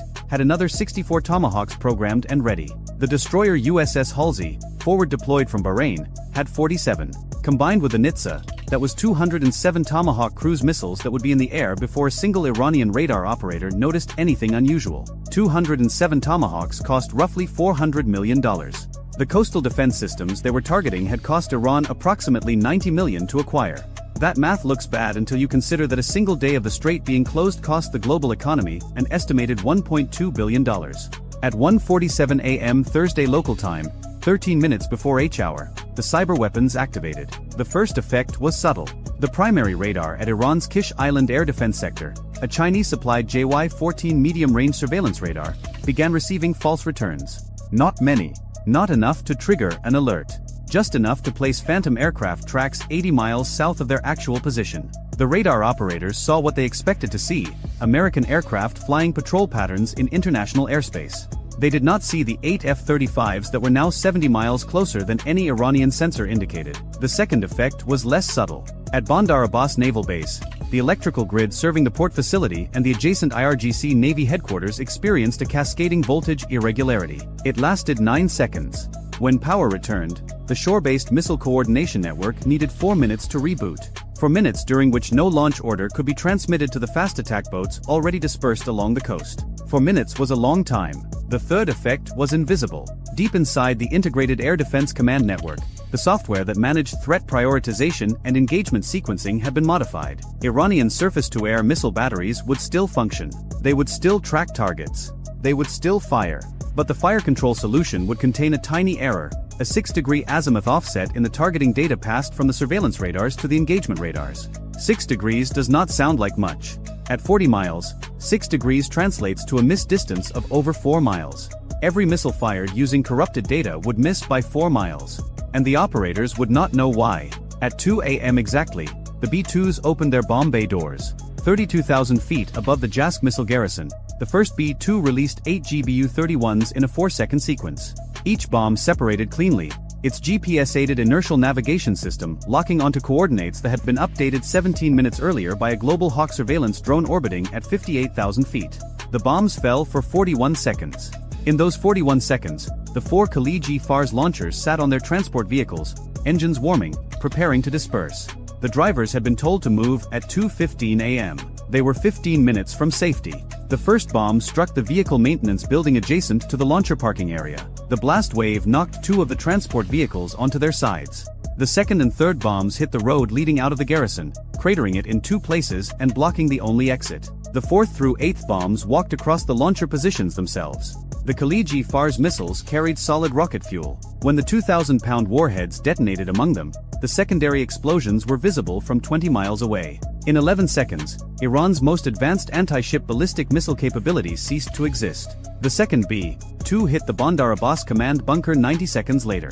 The bunker was hardened, built into a hillside with reinforced concrete rated to withstand conventional munitions. The B-2 dropped its 16 bombs in 2 waves of 8, walking them across the same impact point. The first 8 cratered the surface and stripped away the overburden. The second 8 penetrated into the compromised structure. Post-strike assessment would later show that the command center was not destroyed, but it was knocked offline for over 9 hours. During those 9 hours, the IRGC Navy fought without centralized command and control. Every boat, every battery, every unit was on its own. And then the Tomahawks arrived. At 2:04 a.m., the first wave of cruise missiles crossed the Iranian coastline at 480 miles per hour, flying at altitudes between 50 and 100 feet.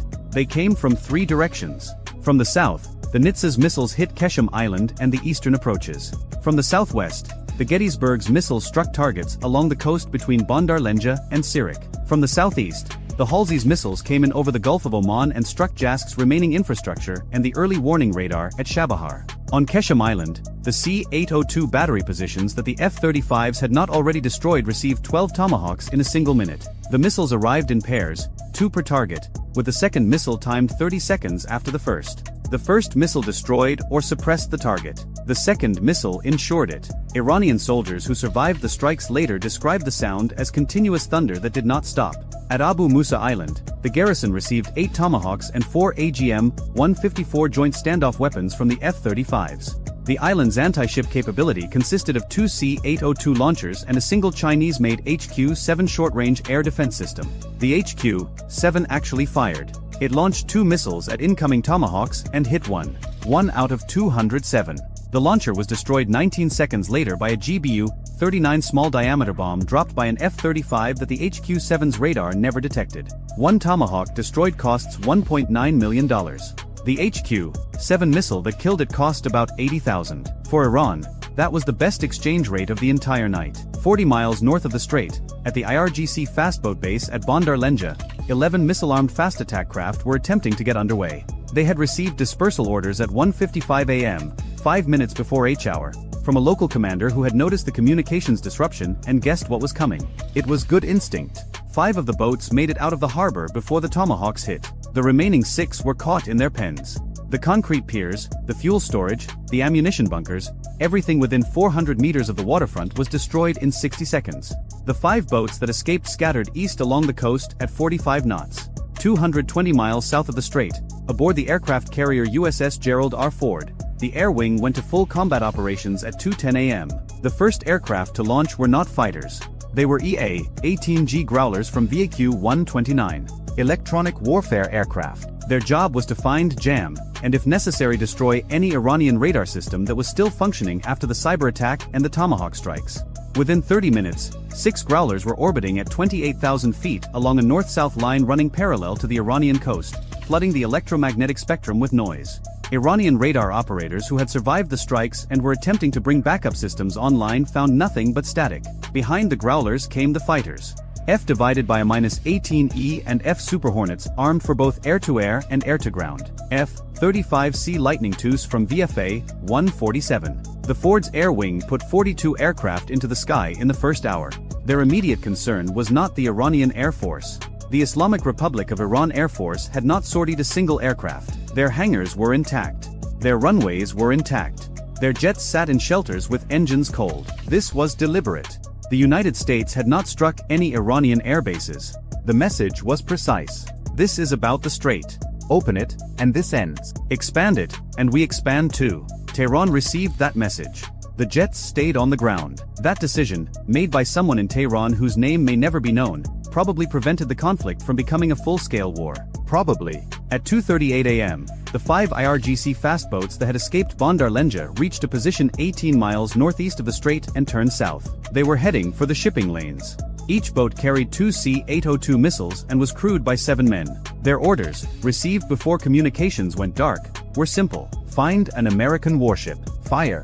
Whether they understood they were operating without air cover, without shore-based radar support, and without any coordination with other Iranian forces is unclear. They went anyway. What they did not know was that the submarine USS Montana had entered the strait 4 hours earlier and was now sitting at 200 feet, 3 miles east of the Greater Tunb Island, with her sonar focused north. The Montana had received her full mission tasking at 10 p.m. She was there specifically for this. For the fastboats. Her and /BQQ-10 sonar suite could detect the high-speed propeller cavitation of fast attack craft at ranges exceeding 20 miles. She heard them the moment they turned south. The Montana did not have authorization to engage with torpedoes. Killing the boats was not her job. Finding them was. She transmitted their positions via the underwater communication system to the Ford carrier group in a burst that lasted 1.3 seconds. 40 seconds later, the tactical action officer aboard the destroyer USS Paul Ignatius, stationed at the northern mouth of the strait, had the tracks. The Paul Ignatius carried 8 RGM-84 Harpoon anti-ship missiles and 96 cells of vertical launch ordnance. Against 5 small boats, she used neither. Instead, the ship's MH-60R Seahawk helicopter, already airborne on patrol, was vectored to intercept. The helicopter carried 4 AGM-114 Hellfire missiles and an M240 door gun. It found the 5 boats in a loose formation, running without lights, making 42 knots on a heading that would bring them within missile range of the Paul Ignatius in roughly 23 minutes. The Seahawk fired 2 Hellfires at the lead boat. Both hit. The boat disintegrated. A $114,000 missile against a craft worth maybe $200,000. Close enough to even. The 4 remaining boats split. 2 turned east, 2 turned west. The helicopter pursued the eastern pair, while the Paul Ignatius launched a second Seahawk for the western pair. Over the next 14 minutes, all 4 boats were destroyed. 3 by Hellfire missiles. 1 by 30mm cannon fire from the second helicopter. Not a single C-802 was launched. 35 Iranian sailors died in those 14 minutes. They had never seen the ships they were trying to attack. In those same 14 minutes, mine clearance operations began. The 4 Avenger-class minesweepers had been holding position 12 miles south of the strait, waiting for the word. At 2:50 a.m., with the immediate anti-ship threat suppressed, they advanced into the eastern approach channel at 6 knots. Ahead of them, MH-53EC Dragon helicopters from HM-15 towed Mk-105 magnetic influence sleds through the water, simulating the magnetic signature of a large vessel. The idea was simple: trigger the influence mines before a real ship found them. Each triggered mine produced a geyser of water visible from miles away. In the first hour, the helicopters triggered 11 mines. 11 down. Roughly 289 to go. Simultaneously, the Kingfish UUVs that had arrived from Ramstein were deployed from a support vessel at the western approach. These autonomous underwater drones used side-scan sonar to map the seabed and identify mine-like objects, then transmitted the coordinates to EOD teams following behind. The Kingfish drones worked slowly.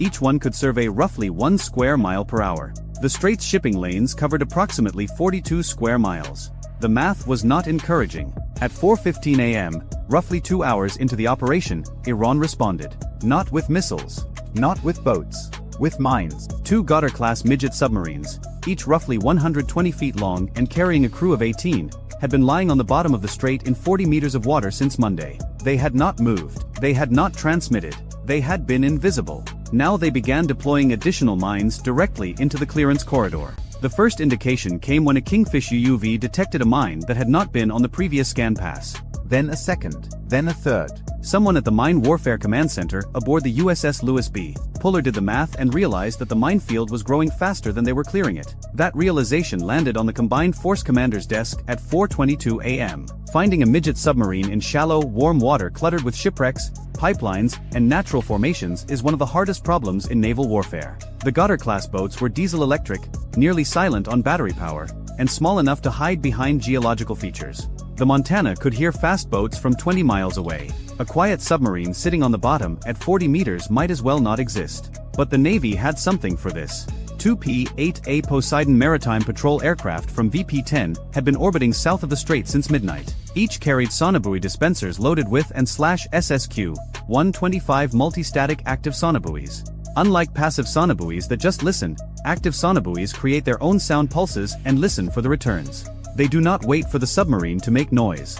They find it anyway. The trade-off is that the submarine knows it is being hunted. At this point, subtlety was no longer a priority. At 4:31 a.m., the 2 P-8s dropped a pattern of 64 sonobuoys across the central strait. The acoustic coverage was dense enough to detect an object the size of a refrigerator. A Goddard-class submarine is considerably larger than a refrigerator. The first submarine was detected at 4:38 a.m., sitting on the bottom 2.7 miles north-northwest of the clearance corridor. It was not moving. The P-8 dropped a Mk-54 lightweight torpedo. The torpedo entered the water, acquired the contact, and detonated against the submarine's hull at 4:39 a.m. There were no survivors. The second submarine heard the detonation and did something its crew probably knew was futile. It started its engines and ran. At 8 knots, heading east, trying to escape into deeper water. The noise gave it away instantly. The second P-8 dropped a Mk-54 at 4:44 a.m. The torpedo hit the submarine at 4:45 a.m. 18 more men gone. A Goddard-class submarine costs approximately $40 million to build. A Mk-54 torpedo costs roughly $700,000. 2 torpedoes, $1.4 million. 2 submarines, $80 million. The exchange rate was not in Iran's favor. With the submarine threat neutralized, mine clearance accelerated. By 6 a.m. Thursday, 4 hours into the operation, 38 mines had been swept or neutralized. By 9 a.m., the number was 71. By noon, it was 112. The pace was increasing as crews developed better understanding of Iranian mine-laying patterns. The mines were not randomly distributed. They had been placed along predictable lines designed to cover the shipping lanes at regular intervals. Once you found the pattern, you knew where to look next. At 11 a.m. Thursday, exactly 12 hours before the original deadline expired, the Combined Force Commander declared a safe corridor through the strait. It was narrow, 600 meters wide and 31 miles long. It was not a permanent solution. It was a keyhole. But a keyhole was enough. At 11:47 a.m., the first vessel transited the corridor. It was not a warship. It was not a tanker. It was the container ship MSC Aurora, Panamanian flagged, carrying 14,000 shipping containers from Singapore to Rotterdam. She was escorted by the destroyer USS Fitzgerald on her port side and the British frigate HMS Richmond on her starboard side. Both warships had their phalanx close-in weapon systems active, their electronic warfare suites radiating, and their crews at general quarters. The transit took 2 hours and 14 minutes. The MSC Aurora's master later described it as the most stressful transit of his 30-year career. But she made it through. Behind her, 16 more vessels were queued. Commercial satellite imagery showed another 43 anchored at Fujairah, waiting. At 1 p.m. Thursday, Iranian state television broadcast a statement from the Supreme National Security Council. It did not mention the word surrender. It did not mention the word defeat. It said that Iran had demonstrated its ability to close the strait and would do so again if provoked. It said that mine clearance was a violation of Iranian sovereign waters. It said many things. But buried in the 7th paragraph was a single sentence stating that the IRGC Navy had been ordered to cease offensive operations in the Strait of Hormuz pending a review of the military situation. That sentence was the white flag, written in bureaucratic Persian and buried where they hoped nobody would notice.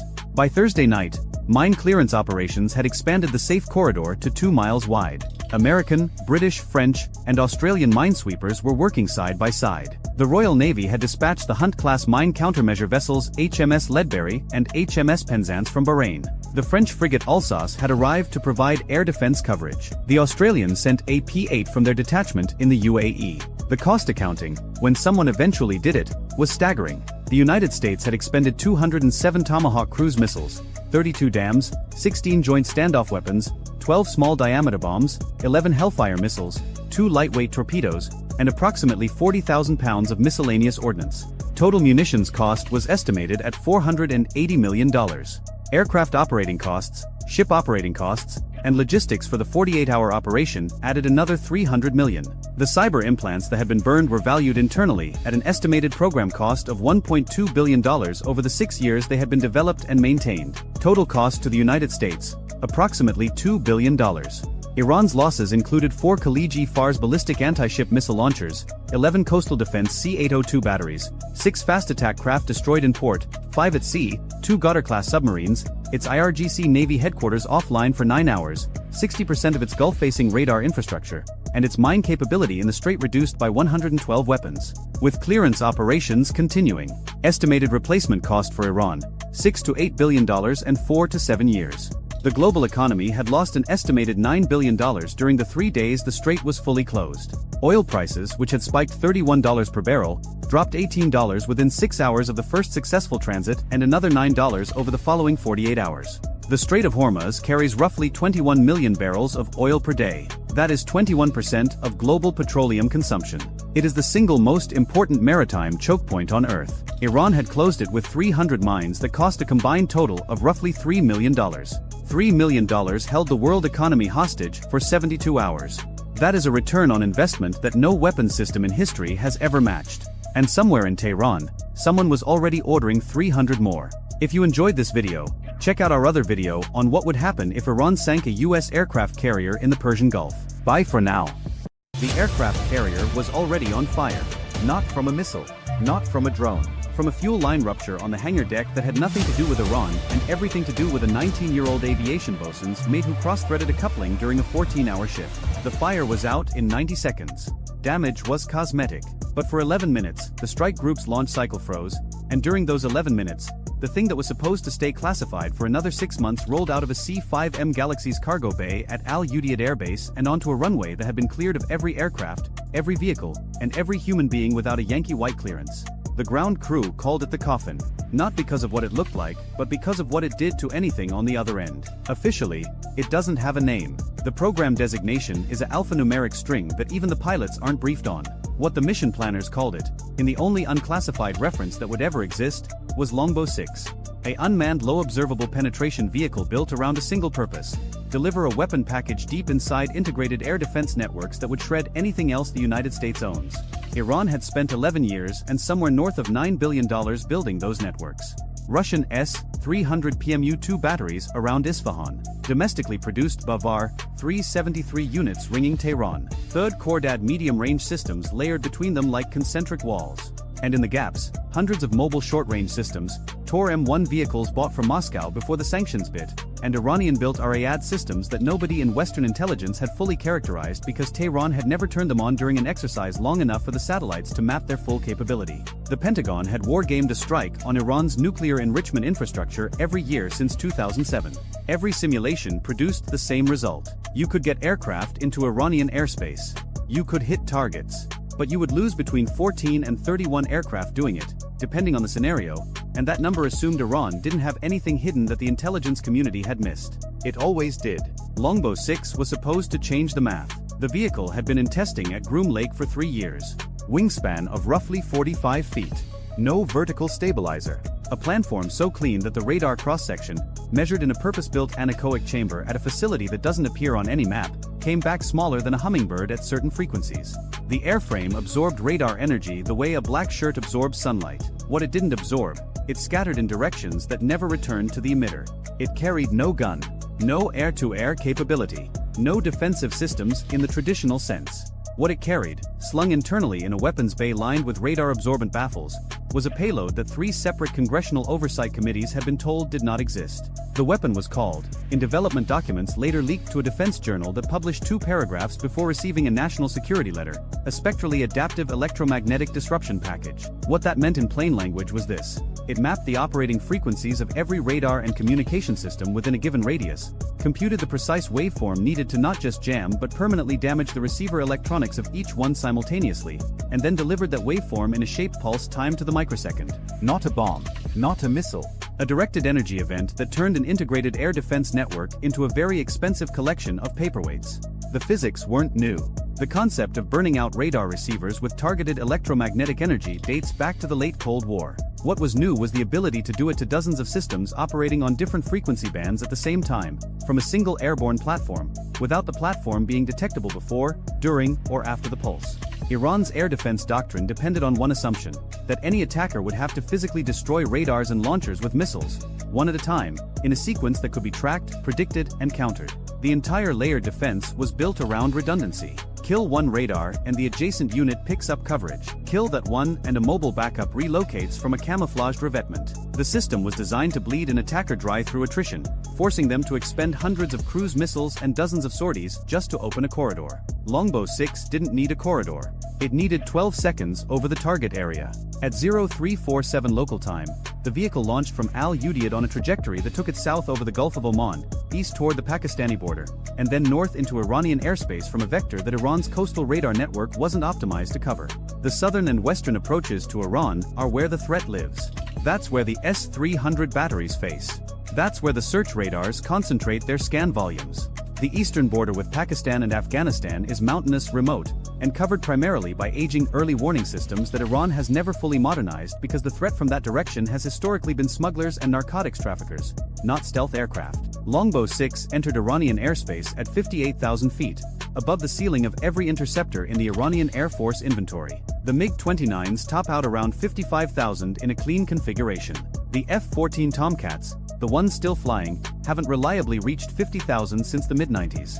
And the domestically produced Kausar fighter, which Tehran had paraded on television with great fanfare, had a combat ceiling that classified U.S. assessments placed at 45,000 feet on a good day with a tailwind and a prayer. The vehicle crossed the Zagros Mountains at a point where 2 radar coverage zones met. There's always a seam. No radar network on Earth has perfect, seamless coverage because the planet is curved, the terrain is uneven, and electromagnetic waves travel in straight lines. Mountains create shadows. Valleys create dead zones. Longbow 6 flight path had been computed to thread every one of them. 300 miles inside Iranian airspace, the first radar painted the vehicle. A Nebo SVU VHF system, one of the newer Russian exports, operating in a frequency band that low observable aircraft are historically more vulnerable to. VHF radars have longer wavelengths, which means stealth shaping designed to deflect higher frequency X-band and S-band signals becomes less effective.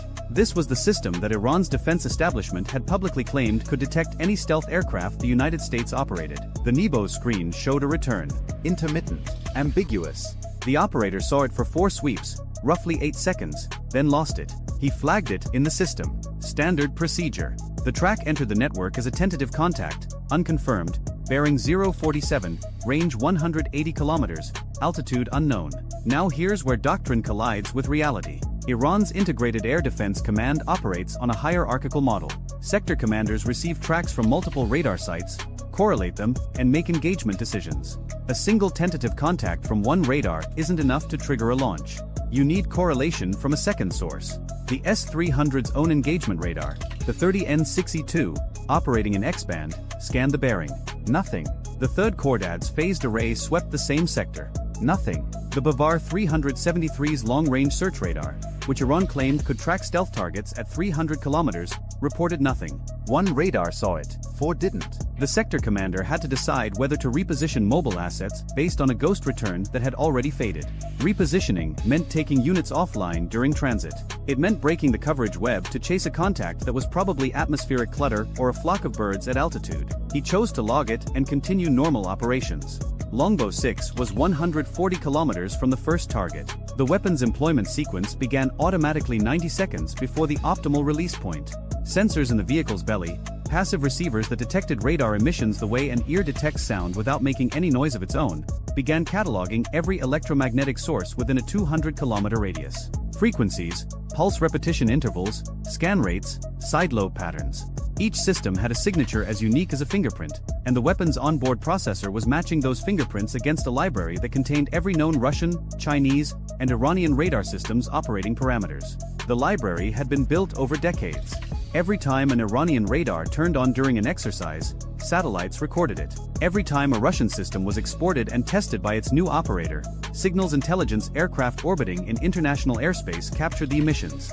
The library wasn't perfect. Some systems had been modified, some had firmware updates that shifted parameters. But the processor didn't need perfection. It needed to be close enough to compute a waveform that would couple with the target radar's receiver architecture and deliver energy in a pattern the receiver couldn't reject. Think of it like this. Every radio receiver is designed to listen for a specific type of signal. It amplifies that signal and filters out everything else. The weapon computed a signal so precisely matched to each receiver's acceptance parameters that the receiver would amplify it eagerly, the way a microphone amplifies the sound of a hand clap. Except this sound was loud enough to burn the amplifier out permanently. At 0411, Longbow 6 reached the release point. The vehicle was directly over the Natanz enrichment complex at 57,000 feet. Below it, arranged in concentric rings, were 3 S-300 PMU-2 batteries, 2 Bavar 373 units, 4 third Cordad systems, an unknown number of Tor M1 vehicles in camouflage positions, and a RAAD battery that U.S. intelligence had only confirmed the existence of 6 weeks earlier, when a satellite caught the launcher covers being removed during what appeared to be a maintenance cycle. The weapons bay opened for 1.3 seconds. The device that dropped was not a bomb in any conventional sense. It had no explosive warhead. It had no fragmentation case. What it had was an array of phased emitters powered by a capacitor bank that stored enough energy to run a small town for about 1/10 of a second and released all of it in a shaped electromagnetic pulse calibrated to the specific systems below. The device functioned at 41,000 feet, still well above the engagement envelope of every short-range system on the ground. On the S-300's 30N62 engagement radar, the pulse arrived as a signal indistinguishable from a legitimate return, amplified through the receiver chain, and overloaded the front-end low-noise amplifier in a cascade that propagated through the signal processing boards like electrical fire through dry timber. The system didn't explode.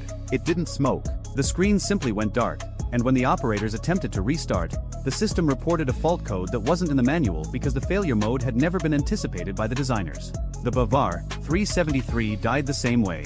Different frequency, different waveform, same result. The phased array elements, hundreds of individual transmit-receive modules, each received a pulse tuned to their specific operating band. 31% of the modules failed instantly. The system's built-in redundancy was designed to handle up to 20% module loss before degradation became operationally significant. At 31%, the radar's beam couldn't form properly. It could see the sky the way a person sees the world through a shattered windshield. Shapes, light, movement, but no resolution, no track, no fire control solution. The third Chordad systems experienced something different and in some ways worse. The pulse didn't kill the radar outright. It corrupted the signal processing software by introducing false data through the receiver that the system interpreted as legitimate contacts. The screens lit up with hundreds of tracks, a swarm of phantom aircraft that didn't exist, each one triggering engagement protocols that the operators couldn't override fast enough. The system began auto-cycling between targets, slewing the antenna to track contacts that vanished the moment it looked at them and reappeared the moment it looked away. The third Chordad wasn't dead. It was hallucinating. And in the confusion, the sector commander's data feed turned into noise. Every unit reporting something different. The S-300 reporting total failure. The Bavar reporting degraded capability. The third Chordad reporting mass air attack from all quadrants simultaneously. And the Nebo SVU, the one radar that had actually seen Longbow 6 4 minutes earlier, was now the only functional search radar in the sector, and its operator was screaming into a radio net clogged with overlapping damage reports that nobody could prioritize. The Tor M1 vehicles, short-range point defense systems mounted on tracked chassis, were the only assets unaffected. Their radars operated in a frequency band that the weapons library had incomplete data for. A Russian-supplied firmware update 8 months earlier had shifted the Tor's operating parameters just enough that the pulse didn't couple with the receivers cleanly. The Tor could still see. The Tor could still shoot. But the Tor has a maximum engagement range of 12 kilometers and a ceiling of roughly 20,000 feet, and Longbow 6 was at 57,000 feet and already egressing. Below the electronic carnage, the Natan's complex sat untouched. No crater, no debris, no visible damage of any kind. The centrifuges were still spinning. The buildings were still standing. From the ground, looking up, nothing appeared to have happened at all. This was the point. Longbow 6 didn't strike Natan's. It stripped Natan's naked. The air defense network that had been built over a decade to make the complex untouchable was now a collection of broken receivers, confused processors, and operators staring at screens that either showed nothing or showed everything. And the window wouldn't last. Iran had spare parts. Iran had technicians. The S-300's receiver modules could be replaced in somewhere between 12 and 72 hours depending on supply chain status. The Bavar's phased array modules would take longer, possibly weeks, because domestically produced components had quality control issues that meant a significant percentage of replacement modules would fail during installation. But the window was open now. At Al Udeid, the second phase was already moving. 47 minutes after Longbow 6 device detonated, a wave of BGM-109 Tomahawk cruise missiles launched from 3 Arleigh Burke-class destroyers in the Gulf of Oman. The missiles flew a southern route, hugging terrain through Balochistan, entering Iranian airspace through the same eastern corridor that Longbow 6 had used. They carried Broach warheads, a dual-stage penetrator designed to punch through hardened concrete and detonate inside buried structures. Their targets were not the centrifuge halls. Those were too deep, too hardened, and the Tomahawk's warhead wasn't heavy enough to reach them. Their targets were the support infrastructure, the power distribution nodes, the cooling systems, the uranium hexafluoride feed stations, and the cascade connection piping that linked the centrifuge halls to the above-ground processing facilities. Without cooling, centrifuges overheat. Without feed stations, they have nothing to enrich.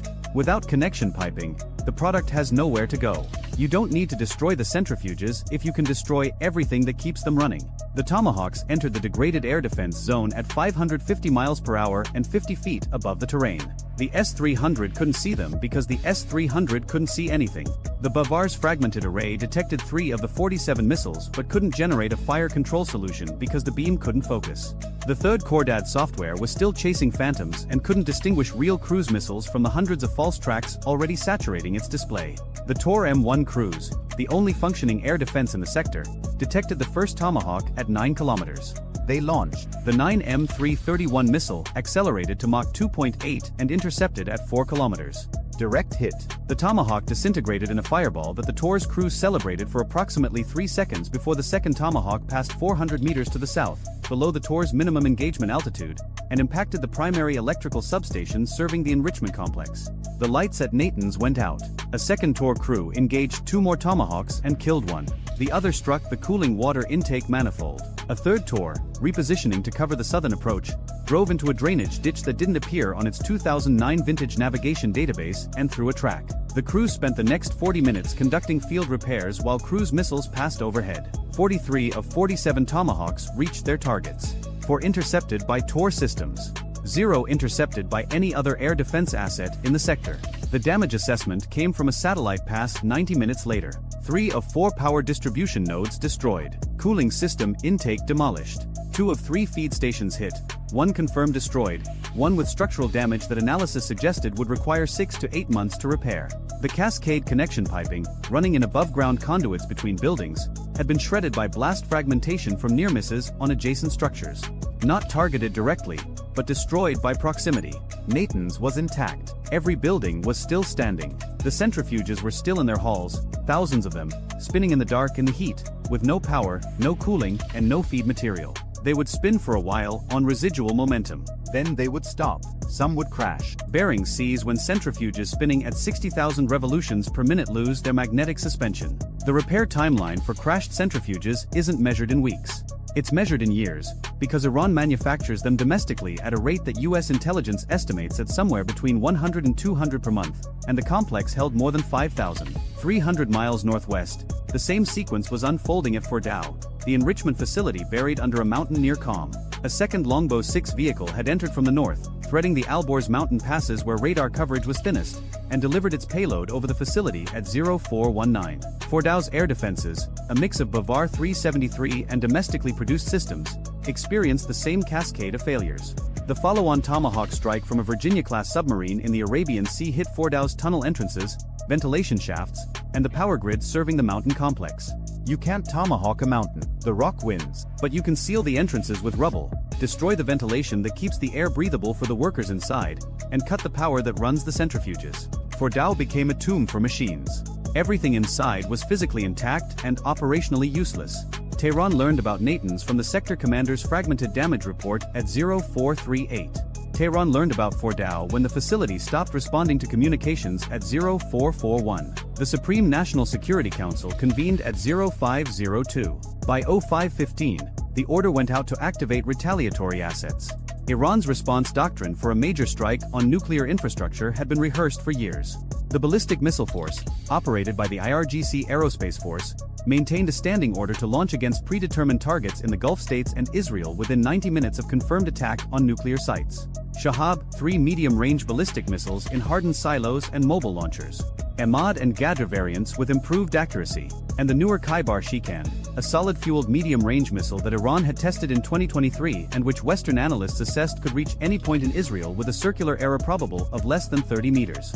The launchers began their pre-launch sequences at 0520. And this is where the second thing that wasn't supposed to exist entered the picture.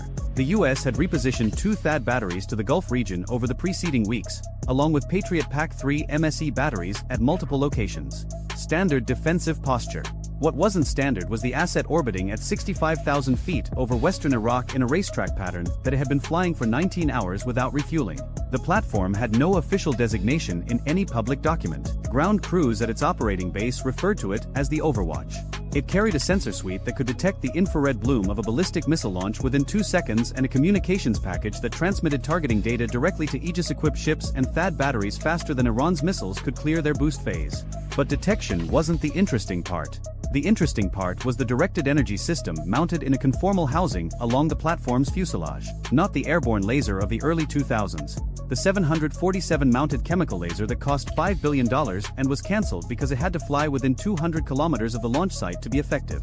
This was a fiber-coupled solid-state system that the Missile Defense Agency had been developing in a program so classified that its budget was hidden inside the construction line item for a facility in Alabama that had been completed 4 years earlier.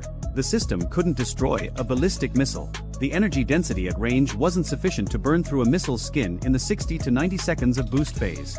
But it could do something more elegant. It could heat the missile's guidance section just enough to degrade the inertial navigation system's ring laser gyroscopes. The gyroscopes measure rotation by detecting the phase shift between 2 laser beams traveling in opposite directions around a closed loop. Heat the housing by even a few degrees and the thermal expansion changes the path length. The phase shift drifts. The missile thinks it's on course when it's not. By the time it reaches the terminal phase, the accumulated error translates to hundreds of meters of missed distance on a target that the missile's designers assumed would be hit within 30. At 0534, the first Shahab-3 launched from a site in western Kermanshah province. The Overwatch detected the plume at 0534 and 2 seconds. The directed energy system engaged at 0534 and 9 seconds, maintaining a focused beam on the guidance section for the 47 seconds of boost phase visible above the horizon line. The missile climbed through the atmosphere on what appeared to be a normal trajectory. It entered its mid-course phase. It followed a ballistic arc toward a target in the Gulf, and the gyroscopes, heated just enough to introduce a drift rate of 0.003 degrees per second, accumulated an error that by re-entry translated to 1,100 meters of missed distance. The Patriot PAC-3 battery at its intended target tracked the incoming missile, computed an intercept, and launched. The interceptor killed the Shahab at 15 kilometers altitude. Standard engagement. But the Shahab had already been dead. Even without the Patriot, it would have impacted in open desert over a kilometer from anything that mattered. 5 more Shahab 3s launched in rapid succession from dispersed mobile launchers. The Overwatch engaged each one during boost phase. 3 were subsequently intercepted by Patriot and THAAD. 2 were not intercepted because the defense batteries assessed them as non-threats based on their predicted impact points, which the degraded guidance had shifted into empty terrain. Iran launched 19 ballistic missiles over the next 3 hours. 11 were intercepted by missile defense systems. 8 were not intercepted. Of the 8 that completed their flights, 0 hit their intended targets. The closest impact to a populated area was 740 meters from the perimeter fence of a desalination plant in Bahrain. The farthest was 6 kilometers into the empty quarter of Saudi Arabia, where it created a crater that would eventually be discovered by a Bedouin herder who would assume it was an old ordnance test. Tehran's missile force had spent years and billions developing the capability to overwhelm regional missile defenses through volume. The doctrine assumed that even if 50 or 60% of missiles were intercepted, the remainder would hit with enough accuracy to cause unacceptable damage. The doctrine did not account for the possibility that every missile that penetrated the defense shield would miss anyway, because the guidance had been corrupted during the one phase of flight where the missile was most vulnerable and least defended. The JAR-GC Aerospace Force Commander reviewed the impact reports at 0830. 19 launches. 0 confirmed hits on any designated target. He ordered a second salvo. The technicians reported that the mobile launchers needed 4 to 6 hours to reload and relocate. The fixed sites had been hit by a second wave of Tomahawks while the first salvo was still in the air. By noon, Iran's ballistic missile force had expended its ready inventory of medium-range missiles and achieved nothing. The air defense network around its most critical nuclear facilities was inoperable. The enrichment infrastructure at Natanz and Fordow was functionally destroyed without a single bomb having penetrated the actual centrifuge halls. And somewhere over Iraq, an aircraft that Iran's intelligence services had no knowledge of was still circling, waiting for the next launch that wouldn't come. The international response was immediate and predictable. Condemnation from expected quarters. Back-channel communications through Oman. Oil futures spiked 14% at opening and then settled to 8% by close as the market realized the Strait of Hormuz was still open and Iran's retaliatory capability appeared to have been a fraction of what everyone had assumed. The classified after-action review, which would eventually be briefed to the president and a total of 11 other people, contained one assessment that the participants would later describe as the most significant conclusion. The operation had demonstrated that the United States possessed the capability to suppress a peer-level integrated air defense network, strike-hardened infrastructure, and defeat a ballistic missile counterattack simultaneously, without a single manned aircraft entering contested airspace and without a single American service member being placed at risk. The briefing slide that summarized this conclusion contained 6 words that none of the 11 people in the room would ever repeat publicly. The slide read, "Deterrence has been replaced by denial." And somewhere in Tehran, an air defense commander was staring at a maintenance request for S-300 receiver modules that Russia could no longer supply because of its own war, and realizing that the system his country had spent a decade building had been rendered irrelevant in 12 seconds by a weapon he still didn't understand and couldn't prove existed. Iran gives 400 Marines 30 minutes in the Strait of Hormuz. America responds in 9. Here is a ship that was never supposed to make history. USS Bataan, hull number LHD-5, an 844-foot Wasp-class amphibious assault ship displacing 40,600 tons fully loaded, built by Ingalls Shipbuilding in Pascagoula, Mississippi for $1.5 billion.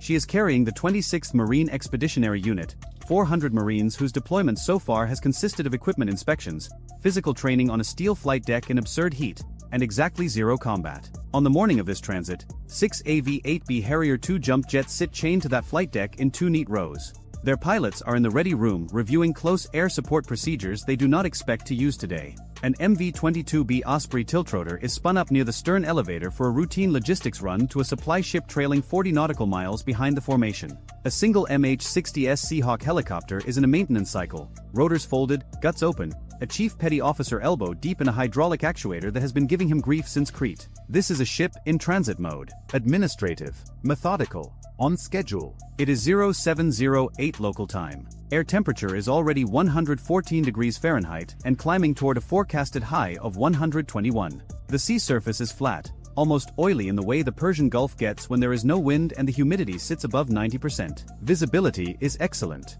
You can see the coast of Iran to the north, a brown smear of rock and sand shimmer. You can see the island of Abu Musa to the northeast, 14 nautical miles away, a low limestone hump not much bigger than a few city blocks that Iran seized from the United Arab Emirates in 1971 and has held through diplomatic protest and legal argument ever since. The Bataan is transiting the Strait of Hormuz, 21 miles across at its narrowest. Through this corridor passes roughly 21 million barrels of crude oil every single day, about 21% of global petroleum consumption, carried on tankers so large they need 2 miles to stop and a quarter mile to turn. The strait has 2 traffic separation scheme lanes, each 2 miles wide, with a 2-mile buffer between them, established by the International Maritime Organization. The Bataan is in the inbound lane, heading southeast toward the Gulf of Oman, making 12 knots, precisely on the track her navigator plotted 19 hours ago. The plan calls for exit into open water by 0900. Every sailor on the bridge expects a boring morning. Every marine below decks expects powdered eggs at 0900. Inside the Bataan's Combat Information Center, a windowless room buried deep in the ship's interior, lit blue by dozens of screens, the tactical watch team has been tracking surface contacts since the ship entered the strait 40 minutes ago. 47 contacts. Most are commercial, crude carriers, liquefied natural gas tankers, container ships, a few fishing dhows dragging nets in water too shallow for the big ships. One Emirati Coast Guard cutter is running a patrol pattern to the south. Nothing is pinging any threat algorithms. The air search radar shows clear sky. The electronic warfare suite is passive, listening, cataloging emitter signatures the way it always does, filing them away into a database that nobody expects to reference today. Then it is 0710, a C-802 anti-ship cruise missile, a weapon of Chinese origin that Iran manufactures domestically under the designation Noor, strikes the surface of the Persian Gulf 220 yards off the Bataan's port bow. It does not hit the ship. It was not aimed at the ship. The C-802 weighs 1,500 pounds, flies at 715 miles per hour at terminal phase, and carries a 363-pound semi-armor-piercing warhead designed to penetrate the hull of a destroyer. This one hits flat water. The detonation throws a column of white spray 80 feet into the air, a geyser visible to every bridge watch on every vessel within 9 miles. The sound crosses 220 yards of water and reaches the Bataan's hull 0.6 seconds later as a deep, concussive thud that Marines 3 decks below the waterline feel in their boots. On the bridge, the officer of the deck does not need to be told what just happened. The column of water is still hanging in the air, not yet falling, when he reaches for the intercom. 14 miles to the northeast, on Abu Musa Island, the Islamic Revolutionary Guard Corps Navy Coastal Defense Battery that fired the missile is already cycling its launcher. The C-802 that just hit the water cost Iran approximately $120,000. The ship it was aimed near cost $1.5 billion. Iran just spent the price of a modest apartment in Tehran to deliver a message to something worth more than a downtown block. And the message was not the missile. The message was what came 4 seconds later. On Open Maritime VHF Channel 16, the international distress and calling frequency monitored by every vessel and Coast Guard station in the region, a voice broadcasts in accented but precise English. The tone is measured, rehearsed, not panicked, not angry, almost clinical. American warship, you are operating in Iranian territorial waters. You have 30 minutes to reverse course and exit Iranian waters, or you will be engaged with full force. This is your only warning. The Bataan is not in Iranian territorial waters. The Strait of Hormuz is an international waterway. The right of transit passage through straits used for international navigation is codified in the United Nations Convention on the Law of the Sea, Part 3, Articles 37 through 44, adopted in 1982 and entered into force in 1994. Under this convention, ships of all nations, including warships, have the right to continuous and expeditious transit through such straits without prior notification or permission. Iran has never ratified UNCLOS. Iran claims a 12 nautical mile territorial sea from its coastline and from every island it controls, including Abu Musa. By Iran's unilateral cartography, the Bataan is inside Iranian sovereignty. By the legal framework recognized by 168 other nations, the Bataan is exercising a right so fundamental to maritime law that challenging it would unravel the entire basis of global shipping. This disagreement is not new. It has been argued in diplomatic cables and academic papers and UN proceedings for 45 years. What is new is the 363-pound warhead that just detonated close enough to the Bataan to leave salt residue on her port side weather decks. 300 nautical miles to the southwest, in the central Persian Gulf, the aircraft carrier USS Dwight D. Eisenhower is not where Iran thinks she is. This matters more than anything else that happens in the next 30 minutes. The Eisenhower is a Nimitz-class nuclear-powered aircraft carrier. She is 1,092 feet long, displaces just over 100,000 tons, and carries Carrier Air Wing 3 consisting of 44 aircraft. The composition that morning includes 36 F/A-18E and F Super Hornets across 4 strike fighter squadrons, 5 EA-18G Growler electronic warfare aircraft, 2 E-2D Advanced Hawkeye airborne early warning and control planes, and a single C-2A Greyhound for carrier onboard delivery. Her flight deck covers 4.5 acres. Her 4 steam catapults can launch an aircraft every 20 seconds in surge operations. Her nuclear reactors give her unlimited range at speeds exceeding 30 knots. 11 hours before the Bataan entered the strait, an open-source commercial shipping tracking service showed the Eisenhower's automatic identification system transponder broadcasting from a position 300 nautical miles southwest of Hormuz. This is the position Iran's intelligence apparatus recorded. This is the position the IRGC Navy used to calculate response timelines. This is the number that made 30 minutes seem like a safe window. But 6 hours before the Bataan's transit, the Eisenhower turned northeast and increased speed. She covered 160 nautical miles in those 6 hours, putting her 140 nautical miles from the strait. Her AIS transponder, which warships are not required to operate and frequently disable during sensitive movements, went silent during the repositioning. The commercial tracking service still showed her old position. The IRGC was planning against a ghost. And she had already put aircraft in the sky. One of the Eisenhower's 2 E-2D Advanced Hawkeyes, call sign Closeout 601, has been airborne at 25,000 feet since 0500, 2 hours before the Bataan entered the strait. The E-2D carries the AN/APY-9 radar, a mechanically rotated ultra-high-frequency phased array system that can track over 2,000 targets simultaneously at ranges exceeding 350 nautical miles. It can detect a fighter-sized target at 300 miles.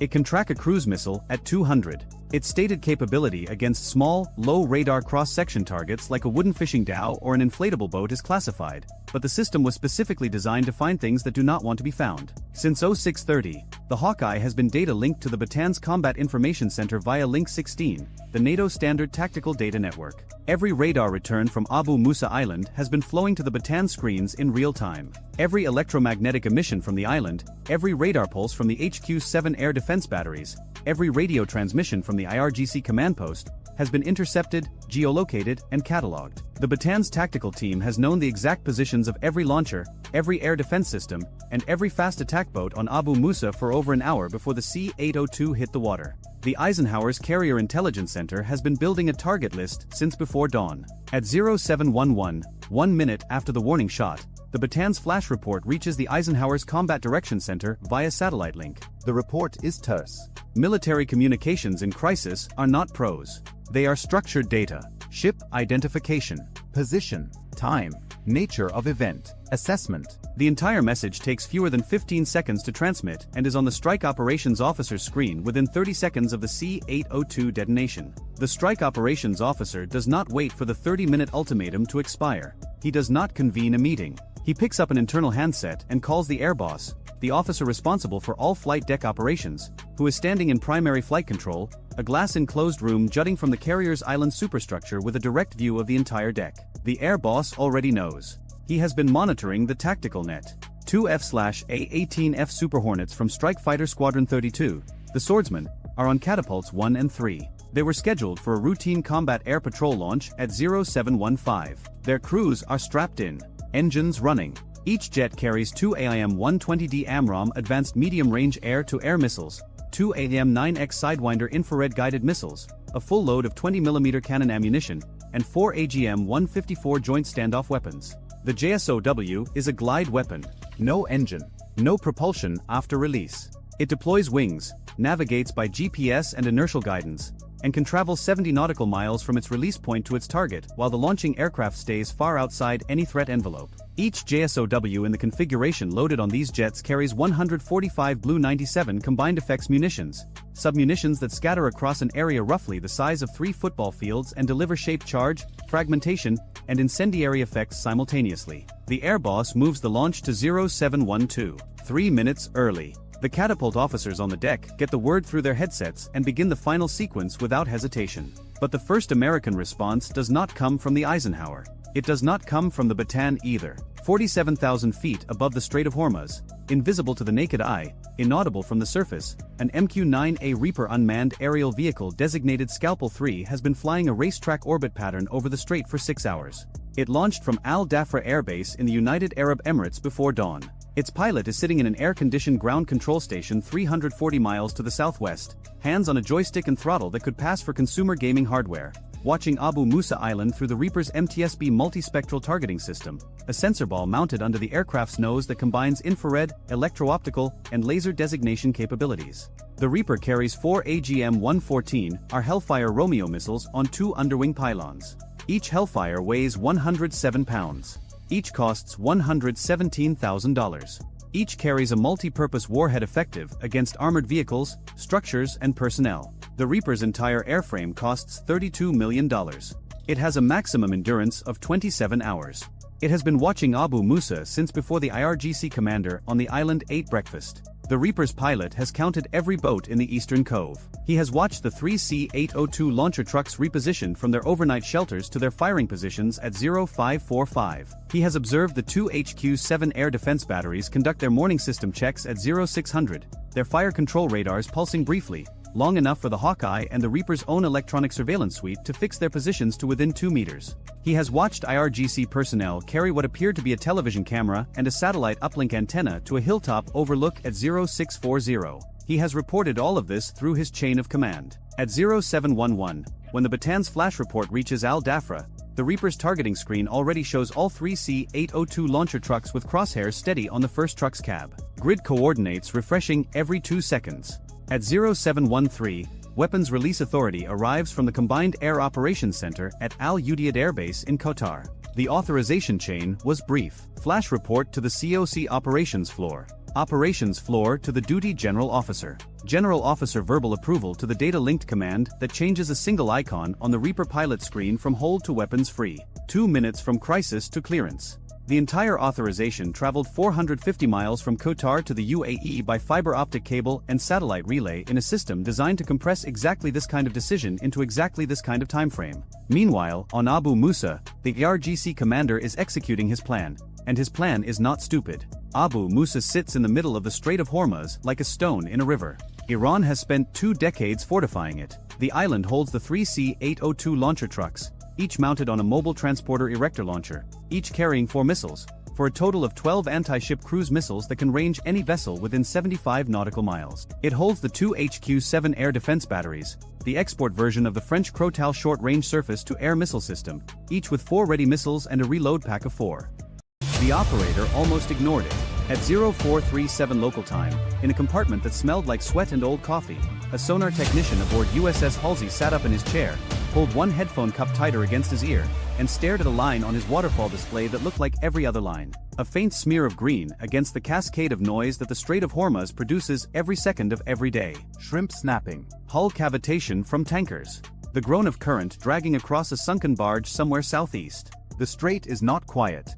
It is one of the loudest, most acoustically cluttered corridors of shallow water on the planet, and every American sonar operator who has ever worked a Hormuz transit knows the same thing. You will hear 1,000 sounds that mean nothing, and the one that means something will sound exactly the same. He almost marked it by a logic and moved on. He didn't. Somewhere beneath 80 feet of warm, silty water, on a shelf of compacted sand and broken coral where the bottom of the strait rises toward the Iranian coast, 3 submarines sat with their engines off. Each one 29 meters long. Each one displacing 120 tons submerged. Each one built for approximately $15 million. Gotha class. Diesel-electric. Iranian. Derived from North Korean designs that were themselves derived from Yugoslav coastal defense boats from the 1970s. They are small. They are cheap. They are not sophisticated. And in the right water, at the right depth, doing absolutely nothing, they are functionally invisible to every major anti-submarine warfare system the United States Navy has spent the last 4 decades perfecting. Because those systems were not built for this. The American anti-submarine playbook is a masterpiece of deep water detection. Towed arrays that can hear a Russian Akula at 40 nautical miles. hull-mounted sonars that can track a Chinese Jean-class ballistic missile submarine through convergent zones across hundreds of miles of Pacific Ocean.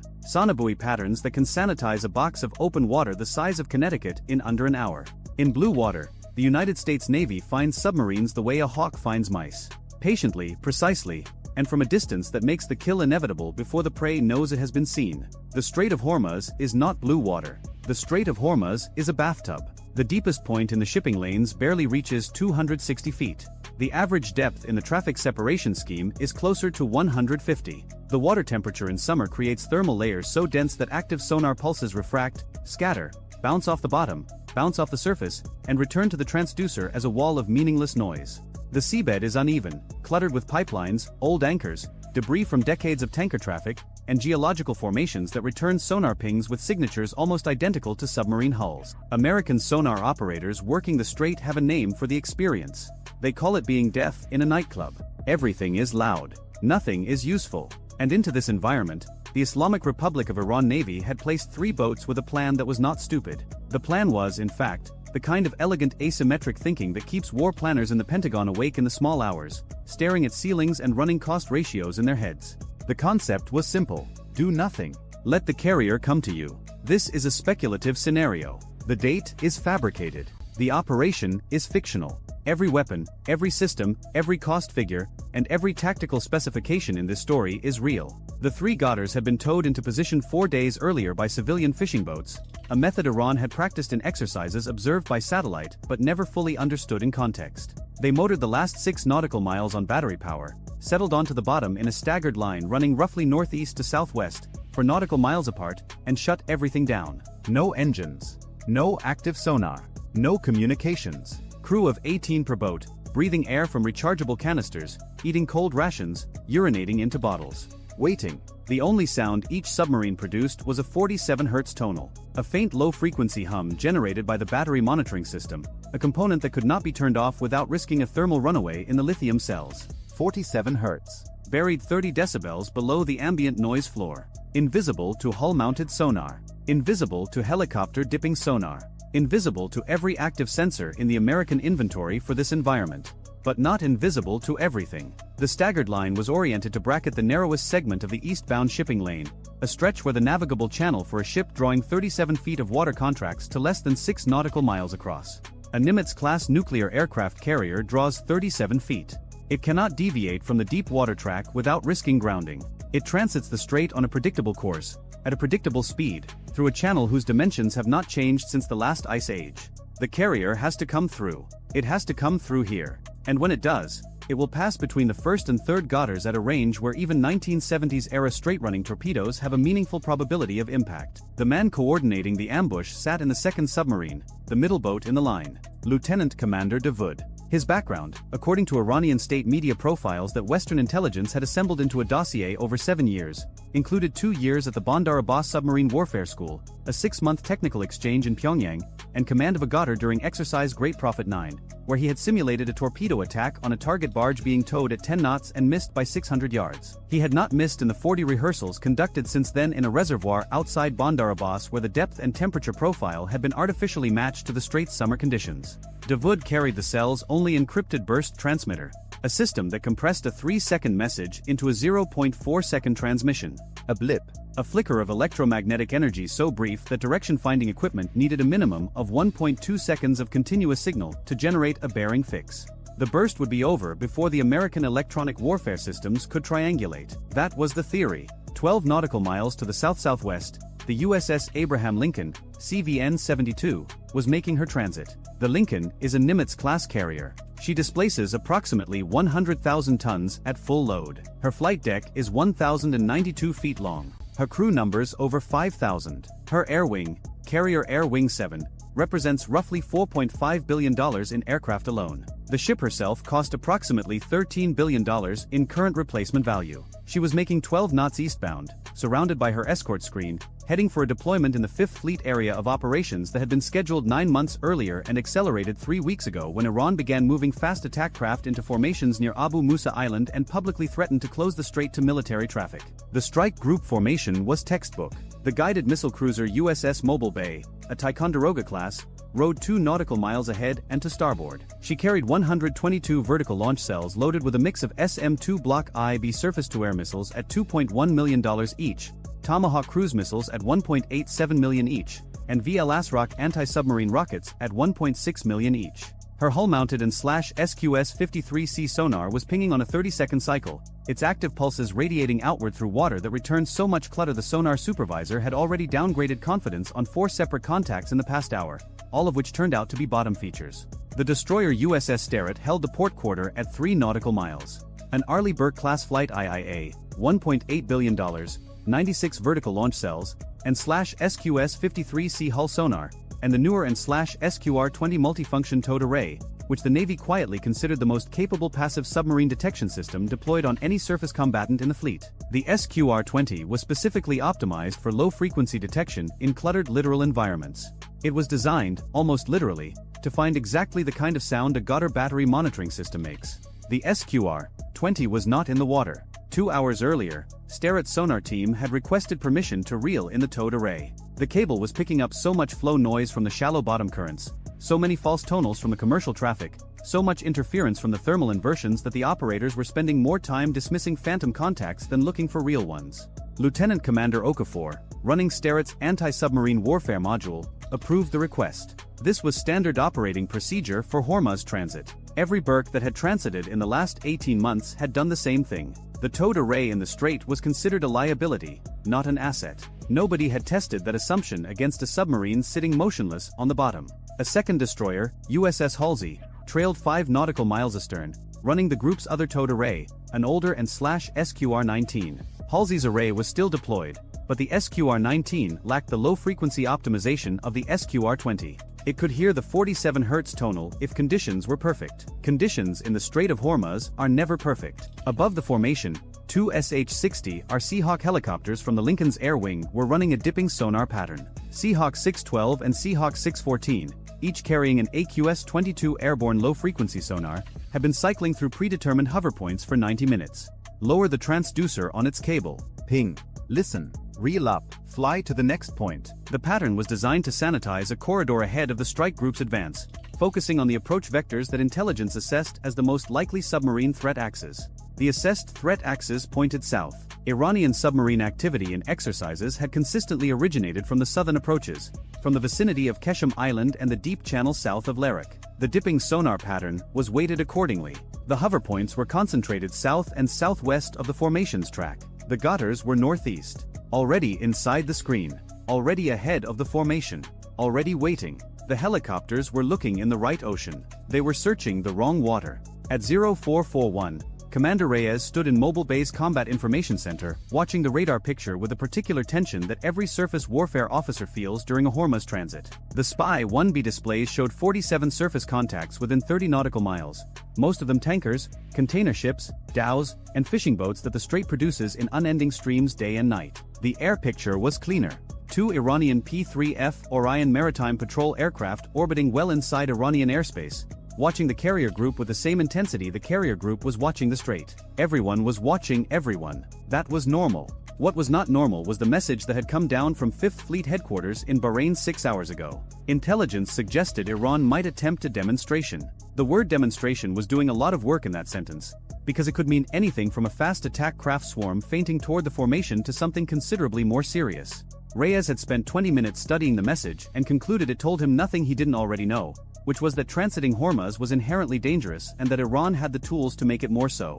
He was right about that. At 0448, the passive sonar operator in Dawood's submarine touched the commander's arm. Bearing rate shift. The Lincoln had passed the first Goddard's position. The carrier was entering the kill zone. At 12 knots, roughly 1,200 feet per minute, she would be centered between the first and second submarines in approximately 6 minutes. Dawood opened the torpedo tube outer door interlocks. Pneumatic. Nearly silent. Nearly. The tubes flooded with seawater. 2 torpedoes per boat. In the other 2 submarines, captains who had received the prepositioned timing protocol performed the same sequence simultaneously. 6 torpedo tubes opened across 8 nautical miles of seafloor.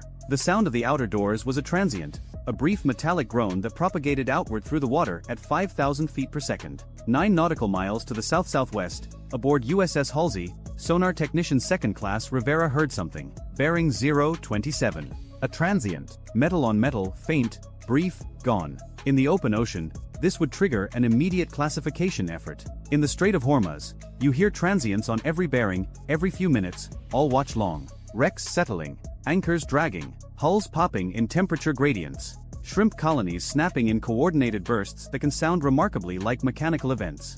Rivera logged it. One line. Transient bearing 027, 0449. Possible mechanical, possible biologic. No classification. He did not call it up to the tactical action officer. He almost let it go. Then Davoud made the transmission. At 0453, Davoud picked up the handset for the burst transmitter and sent the execution code. A single compressed word. The signal lasted 0.4 seconds on a frequency that the American Electronic Warfare Library had catalogued and flagged as a known Iranian naval burst communications band. Rivera didn't hear the burst. His equipment wasn't configured for electronic intercept, but Halsey's and /SLQ-32 electronic warfare suite was. The system caught the 0.4 second emission, matched it against its threat library, and flagged it automatically. The display in Halsey's electronic warfare module lit red. Iranian burst communications. Bearing 029. Rivera saw the EW alert come across the tactical display at almost the same moment he remembered the transient from 4 minutes ago. Bearing 027 then. Bearing 029 now. Close enough to be the same contact. He keyed the intercom before the EW operator finished his own report. The two data points converged on the tactical action officer's screen simultaneously. Lieutenant Commander Cho, Halsey's TAO, processed the information in approximately 4 seconds. A transient that sounded mechanical, followed by a burst communication on a known Iranian military frequency. Same bearing. Submarines transmit when they are coordinating. Submarines coordinate when they are about to act. Cho patched to the Strike Group Anti-Submarine Warfare Commander aboard Lincoln. The report went up the chain with the speed that only genuine alarm produces.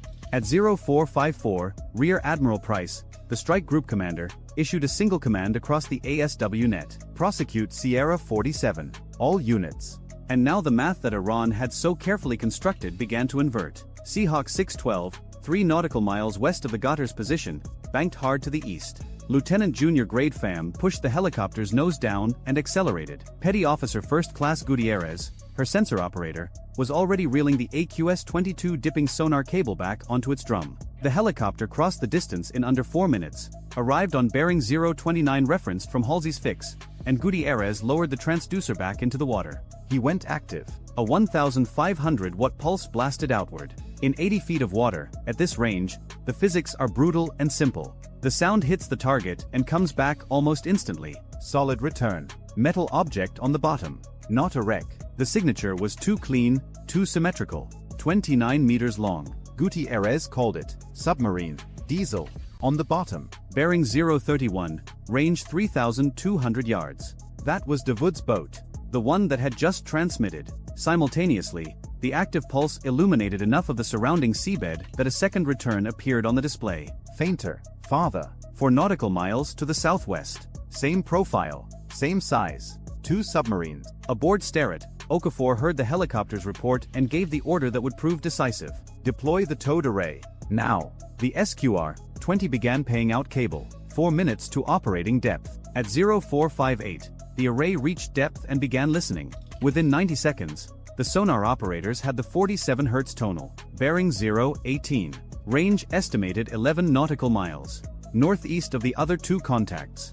A third submarine. Exactly where a third boat in a staggered ambush line would be positioned. 3 contacts. 3 positions. The geometry of the ambush was now visible, and the Americans could see what it had been designed to do. A bracket shot across the narrowest point of the deep channel, converging on the predicted position of the carrier at the predicted time. The carrier was no longer at the predicted position. At 0455, Price had ordered an emergency turn. The Lincoln's 4 bronze screws churned the shallow water as 100,000 tons of warship began a ponderous swing to starboard, away from the threat bearing. A Nimitz-class carrier at 12 knots needs approximately 3,200 feet to reverse course. Half a nautical mile of ocean consumed by the simple physics of mass and momentum. She could not stop.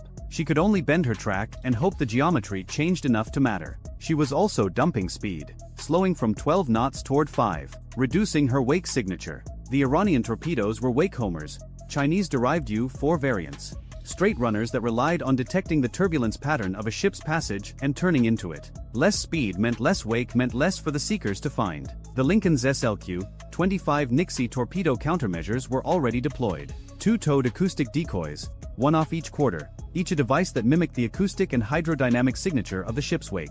Each Nixie cost approximately $50,000. Against a wake-homing torpedo on a straight approach, the Nixie presented a false target that the torpedo's primitive seeker head could not distinguish from the real thing. $13 billion of aircraft carrier, defended by $100,000 of towed noisemaker. The ratio was absurd. The engineering was sound. At 0458, Dawood ordered tubes fired. Compressed air ejected the first torpedo, then the second. Two weapons in the water from the command boat, running at 40 knots on preset bearings toward where the carrier should have been. 4 nautical miles southwest, the first gunner fired 2.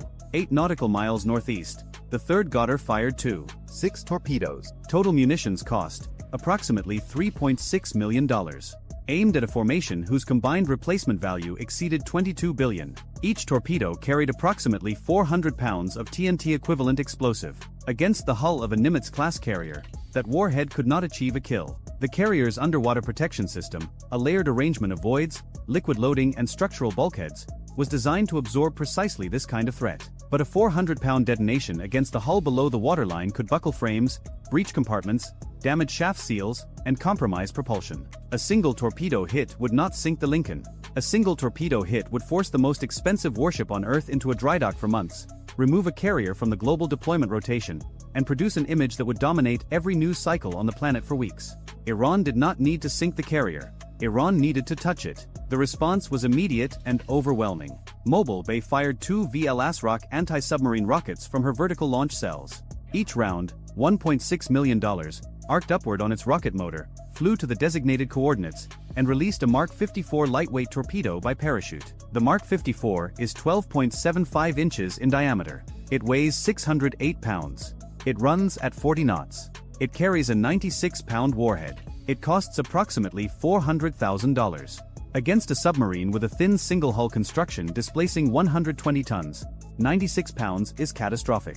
The first ASROC targeted Dawood. The second targeted the southern Ghautar. Seahawk 612 dropped a Mark 54 directly. Gutierrez had a precise fix on Dawood's boat. The torpedo hit the water, activated its seeker, and began a helical search pattern centered on the Ghautar's last known position.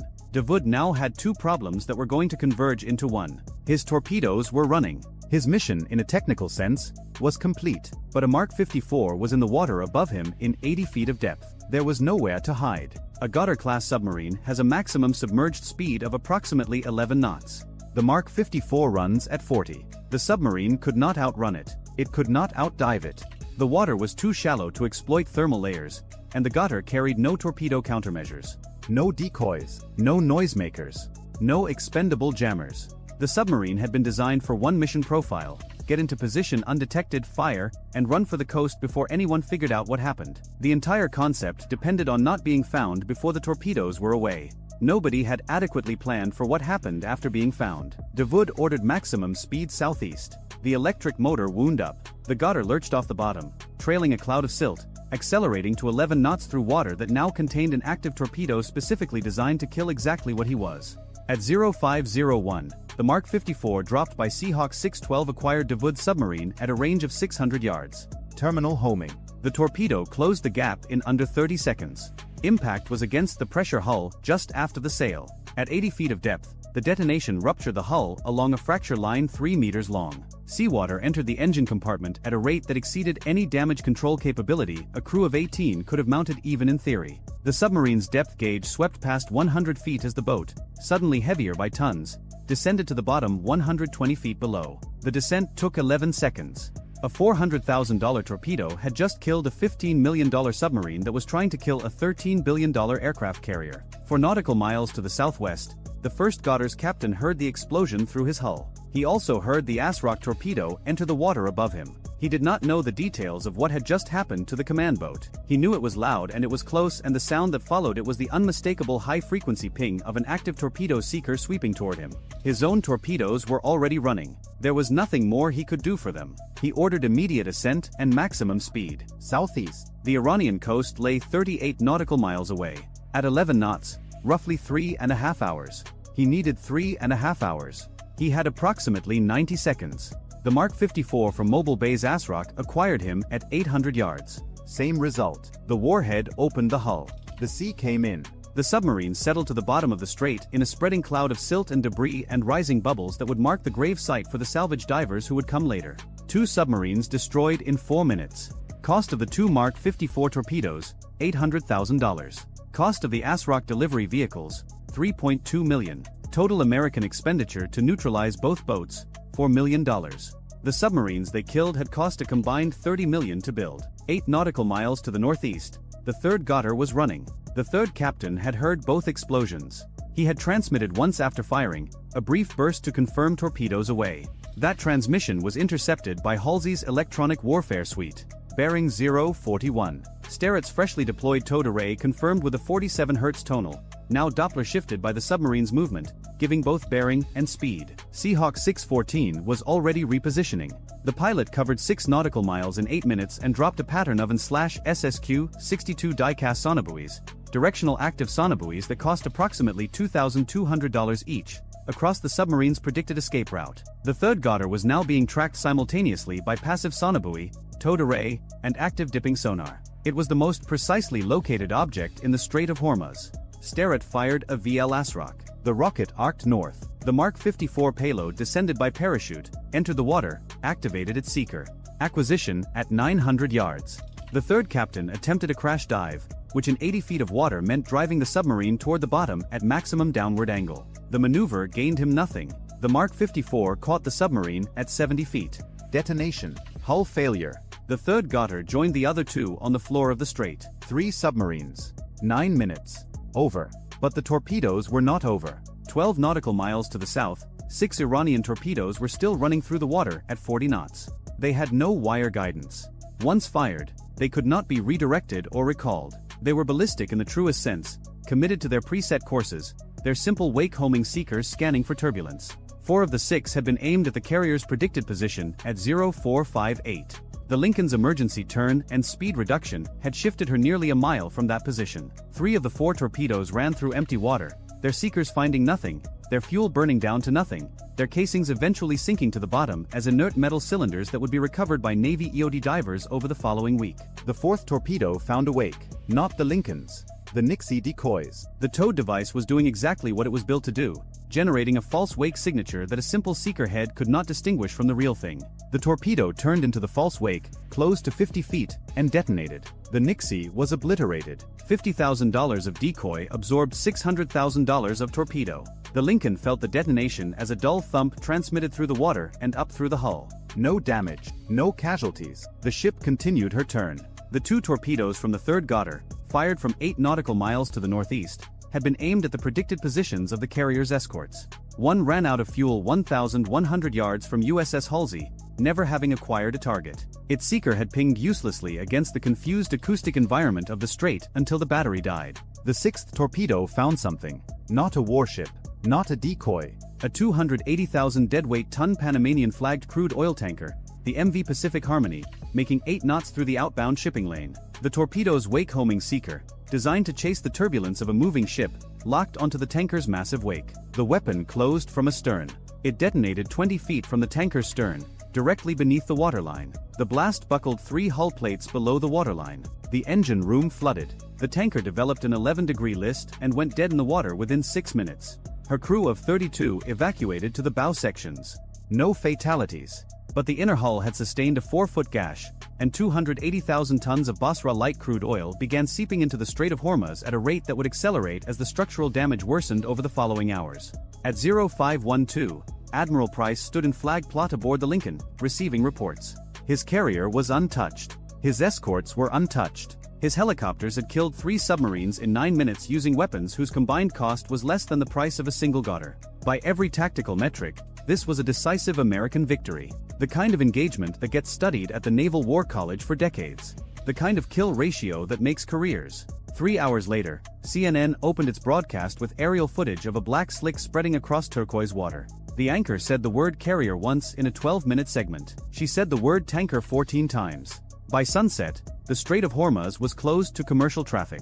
Salvage teams needed to stabilize the Pacific Harmony before she broke apart completely. Navy divers needed to survey the 3 submarine wrecks on the bottom for unexploded ordnance. Maritime safety authorities needed to verify that the shipping lanes were clear of torpedo debris. The closure would last 9 days. During those 9 days, approximately 189 million barrels of oil did not transit the strait. At the pre-crisis spot price of $78 per barrel, that represented roughly $14.7 billion in delayed energy shipments. Global oil futures spiked 18% before the New York Stock Exchange opened on the morning after the engagement. Brent crude hit $97 per barrel by close of trading, the highest price in 14 months.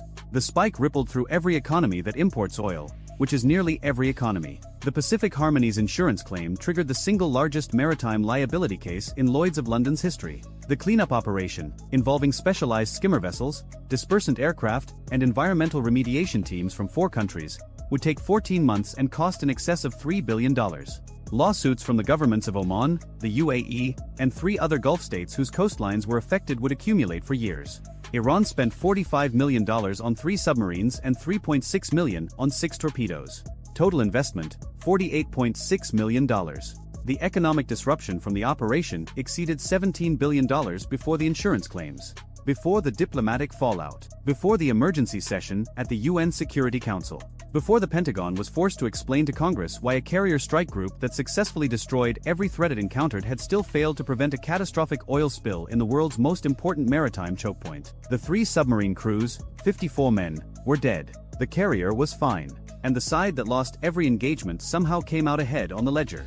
That is the strategic paradox of defending a $13 billion asset in a waterway that carries 20% of the world's daily oil supply. You can detect every submarine. You can sink every submarine. You can execute flawlessly by every measure the Navy uses to evaluate performance.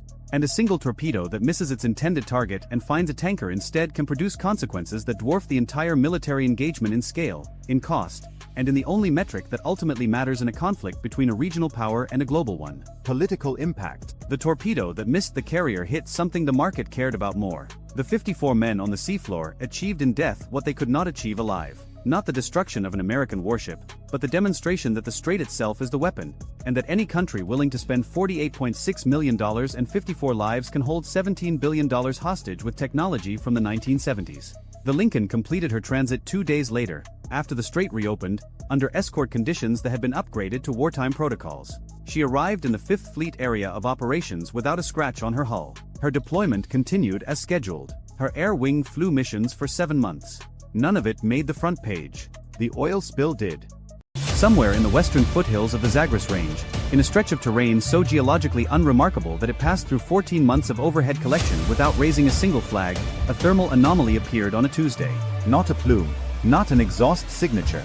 A faint, persistent warmth radiating from bare limestone at 3 in the morning, when the surrounding rock had cooled to ambient. The signature was 2 degrees Celsius above what the geology predicted. 2 degrees. That is what unraveled 40 years of concealment doctrine. That is what began the sequence that would culminate in one of the most precise underground strikes conducted during Operation Epic Fury. A strike that the Revolutionary Guard did not see coming because they believed, with the confidence of 4 decades of successful hiding, that what lay beneath that ridge was invisible. It was not invisible. It had simply never been looked at with the right instrument at the right time. The story of how the United States military located and then struck a previously unknown IRGC tunnel complex buried inside the mountains of western Iran is not a story about bombs.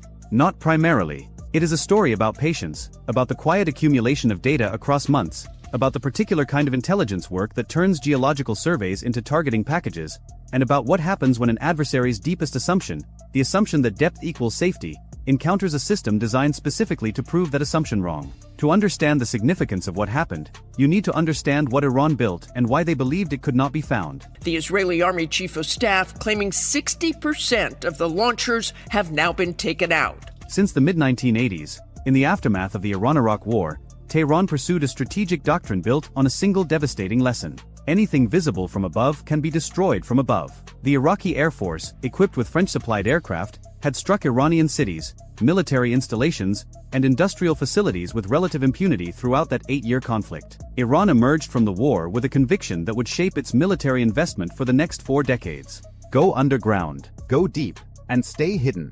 The Revolutionary Guard's Aerospace Force took this doctrine further than perhaps any military organization in history. They did not merely build bunkers.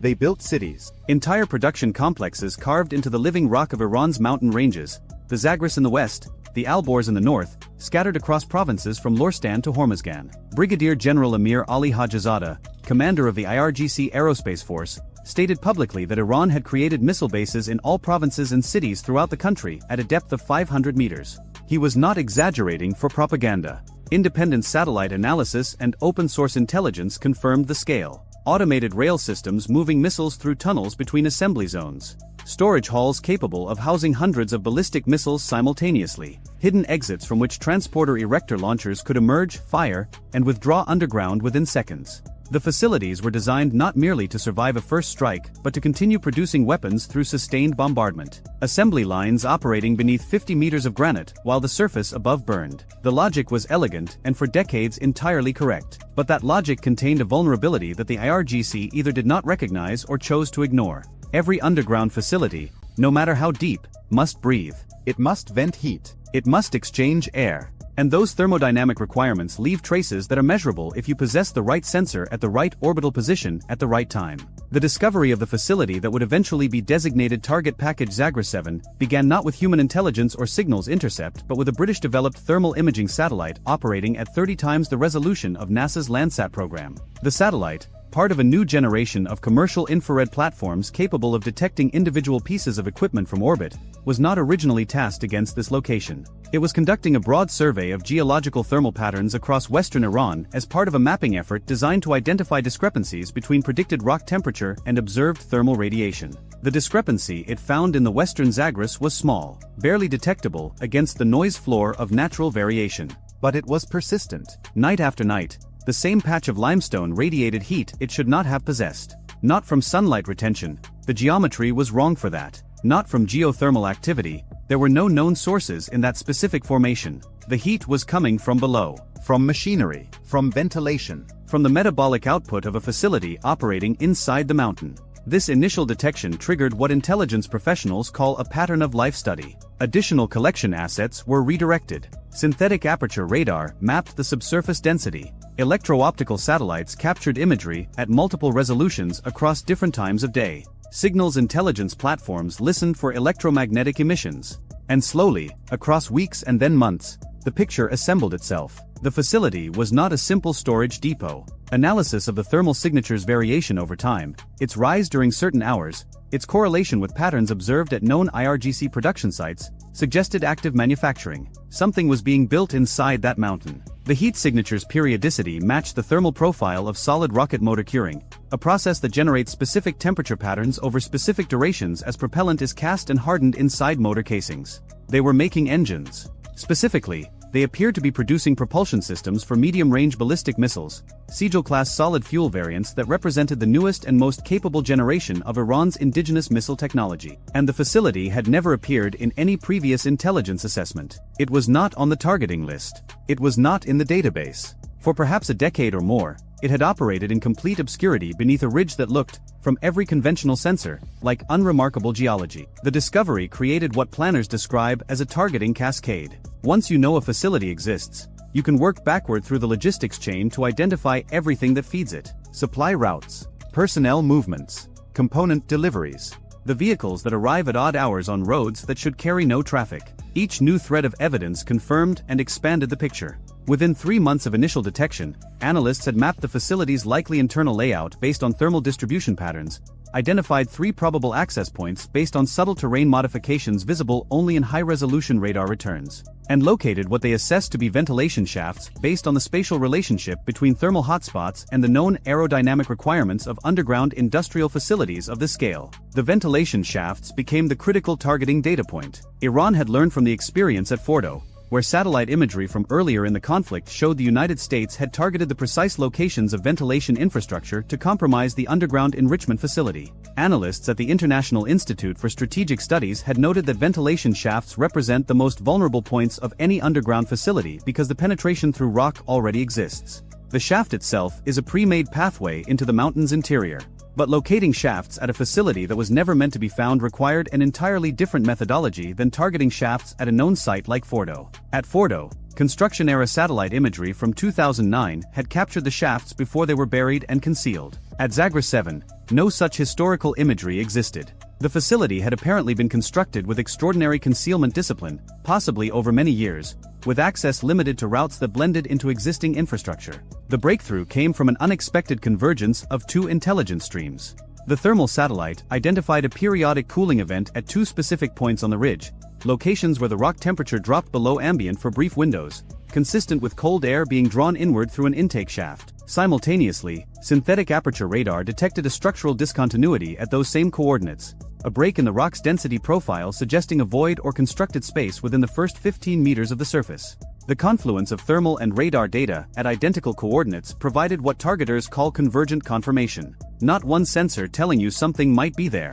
Two independent physics-based measurements confirming that something is there. Planning for the strike against Zagra 7 began in early March 2026, during the most intensive phase of Operation Epic Fury. By this point, the campaign had already struck thousands of targets across Iran. The Iranian Navy had been largely eliminated. Air defense networks were degraded. Known missile sites had been struck repeatedly. But the campaign's central strategic challenge remained. Iran's underground production capacity was enabling continued missile launches despite the devastation above ground. The Institute for the Study of War documented that known facilities like the Yazd complex had been struck 6 times, and yet missiles were still being launched from or near the site. 77% of identified tunnel entrances had been hit, yet activity resumed within days as construction equipment cleared debris and reopened access. The problem was clear. Striking known facilities was necessary but insufficient. The unknown facilities, the ones that had never been identified, were sustaining Iran's ability to continue operations. Zagra 7 represented exactly this category, a facility so well hidden that without the thermal satellite detection, it might never have been found at all. The strike package assigned to Zagra 7 reflected both the difficulty of the target and the precision of the intelligence that had revealed it. 2 Spirit stealth bombers, operating from Whiteman Air Force Base in Missouri on a round-trip mission sustained by aerial refueling, carried GBU-57 massive ordnance penetrators. Each weapon, 30,000 pounds of hardened steel and explosive, was designed to penetrate up to 60 meters of earth or 200 feet of reinforced concrete before detonation. The weapon's GPS and inertial navigation guidance would bring them to within meters of a programmed aim point.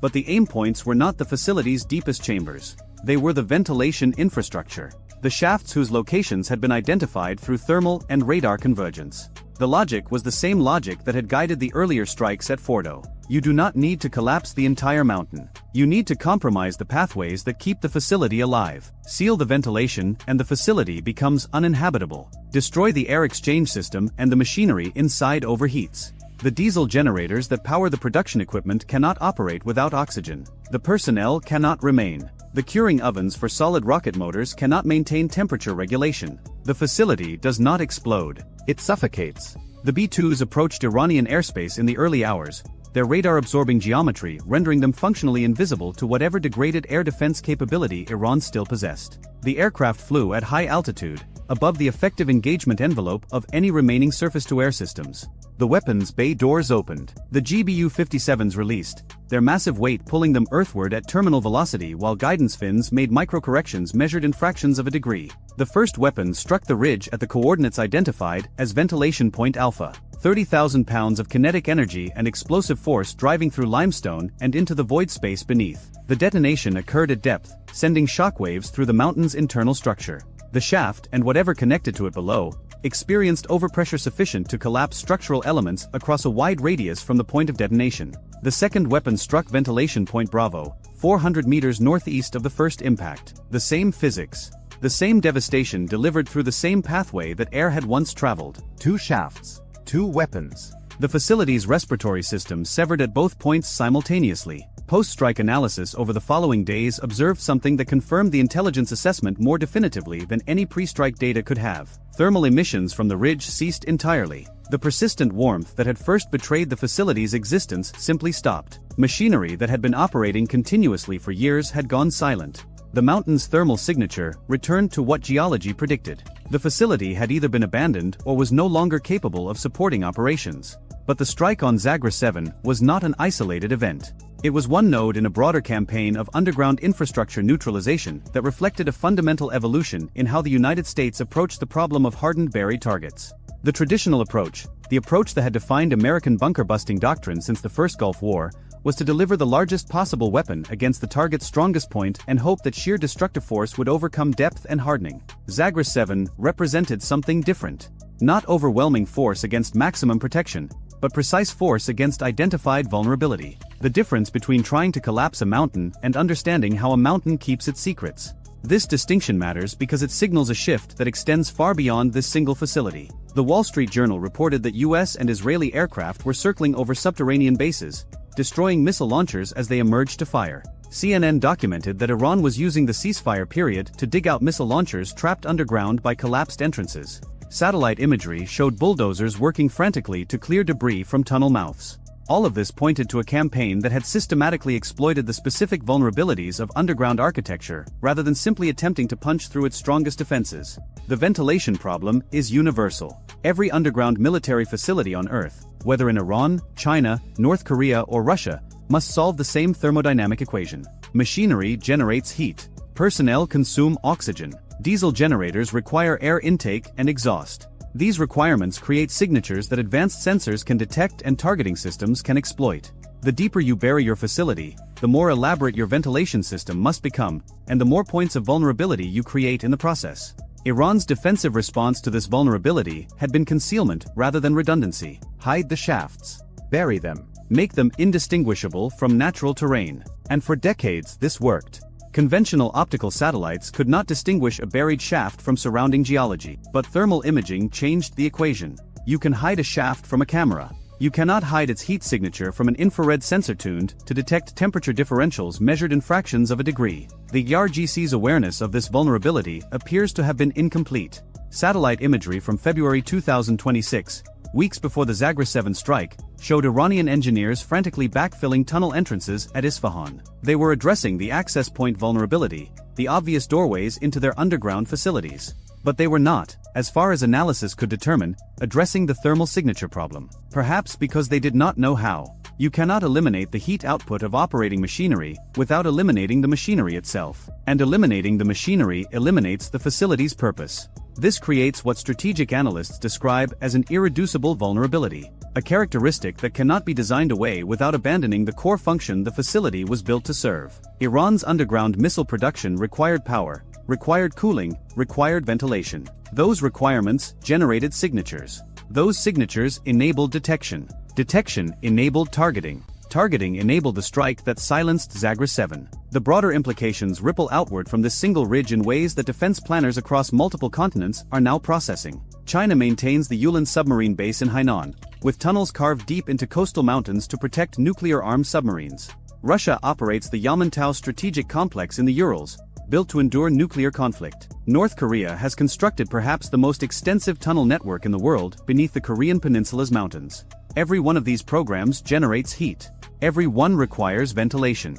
Every one creates thermal signatures that advanced orbital sensors can, in principle, detect. The lesson is not that these facilities are indefensible. The lesson is that concealment alone is no longer sufficient defense. The assumption that an undetected facility is an untargetable facility has been tested in the mountains of western Iran and found wanting. Not because the weapons were more powerful than expected. Because the intelligence was more precise than anyone in Tehran thought possible. There is a secondary dimension to the Zagreb 7 operation that deserves attention because it speaks to the coalition's broader approach to underground warfare during Operation Epic Fury. The facility was struck, but the roads that serviced it were also struck. The equipment that might have been used to repair or reopen access was also targeted. Satellite observation documented that across multiple sites, Iran's ability to reconstitute damaged underground facilities was being systematically degraded. Bulldozers targeting the access points were themselves becoming targets. Repair crews arriving to clear debris found that the debris was being refreshed by follow-on strikes timed to the repair cycle. This layered approach, strike the facility, then strike the repair effort, then strike the logistics that enable the repair, represents a doctrine of permanent denial rather than temporary disruption. The goal is not merely to damage infrastructure, but to ensure that damage cannot be reversed within any operationally relevant timeframe. Weeks become months. Months become years. And a facility that might have been restored to partial operation within days if left alone instead remains inert indefinitely because the entire support ecosystem that would enable restoration has been systematically dismantled. For the JRGC commanders who built their careers and their strategic doctrine on the promise that the mountains would protect Iran's military power, the implications are profound. The mountains still stand. The tunnels still exist. But the machinery inside has gone quiet, and the means to restart it have been methodically removed. The promise of invincibility that the underground cities represented to both the military and the civilian population has been undermined not by a single dramatic explosion, but by the patient, systematic application of intelligence and precision that turned the mountain's own thermal physics into a betrayal. As the ceasefire holds and negotiations continue, the question that Iran's military planners must answer is not whether to rebuild. It is whether rebuilding is even possible in an environment where the sensors that found Zagros 7 continue to orbit overhead, where thermal signatures cannot be eliminated without eliminating function, and where the coalition has demonstrated both the capability and the willingness to strike what it finds with precision that exploits the very infrastructure designed to keep underground facilities alive. The ridge in the western Zagros looks the same as it did before. Unremarkable limestone, a natural fold in the terrain, indistinguishable from 10,000 other ridges across the range.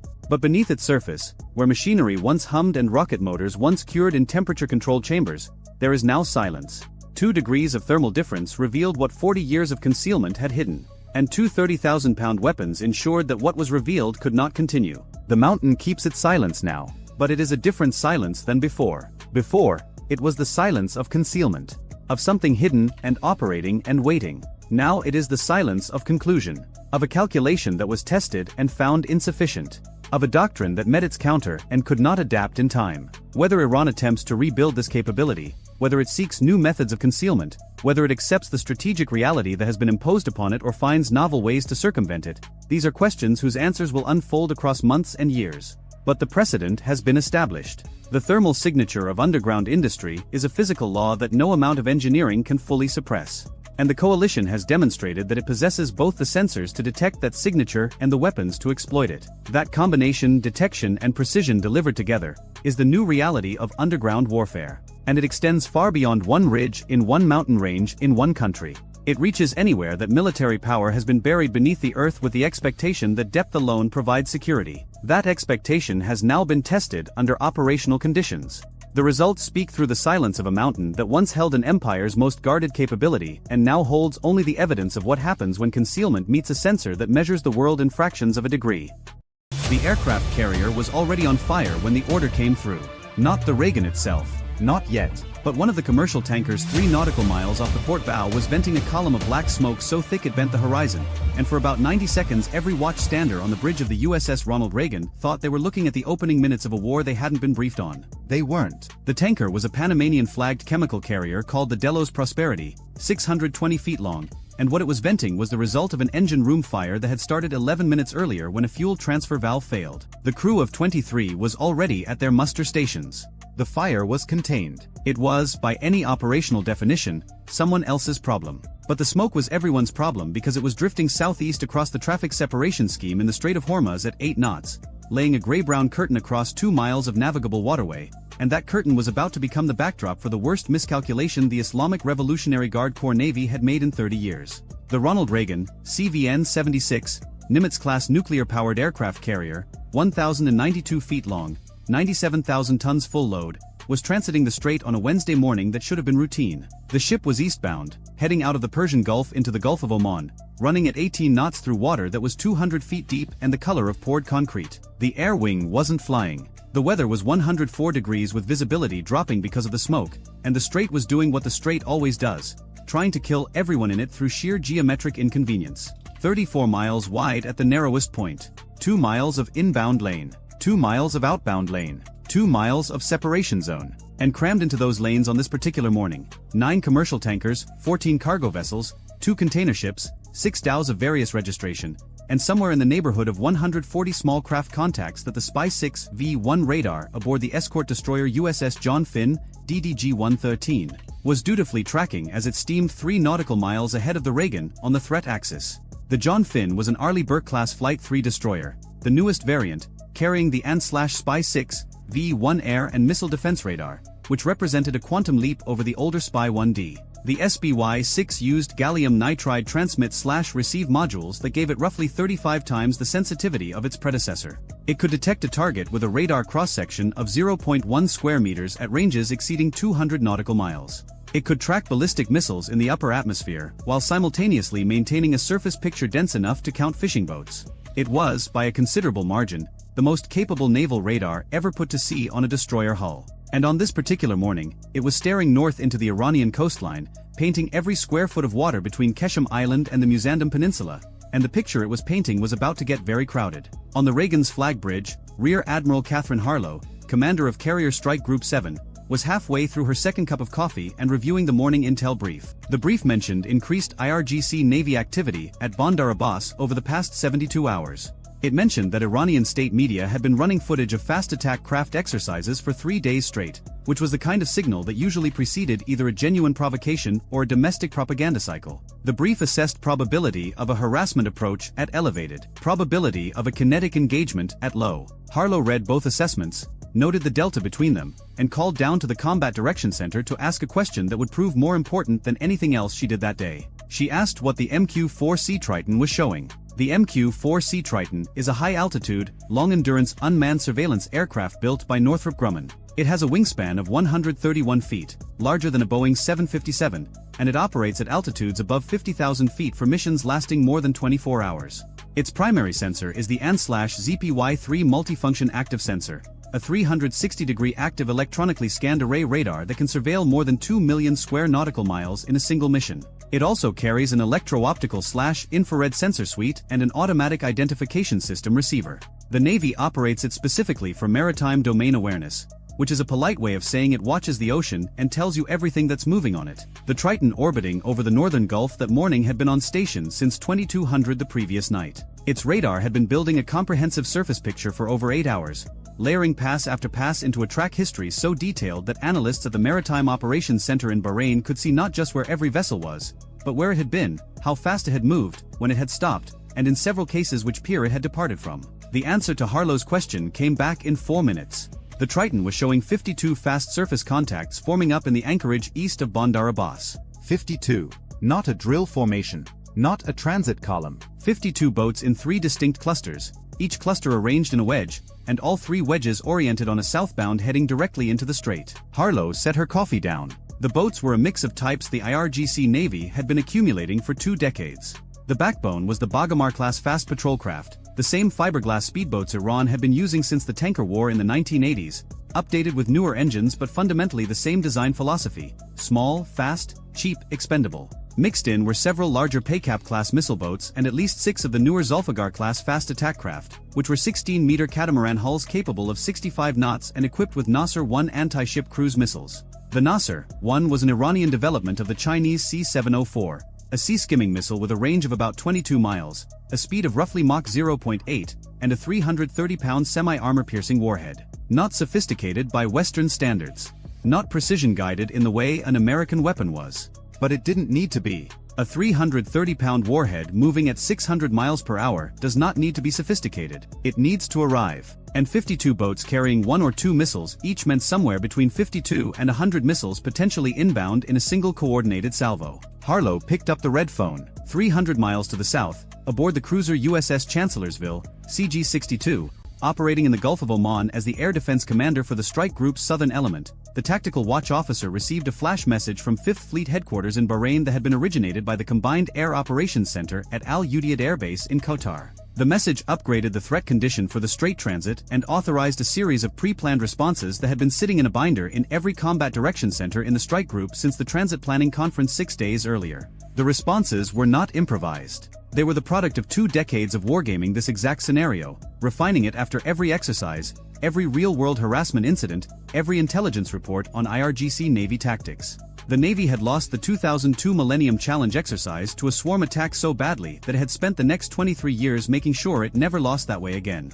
The doctrine was called Distributed Maritime Operations, and at its core was a simple principle: never let the swarm become a swarm. Engage it while it's still a formation. Disrupt it before it reaches launch range.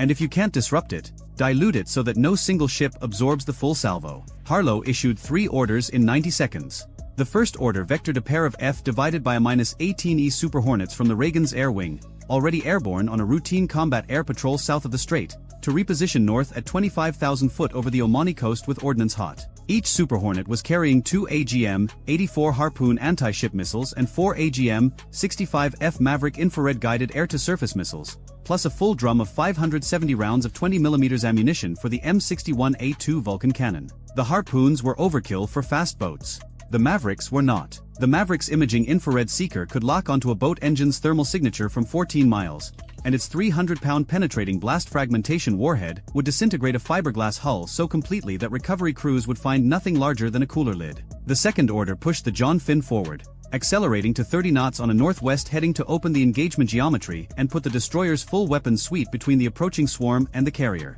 The John Finn carried 96 vertical launch system cells, but for this threat, the relevant weapons were the Mark 45 Mod 4 5-inch gun on the foredeck, the two 25mm Mk38 Mod 2 chain guns amidships, and the Block 1B Phalanx close-in weapon system on the fantail. The 5-inch gun could fire 20 rounds per minute to a range of 13 nautical miles using GPS-guided extended-range munitions that cost about $2,000 each. At that price, the Navy could afford to be generous. The third order was the one that mattered most, and it went not to a ship but to an aircraft already on station. The MQ-9A Reaper drone orbiting at 42,000 foot over the northern strait received a retasking command that shifted its sensor ball from wide-area surveillance to individual target tracking. The Reaper's MTSB electro-optical sensor could identify and classify small surface craft at ranges exceeding 30 miles from its operating altitude. Within 4 minutes of Harlow's order, the Reaper's operator at a ground control station in an air-conditioned trailer somewhere in the Middle East had each of the 52 boats individually designated, numbered, and classified on the targeting network. Every ship in the strike group could now see every boat, its heading, its speed, and its type in real time on the same screen. The IRGC had planned for American hesitation. They had not planned for American omniscience. At 0618 local time, the 52 boats cleared the anchorage east of Bandar Abbas and entered the strait. They were running in 3 groups. The western group, 18 boats, hugged the Iranian coastline headed south-southeast toward the outbound shipping lane. The central group, 20 boats, pushed straight south through the separation zone. The eastern group, 14 boats, angled southeast toward the inbound lane where the Reagan's formation was steaming. The 3 groups were spread across a front roughly 15 miles wide, and at speeds between 45 and 55 knots, the entire formation would reach potential missile launch range of the carrier in approximately 26 minutes. 26 minutes is both a long time and no time at all. It is long enough to launch aircraft and reposition escorts. It is not long enough to get a tanker out of the way or to call Washington for permission to do something that might end up on the front page. Harlow did not call Washington. She had weapons-free authority from 5th Fleet, which had weapons-free authority from Central Command, which had been granted pre-authorized responses for exactly this scenario by the Secretary of Defense during the transit approval process. The chain of command had already made its decision. It had made it 6 days ago, in a conference room in Bahrain, over PowerPoint slides and legal review. The boats did not know this. The 52 boat commanders, most of them junior officers or senior enlisted equivalent in the IRGC Navy, had been briefed on a plan that depended on closing to 8 nautical miles before the Americans could sort the threat from the background clutter and obtain authorization to engage. Their laminated mission cards showed a timeline. 15 minutes to cross the separation zone, 8 minutes in the engagement zone, 3 minutes inside missile launch range, fire at 8 miles or closer, turn east, run for Omani waters. The total exposure time in the Americans' weapons envelope was supposed to be 11 minutes. The plan assumed 11 minutes of American paralysis. Classification, identification, escalation, authorization, weapons release. 11 minutes of a democracy arguing with itself while fiberglass boats crossed open water. The plan got 45 seconds. At 0619, 1 minute after the boats cleared the anchorage, the John Finn Spy 6 radar had all 52 contacts designated and cross-referenced with the Reaper feed. The combat system had a firing solution on the 18 nearest contacts in the western group. The weapons direction officer was waiting for one thing, the commanding officer's verbal order to fire. He got it at 0619 and 45 seconds. Open fire. The Mark 45 barked. The sound of a 5-inch naval gun firing is not what movies suggest. It is a short, brutal crack that hits the chest before the ears process it, followed by the clatter of the automatic loader cycling the next round. The first projectile left the barrel at 2,690 feet per second, an extended-range guided munition that deployed stabilization fins and began adjusting its trajectory via GPS 3 seconds after leaving the muzzle. The target was a Bagamar 11.4 nautical miles northwest, running at 48 knots on a heading of 165 degrees. The round arrived in 26 seconds. The Bagamar was constructed of fiberglass over a plywood frame with a foam core. It had no armor. It had no damage control capability. It had no compartmentalization. The 5-inch guided round detonated 8 feet above the waterline on the starboard quarter. The blast fragmentation pattern shredded the engine, the missile rail, and most of the stern. The boat lost power instantly, nose down, and was swamped by its own wake. The 6 men aboard went into water that was 89 degrees and filled with diesel fuel. The engagement, from trigger pull to kill, cost the United States Navy $2,000. The second round was already in the air before the first one hit. The 5-inch gun cycled at 1 round every 3 seconds. In the first 2 minutes of the engagement, it fired 40 rounds. 34 were guided. Of those 34, 26 struck boats or detonated close enough to inflict mission kills through fragmentation and hull breaching. 9 boats in the Western Group were destroyed or disabled before a single one of them had covered 5 miles from the anchorage. The Western Group broke, not according to doctrine, according to panic. The surviving 9 boats turned hard east, some of them nearly capsizing at 50 knots, and scattered toward the Iranian coast. 3 of them collided with each other in the turn. One collision ruptured a fuel bladder and both boats caught fire. The 7 that made it out of the gun's engagement zone ran north at full speed, abandoning their mission entirely. But the Western Group was the feint. Everyone on both sides knew it was the feint. The real attack was the Central and Eastern Groups, 34 boats, pushing straight at the carrier from the north. And these boats were now 12 minutes from missile range. At 0622, the 2F divided by a -18E Super Hornets reached their station over the Omani coast at 25,000 feet. Their APG-79 active electronically scanned array radars painted the Central Group at 34 miles. 20 contacts, tight formation, heading due south at 52 knots. The lead pilot, call sign Red Hawk, selected 4 targets on the left side of the formation and designated them for Maverick. His wingman, Vandal, took 4 on the right. The Maverick engagement was almost clinical. The AGM-65 FS imaging infrared seeker stared down through 25,000 feet of Gulf haze and saw what it was designed to see: hot engine exhaust against cooler water. The seeker locked. The symbology went steady. Red Hawk pickled 4 Mavericks in 8 seconds, each one separating from the wing pylon with a thump and a smoke trail before its rocket motor ignited and pushed it to just under 700 miles per hour. The 4 missiles covered 14 miles in 72 seconds. 4 Bagamars ceased to exist. The kills were not gentle.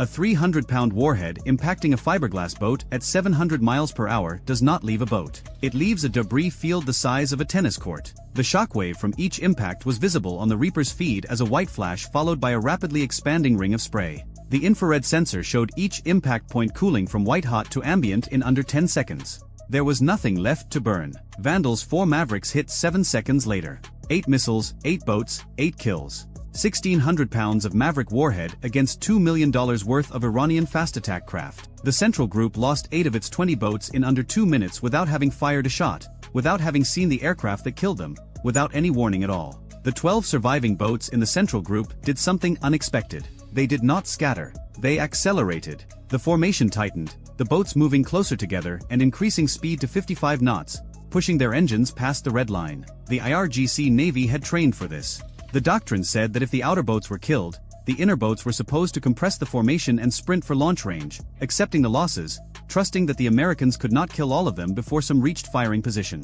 It was the logic of the swarm reduced to its most brutal arithmetic: enough of us will survive. The arithmetic was wrong, but the courage was real. At 0626, the Eastern Group, 14 boats, cleared the radar shadow of a cluster of anchored tankers near Larak Island and appeared on the Spy 6 as 14 new contacts bearing 020 degrees from the Reagan at a range of 18 nautical miles. These boats had taken a longer route, hugging the island chain, and they were now closer to the carrier than the Central Group. 18 nautical miles. At 52 knots, that was approximately 20 minutes to missile range if they maintained their current course.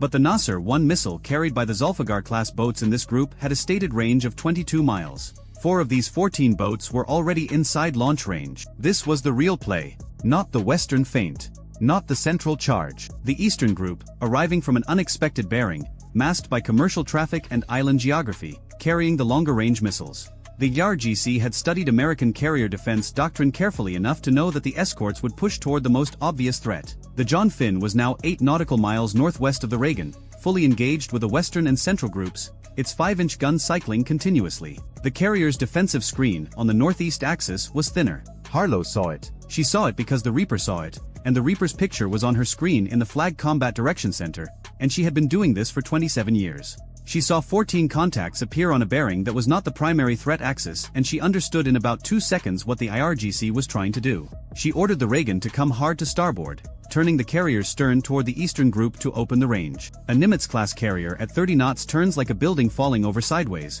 but it turns, and every second of heading change added distance. She ordered the destroyer USS Halsey, DDG-97, which had been screening the carrier's starboard quarter, to sprint northeast at flank speed to intercept the eastern group. And she ordered the 2 Super Hornets to break off the central group and reposition to the northeast. The Halsey was a flight IIA Arleigh Burke, older than the John Finn but carrying the same 5-inch gun and the same close-in weapon systems. Its commanding officer, Captain David Moreno, understood the geometry the moment the order came through. 14 boats, 4 of them already in missile range, and his ship was the only thing between them and a nuclear-powered aircraft carrier with 5,000 sailors aboard. Moreno rang up flank speed. The Halsey's 4 LM-2500 gas turbines spooled to maximum output, pushing 100,000 shaft horsepower through the reduction gears, and the destroyer leapt forward to 31 knots with a bone-white bow wave that rose to the bridge windows. At that speed, on that heading, he would close the eastern group in 9 minutes. He did not have 9 minutes. The 4 Zulfiqar boats with Nasser-1 missiles were already inside launch range and could fire at any moment.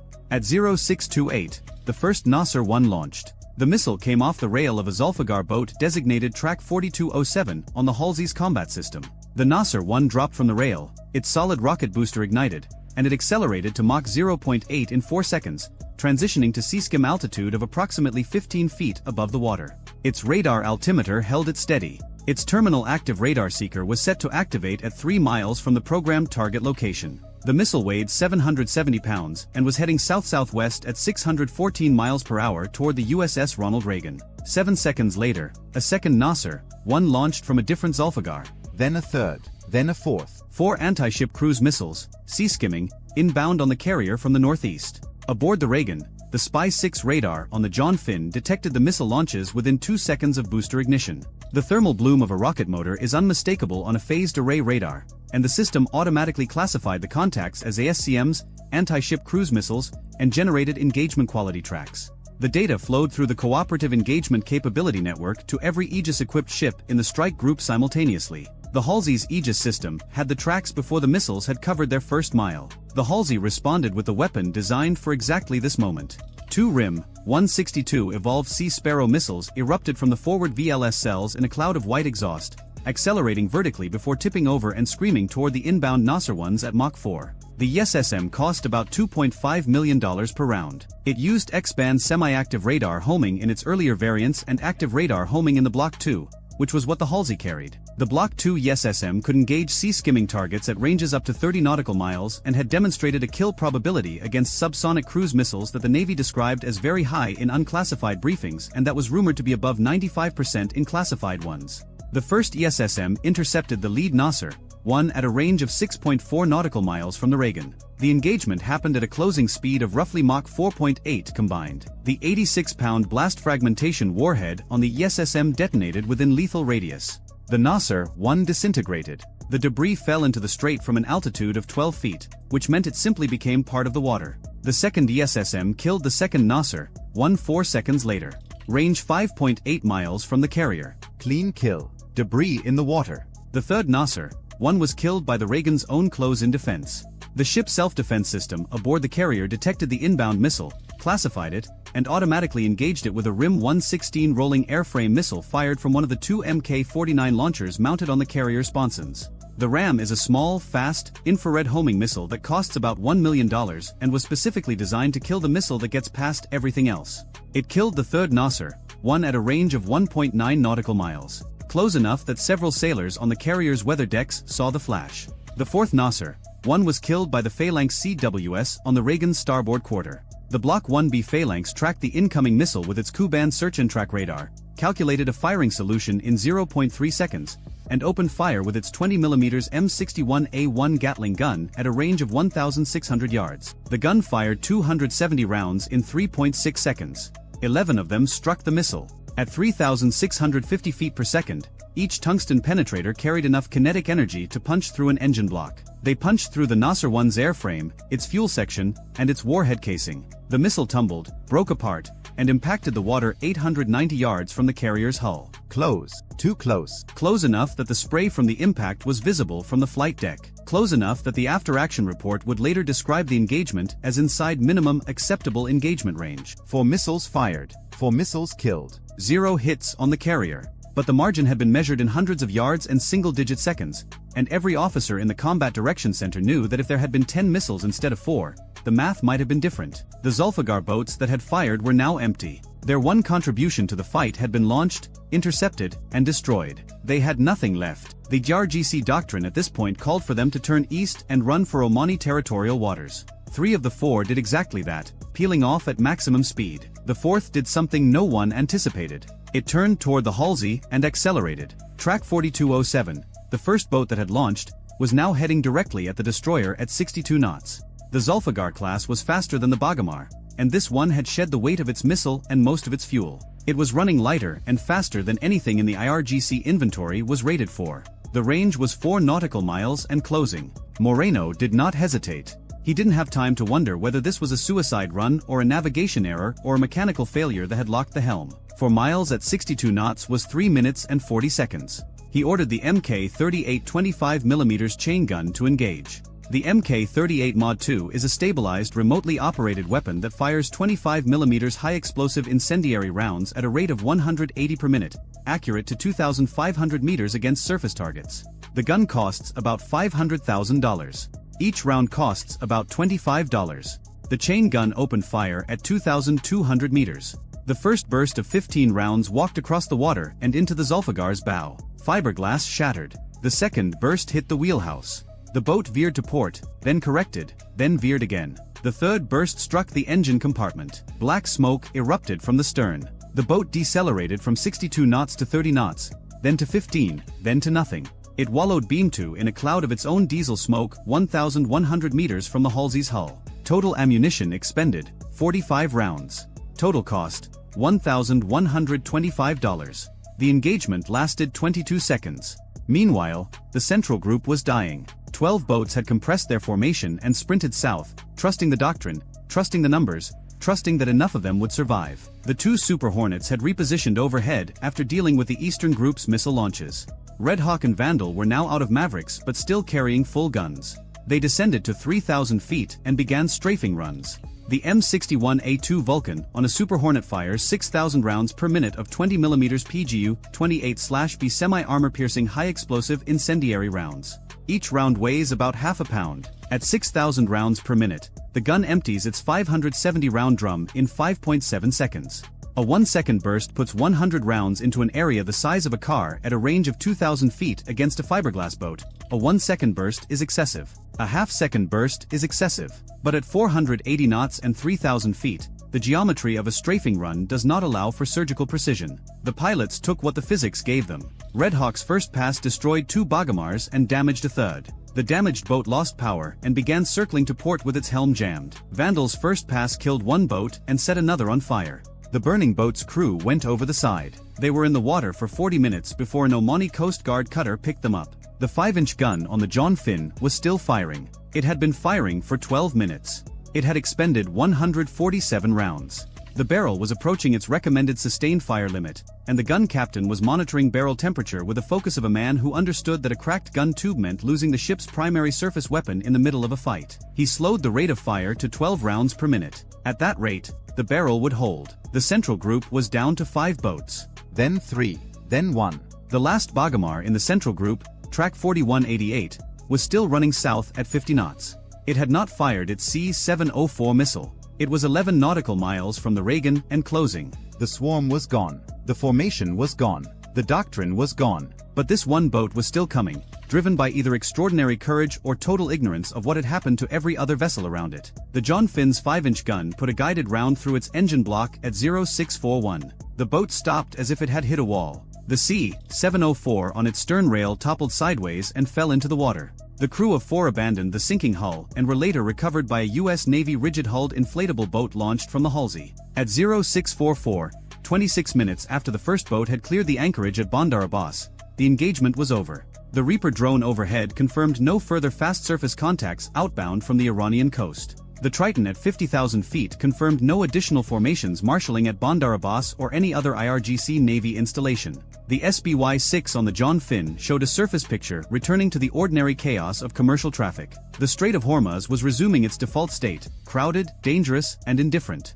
The numbers told the story in the language the Strait understood best, which was money. 52 IRGC Navy fast attack craft had sortied. 31 were confirmed destroyed. 7 were disabled and adrift, later recovered by Iranian tugs. 7 had fled back to the coast in the first 3 minutes after the Western group broke. 3 had escaped into Omani territorial waters and were later interned. 4 were unaccounted for, presumed sunk in deep water with no survivors. For Nasser, 1 anti-ship cruise missiles had been fired at a United States aircraft carrier. All 4 had been intercepted. The closest had been killed at 890 yards.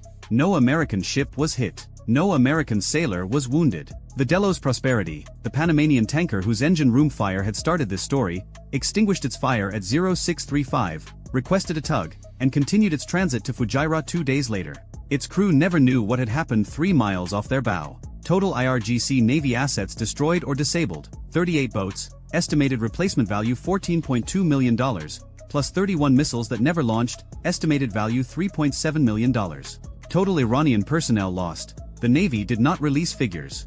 Estimates from commercial satellite imagery of recovery operations over the following week suggested between 80 and 160 fatalities. Total U.S. ordnance expended: 168 5-inch guided rounds, 16 Maverick missiles, 2 Evolved Sea Sparrow missiles, 1 rolling airframe missile, approximately 580 rounds of 20mm phalanx ammunition, approximately 45 rounds of 25mm chain gun ammunition, and roughly 2,800 rounds of 20mm Vulcan cannon ammunition from the 2 Super Hornets. Total ordnance cost: approximately $6.8 million. The United States Navy had spent $6.8 million to destroy $17.9 million worth of Iranian naval assets, to intercept 4 anti-ship missiles that could have killed 5,000 sailors, and to keep open the waterway through which 21% of the world's daily oil consumption flows. The Millennium Challenge problem, the one the Navy had lost in 2002 and spent 2 decades solving, had been answered. Not with a new weapon or a secret technology, but with something simpler: information. The swarm's entire theory of victory depended on surprise, on confusion, on the Americans not knowing what was coming until it was too late. The MQ-4C Triton at 50,000 feet, the MQ-9 Reaper at 42,000 feet, the Spy-6 radar, the Cooperative Engagement Capability Network, the Pre-Authorized Weapons-Free Authority, none of these were secret. All of them were publicly known capabilities that the IRGC could have accounted for. The IRGC had built a plan for the Navy of 2002. They had executed it against the Navy of 2025. The gap between those two forces was not measured in ships or missiles. It was measured in seconds. Seconds of awareness. Seconds of decision. Seconds of authorization. The swarm needed 11 minutes of American hesitation. It got 45 seconds.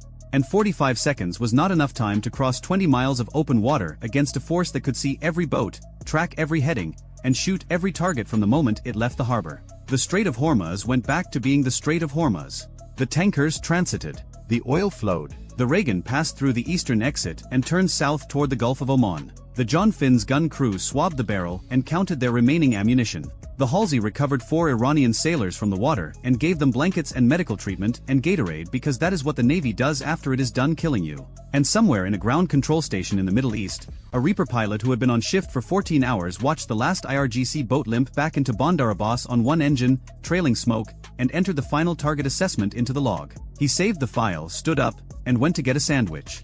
The carrier was never on fire. The plan to set it on fire had lasted 26 minutes. It had cost Iran a generation of fast attack craft and somewhere between 80 and 160 men who had been told the Americans would hesitate. They did not hesitate. It sits quietly on the pristine flight deck of the USS George H.W. Bush. A single unmarked shipping container. No designation painted on its side, no visible barrel, no antenna, no turret. The flight crew walks past it every day. Most of them have no idea what it does. For half a century, naval warfare operated under a strict physics contract. The ship with the biggest, smartest missiles wins. But when the United States Navy intercepted and seized an Iranian-flagged cargo vessel on April 19, 2026, Tehran retaliated with exactly the weapon the Pentagon had feared most. They didn't send warships. They didn't launch cruise missiles. They sent waves of cheap, expendable drones toward U.S. naval forces in the Gulf. The drone swarm scenario that carrier strike groups had been wargaming for a decade was suddenly unfolding in real time. The physics contract was instantly broken. When the radar screen lights up with 50 cheap fiberglass targets, the officers inside the Combat Information Center realize their perfectly engineered million-dollar interceptors have suddenly become a liability. If they engage, they go bankrupt on ammunition. If they don't, the flight deck burns. To escape this mathematical trap, the United States Navy had to abandon traditional firepower entirely. The answer wasn't a better missile. It wasn't a faster jet. Directed energy weapons had been tested on destroyers before, but no one had ever dared put one on the carrier itself, the beating heart of the entire fleet. Until now. And it arrived not as a gleaming turret bolted into the superstructure, but as a mysterious shipping container sitting on the deck of a $6 billion nuclear reactor. Today we are going inside that container and inside the math that nearly killed the supercarrier. Now, to understand why that box is sitting on the flight deck, we need to go back to April 19th, when the USS Bruns intercepted the Iranian-flagged MV Tosca in the Gulf of Oman. The cargo hold contained components consistent with weapons transfers to Houthi-aligned forces in Yemen. The seizure was legal under international maritime interdiction authorities. It was also, from Tehran's perspective, an act of humiliation carried out in waters Iran considers its own sphere of influence. The response was immediate. Iran did not deploy its frigates. It did not scramble its fighter jets. Within 72 hours, waves of one-way attack drones, cheap expendable fiberglass airframes loaded with small warheads, were launched toward U.S. naval forces operating near the Strait of Hormuz. Some originated from Iranian territory. Others were staged from positions further south, likely pre-positioned with proxy forces along the Omani coast. The scenario the carrier planners had wargamed for years was no longer theoretical. The message from Tehran was unmistakable. We cannot match your warships, but we can drown them in numbers. And that is when the real adversary revealed itself. Because the antagonist in this story is not Iran, the enemy is math. Specifically, the magazine depth problem. For decades, the United States Navy has designed its ships to fight over the horizon. The entire philosophy has been to hit the enemy as far away as possible with highly sophisticated, highly lethal interceptors. A carrier strike group is a masterpiece of this doctrine. The Ticonderoga-class cruisers carry 122 vertical launch system cells. The Arleigh Burke destroyers carry 96. Every destroyer, every cruiser, every jet in the formation is optimized for long-range precision engagement. The doctrine assumes that the enemy sends a small number of expensive, high-value threats and the strike group picks them off with surgical accuracy. It is an incredibly effective system when the adversary plays by the same rules. But the development of the cheap, mass-produced suicide drone has inverted the geometry of naval warfare entirely. The drone doesn't care about your radar range. It doesn't care about your stealth coding. It only cares about one thing: the physical capacity of your missile tubes. If you have 100 interceptor missiles and the enemy launches 150 drones, the math is inescapable. No matter how perfect your radar is, no matter how flawless your guidance systems are, the 101st drone is going to reach the ship. And it doesn't matter whether that drone is carrying a warhead capable of sinking the carrier. It only needs to reach the flight deck. A single impact on a fueled Super Hornet sitting on the catapult could set off a chain reaction that grounds the entire air wing. Let's slow down and look at exactly how the carrier traditionally defends itself against a threat like this.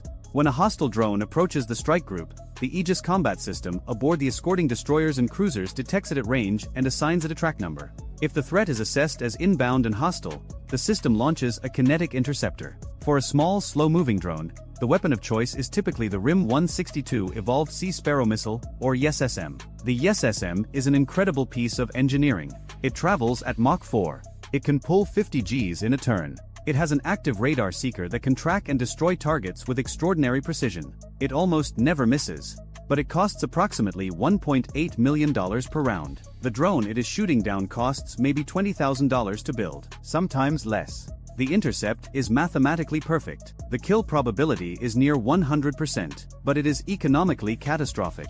Every single engagement strips the strike group of an irreplaceable asset, a missile that took months to manufacture and cannot be reloaded at sea, in exchange for destroying something the adversary can build in a garage with off-the-shelf components.